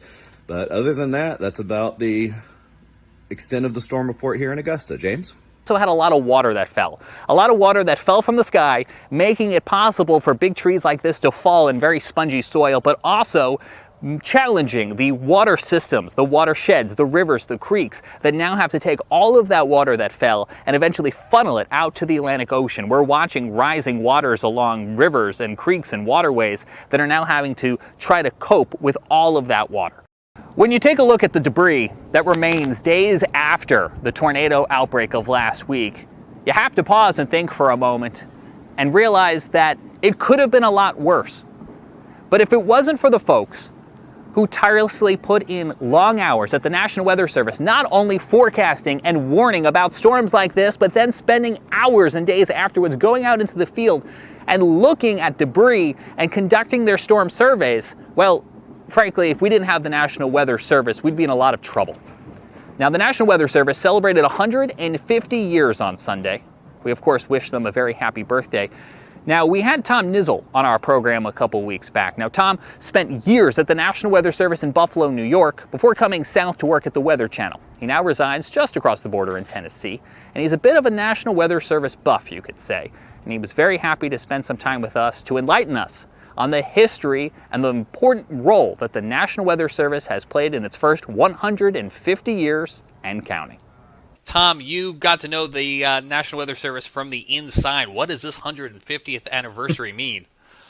Well, I'm old. I'm not quite that old, but man, I look back. I have 32 years in the National Weather Service. They're celebrating their 150th anniversary. So do the math, man. I've been there for 1/5 of their entire history. I am old. But I'll tell you, I love going back and look at the history of a National Weather Service for the United States. And a lot of it has its roots back to my hometown, Buffalo, New York, which was one of the original 24 forecast offices in the U.S. when the National Weather Service, under a different name, began back in 1870. It's amazing when you think about the United States and think about the roots of weather and weather observations. My gosh, when our forefathers came here to the U.S., think about the fact that everything they did in their lives had some connection to the weather. I mean, they spent most of their time outside. It was an agrarian society.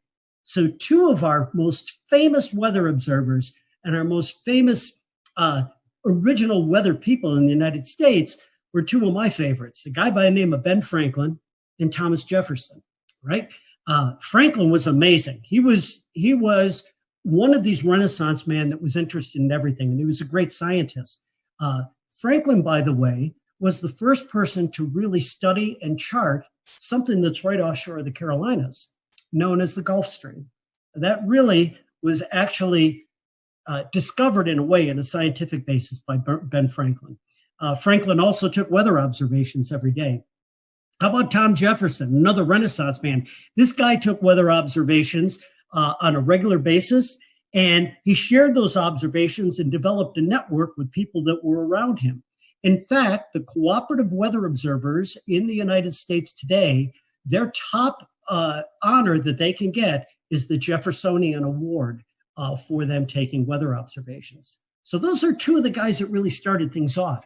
You know, we get into the 1800s, And as the country began to expand out to the west, all right, now the beginning of the 1800s, Weather Service actually went into a national operation in 1870. So 70 years before that, the U.S. was moving out and expanding to the west, and based on Thomas Jefferson's suggestions, the Lewis and Clark expeditions, they wanted to take science observations.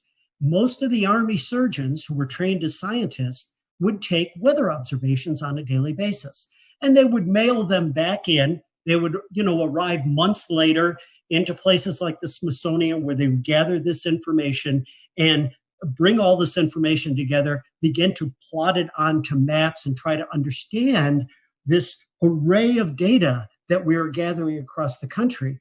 But my gosh, none of it was timely. It took months to get that information. So you come across to about the mid 1840s, and we had this amazing invention that takes the science of meteorology and rockets it forward. And it was called the telegraph. Because once you got the telegraph, you could get this data from around. We'll return to Best of the Carolina Weather Group in a moment. Now your Carolina weather forecast. Here are today's forecast high temperatures for North Carolina. Here are the forecast lows for tonight for North Carolina. Here are tomorrow's forecast high temperatures. And here's forecast rainfall across North Carolina tomorrow. Here are the forecast highs for the day after tomorrow.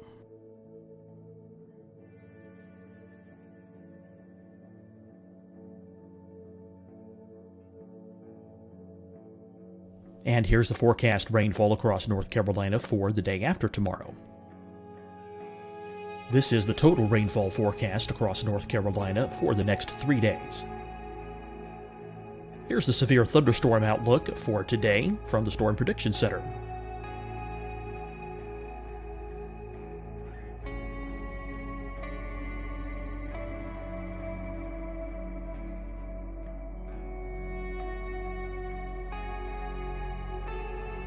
Here are the forecast high temperatures for today for South Carolina. Here are the low temperatures for today for South Carolina. Here's the probability of precipitation forecast across South Carolina today. And here are the rain chances across South Carolina tonight. Here are tomorrow's forecast highs across South Carolina. Here are the forecast low temperatures for tomorrow for South Carolina. And here is the probability of precipitation across South Carolina tomorrow. Here's the precipitation chances across South Carolina tomorrow night. Here are the forecast highs for the day after tomorrow in South Carolina. Here are the forecast low temperatures across South Carolina for the day after tomorrow. And here are the rain chances across South Carolina for the day after tomorrow. And South Carolina's probability of precipitation for that night. Here's the Storm Prediction Center's severe thunderstorm outlook across South Carolina for today through tonight. Here's the Storm Prediction Center's severe thunderstorm outlook across South Carolina for tomorrow and tomorrow night. And here's the Storm Prediction Center's severe thunderstorm outlook across South Carolina for the day after tomorrow through that night. Here's the severe thunderstorm outlook for today from the Storm Prediction Center.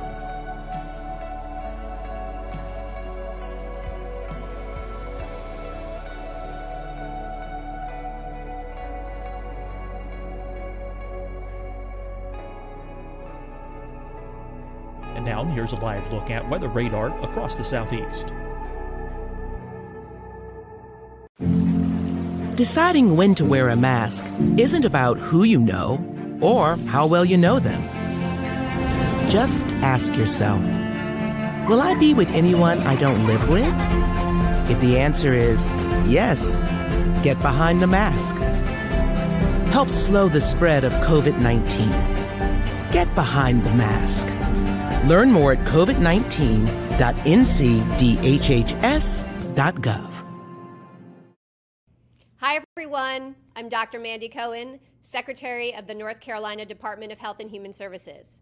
And when you follow the 3 W's, you protect your family and your neighbors from COVID-19. When you leave your home, practice your W's. Wear a cloth face covering, wait 6 feet apart, wash your hands often. Wear, wait, wash. We're in this together. Stay strong, North Carolina. Fight the spread and take a stand against coronavirus. Wear a mask in public. Stay at least 6 feet apart from others. And get tested. Join us and fight the spread. Visit scdhec.gov/COVID-19. Getting tested for COVID-19 helps you to take the steps needed to protect yourself, your loved ones, and your community. Find the testing location at scdhec.gov/COVID-19 testing.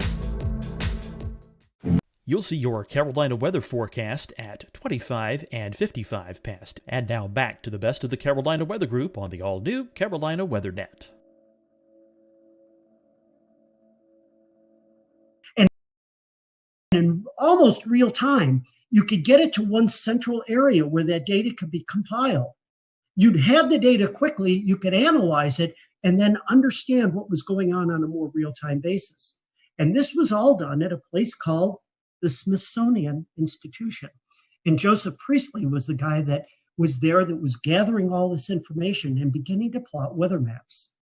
Well, we get into the Civil War, and that kind of detoured in some way the expansion of science as far as weather was concerned. But boy, the Civil War brought a lot of technical expertise and other inventions that would then help propel all of this technology and science forward. So let's get into the late 1860s now. And we're a couple of years beyond the Civil War.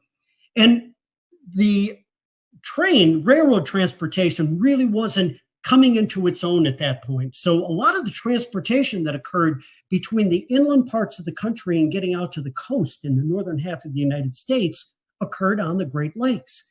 There was a tremendous amount of shipping that occurred on the Great Lakes and moving not only goods and materials, but moving people and passengers around. And in 1868 and 1869, in 2 consecutive years, there were over 1,100 shipwrecks on the Great Lakes. Think about that, 1,100 shipwrecks and hundreds of fatalities on the lakes. Well, now I go into 4 cogs in the wheel that I think were most important people that were responsible for the development of a national weather service. Because of all the fatalities that were occurring on the Great Lakes, due to weather, by the way, due to severe weather, there was an amazing guy by the name of Increase Lapham, Lapham. This guy was, again, another Renaissance man. He was a geologist, and he was, at that point in Wisconsin, very interested in the weather. Again, a scientist by many, many means. He plotted weather maps, and he sent a lot of news clippings to his congressional representative about all these fatalities that were occurring on the Great Lakes. And there has to be something done to develop some type of weather warning system for these bad storms that were coming across the Great Lakes. So in 1869, I believe it was, Increase Lapham sent this letter out to his congressional representative, another second cog in the wheel by the name of Halbert Payne. And Payne took this information and introduced a resolution under Ulysses S. Grant to the United States Congress. And on February 9th of 1870, the resolution was passed to then bring into service a national weather service for the United States. And it was under the direction of the U.S. Army Signal Corps at that point. Why the Signal Corps? Well, it now brings in our third character. Our third guy that was in big responsibility and a big part of developing a national weather service was a guy who was in charge at one point for the Signal Corps in the U.S. His name was General Albert Meyer. And Meyer has a connection to my hometown of Buffalo, New York. But Meyer actually developed a signaling system during the Civil War of using flags to send signals between military installations. And this signaling system or wigwag system was in in play, and it was in place during all of the Civil War. Meyer was an amazing character because he had a great military background. He had the ability to organize, and he also was in charge of this signaling system that they were using at that time. And so when Ulysses S. Grant signed the orders to bring into law a national weather service across the United States, Albert Meyer was brought in as the first head of the National Weather Service. And Meyer then brings in the fourth cog in the wheel, the guy that really made this happen from a scientific point of view. His name was Cleveland Abbey, and this guy was a scientist by every stretch of the word. He is the person who first began to issue forecasts, actual weather forecasts across the eastern part of the United States, and he had a tremendous science background. And when he came into that first beginnings of the National Weather Service, it was Cleveland Abbey who introduced science, who introduced coursework, who introduced the theory of meteorology and the science of meteorology to those employees who were hired to man the 24 original offices across the United States. It was really, really a fascinating time. And from there, the ability to bring in weather data and weather observations led very, very quickly to production of weather forecasts. Within a couple of years of the formation of the Weather Service, these daily forecasts were something that everybody asked for. People understanding that they might not be all that accurate all of the time, they weren't able to do the kind of detailed forecasting that we can do these days, but they had an understanding of the basic concept, in most cases, of weather moving from the west to the east across the United States. With the ability to plot these maps, the early forecasters were able to trace storms.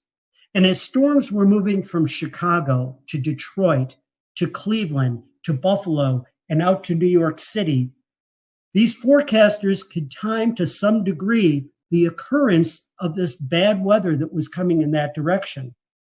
And as they would do that, they would put these signal flags outside of places like post offices and other places where the public would frequent within these towns and cities. And so a quick walk down the street, someone would look at the flag and they would understand that the red flag with the black on it, okay, again, if you were in a coastal area, could mean a hurricane warning that was out. There were other types of flags that they used to get this information out. But it was amazing how quickly the science grew and how quickly the Weather Service expanded as we went through that time frame right after the Civil War. Tom, if you think back to what they started with and what we have today, if you could imagine, what do you think they would make of all the tools we have today? But it'd be like being on a different planet. I mean, you think about the fact that, yeah, they were getting weather observations, but there was no such thing as a satellite to monitor the weather from space, a radar to look at precipitation, even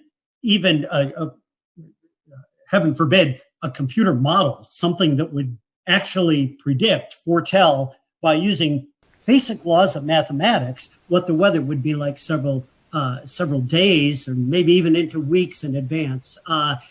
It would be like a different world. And by the way, because I'm such a senior person at this point with a history of being in the National Weather Service, I came into the Weather Service at a time before computers were even introduced into weather forecast offices. At a time where there was something called a teletype machine, a machine where it actually typed out the weather observations onto this giant typewriter. And as weather forecasters, we would rip that information off of this machine and sit down and hand plot and draw weather maps.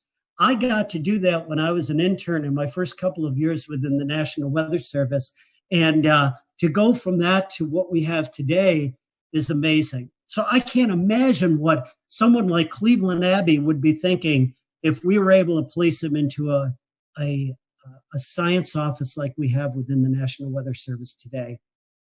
This is a very specific reference, and I'm not sure how many of our listeners will know it, but if you've ever been in the New York metropolitan area, and Tom, you're obviously from the state, and you listen to 1010 Winds AM, they have that tick tick tick tick tick tick tick tick tick tick tick tick. That's what I'm imagining when you say teletype, just all of that constant automatic typing. So the RFK bridge getting up to the Bronx is also very slow, and because of that, leaving Manhattan. That brings back memories for me, because that was the background noise in the Weather Service. It was like the old newsroom where you heard that, and that was the teletypes rattling away. I'm going back to my history.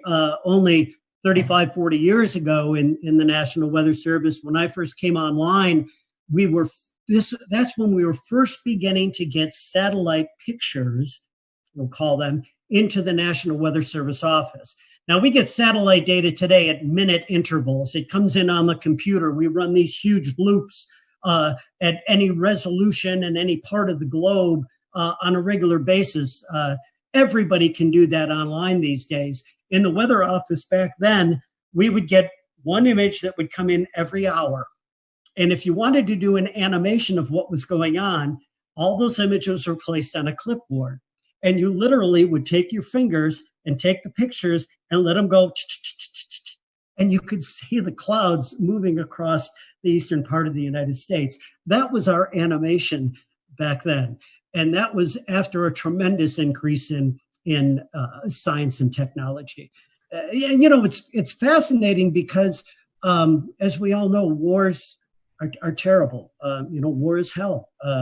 But wars also bring out tremendous advances in technology. And, World War II pilots, they were responsible for discovering the jet stream. As we got into World War II and immediately after, we developed the first large-scale upper air network across the United States with the launching of radiosonde balloons twice a day to get that information from the upper atmosphere, because weather occurs on 3 dimensions, right, throughout that depth of the atmosphere. The advance of weather radar. My gosh, you took military radar, again, developed in World War II, and then after that war, they not only saw airplanes when they were looking at the radar, but they saw these features that kept getting in the way of them looking at airplanes. It was precipitation from storms. And, we turned that into the ability to monitor weather systems and then get into the tremendous science of severe weather and understanding tornado genesis and tropical storm formation from all of that technology. So it's just been amazing to watch the history. And it all began back there in 1870 when there was concern for the loss of life on the Great Lakes and of course, along the coastal areas from shipping as well. Tom, you're talking about the advances in technology. One thing that kind of comes to mind is the advances in the warning process. Trying to explain to the younger generations that we didn't have things like cell phones, right? Just a generation or two ago, with these text messages and alerts that came across at any time of the day or night, the ability to communicate that information has saved countless lives and will continue to do so.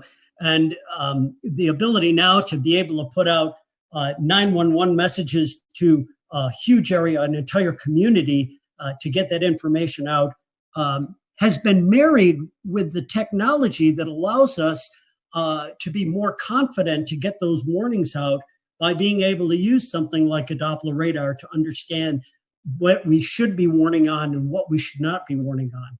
Because in the early years of issuing severe weather warnings in particular, but certainly all types of warnings, much of the public was very frustrated with the fact that the weather forecaster may, for lack of a better term, cry wolf a lot of times and send these warnings and watches out and not be able to verify them because we just didn't have the technology to do that.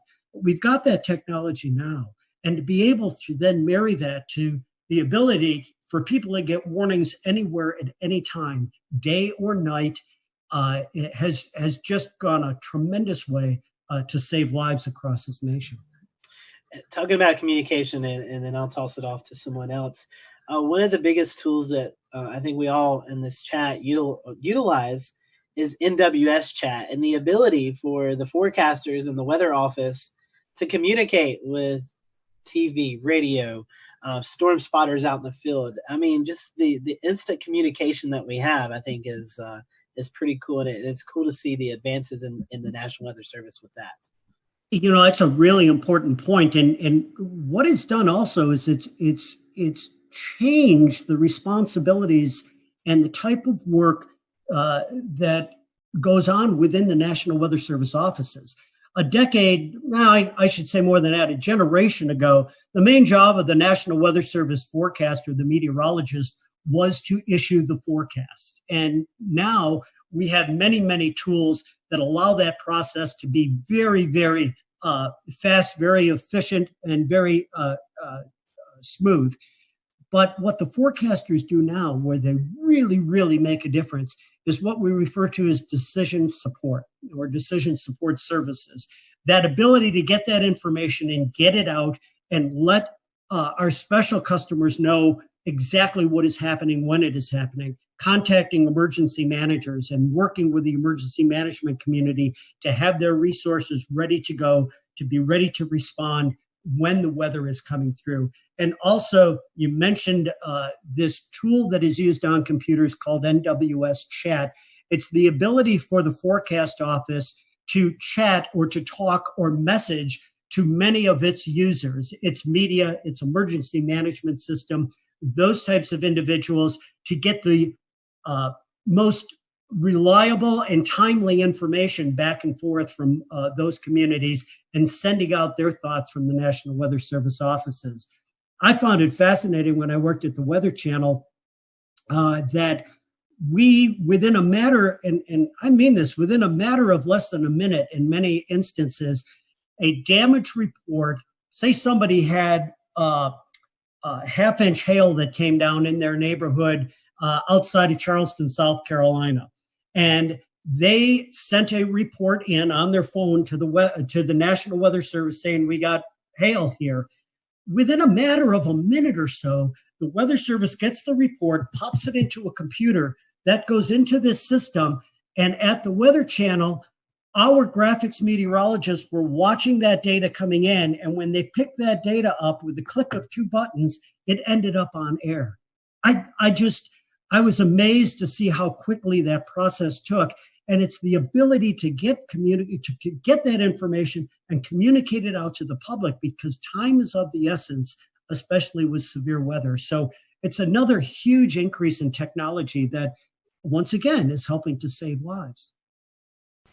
Tom, I don't know if there's any telling what this world would be like without the National Weather Service. So let me try to phrase this closing question to you this way. What would day-to-day life here in the United States be if tomorrow morning we woke up and there was no National Weather Service? I think it would be chaos. If you think about how much of our economy and daily life is tied directly to the weather, and the way you see that most succinctly is being in the checkout line at the grocery store, because everybody's talking about it. You have to know what's going on with the weather if you're going to react with the real world. Everything from our transportation to our agriculture to daily life in general revolves around the ability to understand how nature, how the atmosphere is going to impact us over the next several days. Without the National Weather Service, I think we would be way, way behind in where we are right now. We again thank Tom for his time, and to all of the folks at the National Weather Service who continue to keep us safe each and every day. We can't thank you enough. And to you at home, thanks for joining us for this special edition of the Carolina Weather Group.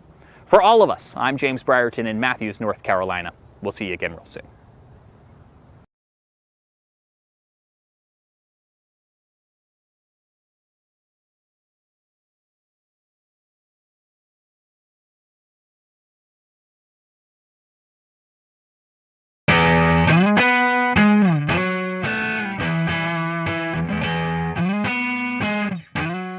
everyone. Welcome. We are here with the WFMY weather team. We have on with us Tim Buckley, Christian Morgan, and Taran Kirksey, and we're going to be getting to know them over the next few minutes. This is a new segment that we are rolling out and hope to do, but we're going to spend a little time just getting to know our local meteorologist, and everyone has been kind enough to donate some time. So we're just going to do a few quick hitting questions. These are just you guys can elaborate if you want, or you can just give a quick answer. So our first one is Twitter or Facebook? Which do you prefer more, Twitter or Facebook? I'll start with Tim. Twitter, as long as it's not bad Twitter. But I like weather Twitter. Okay. Christian? Definitely Twitter. Facebook has the ability to take something you posted 3 days ago and highlight it 3 days later, which makes the information very much out of date. So I feel like Twitter, if you can't say it in 140 characters, then you're saying too much. All right, here's one. I don't know if you guys have dabbled in these as much. TikTok or Snapchat? Oh boy. I'm old. I can't have a TikTok. I don't even think that's allowed. So I do have a Snapchat, but it's not something I post weather stuff on. Yeah, I have Snapchat too, and I can't dance, so I'm not even going to adventure into the world of TikTok because it will be horrible. And I'll just let everybody else share the TikTok videos on Twitter, and then I'll watch them that way. You don't want to be lip syncing? No. They both confuse me. I think I'm like, I'm older. I have an older spirit. So usually I just put my phone down when I get home. I don't want to know what's going on. I watch TV, and then when I wake up the next morning, people tell me what I missed, and I'm cool with it. I'm fine with it. Keeping on the theme of technology and stuff, what about weather model websites? There's tons of them out there, and I know you guys may have some special software, so you don't have to go to all these websites that us normal people have to use. But do you have one? We have so much special software, and we pay all this money for all the great stuff. And I still love the Penn State e-wall the most. Oh, you're biased. Undecipherable. No one understands what it is. But I do, because I went there, and that's just my comfort zone. It's like my chicken soup for my weather soul is looking at the page of garbled numbers, knowing what it means. So I do like, and it's the only one that has an easy to understand 6-panel chart for like the NAM and stuff, and I like a 6-panel chart. Okay. I've used that website for like 15 years, and I'm still confused by it.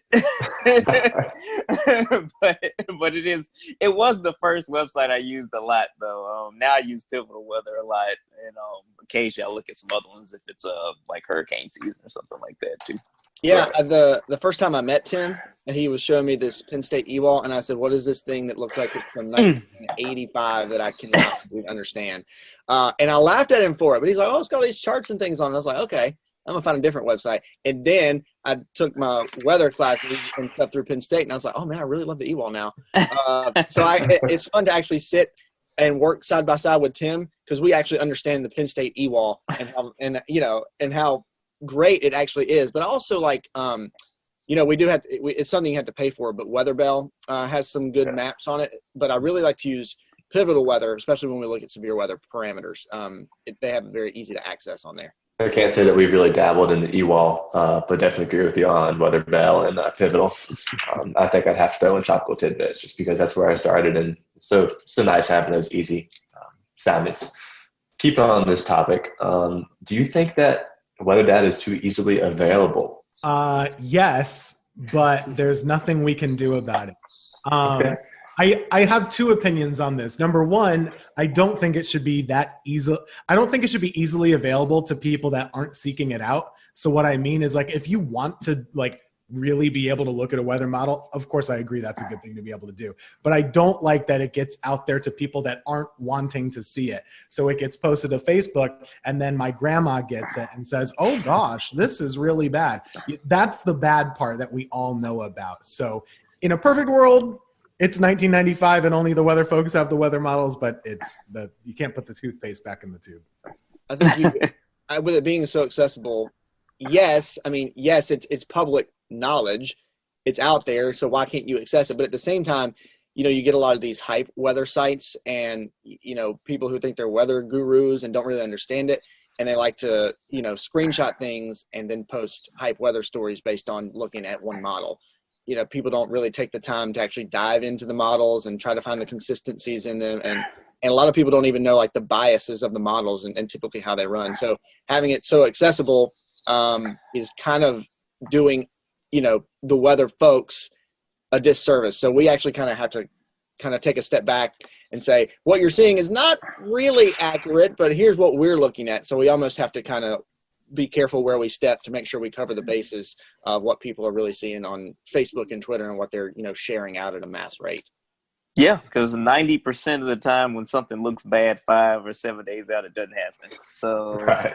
I know my forecasting philosophy is usually like, okay, that looks like 10 days out. Oh, it looks horrible, but I'm not going to say anything. We'll just kind of pay attention to it. And then once we get in the, okay, it's 4 days out to 5 days out. If it looks really bad, okay, let me start kind of sprinkling this in. And then 3 days or less is when I'm more so like, okay, this is probably going to happen. But since it is out there and, the way that the models are visualized, some of the websites where it looks really, the color tables are really good, but you see something that looks terrible and then somebody will just like, Christian and Tim. We'll return to Best of the Carolina Weather Group in a moment. Now your Carolina weather forecast. Here are today's forecast high temperatures for North Carolina. Here are the forecast lows for tonight for North Carolina. Here are tomorrow's forecast high temperatures. And here's forecast rainfall across North Carolina tomorrow. Here are the forecast highs for the day after tomorrow.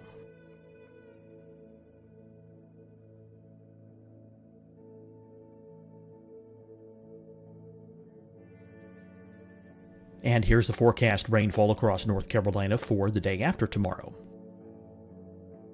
This is the total rainfall forecast across North Carolina for the next 3 days. Here's the severe thunderstorm outlook for today from the Storm Prediction Center.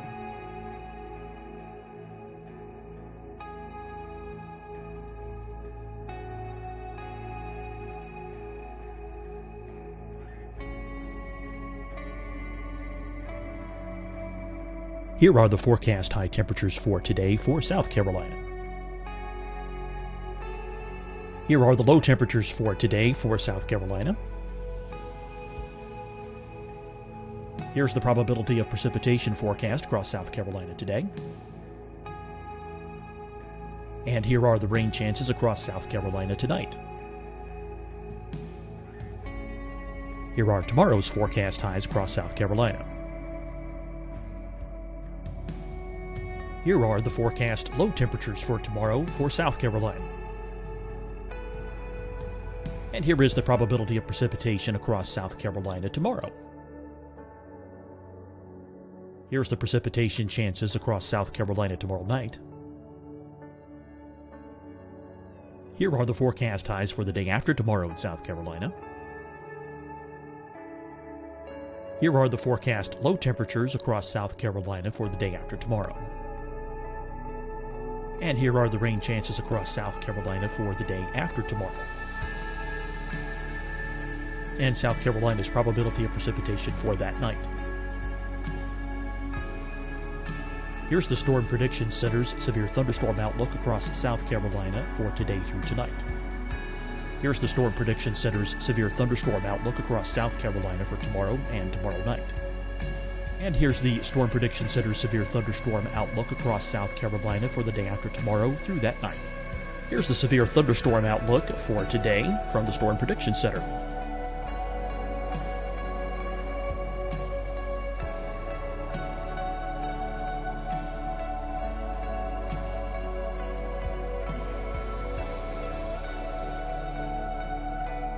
And now here's a live look at weather radar across the southeast. Deciding when to wear a mask isn't about who you know or how well you know them. Just ask yourself, Will I be with anyone I don't live with? If the answer is yes, get behind the mask. Help slow the spread of COVID-19. Get behind the mask. Learn more at covid19.ncdhhs.gov. Hi, everyone. I'm Dr. Mandy Cohen, Secretary of the North Carolina Department of Health and Human Services. And when you follow the 3 W's, you protect your family and your neighbors from COVID-19. When you leave your home, practice your W's. Wear a cloth face covering, wait 6 feet apart, wash your hands often. Wear, wait, wash. We're in this together. Stay strong, North Carolina. Fight the spread and take a stand against coronavirus. Wear a mask in public. Stay at least 6 feet apart from others. And get tested. Join us and fight the spread. Visit scdhec.gov/COVID-19. Getting tested for COVID-19 helps you to take the steps needed to protect yourself, your loved ones, and your community. Find the testing location at scdhec.gov/COVID-19 testing. You'll see your Carolina weather forecast at 25 and 55 past. And now back to the best of the Carolina Weather Group on the all-new Carolina WeatherNet.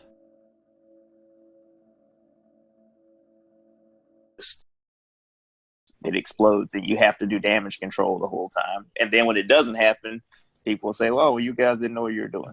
So that's the way it goes. Yeah, exactly. Corinne has lobbied for us to change our 7-day forecast to a 3-day forecast. All my career, I've been like 7-day forecasts. I don't like them. I don't like 7-day deterministic forecasts because most of the time, the temperature 7 days out is going to be at least 5 or 8 degrees different, than what I said a week before. But that's just, again, my old man grumpiness. I've been complaining about that for my entire career, and it has not changed anywhere I've worked. So it's not going to happen. I did a little personal case study not long ago.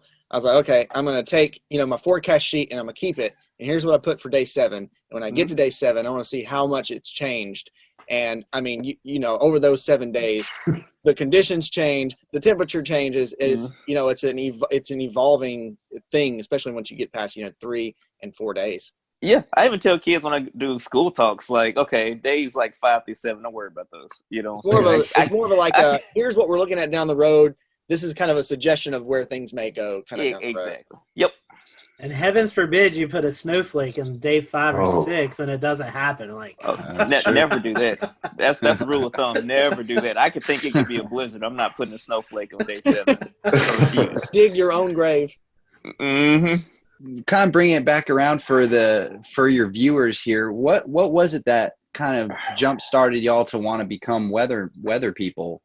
Was there a defining moment, or was it something you kind of always knew you wanted to do?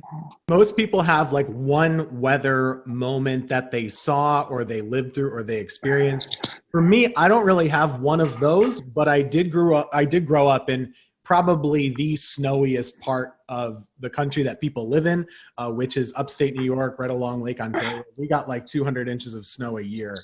And so weather was just hugely controlling of your life for about 4 to 5 to 6 months every winter. So I always wanted to know what the weather was going to be. I always watched the Weather Channel and told my mom what they were saying, even if she didn't care. And that's just what I was interested in.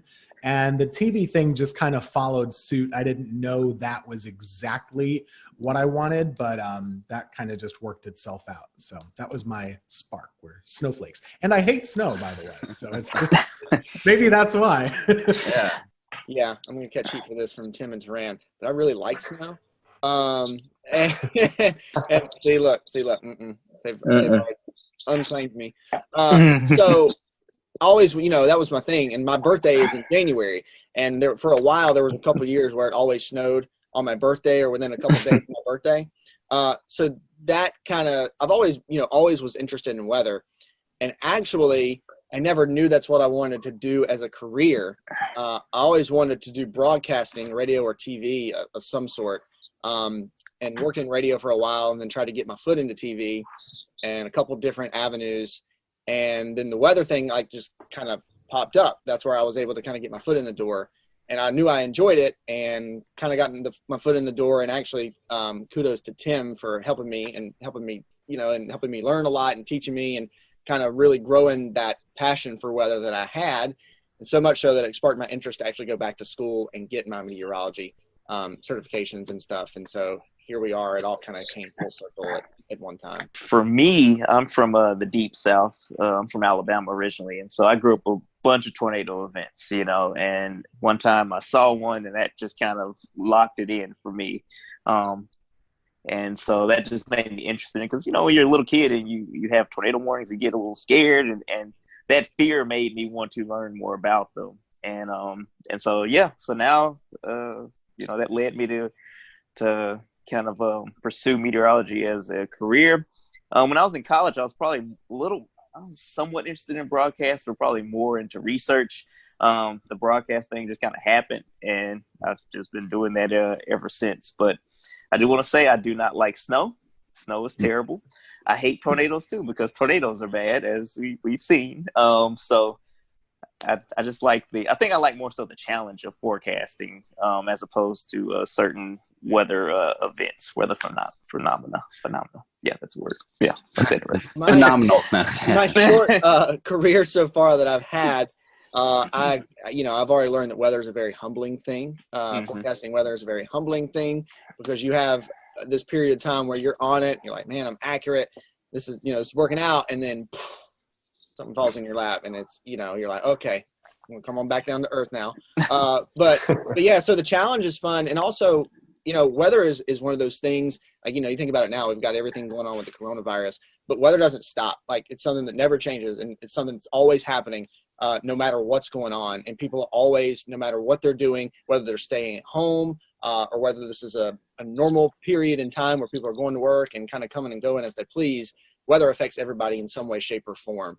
And to be able to, be one of the folks who's actually looking at that and helping you kind of plan your day, providing that service for you, I think is something that internally, and in my mind, I really, really enjoy. I have a running joke with Turan. I guess you've been here about 3 years or so, man, like that. Mm-hmm.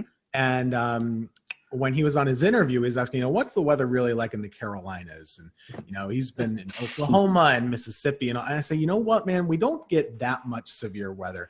Every now and then we get a tornado. Every now and then we get some hurricanes, but they're mainly at the coast. We're in the Piedmont. And every once a year or so we get some snow, and sometimes it's big, but it's not much.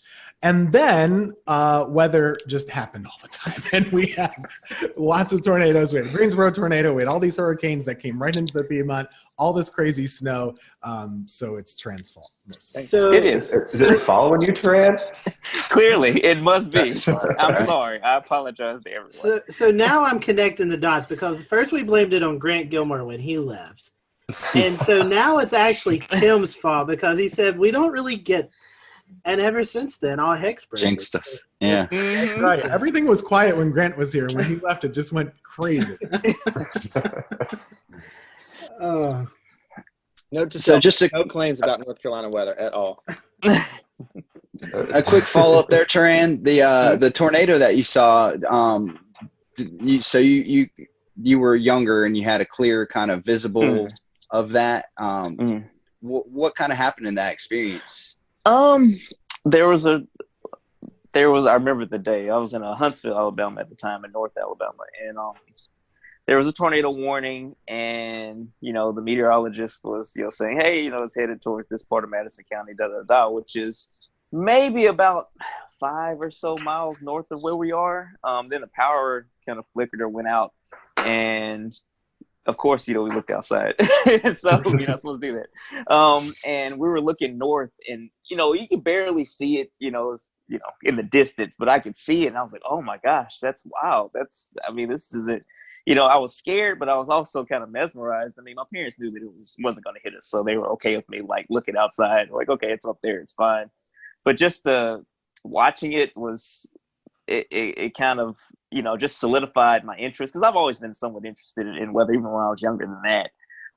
But there was a meteorologist in town that would do such a great job kind of teaching the meteorology. I know some people don't like that, but for me, I would always sit in front of the TV and watch the severe weather coverage, and I would learn so much about how to look at radar. What are you looking for? You know, these are different, you know, variables that, you know, you can look at using the radar. And again, this is in the 90s, and so it's been a huge explosion of different things now, but it made me more and more interested. And then, you know, obviously, you know, I reached out when I got in high school, and he was gracious enough to let me intern from when I got in college, but to let me shadow him when I was in high school, and it just kind of went from there. Give us a name. Come on. It was Dan Satterfield. Okay. I know that's a name that, yeah, some people have different opinions, but yeah, he was awesome. And even to this day, he's, you know, just so gracious. You know, if I ever have a question or anything, you know, or, you know, he has always been one of those people that I could, you know, like, hey, you know, I don't understand this, I don't understand that. And he's one of the big reasons I ended up going to Oklahoma. You know, he started telling me about, oh yeah, you know, a lot of tornadoes out there, you can learn a lot. I'm like, okay, sure, I'll try it. So yeah. Well, that's great. I think you're reading right off our question sheet. One of the next ones I was going to ask is, do you guys have a weather role model? So, Fran, just got your answer. Tim, Christian, a weather role model? I wasn't that active. I mean, it was hard. It seemed crazy back, you know, when I was growing up, which is not that long ago in the 90s. It seemed crazy that you would actually be able to like reach out and talk to your meteorologist locally. That is so accessible now with social media. So I didn't really have any interaction with any of my local meteorologists, but there's a guy by the name of Dave Eichhorn up in central New York who was on Syracuse television for a long time. And I would always watch him and Dave Longley and Jim Teskey. Two of them are still there. And they really geeked out about the weather. And I wouldn't say they got excited about the weather when it was bad, but they really did have like a professorial approach and really explained it a lot. And I liked that. And I thought that was really interesting. And they would really tell you, you know, if this lake effect band isn't here and it's there, there's a reason why. We're not able to predict it that precisely. And so those were definitely the folks that inspired me, even though I didn't really interact with them much. The funny part about now being in the position that I am and having social media is we interact a lot on social media together now, just chit-chatting about local weather, and they know I'm from my little small town that they cover and all that stuff. So it's cool. That's neat. Yeah, for me, so I actually grew up in this market. So I was very in tune with all of the weather folks in the market at the time. And so there was one person that I won't name because we're with, you know, a competing station right now, but I watched them all the time. And, you know, and that's just kind of, I would always, you know, that would always be the thing. And when they were calling for snow, you know, that's what I wanted to know about. That's who I wanted to see. And I wanted to learn, you know, why it was happening. And also more so to know how much we were going to get. But at that point, you know, Tim said, you know, I never really thought that, you know, when I was in middle school, that you could actually reach out to those folks and actually, you know, have a conversation with them. And, you know, some folks, you know, that I've learned over the years, some folks are more gracious of giving their time than others are. But I will say, you know, and again, Taran and Tim can probably speak to this because they've been in it longer than I have, of course, but maybe the way that social media and has kind of groomed us over the last, you know, in this age that we're in, I think that the connectivity, you know, being able, you know, whether you're competing stations or not, but kind of the network of meteorologists and kind of being able to toss ideas back and forth and discuss those things. There's a more of an open line of communication, I think, than there used to be, which is definitely a good thing for not only the folks who are in it now, but the people who are aspiring to be meteorologists as well. We're here right now. That's a testament to having more access to your local meteorologists than perhaps there was back in the 90s, like you said, Tim.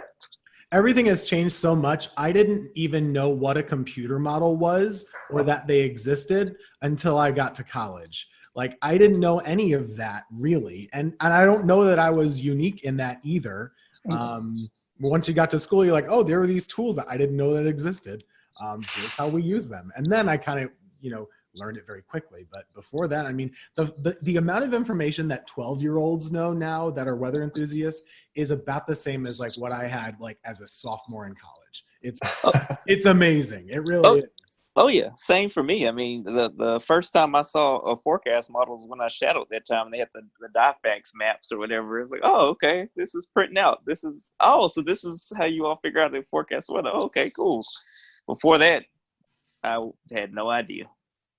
I actually have some of those DIFAX. Eric Thomas. I went to visit Eric Thomas in Charlotte, and I have them somewhere in the basement. I need to pull them out, see if I can find them. But I have a question. It's going to kind of tie 3 or 4 questions that we have together.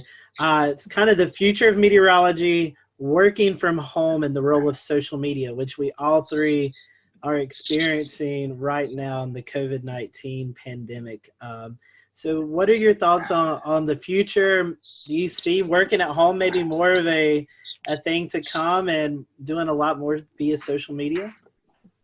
I think that, I mean, obviously, kind of hate the reasons why, we've gotten to this point, where a lot of people are working from home, hate that there's, the virus is kind of causing all this disruption. But with that said, a lot of friends I've been talking to over the past, somewhat talking to, I'm kind of introverted. Occasionally I'll ask them a question. I got to have one conversation a week with friends. But basically we were talking about, hey, it's 2020. The idea of going into an office every day in many industries is antiquated. If you're in sales or something like that, why do you have to go into an office building when you can just make your calls from home, or you can go and drive to your different sales spots from home and work out of your home office and maybe go to the office once a week. I think a lot of employers are seeing that their employees can be just as productive or even more productive at home, depending on how they work or what works best for different people. I know everybody's different though, so for extroverts it's probably important that they go into the office regularly to get that social interaction. For introverts, they might work better in solitude. So I think that as meteorologists, when you look at it, most weather days are fairly benign, fairly quiet, and I feel like on those days working from home should be more of an option for all meteorologists. But you also have days where there's the threat of severe weather where that's not probably the best method. That's just kind of my 2 cents on that. I don't know what you think, Tim. I mean, I definitely do miss being able to interact with folks at the station. However, typically meteorologists aren't interacting with one another personally face-to-face because we're on different shifts. So it doesn't change that much between us working together. Christian and I do have a lot of overlap at the station just because of our schedules. But aside from that, the main difference is just being able to show things in front of a wall and explain things by pointing them out and maybe some interaction with other anchors and stuff like that. I don't think that I'm surprised at how much we've been able to do at home, and I do think that this might continue to be an option in the future on quiet days. I don't see why not. So we'll see what happens. It's new for everybody. So what we did learn this past week, though, and whenever this is aired, we had a tornado situation back on this past Monday. That is something that very much needs to be at the station. Mm-hmm. And just the reason for that is, we don't have backup power at home. Mm-hmm. The building does, and we can explain it. And I think there's a comfort to folks at home who are able to actually see us at work. On top of it, we got it covered. Don't worry. Agreed.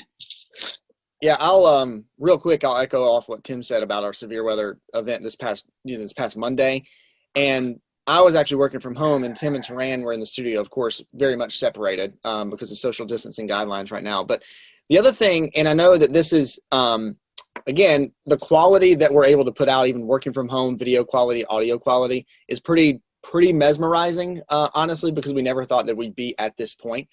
But the other thing, there's also still a lot of downfalls with it. And one of those being the fact that when you remote into whatever weather software you have, there's going to be some sort of latency at whatever rate, which does, I noticed this working from home on Monday. When you have that, it does make storm tracking, especially in like a severe weather event, it makes it more difficult because, you're trying to move the map around, and because of the latency you may have in some, like if you're remoting into a computer, well, you might have moved past it too much, and then you got to kind of scoot it back a little bit. There's just so many extra steps, and even extra seconds can be crucial in a severe weather event. But taking an overall approach to it, working from home is interesting. I've always been one of those folks who, all right, I have to get up and get ready and then go out the door to kind of get my, get my mind in the right place to do work. So working from home has been a challenge for me to kind of get into that groove. It's not so much a challenge anymore just because we've been doing it now, for a month at least. But having that interaction with folks in the building, even though, here's the weather center over here and here's the news people over here, and we come together at the newscast, just kind of having that interaction, and the lines of communication are of course a whole lot better. Tim and Taran, and if you've been in a newsroom, like, this, like, you can just, scoot the chair back and you yell something across the room or say something across the room. Now working from home, okay, got to send this email, or did I check this on the little chat, or did I send somebody a text message? So the communication line kind of is something you have to kind of double check yourself on. But I think there's something about, if the weather's nice, of course, we can forecast from anywhere. Yes, we have some tools at the station, but we can do a forecast from anywhere as long as we have internet. We can even look up stuff on our phone, if we need to do that. But working from home and putting the forecast together, is easy. But I think when things return to normal, if we are seeing more work from home situations, I think just being in the station, being in the studio, at least for the shows, has a value to it that you can't replace. No, absolutely. It's amazing all of the, just how much we've seen this working from home thing develop over the last 2 months. Who would have thought that every single meteorologist, just about every single meteorologist in the nation, would be broadcasting from their office with their cat in April. So it's just unreal. So we only have a few minutes left, y'all. So we're each going to ask you one kind of silly, lighthearted, fun question. So I guess, Tim, I'll start off with you and we'll go around. What is your favorite non-weather hobby? Favorite non-weather hobby? Getting outside and hiking and taking pictures. That's it. Great choice. And I know it's supposed to be fast, but I got this hobby, I think, by a product of working weather. And the reason is when I moved to Greensboro, I was working weekends. My days off were Wednesday and Thursday. No one in the world, let alone in our building, has days off on Wednesday, Thursday. So I had nothing to do. So I got in my car and I would drive to pretty places like Hanging Rock or the Blue Ridge Parkway or something like that. I would drive a long way and get to know the area. And then I got to know hiking. And at the time I was just taking pictures on my iPhone. And then I kind of, started getting a better camera. I don't take as good pictures as Dan, but I try. He's my inspiration for good photos as well. So that's my hobby. Christian, Taran? Music for me. I'm a drummer in a 10-piece party and dance band that plays across the Southeast quite a bit. So music is my outlet. And then I love being outdoors. So even though I'm not that great at it, I love going golfing. And that's a nice thing from working from home. Like, even on these days, if I don't go in until the afternoon, the days working from home, I can just, walk out or go to the golf course and walk a couple holes and kind of get my fresh air for the day. And so, yeah, but music is my main hobby. Golf would be the second one. I like to spend time outside as well. Just kind of sitting outside is always nice. And I like the barbecue, which is a verb and a noun.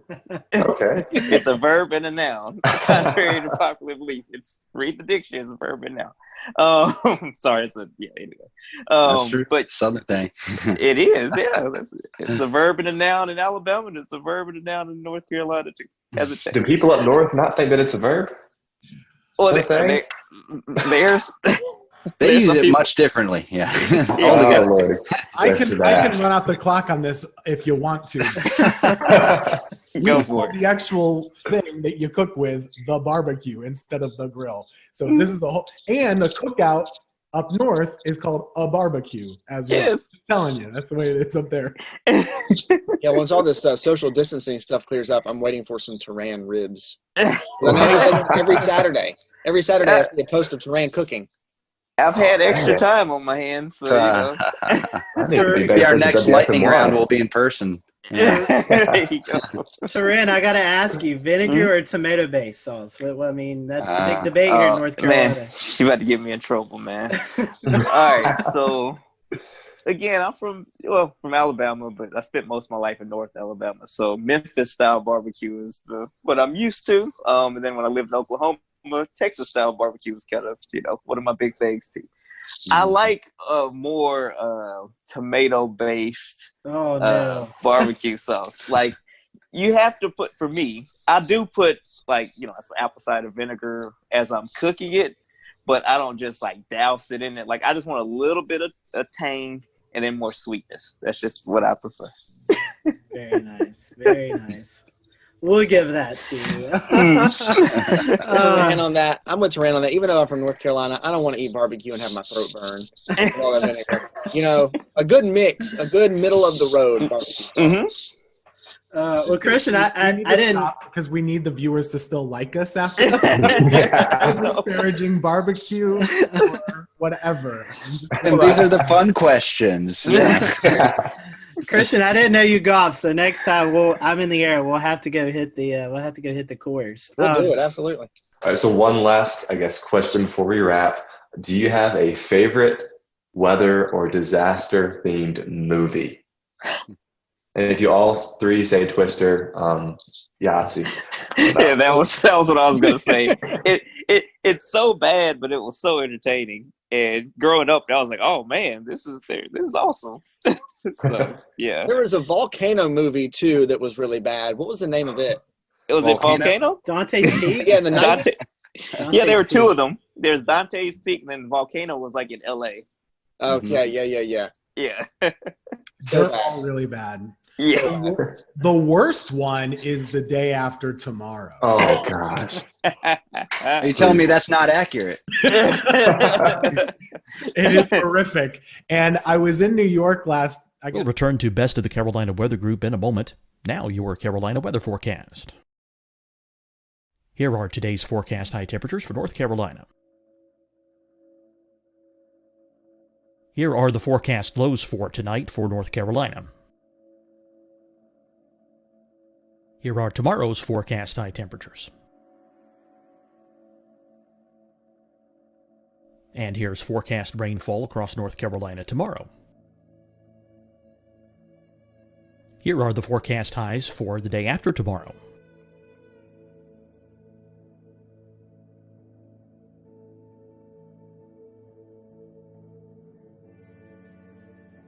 And here's the forecast rainfall across North Carolina for the day after tomorrow. This is the total rainfall forecast across North Carolina for the next 3 days. Here's the severe thunderstorm outlook for today from the Storm Prediction Center.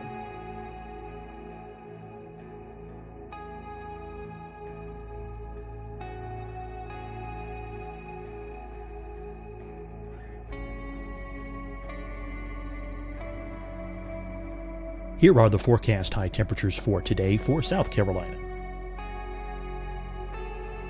Here are the low temperatures for today for South Carolina. Here's the probability of precipitation forecast across South Carolina today. And here are the rain chances across South Carolina tonight.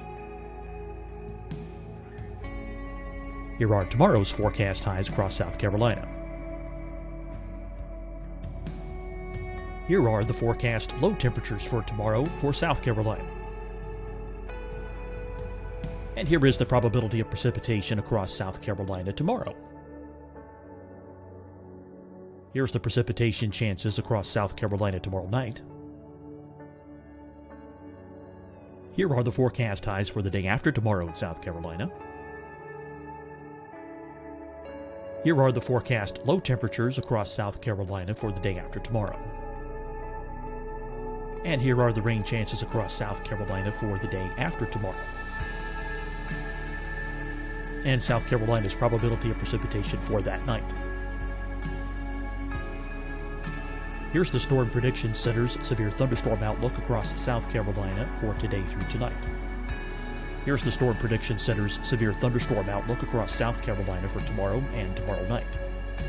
And here's the Storm Prediction Center's severe thunderstorm outlook across South Carolina for the day after tomorrow through that night.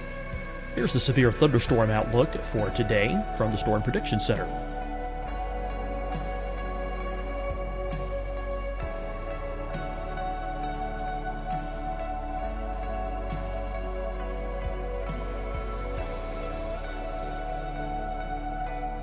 And now here's a live look at weather radar across the southeast.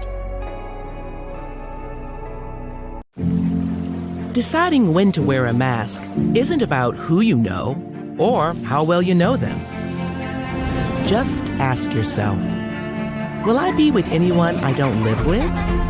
If the answer is yes, get behind the mask.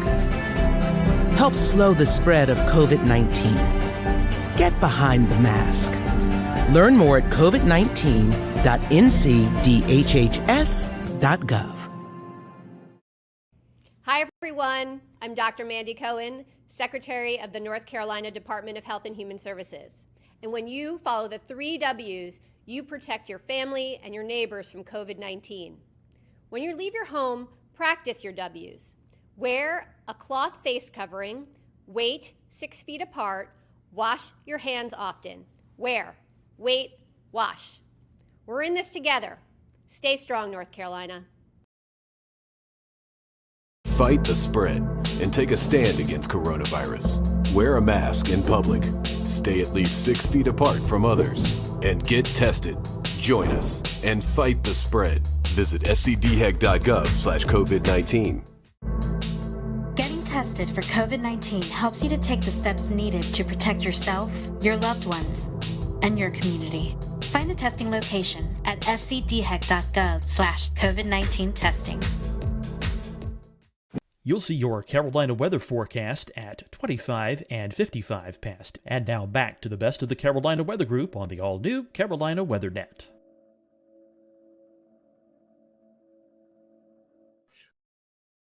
Public Library, which is a great free place to go. You should go sometime and check it out. It's beautiful. I took a picture in there and said, oh, it's a great place to visit. And everybody posted, this is where they filmed Day After Tomorrow. Jake Gyllenhaal was all over these places. I was like, oh no, I'm reliving this horrible movie. Oh, well, guys, I have one question. I know you're talking about places to visit. We want to give a little love to the Triad areas. So what's your favorite place to visit? If you have visitors coming to the Greensboro, High Point, Winston-Salem area, where is your favorite place to go visit? What would you, where would you recommend to people? Could I guess, vote for Hanging Rock, or is that too far away? I really like. That's great. I really like the parks. Hanging Rock is amazing, and I love just hiking up and stuff. And that's probably one of the cooler, public parks I've been to in the state. Pilot Mountain's a great hike too.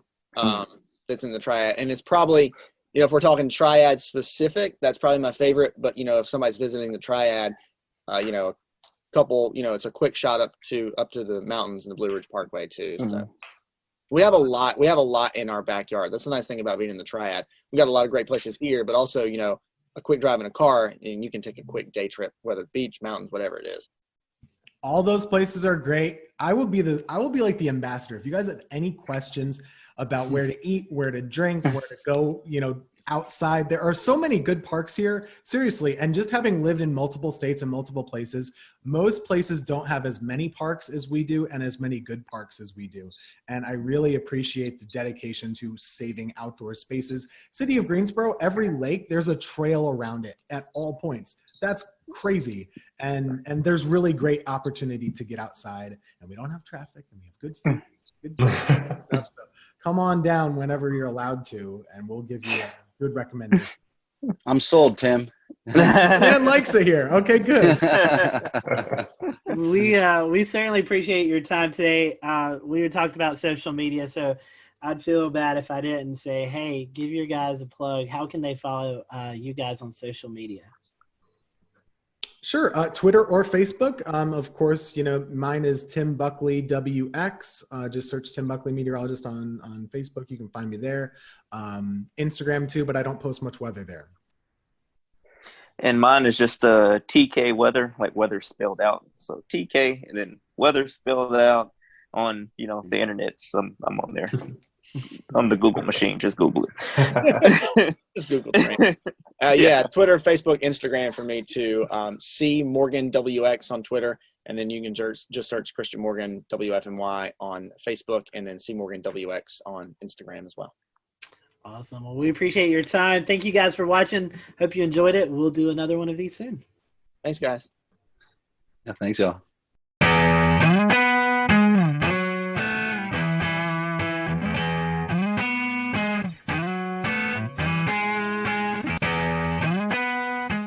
And good evening from Charlotte. We are live with you on this Wednesday night. What a very busy day in the science and weather community here on May the 27th, 2020.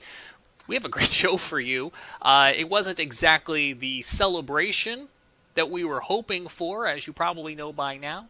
SpaceX Demo 2's launch from the Kennedy Space Center in Florida scrubbed today due to weather, so we were going to talk a lot about the weather. We also had a surprise appearance by a tropical storm named Bertha, who suddenly came together off the coast of South Carolina, came ashore, and then brought flooding rains here to Charlotte. So we'll have Chief Meteorologist from WCNC, Brad Panovich, on to talk about that, and also geek out with us about space. And we're also joined by Tony Rice, our go-to friend of the show and space expert, and we're so happy that you all are here. Let's get right on into it. If you're joining us live tonight on Facebook, on Twitch, on YouTube, or Periscope, you can comment along with our show. If you're listening to the audio podcast or you're happy to catch this replay on the new Looping Carolina WeatherNet, hello to you as well, too. Tony, let's just start with the elephant in the room. Not the day we were necessarily hoping for. But not the day that came unexpectedly either.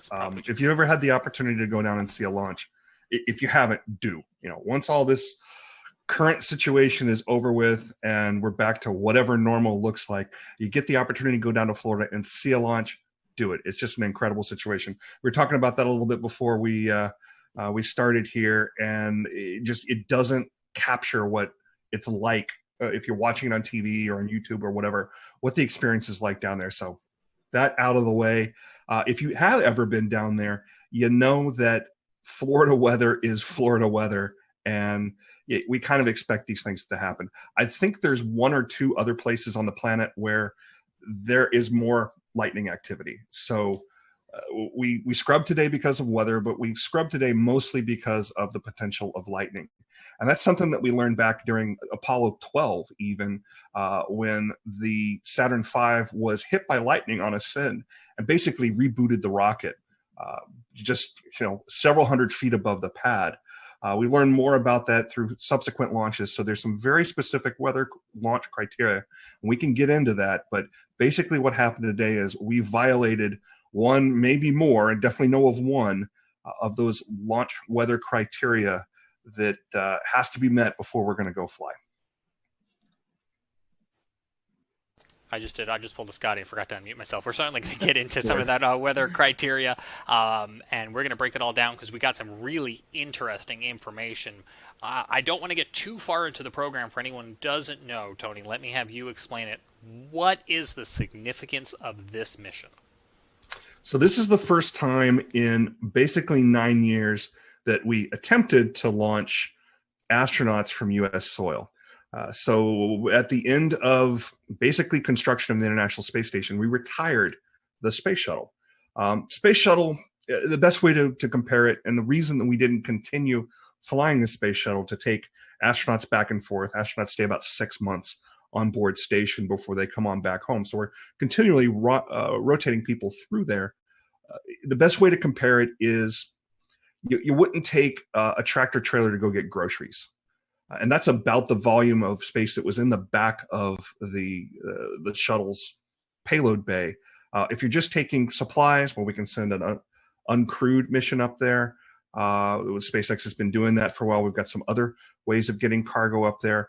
But to take people back and forth, we've been buying seats on the Soyuz, launching them from Baikonur Cosmodrome out in Russia, actually in Kazakhstan. But we really wanted to get that capability back onto U.S. soil. So several years ago, NASA, as a part of the commercial program that includes cargo as well, we want to hand over basically low Earth orbit to commercial agencies. SpaceX is one of them. Boeing's also working on getting some capability there. So it was really important to get this capability back on U.S. soil. And Administrator Bredenstein talked about it today. One of the main reasons we want to do that is we have one American up there right now. We want to have more. The more Americans we have up there, the more they can focus on specifically U.S. science. So the Dragon capsule that we attempted to launch today, we're going to give it another shot on Saturday, weather willing. Has the capability of taking 4 up at once. That's even a better option than using the Soyuz, because the Soyuz can only take up 3, and those are at most going to be 2 Americans, and it's generally only 1. The Soyuz as well, and I don't know if others feel this way, but when I watch it, I feel like it's something straight out of a James Bond Soviet Union era technology, and that is like the complete opposite of what SpaceX has developed here, because they not only did hopefully a very efficient rocket based on what we've seen with the uncrewed missions, but also, and Brad, you were touching on this before the show, there's a little bit of style that they incorporated into not only the spacecraft, but also the suits we're seeing here.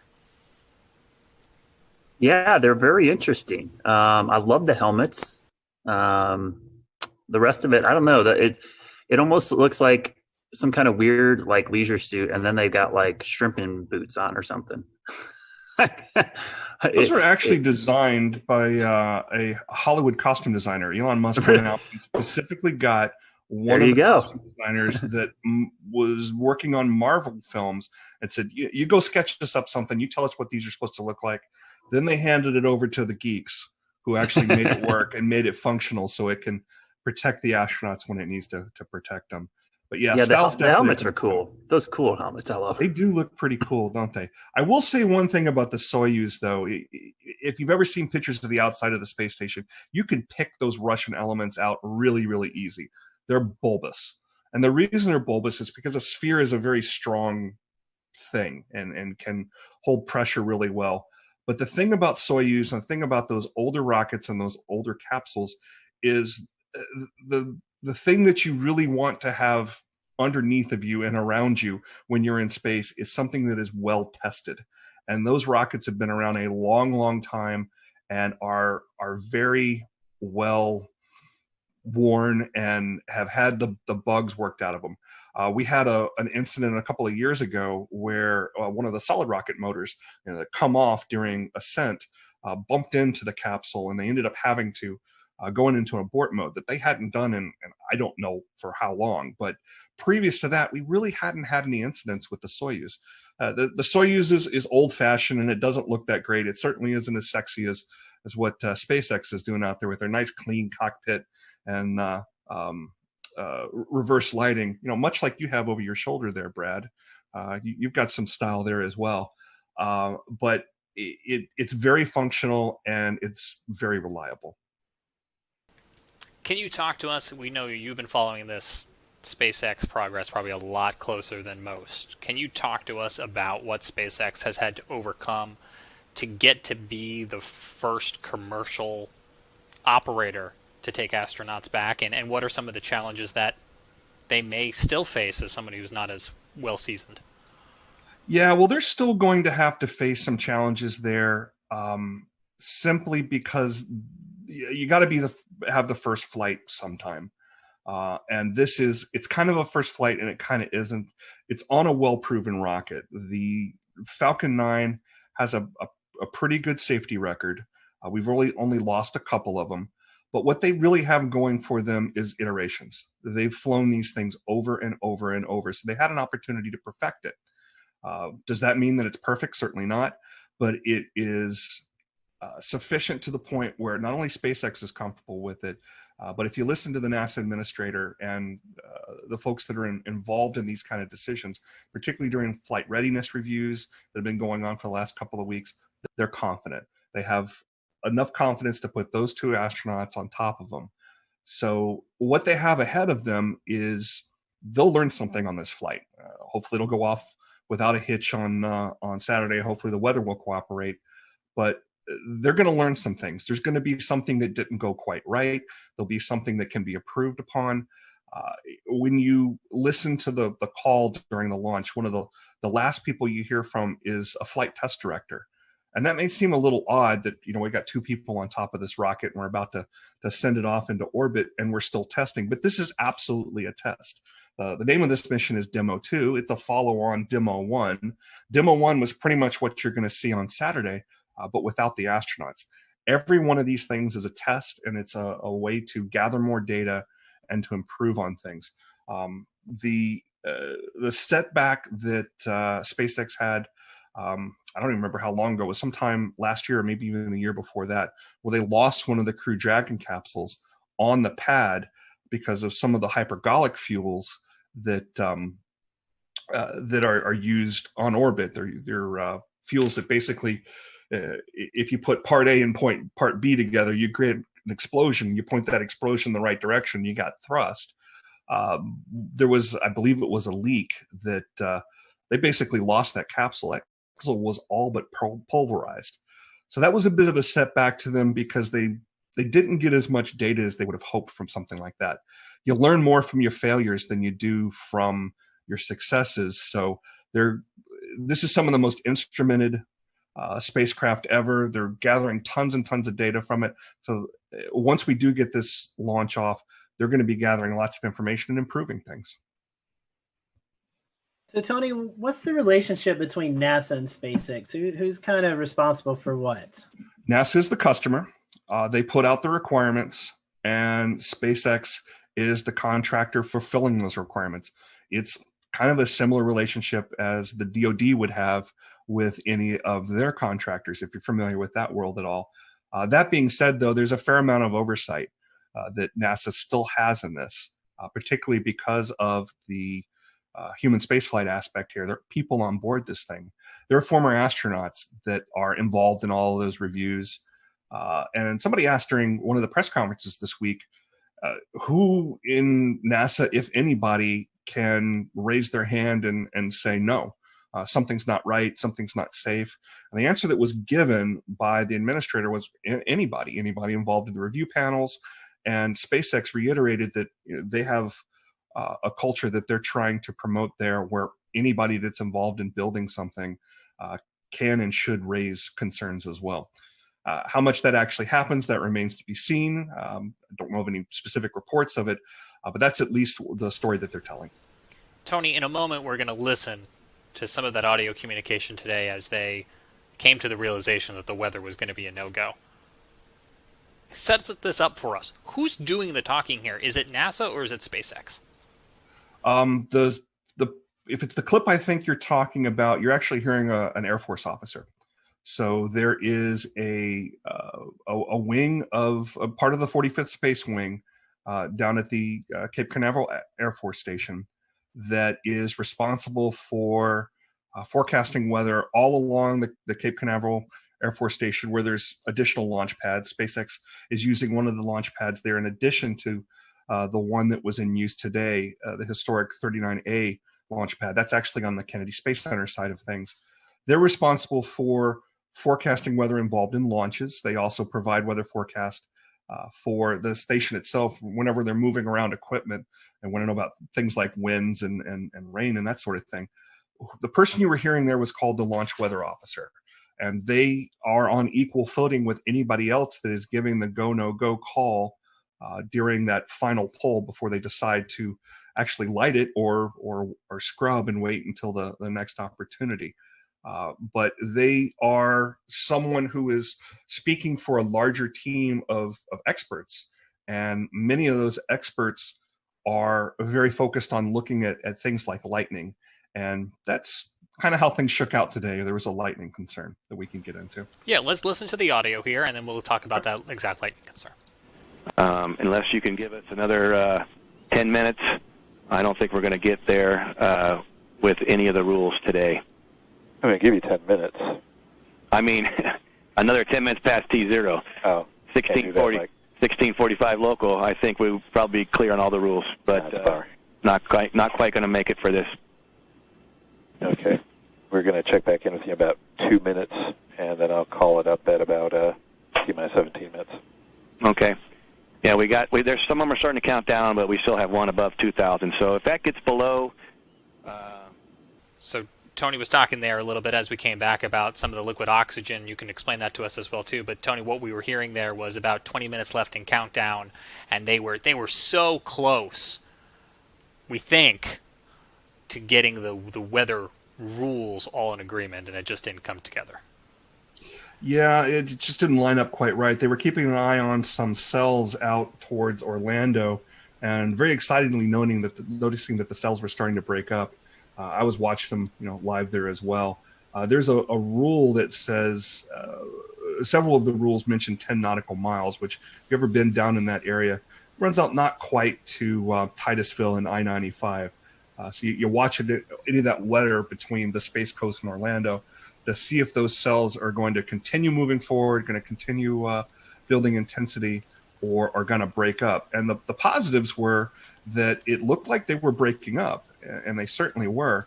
But that's not the only consideration that they're making there. What they were mentioning was field mill generators, and they dot all around not just Air Force property and NASA property. As you're driving out along the beeline heading back towards Orlando, you might notice some very tall towers out in what look like swamps or farmers field or something like that. These are more weather towers that exist further out towards Orlando, because as you can see, all the weather moves from the from the west to the east. So they're monitoring that as that goes along. These field mills, they're about the size of a large coffee can, and they have a spinning disc inside of them. And what they're doing is measuring the electric potential of the atmosphere, and they're measured in volts per meter.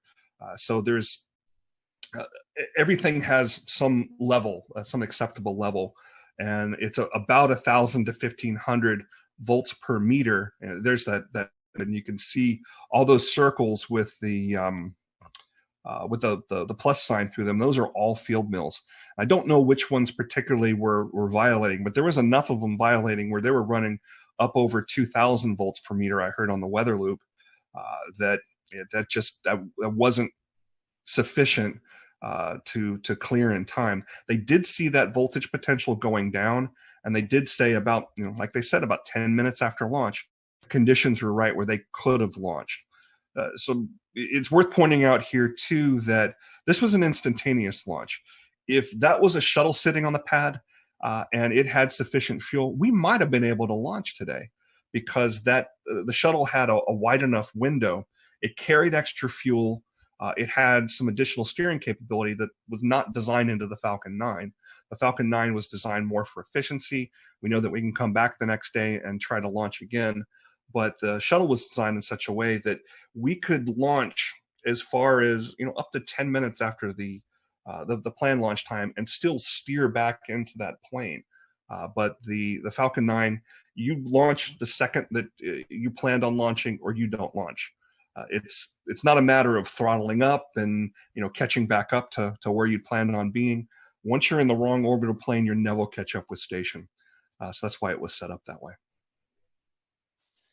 So we've read through your tweet from earlier today, and it was kind of interesting seeing the different types of criteria needed to launch or to stop a launch. Mm-hmm. Do you want to kind of speak to more of some of these different conditions that can get in the way of a launch occurring, or what it takes to actually? If you don't mind, bring that graphic up, and you guys are the weather weenies here, so feel free to jump in on anything you see here that catches your eye. There's basically, we'll call it three things that they're looking at. Precipitation is one of them. We don't want to launch through precipitation. That's just a no-go. The other thing is clouds, and the clouds kind of go two ways. There's a thick cloud rule that's in place. We have launched other missions through clouds, uncrewed missions, and you see a really brightening of the cloud as the plume goes through it. But for a crewed mission where we want to keep eyes on the vehicle, particularly during a test like this, where the high definition video, they're basically shooting through telescopes that are on these. They look like old World War II guns that can elevate and follow the track of the vehicle as it goes up. We want to keep eyes on that. So that thick cloud rule is another one. But the rest of the cloud rules, when you really look at them in depth, they are all about lightning. Anvil clouds. Once a cumulus cloud has matured and a storm has matured to the point where you start seeing those overshooting tops as it's touching the bottom of the stratosphere, that's the kind of thing that really worries a launch weather officer, because it's got the potential to generate a lot of lightning. Lightning's very bad for rockets. I mentioned that earlier, how Apollo 12 was struck by lightning. Smoke in the area can trigger lightning. The rockets themselves can trigger lightning. That plume that is coming off the rocket can act as a bit of a grounding rod, and the lightning is drawn to the vehicle itself because it's trying to find that path to the ground, and the plume itself can create a path to the ground. So any potential for lightning in the area we want to avoid. A good percentage of those launch weather criteria that you see there is about avoiding lightning. Yeah, Tony, I was going to say the lightning's concerned, but I can see 2 or 3 other ones, especially the convective debris one and the within 10 nautical miles of an anvil. Those were all met as well. So it wasn't, and I think it wasn't just one storm. They had storms exiting and also storms coming in. They were kind of surrounded. It was just a bad situation. As soon as I was looking at the radar and saw the lightning, I was like, this did not look good. Yeah, the times when I'm down there, I definitely have radar on my phone out watching it, and you can watch the storms boil up. Little tiny cells boil up halfway between Orlando and the Space Coast. And it's that convective action as the sea breezes come on that really can create some of that. Didn't see a whole ton of that this afternoon. Really did this morning. Saw those boil up, move across, dissipate. We're mostly seeing more organized storms move across, or cells, I should say, move across Central Florida. Hey, Tony, I have a question. What was the precise flight path? Was it to the northeast, southeast? What direction was it going to go? All these flights are going to go to the northeast, and they're following the same inclination that the International Space Station has. So when you're looking at an orbit, we'll return to Best of the Carolina Weather Group in a moment. Now your Carolina weather forecast. Here are today's forecast high temperatures for North Carolina. Here are the forecast lows for tonight for North Carolina. Here are tomorrow's forecast high temperatures. And here's forecast rainfall across North Carolina tomorrow. Here are the forecast highs for the day after tomorrow.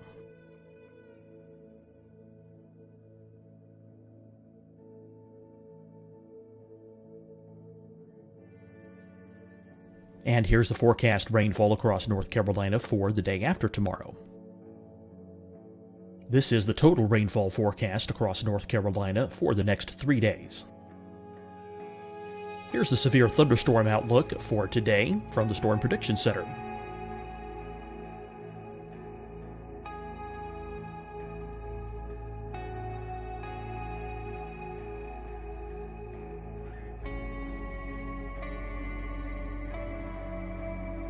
Here are the forecast high temperatures for today for South Carolina. Here are the low temperatures for today for South Carolina. Here's the probability of precipitation forecast across South Carolina today. And here are the rain chances across South Carolina tonight. Here are tomorrow's forecast highs across South Carolina. Here are the forecast low temperatures for tomorrow for South Carolina. And here is the probability of precipitation across South Carolina tomorrow. Here's the precipitation chances across South Carolina tomorrow night. Here are the forecast highs for the day after tomorrow in South Carolina. Here are the forecast low temperatures across South Carolina for the day after tomorrow. And here are the rain chances across South Carolina for the day after tomorrow. And South Carolina's probability of precipitation for that night.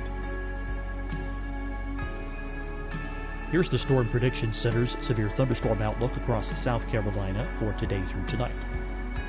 Here's the Storm Prediction Center's severe thunderstorm outlook across South Carolina for tomorrow and tomorrow night. And here's the Storm Prediction Center's severe thunderstorm outlook across South Carolina for the day after tomorrow through that night. Here's the severe thunderstorm outlook for today from the Storm Prediction Center.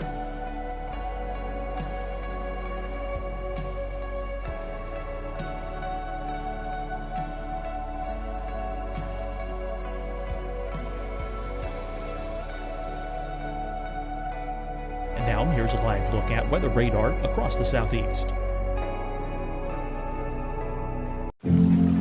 Deciding when to wear a mask isn't about who you know or how well you know them. Just ask yourself, will I be with anyone I don't live with? If the answer is yes, get behind the mask. Help slow the spread of COVID-19. Get behind the mask. Learn more at covid19.ncdhhs.gov. Hi, everyone. I'm Dr. Mandy Cohen, Secretary of the North Carolina Department of Health and Human Services. And when you follow the 3 W's, you protect your family and your neighbors from COVID-19. When you leave your home, practice your W's. Wear a cloth face covering, wait 6 feet apart, wash your hands often. Wear, wait, wash. We're in this together. Stay strong, North Carolina. Fight the spread and take a stand against coronavirus. Wear a mask in public. Stay at least 6 feet apart from others. And get tested. Join us and fight the spread. Visit scdhec.gov/COVID-19. Getting tested for COVID-19 helps you to take the steps needed to protect yourself, your loved ones, and your community. Find the testing location at scdhec.gov/COVID-19 testing. You'll see your Carolina weather forecast at 25 and 55 past. And now back to the best of the Carolina Weather Group on the all-new Carolina WeatherNet. Equator, and you measure that angle between the equator and wherever your flight path is, and it's I have the exact number, it's 50 some degrees, so it kind of runs up the east coast almost parallel to it. So anybody out in eastern North Carolina, the next time we have a good launch, especially one at night, it's easier to see these at night because you got that plume to look for, but we should be able to see them definitely out from the easternmost part of North Carolina. But I think you've actually seen them a time or two in Charlotte. Yeah, we got lucky with that sunrise launch because the sun was coming up and it illuminated the plume on the horizon, and it was spectacular. It freaked people out, but as soon as I saw it, I knew right away. I'm like, oh, this is awesome. It was just the perfect setup of lighting and angle and everything. Brad, Venus freaks people out, so. Well, Tony, I have a question. We're talking about the weather and it kind of scrubbed this launch. So what happens now? I mean, what do you think the mindset of these astronauts are? I mean, now you get pumped up for this, and now it's kind of wait a few more days. I think this is a bit of muscle memory for them. It is not built up in their mind, maybe to the point where we think it might be, because they've done this so many times. There's a comment made on the broadcast today. Well, we got another good dry run. And in their minds, that's probably what this was, a more organized dry run with more cameras and more attention. They saw this as a positive thing. This was another chance to check out the suits. This was another chance to check out, make sure those Teslas would make it to the launch pad without any problems there. I didn't see any superchargers on the launch pad, so I guess those things were fully charged before they popped the astronauts in there. It was another chance to see their families. They've been in quarantine for a good amount of time. That's normal. We always quarantine our astronauts before they go, something we learned back in the Apollo days. So they've done this so many times in simulations and in dry runs and things like that, that this is kind of business as usual. This is their office. I'm sure they wanted to fly today, and they would have rather gone today than have to wait a couple more days. But it's another chance to do a little more study. It's another chance to work through some of these things in their heads. So in the end, it's a positive thing. Tony, actually playing on the screen right now is some emotional video of them saying goodbye to their family, and it's most notable in these coronavirus times that they are 6 feet apart and social distancing. But I think you just hit upon it too, in that space is a very sterile environment, and there typically are some separation and some quarantine. Can you talk at all about, did coronavirus amplify that? Not really. The main thing that the main impact that it had on this launch was in the support personnel. The folks that are working directly with the astronauts, they're in, this is the operations checkout building. It's existed since the I believe the Gemini days, or definitely during the Apollo days. This is where there's some small apartments the astronauts stay in. There's some dining facilities. There's, of course, a kitchen there. And there's folks that support that. So there's fewer people involved with that. And the people involved with that were in their own quarantine as well. But this, that distancing you saw there, there used to be when the astronauts would arrive from Houston into the Kennedy Space Center, near that landing strip where their aircraft would come in, there was this drainage ditch, that the families would be on one side and the astronauts would be on the other. And that was where they said their goodbyes. So it's very common for the families to be separated from the astronauts just for their safety. One thing that's worth noting in that great video where you saw the two boys, the similarities with these two astronauts are kind of fun. They both have two boys about the same age. Both the astronauts are about the same age. They joined NASA. They were accepted into the astronaut class of 2000. So there's a similarity there. They're both test pilots. One was in the Air Force, one was in the Marine Corps. They both married astronauts as well. And both of their wives have PhDs. One's an oceanographer and the other is a mechanical engineer. But they're kind of similar in that regard. So it's really cool that they got to see their families here. And the one thing I really like about the Tesla is once those doors are shut and those guys are sealed in, the boys got to go up and wave goodbye to their fathers a little bit closer. You didn't get that in the Astro van. They just hopped on board and headed out there. Kind of brings us right back around to that whole stylistic difference we're seeing now with SpaceX in 2020. Did we think Elon Musk was going to put them on a motorhome and send them out there? No, he's going to send them out there like this. I did like the addition of the worm logo too, the old worm logo type. I was going to ask you that. That was going to be my end question. But is that your preference over what I learned today is otherwise called the meatball? The meatball, NASA has 3 logos. The meatball is what you see on the door there, and each one of those little items on there, the red swoosh represents aeronautics. You see some stars back there. Obviously, that's representing the space aspect of NASA. NASA's covering both aeronautics and space exploration. But the NASA logo, the stylized logo type, the worm logo we call it, I remember that from when I was growing up. So it's kind of nice to see it back. I don't have a preference personally. I think it's great to see them both. Tony, is there anything maybe we didn't ask you about that was on your mind today that you think would be important to include in tonight's conversation? Something to look for in the future. Well, obviously, we will keep an eye on the weather on Saturday and Sunday. The next launch opportunities, Saturday at 3:22 p.m. NASA's TV is going to start about 12:15 with coverage. So there'll be plenty of things to see there. There's a backup opportunity on Sunday at 3 o'clock. So hopefully we'll be able to get this thing off this weekend. But once that's finished, the next set of astronauts that go up on this Crew Dragon, I believe they're going to use all 4 seats. So we'll see this really starting to meet the demands that it was set out there for. And keep in mind that this isn't the only commercial human spaceflight effort that is out there, that NASA is partnering with a commercial entity. Next, we're going to see Boeing. And we don't have dates on when that's going to be, but Boeing has a Starliner, is what they call their capsule. And it's going to be on top of an Atlas rocket, which is put out by United Launch Alliance. SpaceX builds both their capsule and their vehicle, and the launch vehicle, the Falcon 9. But there's an additional partnership with United Launch Alliance, which NASA has a long, long history with.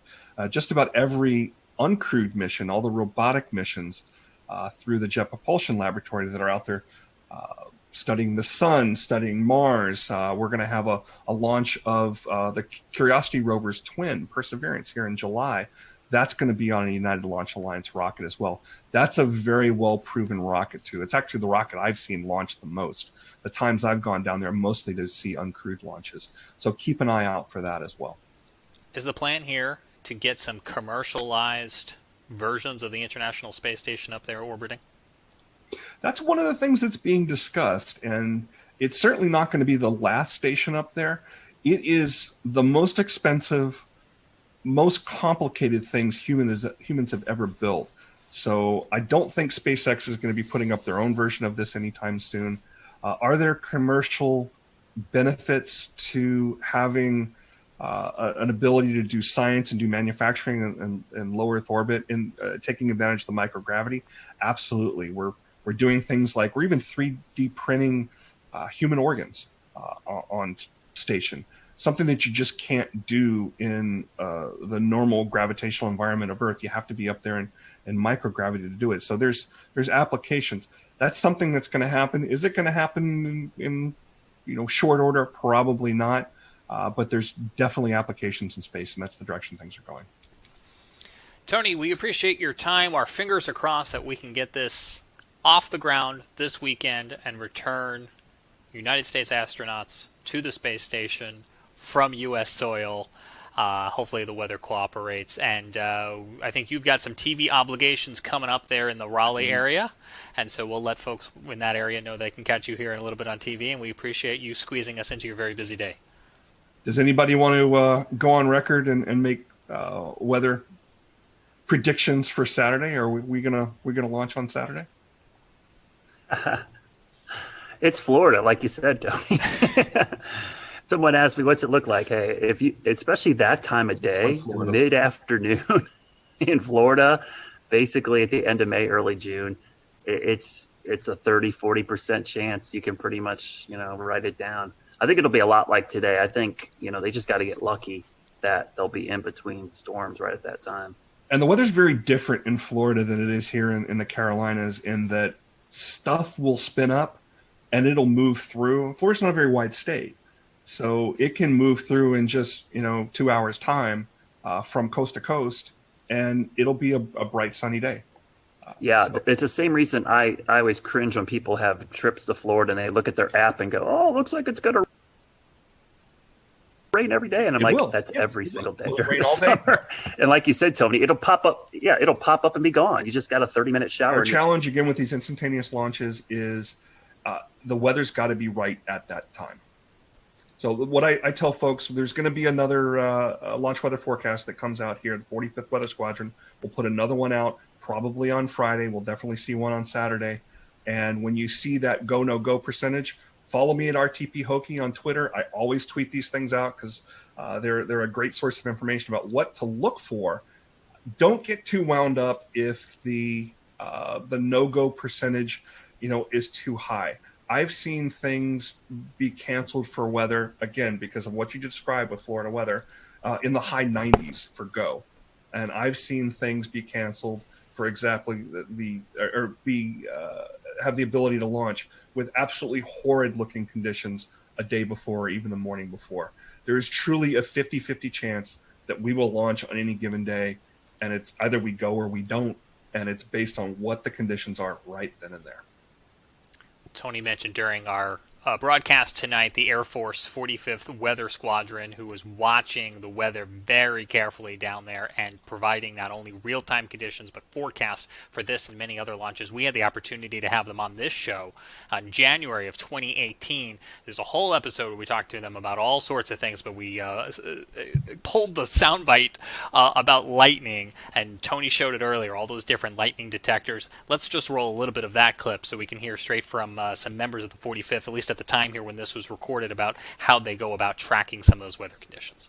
And with the lightning, tell us about the threats that lightning would pose to a vehicle being struck on the pad. And then this may be something more for the active duty members, but tell us about the new lightning defense systems that are on the pads now. So one of the major threats again for the range is lightning. And the reason why this is a threat is it poses a risk to the electrical system of the rocket, and it can actually cause a threat to the steering system. And so we want to make sure, and every time there's a lightning strike close to a pad where there's a rocket exposed, they have to kind of take it back into the hangar and run several tests to make sure that none of the circuits of the rocket got closed circuit or there was any damage to the steering system. Because again, and we have a sensor of 10 or a network of 10 sensors, very, very strategically positioned. And they are using the radio frequencies to be able to localize the different lining step leaders. And so each step leader is sending out a signal, and via triangulation, we are locating that step leader. So with those sensors, we can start pinpointing cloud to cloud or cloud to ground lightning strikes. Right now, the resolution that we have is 50 meters. So we can localize, or we can pinpoint a lightning strike within 50 meters of the actual location where it struck. Some very interesting stuff. You can find that show in the Carolina Weather Group archive. We also have it looping this week if you're checking out our new nonstop Carolina Weather Net channel on YouTube and on Twitch. We want to switch gears now and talk a little bit about the surprise that was Tropical Storm Bertha today. We'll bring in Brad in a minute to talk about some of the lingering flooding concerns. It looks like we still have one of the 2 flash flood warnings right now at this 9 o'clock hour here in Charlotte, but I know Jared Smith in Charleston is on a tight time crunch as well too. And Jared, you guys woke up in the bullseye of this thing this morning. Yeah, it started as we knew that something was going to happen. So I think that's the most important thing to note, is that the surprise was the naming. It wasn't necessarily the fact that we were going to have heavy rain, that we were going to have gusty winds, that we were going to have a marginal tornado threat. All of those things, we went into this knowing that was a possibility. And we went into this knowing that there was a 20 to 30% chance that this thing could turn tropical. The Gulf Stream, much like you two, moves in mysterious ways. And so it was again this time. It just absolutely took off like a rocket. It started as a very strong velocity cup with the Weather Service in Charleston. It actually put out a special marine warning that ended up acting like a cone of uncertainty. Because during the time of that special marine warning, the National Hurricane Center bumped the probability up to 70%. And then by 8:30, they had classified it as Tropical Storm Bertha, just 30 miles offshore. And so we're like, oh, okay. So this is happening, and yeah, it came ashore. It was had some pretty good wind gusts. The buoy at the Edisto buoy went to 59 miles an hour, which was pretty good. 30, 40 mile an hour wind gusts. Some scattered power outages, especially as you got into Myrtle Beach. Wasn't that bad. We've had way worse. We had tornadoes last week, right? And we had even heavier rain. Of course, we had flooding downtown, as we often do, but we had that even worse last week. So.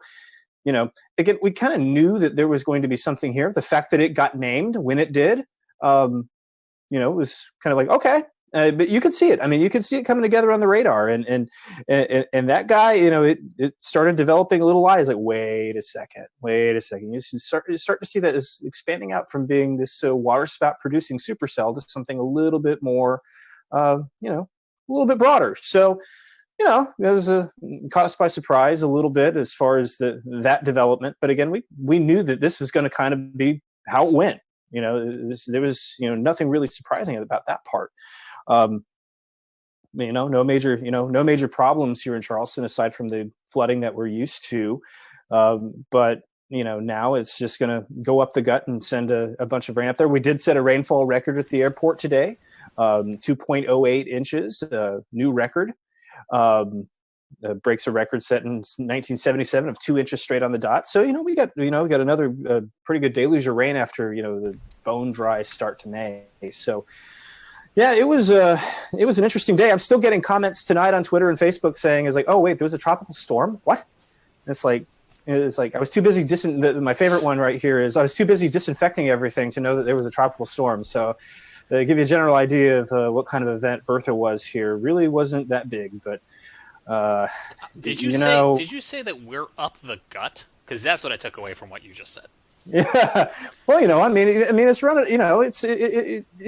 You do a little football analogy here. We're just going right up. It's doing the old Hugo. God, the track parallels to Hugo were kind of fascinating, actually. And yeah, fortunately, there were no parallels as far as intensity, so that was good. So that got some locals, buzzing a little bit as far as like, ooh, that looks familiar. We've seen that before. But yeah, at landfall, the Hurricane Center said it had 50-mile-an-hour winds. Now, Shay Gibson, our panelist, he helps maintain a pretty dense mesonet of weather stations here, and really along the southeast and with weather flow, and they didn't see anything like that. So it'll be interesting to see kind of what the postmortem looks like on this. I'm going to be very interested to see how this goes. I know that. And I'll tell you what, it's like the local weather service had everything, nailed down and ready to go. And so to switch to tropical mode just on the fly like that, usually they have some time to prepare for that. Today, they had to just flip flop into tropical operations, and kudos to the weather service in Charleston for making that just so seamless. They did such a wonderful job. Keeping everything flowing, keeping everybody informed. So not an easy day for anybody in weather, to put it mildly. Well, Brad, your colleague to the south, Chief Meteorologist Efron Alfante at WLTX, had a graphic. I was just looking to see if he tweeted it. I saw it on the air earlier that kind of just did a timeline, and I'm going to paraphrase because I don't have it in front of me, but it was essentially 5:30 advisory, 20% chance, 7:30 advisory, 70% chance, and then somewhere at like 9:30 it was like landfall. Jared mentioned the tornadoes. I think when that 70% came out, it was probably already a tropical system. Probably. They needed to get a little bit closer for all those sensors, I guess. Yeah. It brings up a good point. I think Jared was exactly spot on. It's funny how this just getting a name makes a big deal of it, but literally the forecast and impact, nothing changed. It's like I joked all day. It's like, hey, our rain now has a name. It's like pretty much, we were forecasting the flood threat. The timing was exact. I was calling it a tropical low for the last 3 days. I really wasn't referring to it as a tropical wave because it looked like it was going to have some spin to it. All the short range guidance had some rotation. But it is interesting that it gets a name, and it's, the B storm, it's weird. It's the third time in the last 10 years we've had the B storm before June 1st. So that is rare, but it's happened a lot more frequently in the last 10 years. And I looked it up today, and I'm pretty sure, I think it tied for the third or fourth earliest B storm on record, at least formation-wise. But it's probably going to set a record for the shortest duration tropical system because I think it was last year we had the A storm. Was it Andrea? Only like 3/4 of a day did it maintain tropical characteristics. So this will be interesting to see what kind of longevity stats it's going to come up with. But the thing to remember about these is, I think as a communicator with the public, is the name really isn't important. It's the impacts. And I think if people focus on the impacts more, the name is not that big of a deal. For instance, everybody was freaking out about this today, but it honestly did less damage and issues to us than a cutoff no-name low last week, which plagued us with flooding for 4 days, tornadoes, straight line winds. So it's a really good wake-up call about how we communicate weather impacts. I know for insurance purposes, especially on the coast, that the naming is a big deal for deductibles and stuff. But in the grand scheme of things, the overall impacts did not change at all just because we gave it a name today. Can you talk about how last week's weather, and I don't mean to make any assumptions in the question, set us up for the flooding risk today, how it all kind of came together? I've been fascinated by watching the flooding. We had a lot of flooding in Charlotte, a lot of creeks, and I saw a couple creeks come up with only 1.25 inches of rain. That's almost, I never seen that happen. The problem was everything's saturated. That 1.25 inches of rain went right into the creek. Nothing soaked in. So we had several creeks flood almost instantaneously because of the 4 to 6 inches of rain we had last week. It's like a wet sponge, trying to clean up a wet table with a wet sponge. You just spreading the water around. You're not really soaking anything up. And so today we actually set a rainfall record as well. I'm glad Jared brought that up because I had to check. in Charlotte, we did set a rainfall record for today as well. 1.55 broke, or 1.64 broke the old record of 1.55 in 1981. So I think that's the 9th or 10th 1 inch or more rainfall in a day this year. I think that's a record for this early in the year as well. So yeah, last week's rain really set the table for the flooding issues today. And we're going to see a lot of the creeks and streams continue to rise in the next 24 hours because this is all running off back into the Catawba, the Rocky River. It's flowing into the PD. I bet you're going to see some pretty substantial and surprising crest on some of these rivers because people don't expect the little bit of rain we got today to cause a quick jump in water levels. And just watch any of the storms that pop up the next 2 days. They'll be more scattered, but any one of those is probably going to produce flash flooding pretty quickly. I've been doing a lot of talking this episode. I want to just pause for a moment and see if anyone else wants to hop in so I don't steal all the questions. I'll just say, normally with these tropical systems, the foothills really, we really wring out the moisture, but it's not been too bad up this way. It's more like Brad said, along the 77 corridor onto the east where most of the flooding has been. Last week, it was a lot of rain as well, but we didn't see as much flooding because of the breaks and things that happened. We didn't see a lot of flash flooding. So we've got lucky, but like Brad said, I think it's time to dry out for a few days. It's been awful saturated. The good news too is this thing was moving. If it was 6 miles per hour slower, I think we would have major issues in the Charlotte area because we started seeing the water come up real quickly right at the tail end of that last rain band. If it stuck over us a little bit longer, I think we would have a lot of water rescues and a lot of issues in Charlotte. So I think we got pretty lucky with that forward speed, almost moving 25, 30 miles an hour by the time it got up our way. I think what's interesting is one of the comments I've been getting a lot today, and I think this is always one that's kind of the public sees these early storms and they go, uh-oh, looks like a bad season. And honestly, it doesn't really mean a whole lot for the season. I mean, we might go 2 months now without seeing another tropical system, though. I don't know. Next week in the Gulf looks kind of interesting. But I think it's one of those things, these homegrown systems early in the season. We'll return to Best of the Carolina Weather Group in a moment. Now your Carolina weather forecast. Here are today's forecast high temperatures for North Carolina. Here are the forecast lows for tonight for North Carolina. Here are tomorrow's forecast high temperatures. And here's forecast rainfall across North Carolina tomorrow. Here are the forecast highs for the day after tomorrow.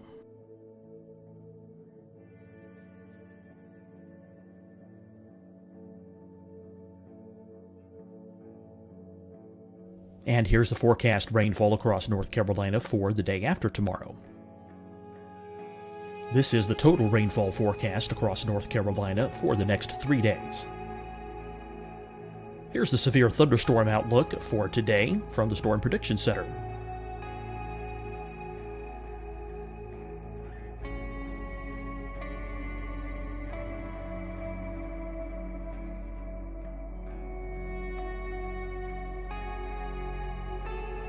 Here are the forecast high temperatures for today for South Carolina.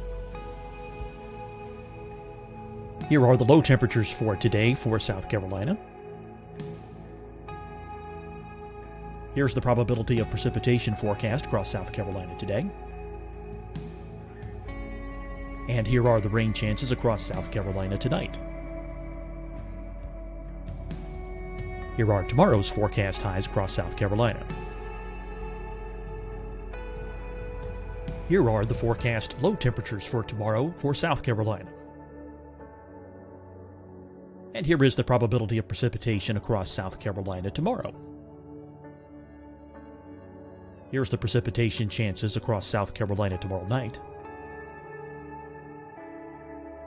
Here are the forecast highs for the day after tomorrow in South Carolina.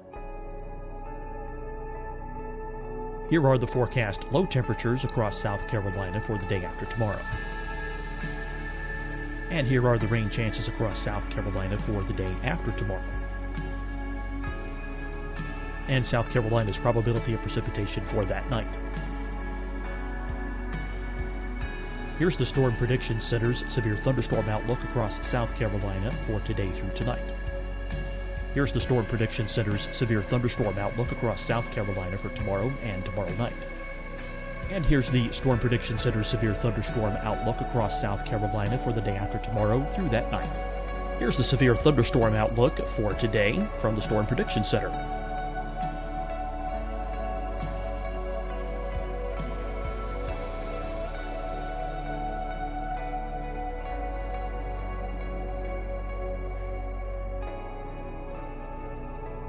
And now here's a live look at weather radar across the southeast. Deciding when to wear a mask isn't about who you know or how well you know them. Just ask yourself, will I be with anyone I don't live with? If the answer is yes, get behind the mask. Help slow the spread of COVID-19. Get behind the mask. Learn more at covid19.ncdhhs.gov. Hi, everyone. I'm Dr. Mandy Cohen, Secretary of the North Carolina Department of Health and Human Services. And when you follow the 3 W's, you protect your family and your neighbors from COVID-19. When you leave your home, practice your W's. Wear a cloth face covering, wait 6 feet apart, wash your hands often. Wear, wait, wash. We're in this together. Stay strong, North Carolina. Fight the spread and take a stand against coronavirus. Wear a mask in public. Stay at least 6 feet apart from others. And get tested. Join us and fight the spread. Visit scdhec.gov/COVID-19. Getting tested for COVID-19 helps you to take the steps needed to protect yourself, your loved ones, and your community. Find the testing location at scdhec.gov/COVID-19 testing. You'll see your Carolina weather forecast at 25 and 55 past. And now back to the best of the Carolina Weather Group on the all-new Carolina WeatherNet. Over water. This is kind of par for the course. This isn't really all that crazy. The only thing that would have me concerned, and Jared brought this up, is how warm the water is in the Gulf Stream and in the Gulf of Mexico. I think the sea surface temperatures are something I'll be watching a lot this hurricane season. But, you know, if we have a busy season and they're all fish storms, nobody's going to say anything about these later on in the season. And we'll remind folks that last week the Hurricane Center came out with their outlook for the season, and it was kind of at or above normal range. Yeah, it looked a lot like last season. Honestly, when you look at the numbers, it's almost like a regurgitation of last season's exact numbers we got. So, yeah, those above the seasonal forecasts get a lot of publicity, and there is some skill in them. Some of the forecasters do an amazing job, but the thing I always caution the public is the number of storms does not mean anything to you. One storm hitting you is a bad season. So I always bring up 1992, Hurricane Andrew, first storm of the season, one of the worst storms in U.S. history, the A storm. I think we ended up with 7 total named storms the entire season. But everyone will remember that season for Andrew. They won't. No one's going to go, 1992 was a great hurricane season. We only had 7 storms, you know. So the number isn't always important. It's the 2 or 3 that end up affecting you that really defines the season, in my opinion. Brad, let me ask you a non-hurricane question, a lifestyle question for Charlotte and I think beyond. It's been raining so much lately, I haven't been able to get out and cut my lawn, tend to the garden. Oh. When am I going to be able to do that? I think this weekend, this cold front, you know, I think this, if we didn't have all this rain and all this other stuff going on, we'd be talking a lot about this cold front in early June. I mean, it's going to, Monday and Tuesday, we're going to be in the low to mid 70s in Charlotte with morning lows in the 50s. That's the first 2 days of June. And dew points in the 40s, that's like heaven. So it is interesting to see that after this rainy pattern, we're going to get this great treat of weather to kick off the meteorological summer. So people will get the chance to mow their lawn and let their yard dry out. I've been pretty happy because my lawn looks amazing this year. If you do say so yourself. Yeah, we got so warm so early. I was able to get the fescue like in shape, and then getting rain. I haven't turned my irrigation on once. It's been amazing. The problem is just getting out in the yard to work on it. It's just been so wet, and if you're trying to do a garden, it's been tough. Your plants are getting drowned out. So this weekend things dry out, and next week looks a lot better, and we get back to typical summer weather. It looks like by the end of next week. I think pools will start opening, and now that we're getting to phase 2 of the reopening as well, I think people kind of want it to warm up and dry out so they can enjoy some of those summer activities. Scotty, we had a big NASCAR race kick off this past weekend in Charlotte. They got in the Coca-Cola 600. It went to overtime after a long weather delay, but there's still some more races they're trying to get in, right? Can you give us a weather sports update? Can you see the bags under my eyes? I mean, it's been a long couple of days. We had rain for the Coca-Cola 600, made it the longest race, 607 miles.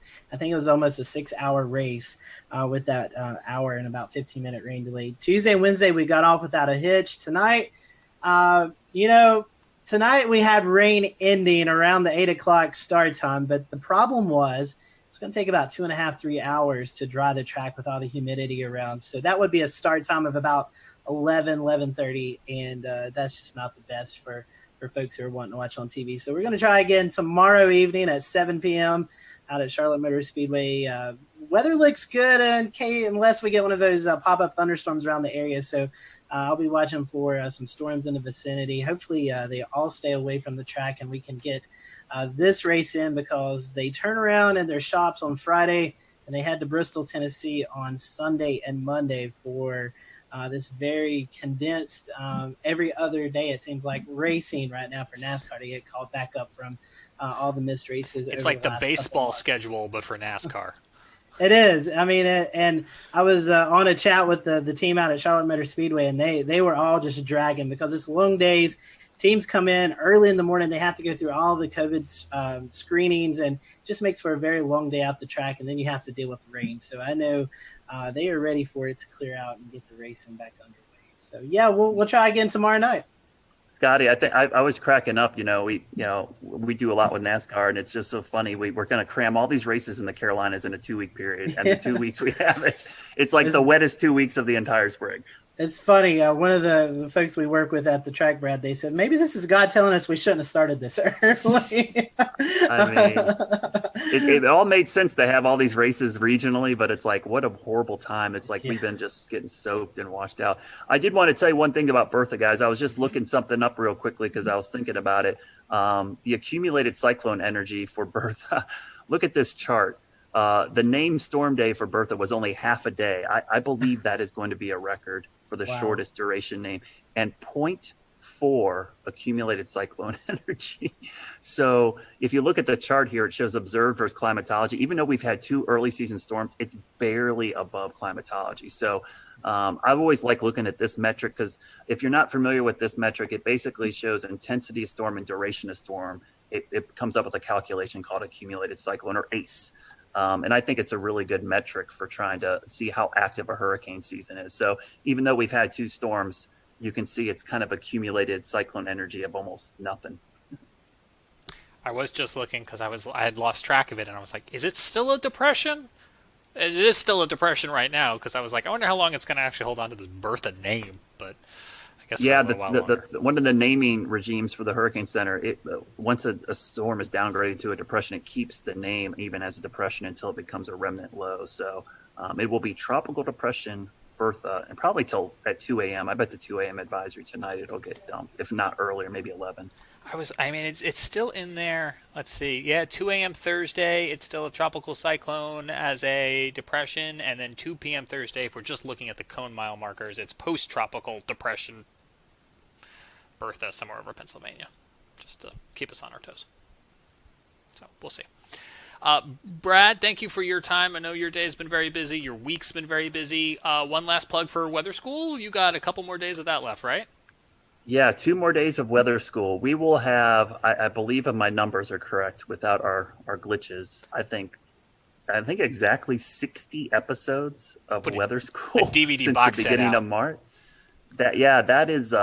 That's pretty impressive that we've been able to do that every single day at 1 o'clock. We've done a weather segment online live and on YouTube. So 2 more days of the school year. I will be happy. I love doing them, but I'll be honest with you, it's made for some long days, especially when you have to get up and start at 11 o'clock producing this thing and get your day rolling, and then try to teach 2 kids in your house their homeschooling as well. So it's been an interesting, I love it, but I love the fact that it's all online, James. That's the great thing about it, is that archive is there now, and people can go back and use these. They're evergreen. They're going to be able to go back, and that playlist is on the WCNC's YouTube channel, and you can go watch them and use them for lessons in the fall, next spring, whenever. They're always going to be there. So that's the cool thing about it.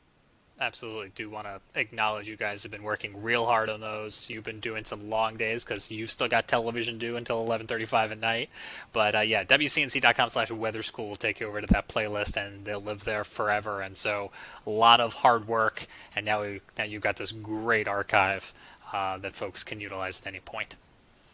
We'll let folks know that, as always, you can check out the Carolina Weather Group podcast, the audio version of the podcast, on Spotify or on Apple Podcasts. If you're on Apple Podcasts, we'd love for you to leave us a rating and a review. It certainly does help. You can always watch the show live when we do these roundtable discussions by joining into the conversation on YouTube, Facebook, Periscope, Twitch, and as I mentioned earlier, we're experimenting with a new nonstop channel called the Carolina Weather Net on YouTube, so you may see episodes just like this one repeating at a future time in a wheel. We will be back on all of our streaming platforms this weekend for the launch of SpaceX Demo 2, and we leave you tonight with some sound from astronaut Christina Cook. She spent almost a year aboard that International Space Station starting in 2019, and she is a graduate of NC State, and she had this to say about the mission, and she spoke earlier today with NASA TV. Thank you, Marina. I now have the distinct pleasure of being joined by one of NASA's record-setting astronauts and a recent resident aboard the International Space Station, Christina Cook. Christina, thanks for joining us. Great to be with you, Dan.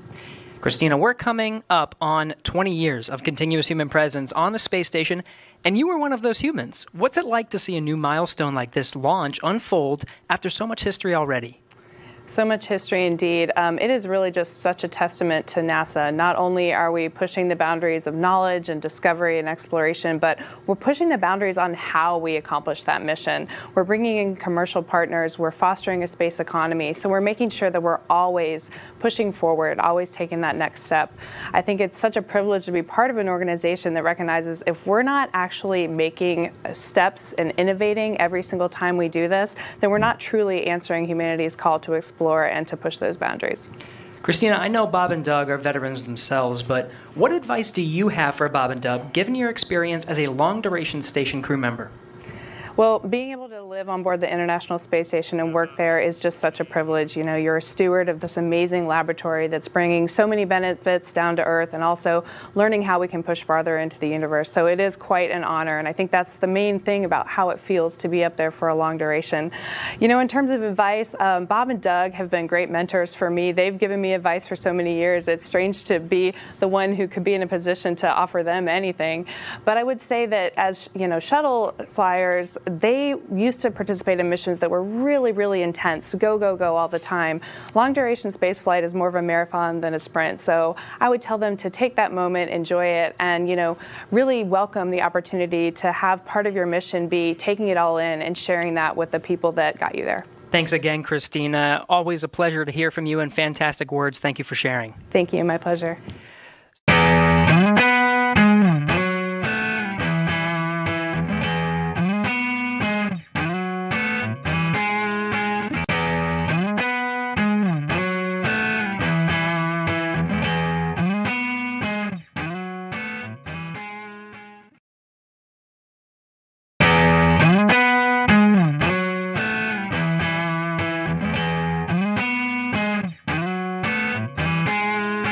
Hello, everyone. Welcome to the Carolina Weather Group. We're happy to have you this evening, and we want to bring in Alex Forbes, meteorologist student at Mississippi State University. And Alex has got a really cool project that he's been working on and was able to present over the last few months, and we're happy to have him on tonight. We're going to be talking about the SPC and the different risk levels.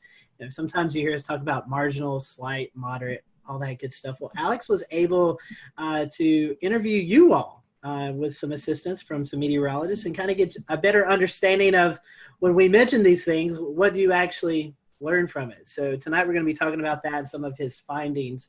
We'll let Alex promote his social media towards the end of the show. So if you do have any questions that you'd like to tweet towards him, you can send them his way, and he can maybe help you out a little bit more with some of his research. So Evan, I know you and I, we're excited to talk about this. We saw this project a couple of weeks ago presented, and we're ecstatic to have Alex on with us tonight. So Alex, before we kind of get into the meat of the subject, first time guest with us, so we want to thank you for that. And we always ask the first time guest question.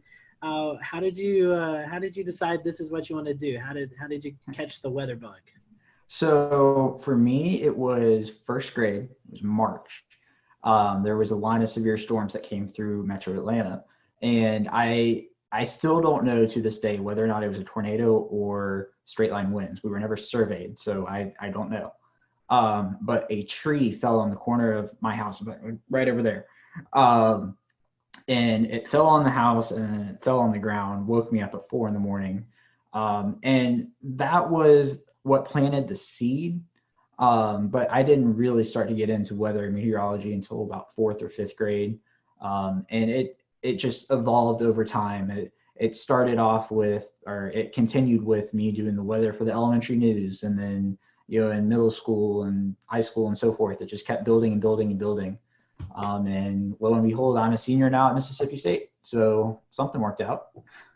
So in Georgia, I know Georgia has the meteorology program. What made you decide to go to Mississippi State? Yeah, so I want to do TV. Georgia has a fantastic geography program of which meteorology is a part of. They just recently added the meteorology degree, but Mississippi State is known for broadcasting, and that makes a difference. Plus, it's not exactly far from me. Mississippi State's or Starkville is about 4.5 hours. It's close enough, and their scholarships they offer for out-of-state students is fantastic. So it really became a no-brainer. As a Florida Gator fan, I'd much rather cheer for Mississippi State than the Georgia Bulldogs. I know James won't be happy about that. But... Well, it's a matter of fact. So that's right. That's right. Well, let's before we get in trouble, let's talk about what you've done some research on. The Storm Prediction Center, Alex. We see these outlooks posted, especially in the spring and summertime, thunderstorm outlooks with severe weather. So. You decided to kind of dig into and kind of, ask the public what they think of these words that we tossed out. But before we kind of get into your research, let's briefly go into each category. I know you had to do some research about those categories and basically kind of what kind of weather we see with those. Can you talk to us a little bit about those categories and what they mean and maybe then we can lead into some of your research? Yeah, so the Storm Prediction Center issues convective outlooks. You might know them as the avocado maps. Typically, it's a green region with a yellow region inside of that, with an orange region inside of that. Sometimes you get the moderate, which is the red, and the high, which is the pinkish purple color. So what I did was a belief that has existed among broadcast meteorologists for a long time is that the names don't work. So marginal is you might see a storm. If you do, it could be severe. There's a certain percentage assigned to each of these that's arbitrary, and it doesn't mean a lot to the public. So I'm not even going to get into them because they're meant for meteorologists. Slight is a step up from marginal. You'll probably see storms. A couple of them might be severe. Enhanced is, okay, there's going to be storms. Probably half of them, give or take, might be severe. Moderate's like, okay, this is serious. There's going to be storms. They're probably going to be severe. And high is there's storms. They're going to be severe. There's going to be, in most cases, tornadoes. Loss of life is a concern, so forth. But the other thing I would point out about them is that when these categories were updated in 2015, they're not equally weighted. Right. So the marginal was the old C text. It wasn't a category before this. It's not like an old slight is now marginal. It's new category. Slight was split into two. They kept slight for the the lower end of the threat, and they added enhanced for the upper end. And then moderate is still moderate and high is still high. So if you jump from a slight to enhanced, that's not the same from jumping from an enhanced to a moderate. And that's part of what confuses a lot of people, is that, you know, meteorologists understand that an enhanced to a moderate is a much bigger jump from a slight to enhanced. People see, the lower category to the next category, and they say, okay, you know, just another notch higher. So that's pretty much it in a nutshell. The other thing I will add is, in recent years, the Storm Prediction Center has begun to acknowledge a number system in association with the words. You'll see that on a few of their graphics, but it's not widespread use yet. So you reached out to the public to kind of do a survey and to see how people were handling the threats and interpreting all of the different lingo that's associated with them. What led you to choosing the Southeast as your kind of study group area? Yeah, so there's been studies in the past that show the Southeast United States is emerging as the new tornado hotspot within the United States. A lot of severe weather studies are based out of the traditional tornado alley: Oklahoma, Kansas, Nebraska, Arkansas. Also, I live in the Southeast. You know, I want to know what people around me think. I want to work in the Southeast. I want to know what my potential viewers one day think right now. I think there's a tremendous value added about knowing that the data is from a specific region. So such that, you know, I am not conflating people's understanding of the outlook terminology in Georgia versus New York, because we get convective outlooks almost every day in the spring and summer. In New York, they get them 5-10 times a year, maybe. That's, you know, an estimate. I don't know for sure. So I think there's tremendous value added in having a specific area and understanding that and what those people think in that spot.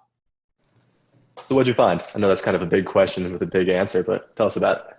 4,000 responses culminated into this. And the headline is that what meteorologists, the hierarchy of the words that the Storm Prediction Center uses, that the meteorologists understand, is not understood by the public.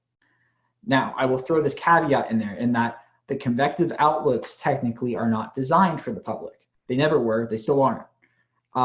They are designed for meteorologists to take and then interpret and relate to the public. But that does not negate the fact that they are used on TV channels, social media, everything that the public sees almost in terms of weather on a regular basis.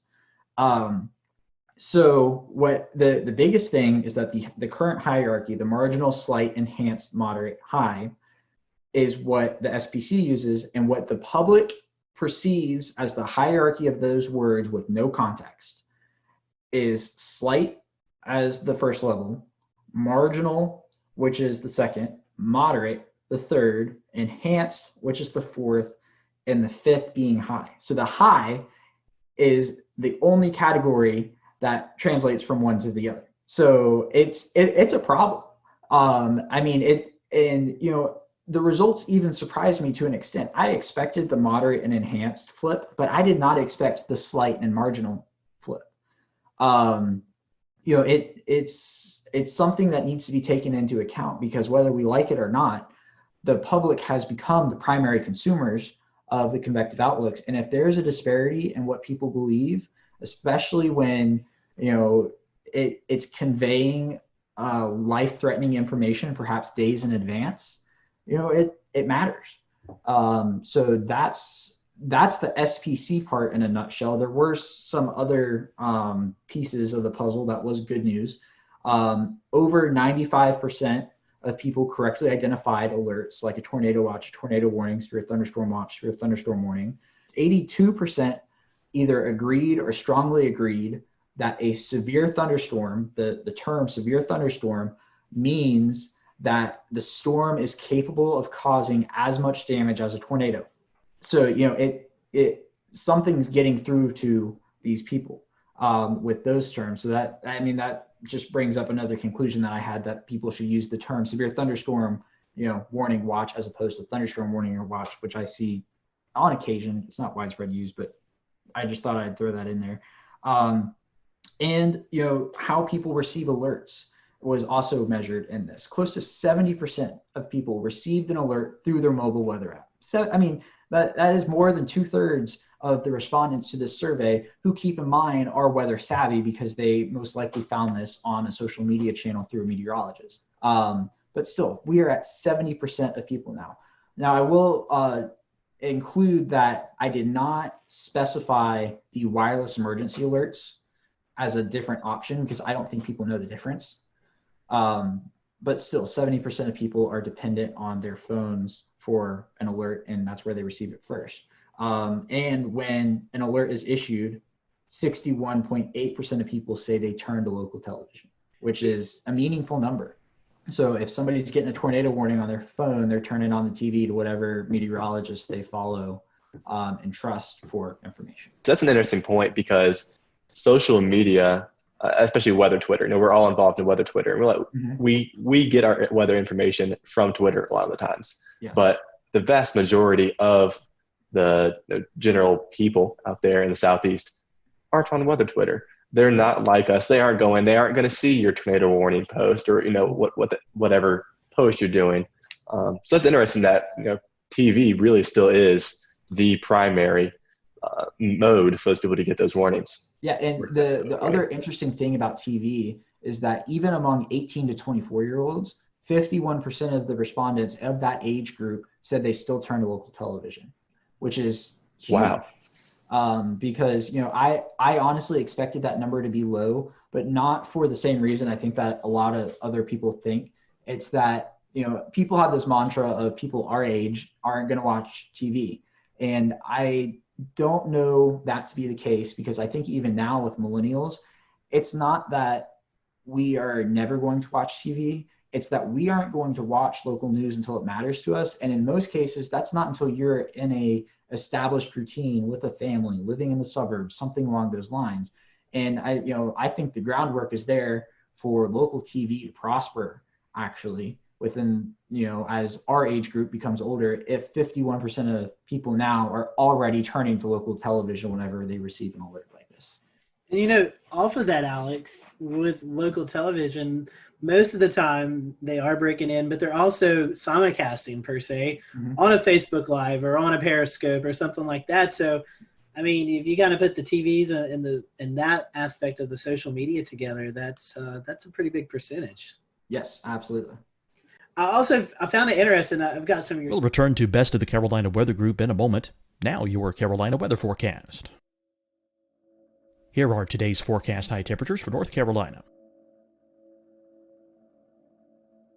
Here are the forecast lows for tonight for North Carolina. Here are tomorrow's forecast high temperatures. And here's forecast rainfall across North Carolina tomorrow. Here are the forecast highs for the day after tomorrow.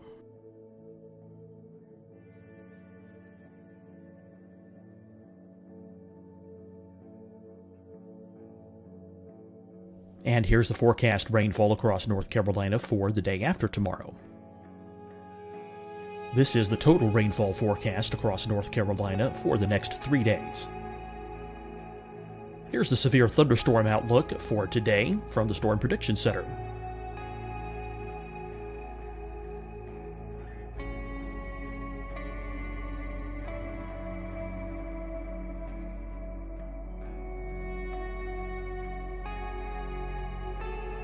Here are the forecast high temperatures for today for South Carolina. Here are the low temperatures for today for South Carolina. Here's the probability of precipitation forecast across South Carolina today. And here are the rain chances across South Carolina tonight. Here are tomorrow's forecast highs across South Carolina. Here are the forecast low temperatures for tomorrow for South Carolina. And here is the probability of precipitation across South Carolina tomorrow. Here's the precipitation chances across South Carolina tomorrow night. Here are the forecast highs for the day after tomorrow in South Carolina. Here are the forecast low temperatures across South Carolina for the day after tomorrow.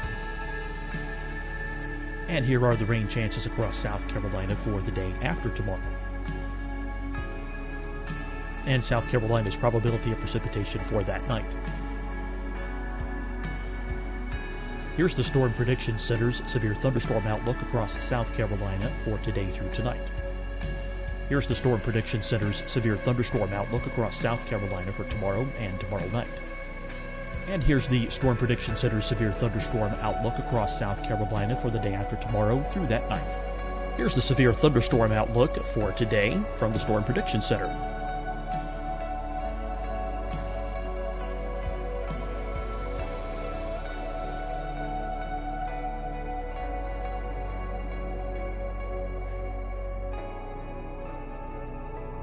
And now here's a live look at weather radar across the southeast. Deciding when to wear a mask isn't about who you know or how well you know them. Just ask yourself, will I be with anyone I don't live with? If the answer is yes, get behind the mask. Help slow the spread of COVID-19. Get behind the mask. Learn more at covid19.ncdhhs.gov. Hi, everyone. I'm Dr. Mandy Cohen, Secretary of the North Carolina Department of Health and Human Services. And when you follow the 3 W's, you protect your family and your neighbors from COVID-19. When you leave your home, practice your W's. Wear a cloth face covering, wait 6 feet apart, wash your hands often. Wear, wait, wash. We're in this together. Stay strong, North Carolina. Fight the spread and take a stand against coronavirus. Wear a mask in public. Stay at least 6 feet apart from others. And get tested. Join us and fight the spread. Visit scdhec.gov/COVID-19. Getting tested for COVID-19 helps you to take the steps needed to protect yourself, your loved ones, and your community. Find the testing location at scdhec.gov/COVID-19 testing. You'll see your Carolina weather forecast at 25 and 55 past. And now back to the best of the Carolina Weather Group on the all-new Carolina WeatherNet.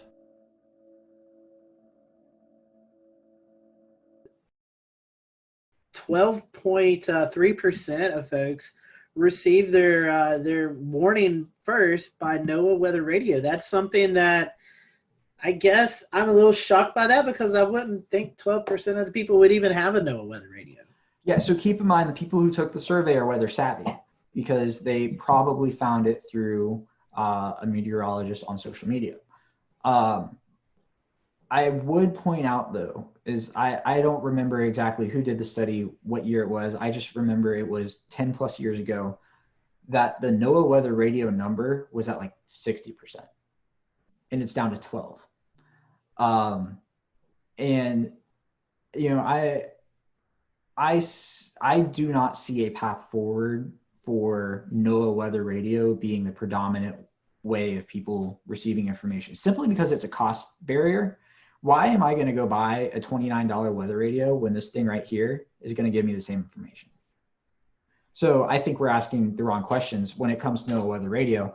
Not why aren't people buying NOAA Weather radios, but rather why is the Federal Communications Commission not just sending you alerts and you can't turn them off like they do on TV? You know, if you are in a tornado warning and you are watching a broadcast channel, you are going to get an EAS alert. You can't turn them off. So there's precedent to do it. And I seriously think, you know, close to 70% of people are already relying on these. Why not just make it mandatory? And have that be the de facto NOAA Weather Radio. Now, I don't think they're ever going to go away. I think there's still a use for them. You know, what happens when your phone dies? What happens when there's a hurricane and you run out of power, your generator's out of gas, and you know you can crank a weather radio? That's the most extreme case, but I don't think they're going to be the main. In fact, they're already not the mainstream way of receiving alerts, and I don't think they're ever going to be again. I know you're doing some of these questions also about when they hear these warnings issued. about taking shelter or alerting friends and stuff. Can you kind of go in some of those details, what you found out?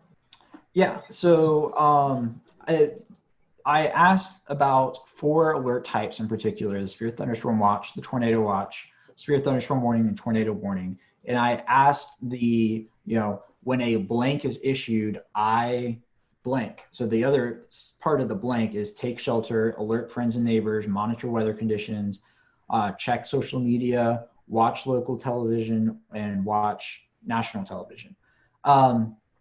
Of those 4 questions, there's nothing I really found surprising. For each one, social media was between 80 and 90% with combined degree. For the troubling, I guess a troubling aspect is for a severe thunderstorm watch. 22% of people said that they take shelter.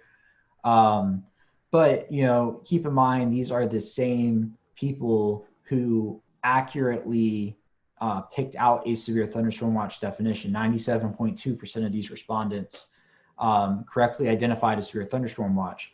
So it comes down to people's interpretation of what take shelter means. Does that mean you just stay inside all day? Does it mean you go to the lowest level, most interior room? I don't know. But I mean, there wasn't anything that is a red flag in the results specifically for those 4 questions. You were talking about wanting to go broadcast TV in the Southeast. So keeping that in mind, there's a lot of different styles of severe weather coverage. I think you have some folks who just kind of say, present the radar. And then you have folks like James Spann who really gets down into the specifics, like it's going to affect the Dollar General in town X or town Y. I know you may have not surveyed the folks on that, but what's your opinion on that? What do you think is most useful for those folks who are turning into TV watching this coverage? Yeah, no, absolutely. The most precise you can be, the better. One of the reasons why James Spann has the following he does is because people see him as one of them. The fact that he knows where the Dollar Tree is in Gordo, Alabama, which I happen to know where it is too, because I drive past there to get to Mississippi State, and he uses that example all the time. So I feel good about it. It matters because, like I said, people feel like he's one of them, but also he knows the area. It adds validity to his call to action of, okay, I know where this is and I know where it's going.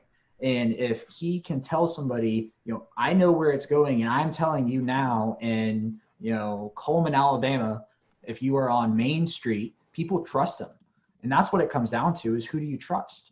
And one of the reasons why people trust him is because they know he knows what he's doing. And the more information you can provide, the better it is. What does the future look like? Is this something that you can be able to advise the SPC on, and they're going to look at your findings? They're going to be able to maybe make some adjustments, hopefully, in the future? Yeah. So an interesting thing about my findings is that there is a similar study that is working on being completed now. I don't think it's published just yet. They're working on it out of University of Oklahoma, Sean Ernst. He found the exact same hierarchy issue with respondents out there. So the Storm Prediction Center knows about it. They can't just flip a switch and change it. Nor would I say I'm calling on them to do that, because at the end of the day, even though we all use the convective outlook, we have to remind ourselves that it is not designed for the public. It is distributed to the public because it has to be under federal law, because they're a federal agency. But at the end of the day, my main goal in publishing this was providing the groundwork to broadcasters and using a 1 through 5 scale to describe those terms, because a number scale is a universally identified language. 1, 2, 3, 4, 5 means the same thing in English as it does in Spanish, as in French, as in German, and it's already used for things like the Saffir-Simpson scale, the enhanced Fujita scale. People understand that the higher the number is, the worse the threat is. And, just eliminating the words off the screen provides much more clarity for the general public. And, I would encourage that to this day.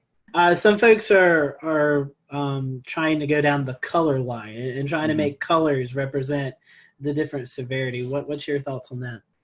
So I might get in trouble for this.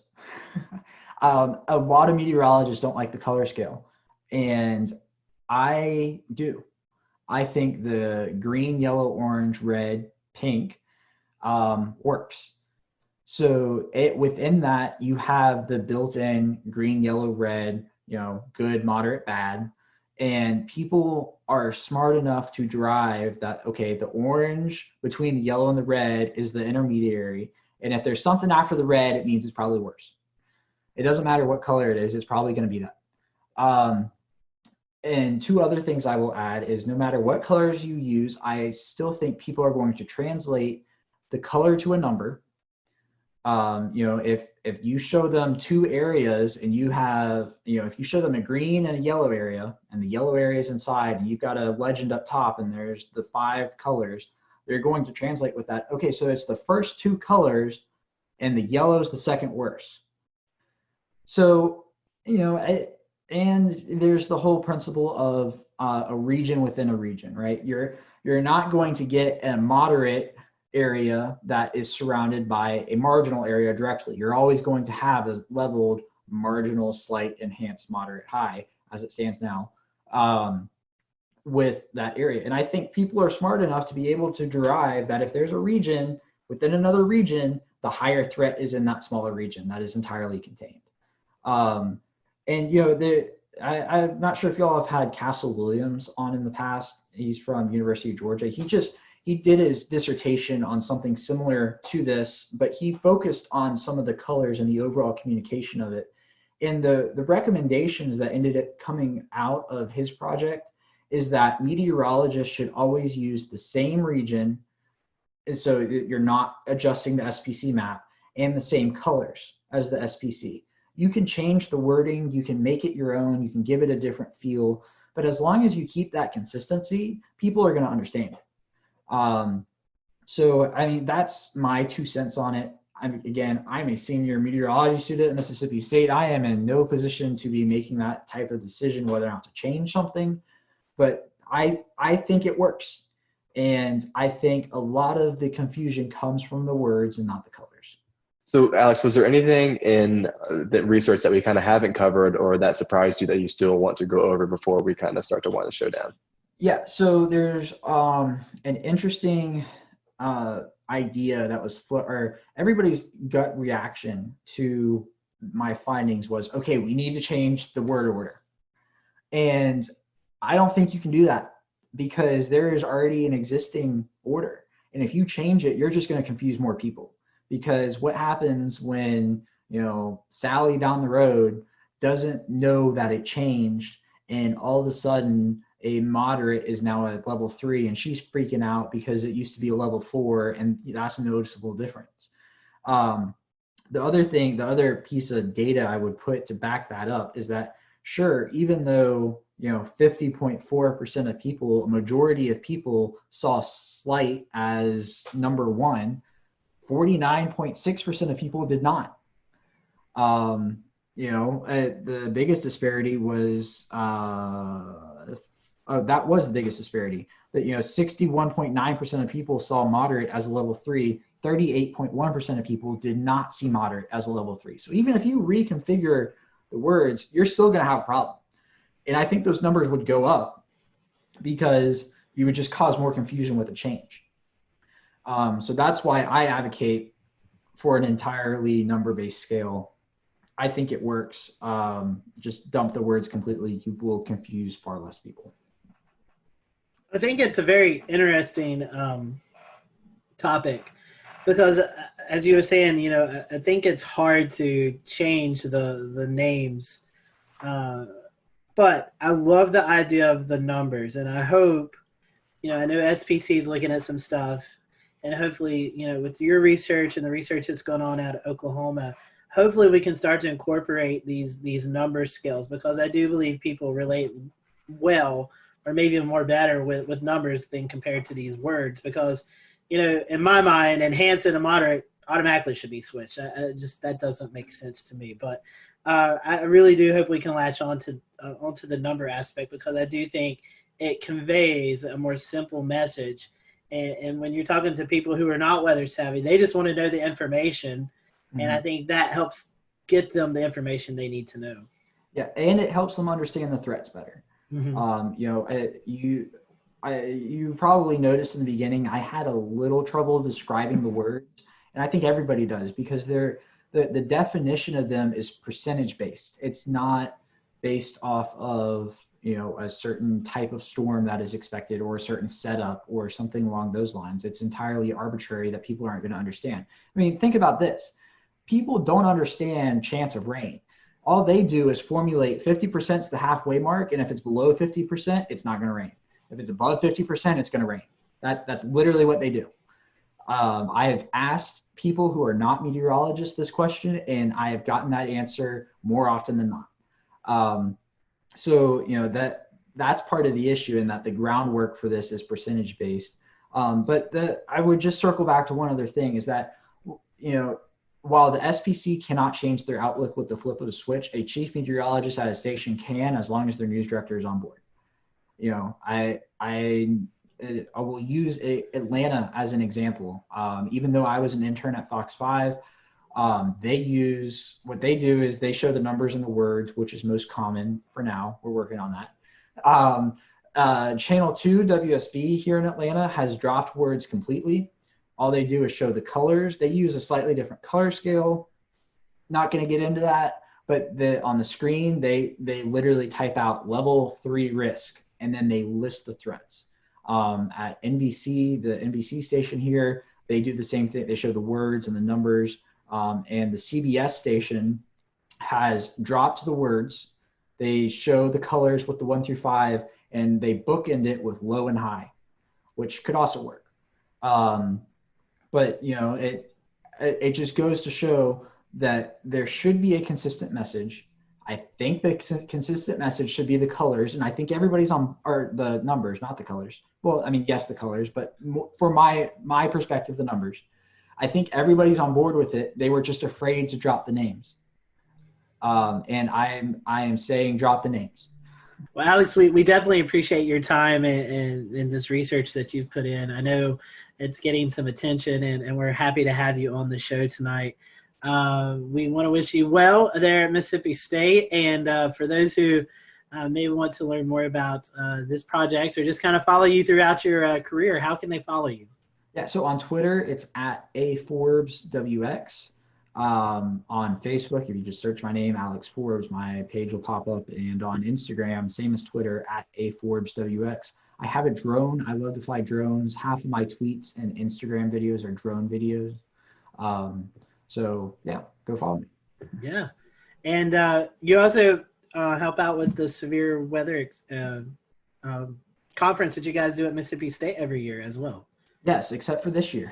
That's right. That's right. Yeah. Yes, it's a lot of fun. We've had some fantastic people. We had the National Weather Service director come out to Starkville last year. We were going to have the National Hurricane Center director this year, but our conference was scheduled for March 22nd and 23rd, I think, or 21st and 22nd, one of the two. So obviously that got whacked. And we did not have it because it was in that awkward period of time where nobody really knew what was going on. And we didn't have the time to move it online. So we just, skipped it this year. It will be back next year, Corona, as long as that's gone. Fingers crossed for that. But, it's a lot of fun. If you can make it to Starkville, I certainly encourage everybody to come, especially, Mississippi State's alumni network is huge, and it's the perfect opportunity to get somebody else to pay for you to come back to Starkville. That's right. We'll leave it there. Alex, again, thank you so much for being with us, and thank you for watching the Carolina Weather Group. We'll see you next time.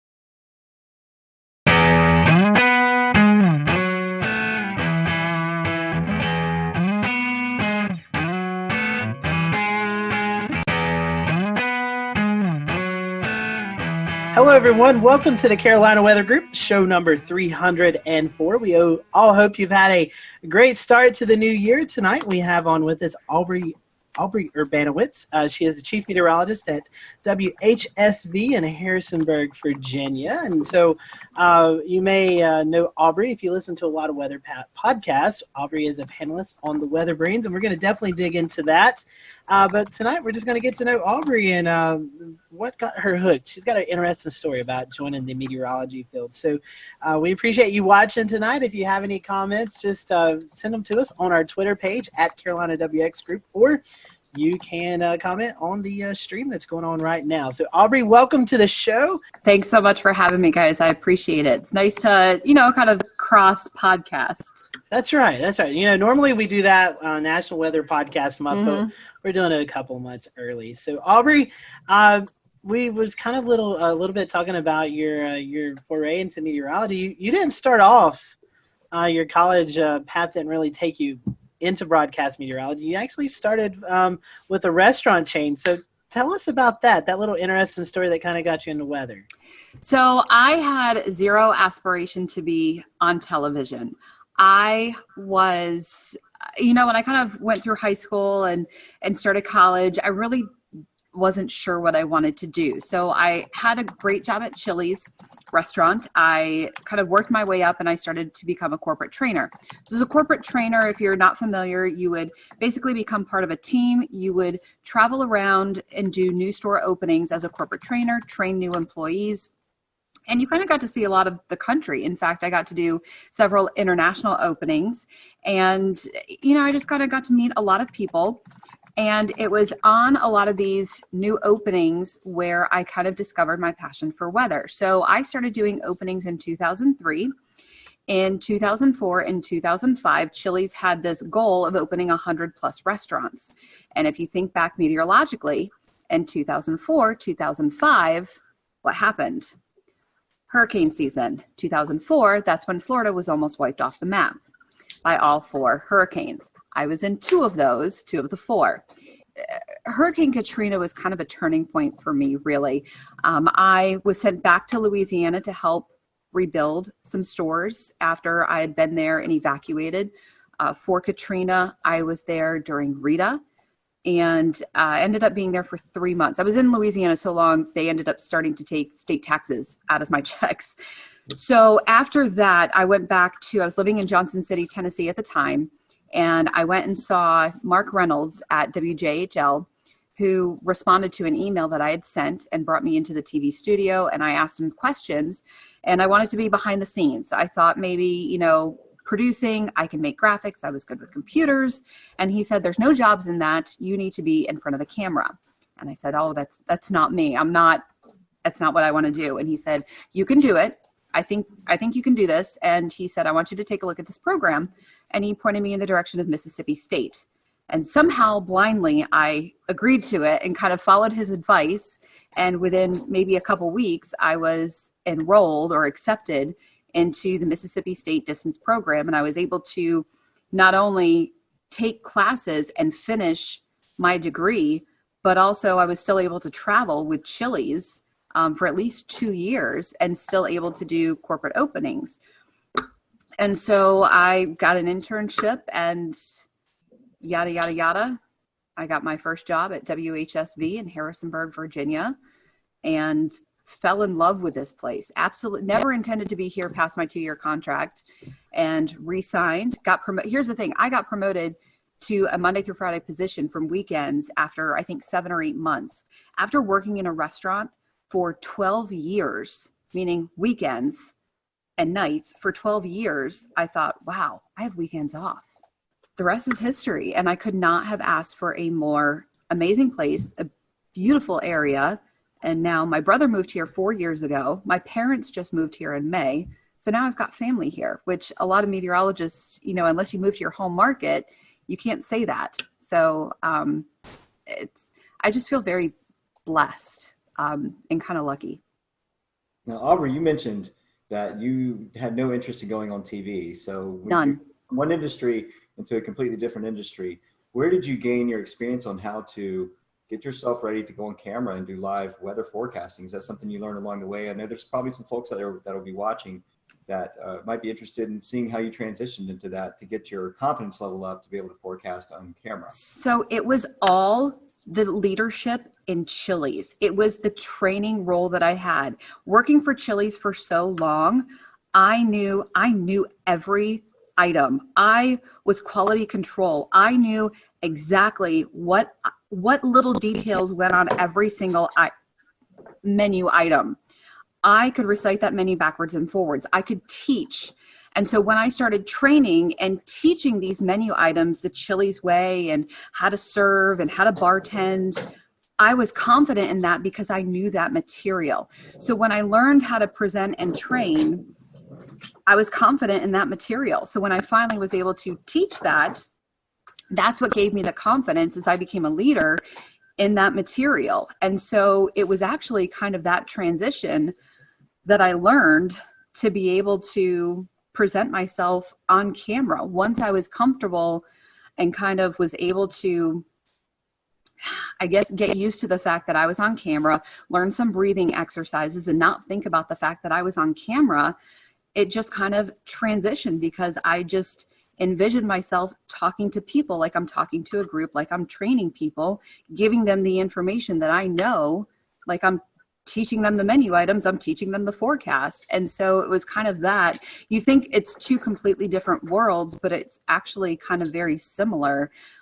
So that's how I transitioned, because I had absolutely no desire to be on camera. I was never a theater major. I was never a singer. I was never a performer.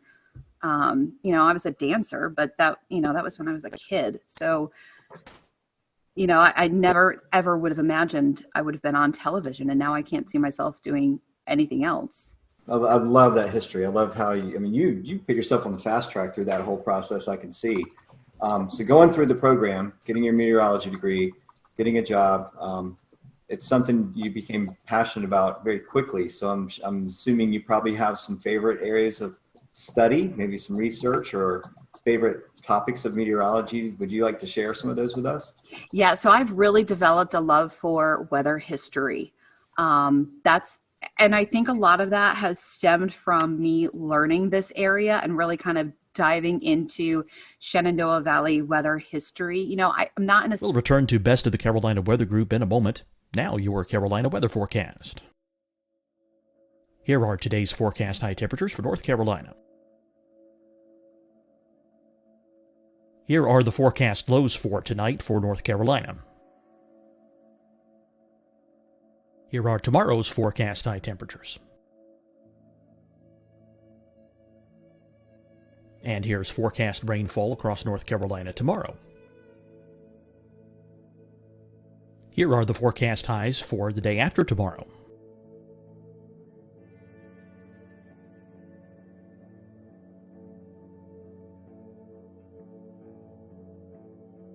And here's the forecast rainfall across North Carolina for the day after tomorrow. This is the total rainfall forecast across North Carolina for the next 3 days. Here's the severe thunderstorm outlook for today from the Storm Prediction Center.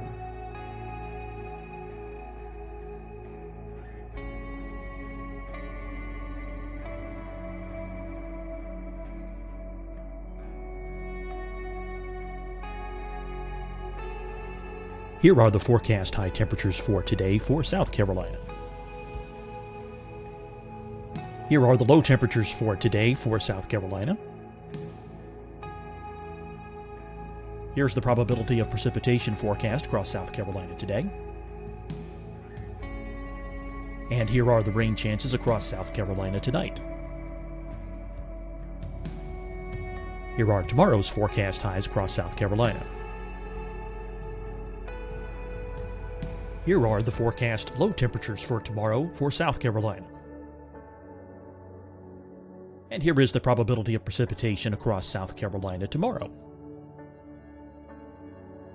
Here's the precipitation chances across South Carolina tomorrow night. Here are the forecast highs for the day after tomorrow in South Carolina. Here are the forecast low temperatures across South Carolina for the day after tomorrow. And here are the rain chances across South Carolina for the day after tomorrow. And South Carolina's probability of precipitation for that night. Here's the Storm Prediction Center's severe thunderstorm outlook across South Carolina for today through tonight. Here's the Storm Prediction Center's severe thunderstorm outlook across South Carolina for tomorrow and tomorrow night. And here's the Storm Prediction Center's severe thunderstorm outlook across South Carolina for the day after tomorrow through that night. Here's the severe thunderstorm outlook for today from the Storm Prediction Center.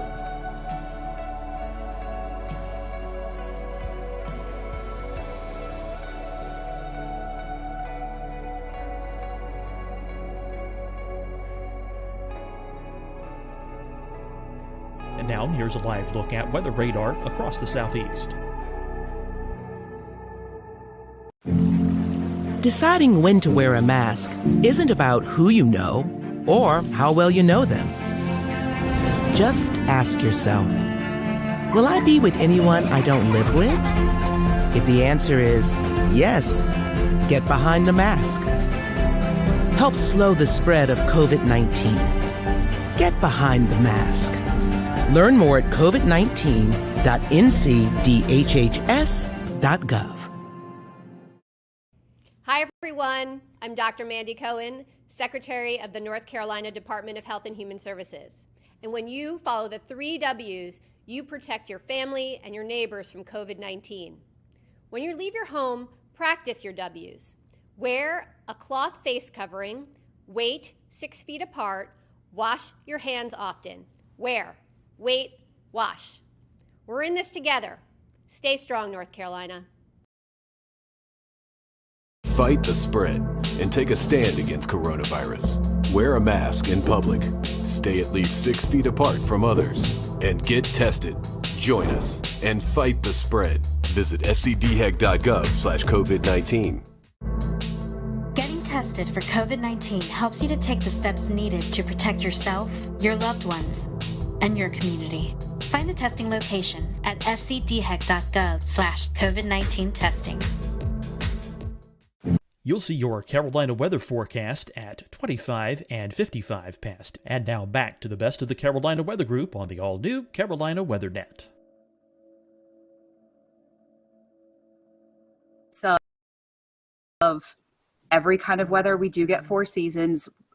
We don't get super big storms often. When we do, we can get big storms. It's just not maybe as frequent as some other markets, but we do have a good storm history. And so I think when I was diving into that is when I kind of developed my passion for weather history and really showcasing. And I did kind of a keynote address at the Mississippi State Severe Storm Symposium last year on learning the weather history in your market. When you go to a new TV station, you'll make that bond with your viewers when you do learn that weather history. And it'll also make you become a better forecaster when you learn a lot of that weather history in your market. And I think it was kind of during that process that I really developed that. And now, you know, hurricanes are how I got into meteorology. So that I always have a soft spot for that, but I haven't really had much of an opportunity to forecast them. So I think I'm turning more into a severe weather nerd. And I'm really loving the structure of thunderstorms more and more. So I'm hoping to storm chase this spring. That's my goal. You know, as I become chief, you know, you're stuck in the studio more and more. So you don't get an opportunity to see the sky as much, even though we all love to watch the sky. So I think I'm going to try and do that, but also try to, you know, watch the sky more and more. So yeah, thunderstorms are definitely the sweet spot. Well, you sure get your fair share in the Shenandoah Valley area. The Mid-Atlantic's a pretty volatile area of the country where fronts sweep through and crisscross and meander and cause all kinds of interesting weather up that way. What is cold air damming and how does it occur and how long does it last? So the cold air damming is kind of a special feature that happens in between the mountains. You can get kind of a stronger event, which can go all the way down from the Mid-Atlantic, all the way down the mountains into Georgia and the Carolinas. You can get kind of a weaker event that maybe will affect part of Virginia. part of northern Virginia, and then you kind of end up with a really big temperature gradient in between a couple of areas. And a lot of that comes from high pressure. Some of that comes from coastal storms. So you have high pressure that moves over New England. Sometimes it moves over Pennsylvania. And due to that position of the high, when you have that clockwise flow, that brings in not only the cooler air from the north, but also the cooler maritime air, that cooler moist air from the Atlantic. And that cooler air is more dense, so it sinks in between the mountains.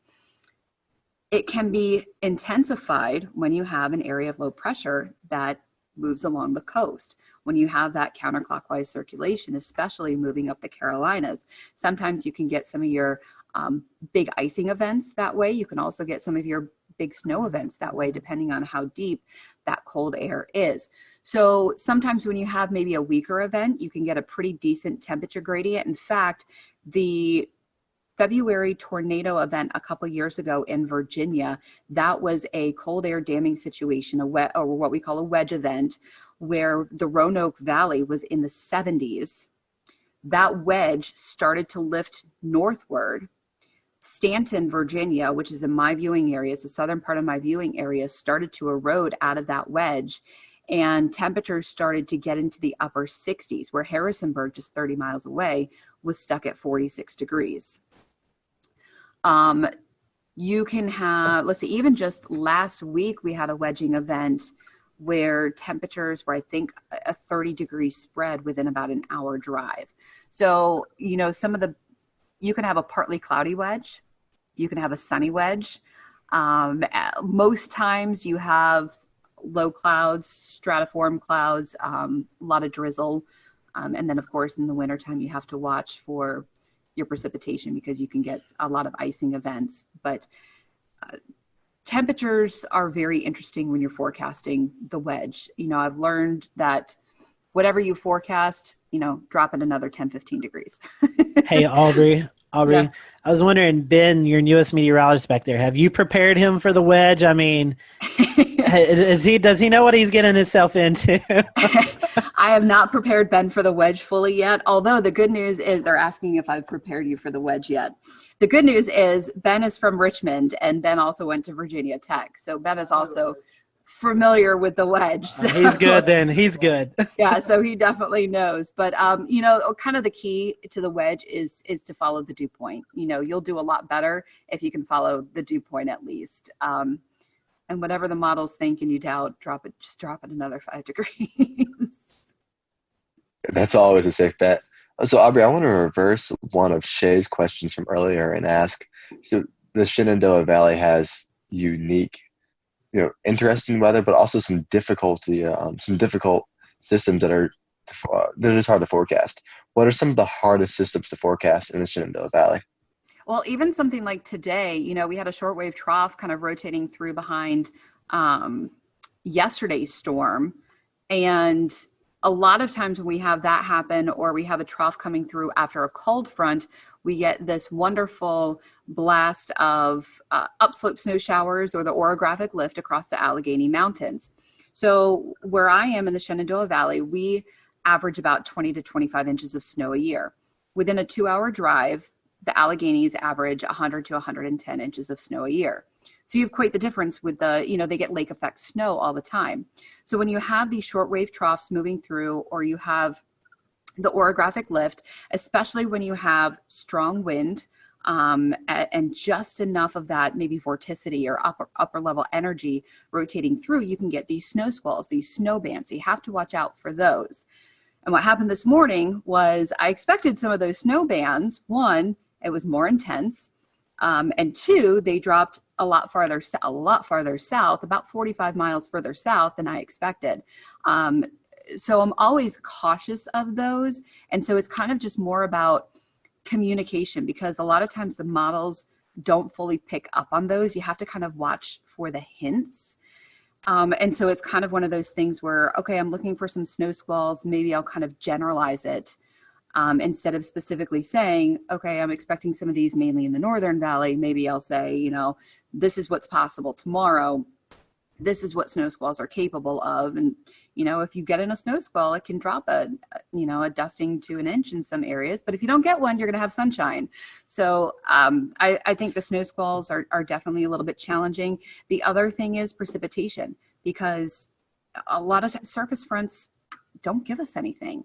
You know, if there's not that upper level oomph, if we don't get, shortwave energy, if we don't get a jet streak, if we don't get any sort of vorticity or any sort of upper level support, the front just fizzles and we just don't get any precipitation. So because of downsloping can really kill a lot of our precipitation. So that's always challenging unless you have a derecho coming through like in 2012. So that's always a challenge, is precipitation.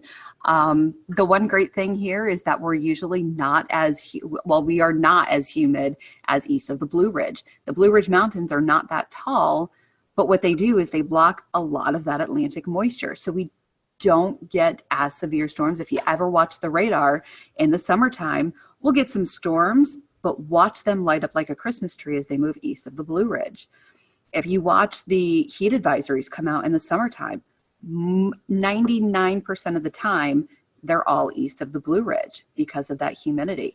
You know, we get a dew point of 66. That is a bad day here. So that's always kind of interesting. Well, that's interesting because I'm from Asheville originally. So a lot of the things that you're mentioning right now are exactly what we deal with. The downsloping, making Asheville the driest place in North Carolina. As well as we call it our northwest flow snow showers and the snow squalls. So that's interesting how it connects to Virginia weather and North Carolina weather. They're so similar characteristics. Aubrey, we were talking earlier about you being on the panelist of Weather Brains. How did you get incorporated with James Spann and the crew down there? So what's really funny is apparently one of my viewers is a listener of Weather Brains, and several years ago he wrote in, somehow heard my story and said, hey, this girl has an interesting story of how she got into weather. You guys might want to talk to her. So Bill emailed me, and I was so intimidated. I was like, oh my God, I don't have anything to offer. You guys are amazing. Like, what?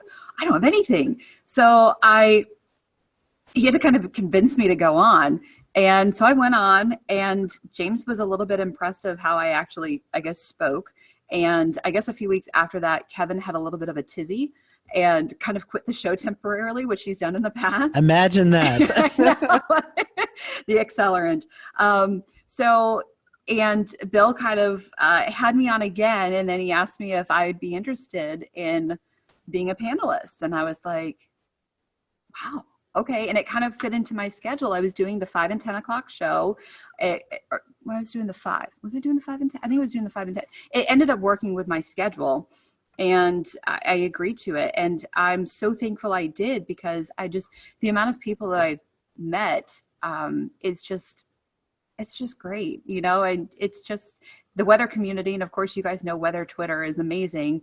And the amount of things that I've learned, and with my schedule now, I don't always get the opportunity to complete the show. So I have to kind of go back later, but it's just the coolest. And that's pretty cool. That's a cool story. That's something.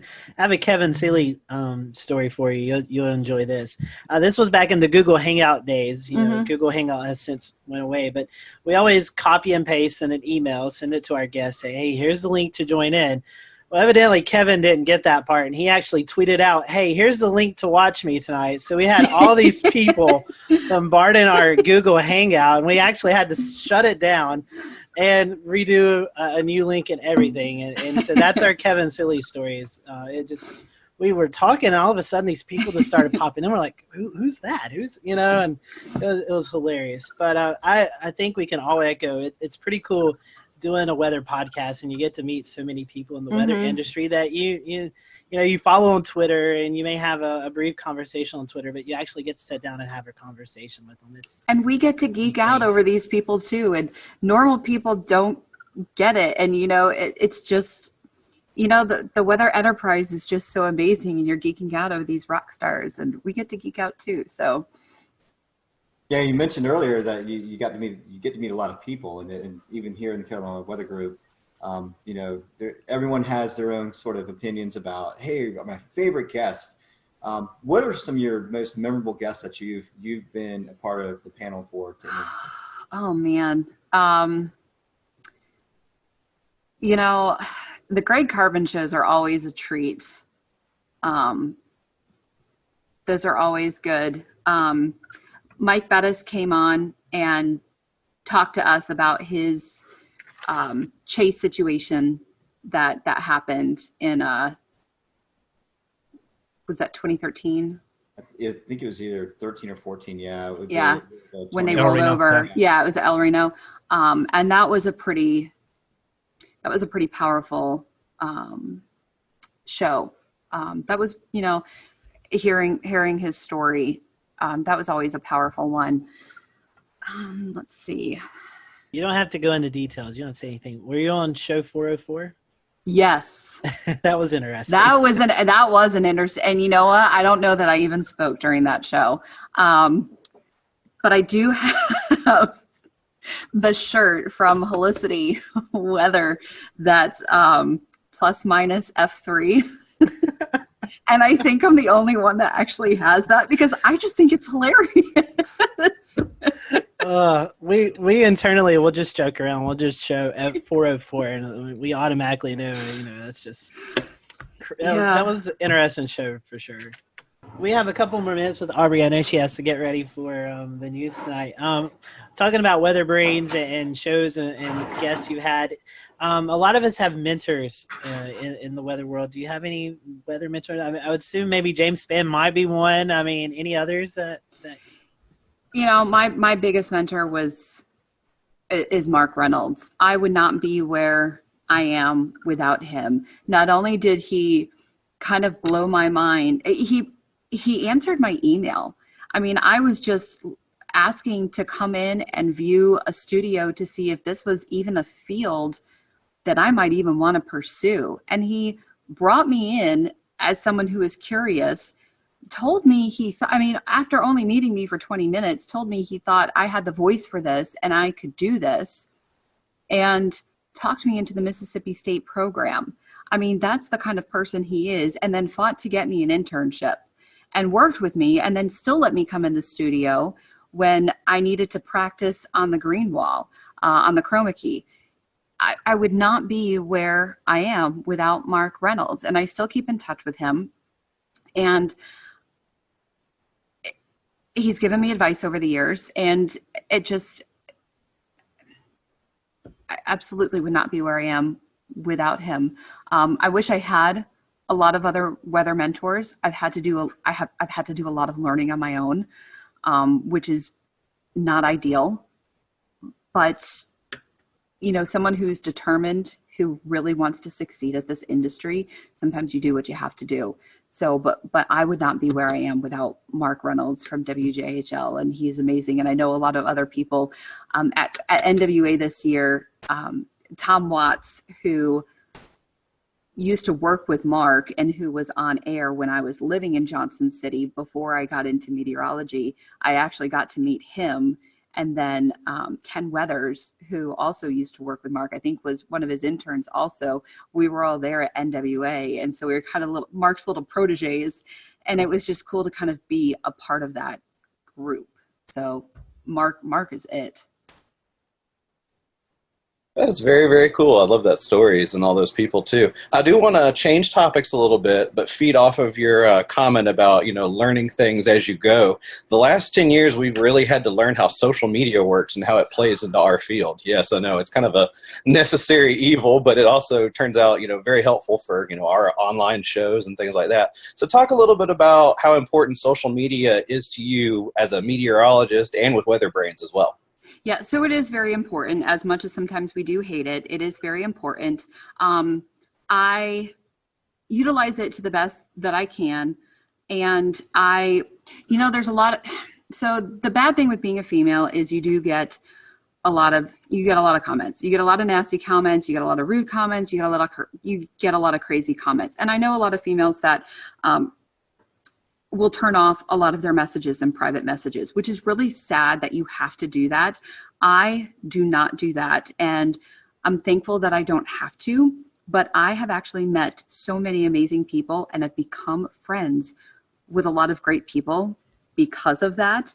And I've become friends with some great viewers because of private messaging and things like that. And I'm very thankful for that. So it's really sad that some other female counterparts don't have that opportunity. Maybe just because I'm in a smaller market, I kind of have a little bit of that opportunity, and I've maybe been a little trusting with some people, but I have been lucky enough to make some of those really great relationships with people. So building those relationships with your viewers are obviously very, very important, especially with, when you're getting that information with storm reports, snow reports, rainfall reports, storm chasers, those photos, or just relying on, even just everyday photos when it's quiet outside, just to sometimes fill your time, relying on a photographer. So those are always great, relying on information and having that communication back and forth. But social media, it's the future. It's where we are. But you can do a lot with social media. You can get changing. I mean, we all know weather changes sometimes very quickly. So you can get important information out really quickly with social media. Yeah, I know that. That's the internet is where I live, just doing what I do. And I'll tell you what, it's just completely changed the game as far as getting storm reports, as far as getting, situational awareness on the ground. You suddenly have so many more cameras to tap into, and it really I don't know how y'all did it before that, but I know that it's completely changed the game here. For sure. And, here in Charleston, we have a really good and engaged community. So I'm curious, before we get into something even more fun, what is your weather community like up in your neck of the woods? They're amazing. I would not be here still on TV where I am without this community. And I constantly say that this community is why I stay here. This is why not only I stay here, but why I've brought my family here, because this community is still amazing. Some of the things that I see and hear in the female group on Facebook is sometimes horrifying. And I don't know if I could do this job if I heard stuff like that on a daily or weekly basis. We all get criticism. We all get stuff like that. We all get pushback, but I don't get a lot of it. And I'm very grateful that the community responds well to me. So I'm very grateful for the community and how wonderful people are here. So they're amazing, and they've welcomed my family. Urbanowitz, you can't slide into a community in Virginia with a name like Urbanowitz and hide under the radar. They know exactly who my brother is. They know exactly who my parents are. And everyone, my parents all the time, people talk, once they hear their last name, people talk to them, and they get such, they get feedback, but people are just so nice to them. So the community here is incredible, and it's one of the reasons I've stayed. That's wonderful. That's wonderful. Well, Aubrey, we've certainly enjoyed getting to know you tonight, and we appreciate you donating some time to us. If our folks want to watch social media we were just talking about, if they want to follow you on social media, how can they do that? So on Twitter, I'm very active on Twitter. So it's at WHSV AUBS, AUBS. AUBS is kind of my little nickname. And then on Facebook, just search for Meteorologist Aubrey. I tell people you don't have to spell the last name if you just search for Meteorologist Aubrey. And then on Instagram, let me get my Instagram out, because I think, yes, WXAUBS, WXAUBS on Instagram, or as I call it, the gram. The gram. Evan runs our gram. That's his title. So yeah, I should be better at it.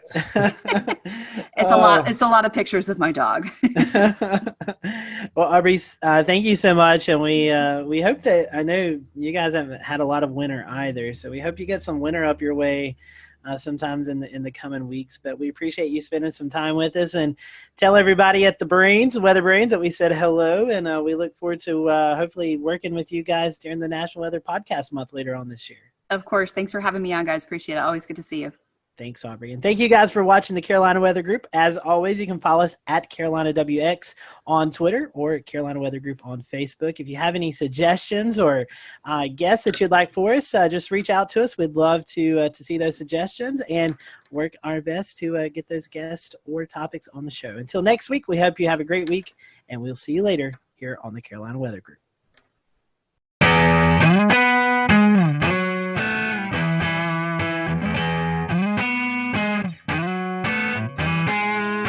Hello, everyone. Welcome to the Carolina Weather Group. I'm Scotty Powell. We're happy to have you this evening. We have with us Stephen Paff. He is the warning coordinator meteorologist at the National Weather Service in Wilmington, North Carolina. And tonight we're going to be talking about ocean hazards. The Coastal Weather Service offices issue several advisories and hazards and programs like that other weather offices don't. So when you find yourself on vacation or visiting the beach or something like that, you may hear something that's not familiar with you. So tonight we're going to kind of dive into that and kind of go through all of these unique and different advisories and program and hazard programs that we see along the coast. And Stephen, working in the Wilmington office, is the perfect person to go to that. He does a lot of outreach events. So happy to have Stephen on with us tonight. As always, if you are watching and you have any questions, feel free to drop them in the comment section. We'll be monitoring those throughout the show, and we'll direct you. If we don't know the answer, we'll direct you in a place that hopefully you can get the answer. So we, again, appreciate you watching tonight. We're going to be focusing on ocean hazards and the different programs that the Coastal Weather Service offices use throughout this vacation season that's coming up. So, Stephen, welcome to the show. It's been a long time since we've seen you, so I hope that you've been doing well. First question I want to ask to you before we kind of get into the meat of the interview tonight is, when I say warning coordinating meteorologist, for those who may not be familiar with the Weather Service terms, what is exactly your job there at the National Weather Service in Wilmington? Yeah, great question to start off with. We love these long titles, but good evening, and I appreciate the opportunity to talk with the group, and some of these hazards that we're going to be talking about, mean a lot to me, and you never know with the information that we share who we can impact with our lives. We might be able to save someone's life based on the information we share tonight. So thanks, but thanks for having me. But warning coordination meteorologist, I am like the public liaison. I'll work with civic groups. I'll work with the academic community. I'll work with emergency managers and also internal operations too, making sure our warning program. We'll return to Best of the Carolina Weather Group in a moment. Now your Carolina weather forecast. Here are today's forecast high temperatures for North Carolina. Here are the forecast lows for tonight for North Carolina. Here are tomorrow's forecast high temperatures. And here's forecast rainfall across North Carolina tomorrow. Here are the forecast highs for the day after tomorrow.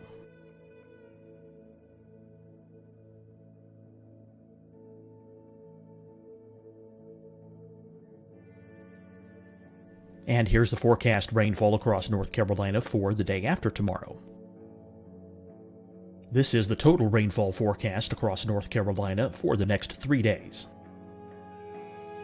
Here's the severe thunderstorm outlook for today from the Storm Prediction Center.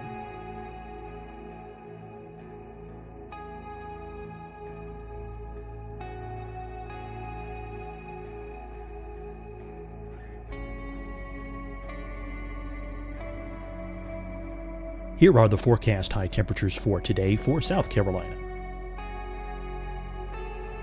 Here are the low temperatures for today for South Carolina. Here's the probability of precipitation forecast across South Carolina today. And here are the rain chances across South Carolina tonight.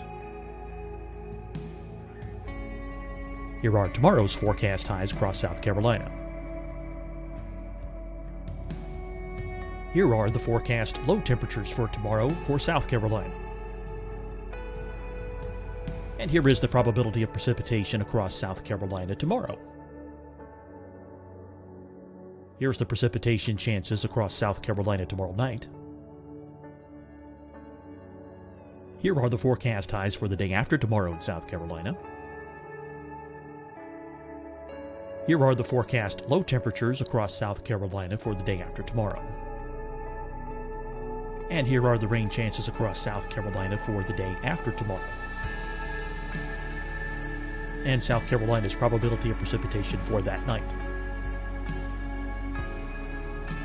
Here's the Storm Prediction Center's severe thunderstorm outlook across South Carolina for today through tonight. Here's the Storm Prediction Center's severe thunderstorm outlook across South Carolina for tomorrow and tomorrow night.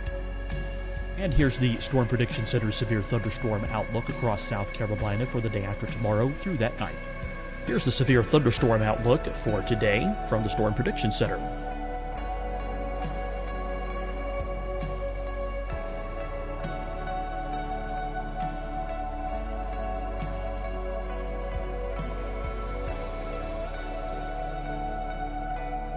And now here's a live look at weather radar across the southeast. Deciding when to wear a mask isn't about who you know or how well you know them. Just ask yourself, will I be with anyone I don't live with? If the answer is yes, get behind the mask. Help slow the spread of COVID-19. Get behind the mask. Learn more at covid19.ncdhhs.gov. Hi, everyone. I'm Dr. Mandy Cohen, Secretary of the North Carolina Department of Health and Human Services. And when you follow the 3 W's, you protect your family and your neighbors from COVID-19. When you leave your home, practice your W's. Wear a cloth face covering, wait 6 feet apart, wash your hands often. Wear, wait, wash. We're in this together. Stay strong, North Carolina. Fight the spread and take a stand against coronavirus. Wear a mask in public. Stay at least 6 feet apart from others. And get tested. Join us and fight the spread. Visit scdhec.gov/COVID-19. Getting tested for COVID-19 helps you to take the steps needed to protect yourself, your loved ones, and your community. Find the testing location at scdhec.gov/COVID-19 testing. You'll see your Carolina weather forecast at 25 and 55 past. And now back to the best of the Carolina Weather Group on the all-new Carolina WeatherNet.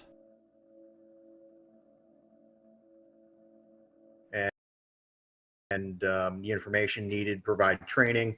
So it's absolutely amazing to me because one day I can be working with a group of second graders. The next day I can be giving a stand-up briefing at an annual hurricane exercise, to working with the power squadron, working with the nuclear industry. It's absolutely amazing how many people that are impacted by weather in unique and specific ways and have unique needs that we can learn about and be able to help them as best we can. And I guess I'll go ahead and start off with our topics tonight. We look at ocean hazards, ocean and coastal hazards for what you do. And so we start breaking down into different categories as what is relayed to the public as far as warnings go, as far as safety concerns. And usually one of the things that sticks out the most is rip currents, because that one claims sort of the most lives along the beaches every year with rip currents and drowning. So I guess we'll start out with rip currents. Give us a little bit of explanation about what those are and what to look for.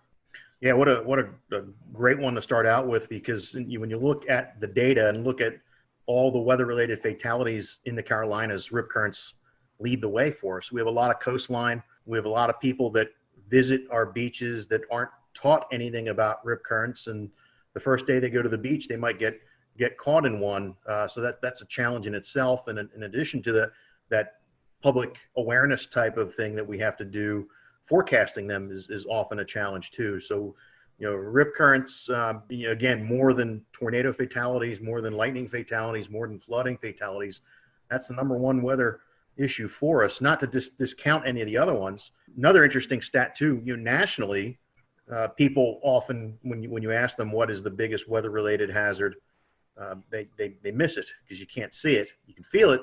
It's heat. And, now we're heading into summertime too, and the beach season, and we need to be mindful of the heat issues as well. But rip currents, can be quite frightening to people, and they don't understand the process. I guess the analogy would be is, an electrician works with electricity, which is dangerous, but they know what they're dealing with. They've had the training.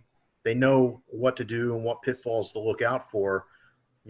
Someone coming to the beach like a lifeguard knows where to find the rips, knows how to use the rips and how to keep people away from them. But the average person has no clue. And some of the statistics that we have are quite frightening.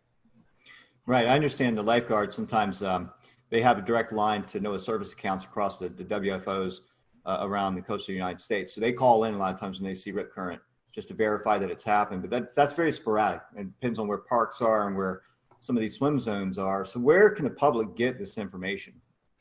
Yeah, the best way to get the information, of course, all of our media partners have access and share that as well. But we have rip current threat graphics on our web pages. All the weather offices up and down the coast have them. But social media has been a great way for us to push information out as well about them. And we saw a case last year though, because we feel there's deficiencies. Last year we had Hurricane Lorenzo. The closest approach to the United States was 2,200 miles. Yet that hurricane led to more hurricane deaths compared to the other storms that year on the East Coast, and it was 2,200 miles away. So we're thinking we need to start treating these big rip current outbreaks, these huge events, maybe like we do with severe weather outbreaks. Tell us a little bit about the risk levels that are involved with rip current forecasting. Yeah, when we look at the forecast and we're looking at wave data, we're looking at the synoptic pattern as well. But anything that can pile water up into the beaches is one of the big keys. So it could be persistent onshore flow, like that southerly flow wrapping around the Bermuda High that goes right into our south-facing beaches, where you have mass moving into the beach. You have to have it stay in balance, so it's going to try and flow back out to stay in a state of equilibrium. So if you have a lot of mass moving in, we typically see that mass being transported out via rip current. So mass in, mass out. So days where we've got decent surf coming on, especially the long period waves from a hurricane swell, that really are the signals that we look for. And when you think about the longer the wave period, the farther offshore that wave is feeling bottom. So in particular, hurricane swell is very dangerous because now your surf zone, instead of maybe being 20 yards, these longer period waves are feeling the bottom 40, 50 yards out. So if a rip current forms in that surf, it's going to be, it could be as long as a football field, the rip current length. So there's a lot of things that we have to consider when we deal with these events. What about the stats? What do the stats tell us on, like, say, demographically, where might these occur more around and again, the United States? The Weather Service maintains statistics like you wouldn't believe about tornadoes and the EF rating and microbursts and all sorts of different things, because it's so important what you can learn from them. And with rip currents in the Carolinas, we've kept statistics since 2000. So we've got a pretty healthy database, unfortunately, a healthy database. And we've had, since that time, 143 people drowned from rip currents in the Carolinas. And when we start breaking the data down a little bit more, what's really interesting is that 25% of the drownings are people that are bystander trying to be the good Samaritan. They see someone in trouble with a rip current, have no training whatsoever, go rushing in, and they end up drowning in that. So, a lot of times, classic call to action information that we've given has been about the person in the rip current, and we need to do a better job of messaging that risk to someone who's on a beach watching someone in a rip current. The other interesting statistics that we see are the demographics that are hardest hit are males between 31 and 50 years old. And, I'm in that demographic now, and mentally I might think I'm a little more physically capable than I am, but the reality is that I'm not. And 31 to 50-year-old males have kids, some have grandkids, so there's a better chance they're going to be at the beach with a kid who gets into trouble and has to go and make a rescue too. Females, it's a little bit younger. It's 31 to 40 is the biggest group there. And if I break down the males, it's really 41 to 50, but that big group there. But males are 5 times more likely to drown based on our statistics. And when you look at where people are coming from, about 84% of the drownings are people from inland areas. That's exactly right. A lot of folks come here, they have no idea that there's several factors in play. In fact, another topic to bring up is longshore currents. We know that we have tidal swings here in the Carolinas up to 6 feet for South Carolina, even 8 feet down into Jekyll Island, Georgia. So that's about the highest tidal swing on the southeast coast, but it makes for some pretty nasty currents along the beaches, along with waves and the potential for the riptides. We talk about currents, right? And how strong these currents are. Yeah. And how does that factor into what your forecasts go? That's a great point too, because every year it seems, especially when there's more of a lunar influence, the higher high tides, lower low tides, a lot of our inlets, you can walk across them during low tide during these more of these lunar astronomical ranges. So you got people walk across to an island and they're having a great time, not paying attention. The tide's coming in, it's going to come in quick in that type of situation. And then they can't swim back, or even if they can swim, they get caught up in that tidal current and become a victim that way. I mean, I've been at the Wilmington office 20 years, and I'd say there's been at least 20 of them easily 20 of them where it's a function of the tidal current in inlets where water is being forced through narrow areas and catching people off guard. Couple more topics for me, and I'll pass it on to Dan. And we talk about some of the other factors on beaches, like sneaker waves or even meteor tsunamis from release of energy from storms that would cause some tidal event, right? So start with sneaker waves. That's usually like more northwestern United States specific to the Oregon or Puget Sound area.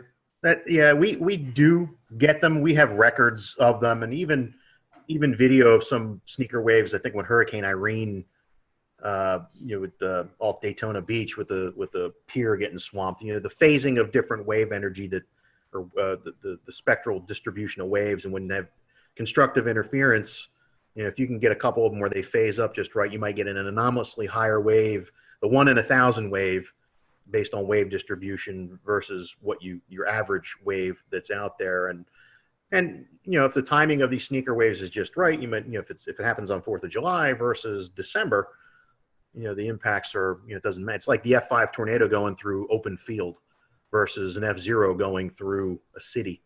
You have different results, even though it's the same impact, but different magnitude. But we've had fatalities from sneaker waves. In Myrtle, I think it was Myrtle Beach several years ago, guy caught off guard. Wave knocked him down and actually gave him a spinal injury as he was hit by that. It was just very powerful, sudden wave.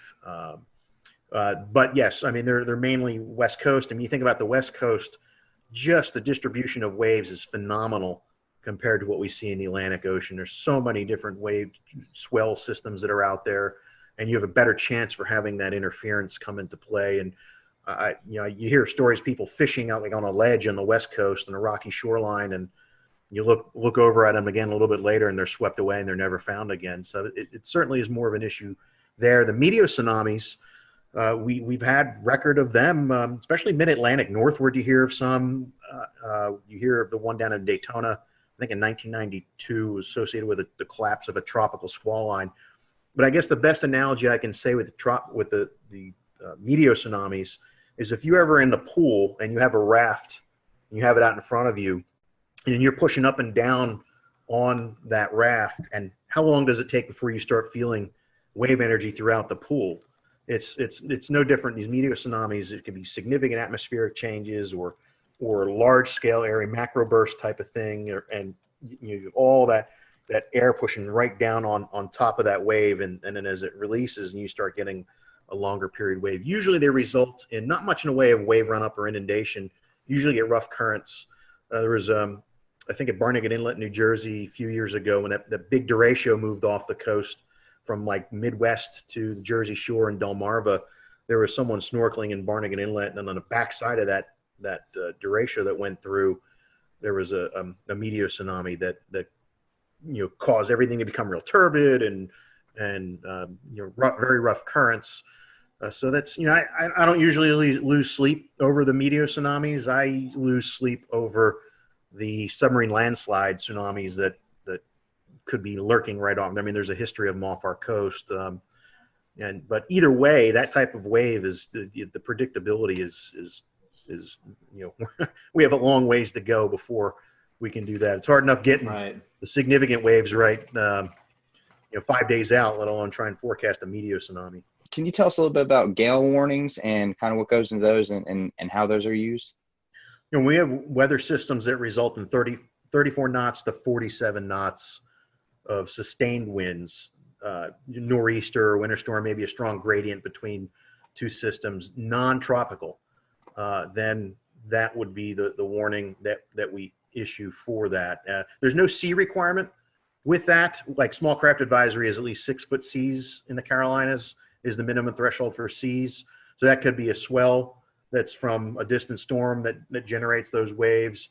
But more than likely, we're issuing a small craft advisory because we're seeing winds around 25 to 34 knots. And that's about the level it really starts making navigation dangerous. A 6 foot swell wave in the open ocean versus a 6 foot 4 second wave, a locally generated wind wave, big difference. You can have boats roll over with the higher frequency waves. They're very steep. We call them steep waves. Now that 6 foot swell coming in could be a hazard, especially as it starts shoaling. So around inlet entrances, so picture a boater trying to get out the inlet or come back in through the inlet. If you have those big swells coming in, they're feeling bottom, especially with a falling tide. Now you've got waves going counter to the current. They can be extremely steep, almost look like cliffs before they spill or plunge over. So we do have these deep water hazards as they migrate to the coast can create certain issues for us. That's really interesting. And so our small craft advisories, are they changing to warnings? Can you tell us a little bit about the changings that are happening to that? Yeah, there might be some. We're going through a hazard simplification where we're taking a look at a variety of products and trying to make it a little bit easier. When you look at the weather.gov map and you see all the advisories and hazards and warnings going on, sometimes the thing's lit up like a Christmas tree. So the agency has invested a lot of effort with social scientists, with core partners to try and find a better way. So we will see some changes with that. I don't know to the extent how small craft advisories will change. Gale warnings, I don't think we're going to have any changes. And of course, storm warning, when you have over 47 knots sustained, we would have that. As we all know, with any sort of simplification of hazards or anything weather related, it has impacts on a lot of sides. So that's great to hear that the social outreach there is happening to try and figure out how that will impact everything. One more thing that I have to talk about as far as open water hazards are concerned, as far as the special marine warnings, what's the best way if I'm a boater, if I'm going to be impacted by these special marine warnings, what's the best way? Well, first of all, what is that, and how does that warning get established, and then how is a person that might be impacted by it, how do I find that and look for it and know that it's happening? Yeah, it's a great point, and it is a challenge just because of limitations of coastal weather radio, cell phone connectivity, access to apps. When you're further out, when you're farther offshore, you're losing a lot of the ability to receive this information. So it's always important to know before you go. If there's a day that we're calling for all these thunderstorms, it's not worth it. Live to play another day type of thing. So right off the get-go, we've lost boaters to strong to severe thunderstorms before. I'm knock on countertop, not lately, but it has happened where people are taking risks and get caught by quickly evolving storms like even that MCV that went through yesterday morning here. I would not have wanted to been anywhere near a boat with that coming through. But when we do have something like that come through, if we anticipate winds over 34 knots, then we would issue a special marine warning, or if it had water spouts with it, or large hail, because large hail in the open ocean you could break the windshields on the boats and things like that too. But usually they're issued for 34 knots or higher sustained, or I'm sorry, any gusts 34 knots or higher, and any potential for a water spout. As soon as we send the information out, it will play over the weather radio, and a lot of the VHF bands on a boat radio, you can see or hear those messages coming across. Now, some boats have radar on them, but they're not the right band to interpret weather data when they're twirling around. Usually, if there's a big thunderstorm target, the band that the marine radars are used, you might only see the edge of what's out there. It's not powerful enough to penetrate into the storm, so that really doesn't provide much in any way of value. But I think there are some providers via satellite where you can get information. But it is a great question, because you need to be connected to that environmental intelligence if you're going to be in an area where you're in extreme risk. You can't just 30 miles offshore. You can't just seek safe harbor in 10 minutes. You got life and death decisions to make, which is why we say avoid it if at all possible. Go a day when there aren't thunderstorms in the forecast. Stephen, a couple more advisories to cover with you, and one of them is one that we see almost monthly pretty much in the Carolinas with the lunar cycles and onshore winds and other factors. So the first one we'll talk about is coastal flood advisories. What exactly are they, and what should the public be looking for when they're issued? Yeah, that advisory, unfortunately, we're issuing more and more frequently, and there's a couple reasons for that. With sea level rise is one issue, but there are also parts along the Carolinas where there's actually subsidence going on. So the land is sinking. There's parts where the land is rising a little bit, and there's parts where it's sinking too. You can also have changes to the local hydrology, like they did a lot of dredging in the Cape Fear River. So between the subsidence, sea level rise, and the dredging, our number of coastal flood advisories has gone up incredibly. Now, the thresholds for where we, before we decide to issue one or not, vary based on the datum that's related to that location. So you can't apply 5.5 feet mean low or low water at every coastal station, because their datum varies. So what we have done, worked with a hydrologist, we've done coastal flood surveys, get out there when there is flooding going on and observe the impacts. We call that E19 data. It's mainly for rivers, but we do have E19 data for coastal locations as well. And once we know what the level is and what the impacts are, now we have a good database, and we can put good information into a coastal flood advisory based on the levels that are predicted to occur. So moving on to the next advisory, and I think our last advisory for the night, high surf advisory. I think this is one that sometimes, especially for beach visitors, not necessarily residents, but someone who's coming from inland areas, it's easy to underestimate a big surf. 4 feet may not sound that big, but all of a sudden you get out in the water and 4 feet is a heavy wave. So tell us a little bit about how to be safe during a high surf advisory. Yeah, that, you mentioned the heavy wave. The heavy, you can feel the power on those days where it's really moving like a washing machine out there, and unless you really know what you're doing, that's something that should be avoided. Just between the plunging breakers, potential for spinal injuries, those sorts of things, and it makes you hard to see too. So you get into trouble, and you're in this rough surf or high surf, you might be hard to spot, or even hard to get someone's attention if you're in the perspective of being in the water. But some of the thresholds we use, I think, are about 6 to 8 feet breakers we get, depending on how clean the ocean is, depending on the wind. Surfers get excited when we do high surf advisory, especially if you get a light offshore wind and it cleans it up a little bit.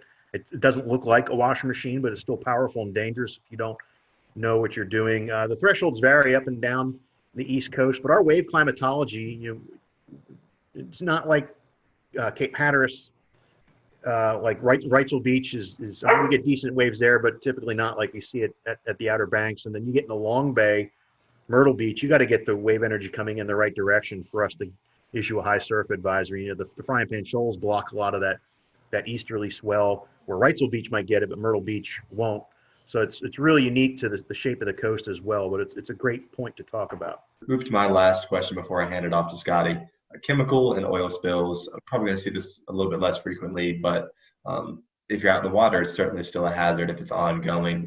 Where is this a problem? Is it a problem in the Carolinas? And if so, how can we be aware that it's happening?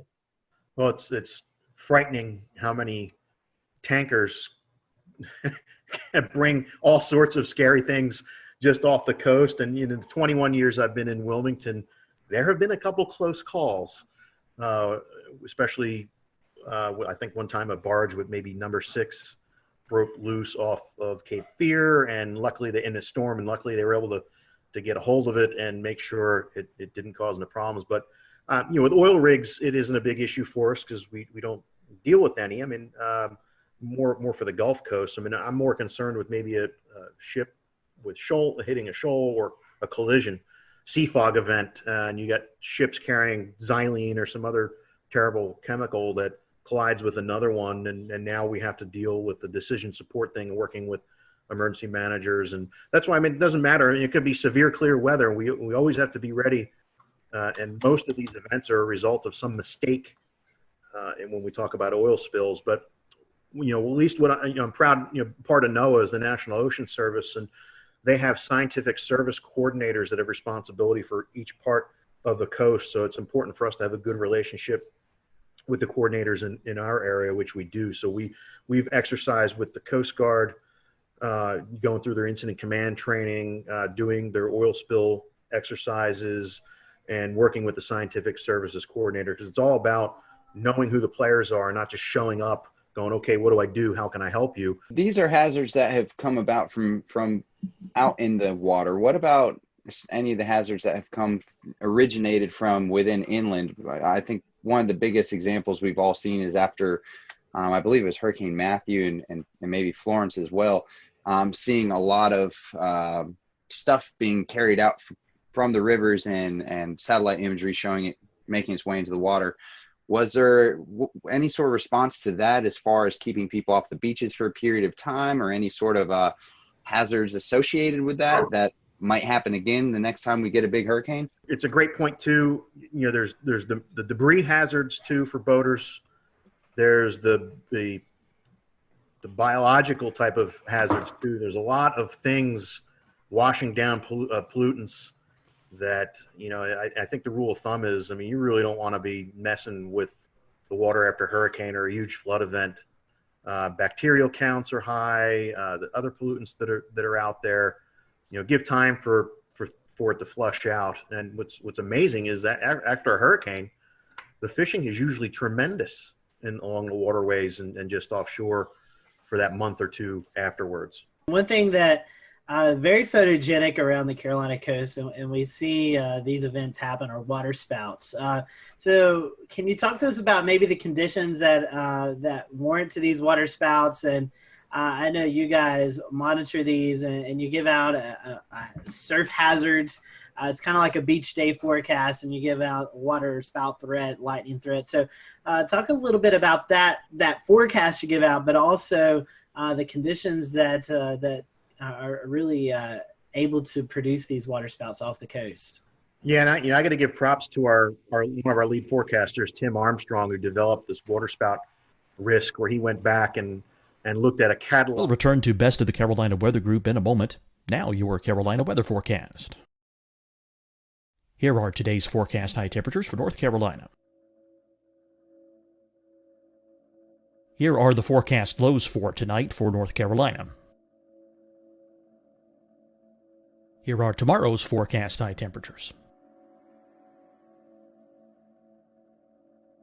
And here's forecast rainfall across North Carolina tomorrow. Here are the forecast highs for the day after tomorrow.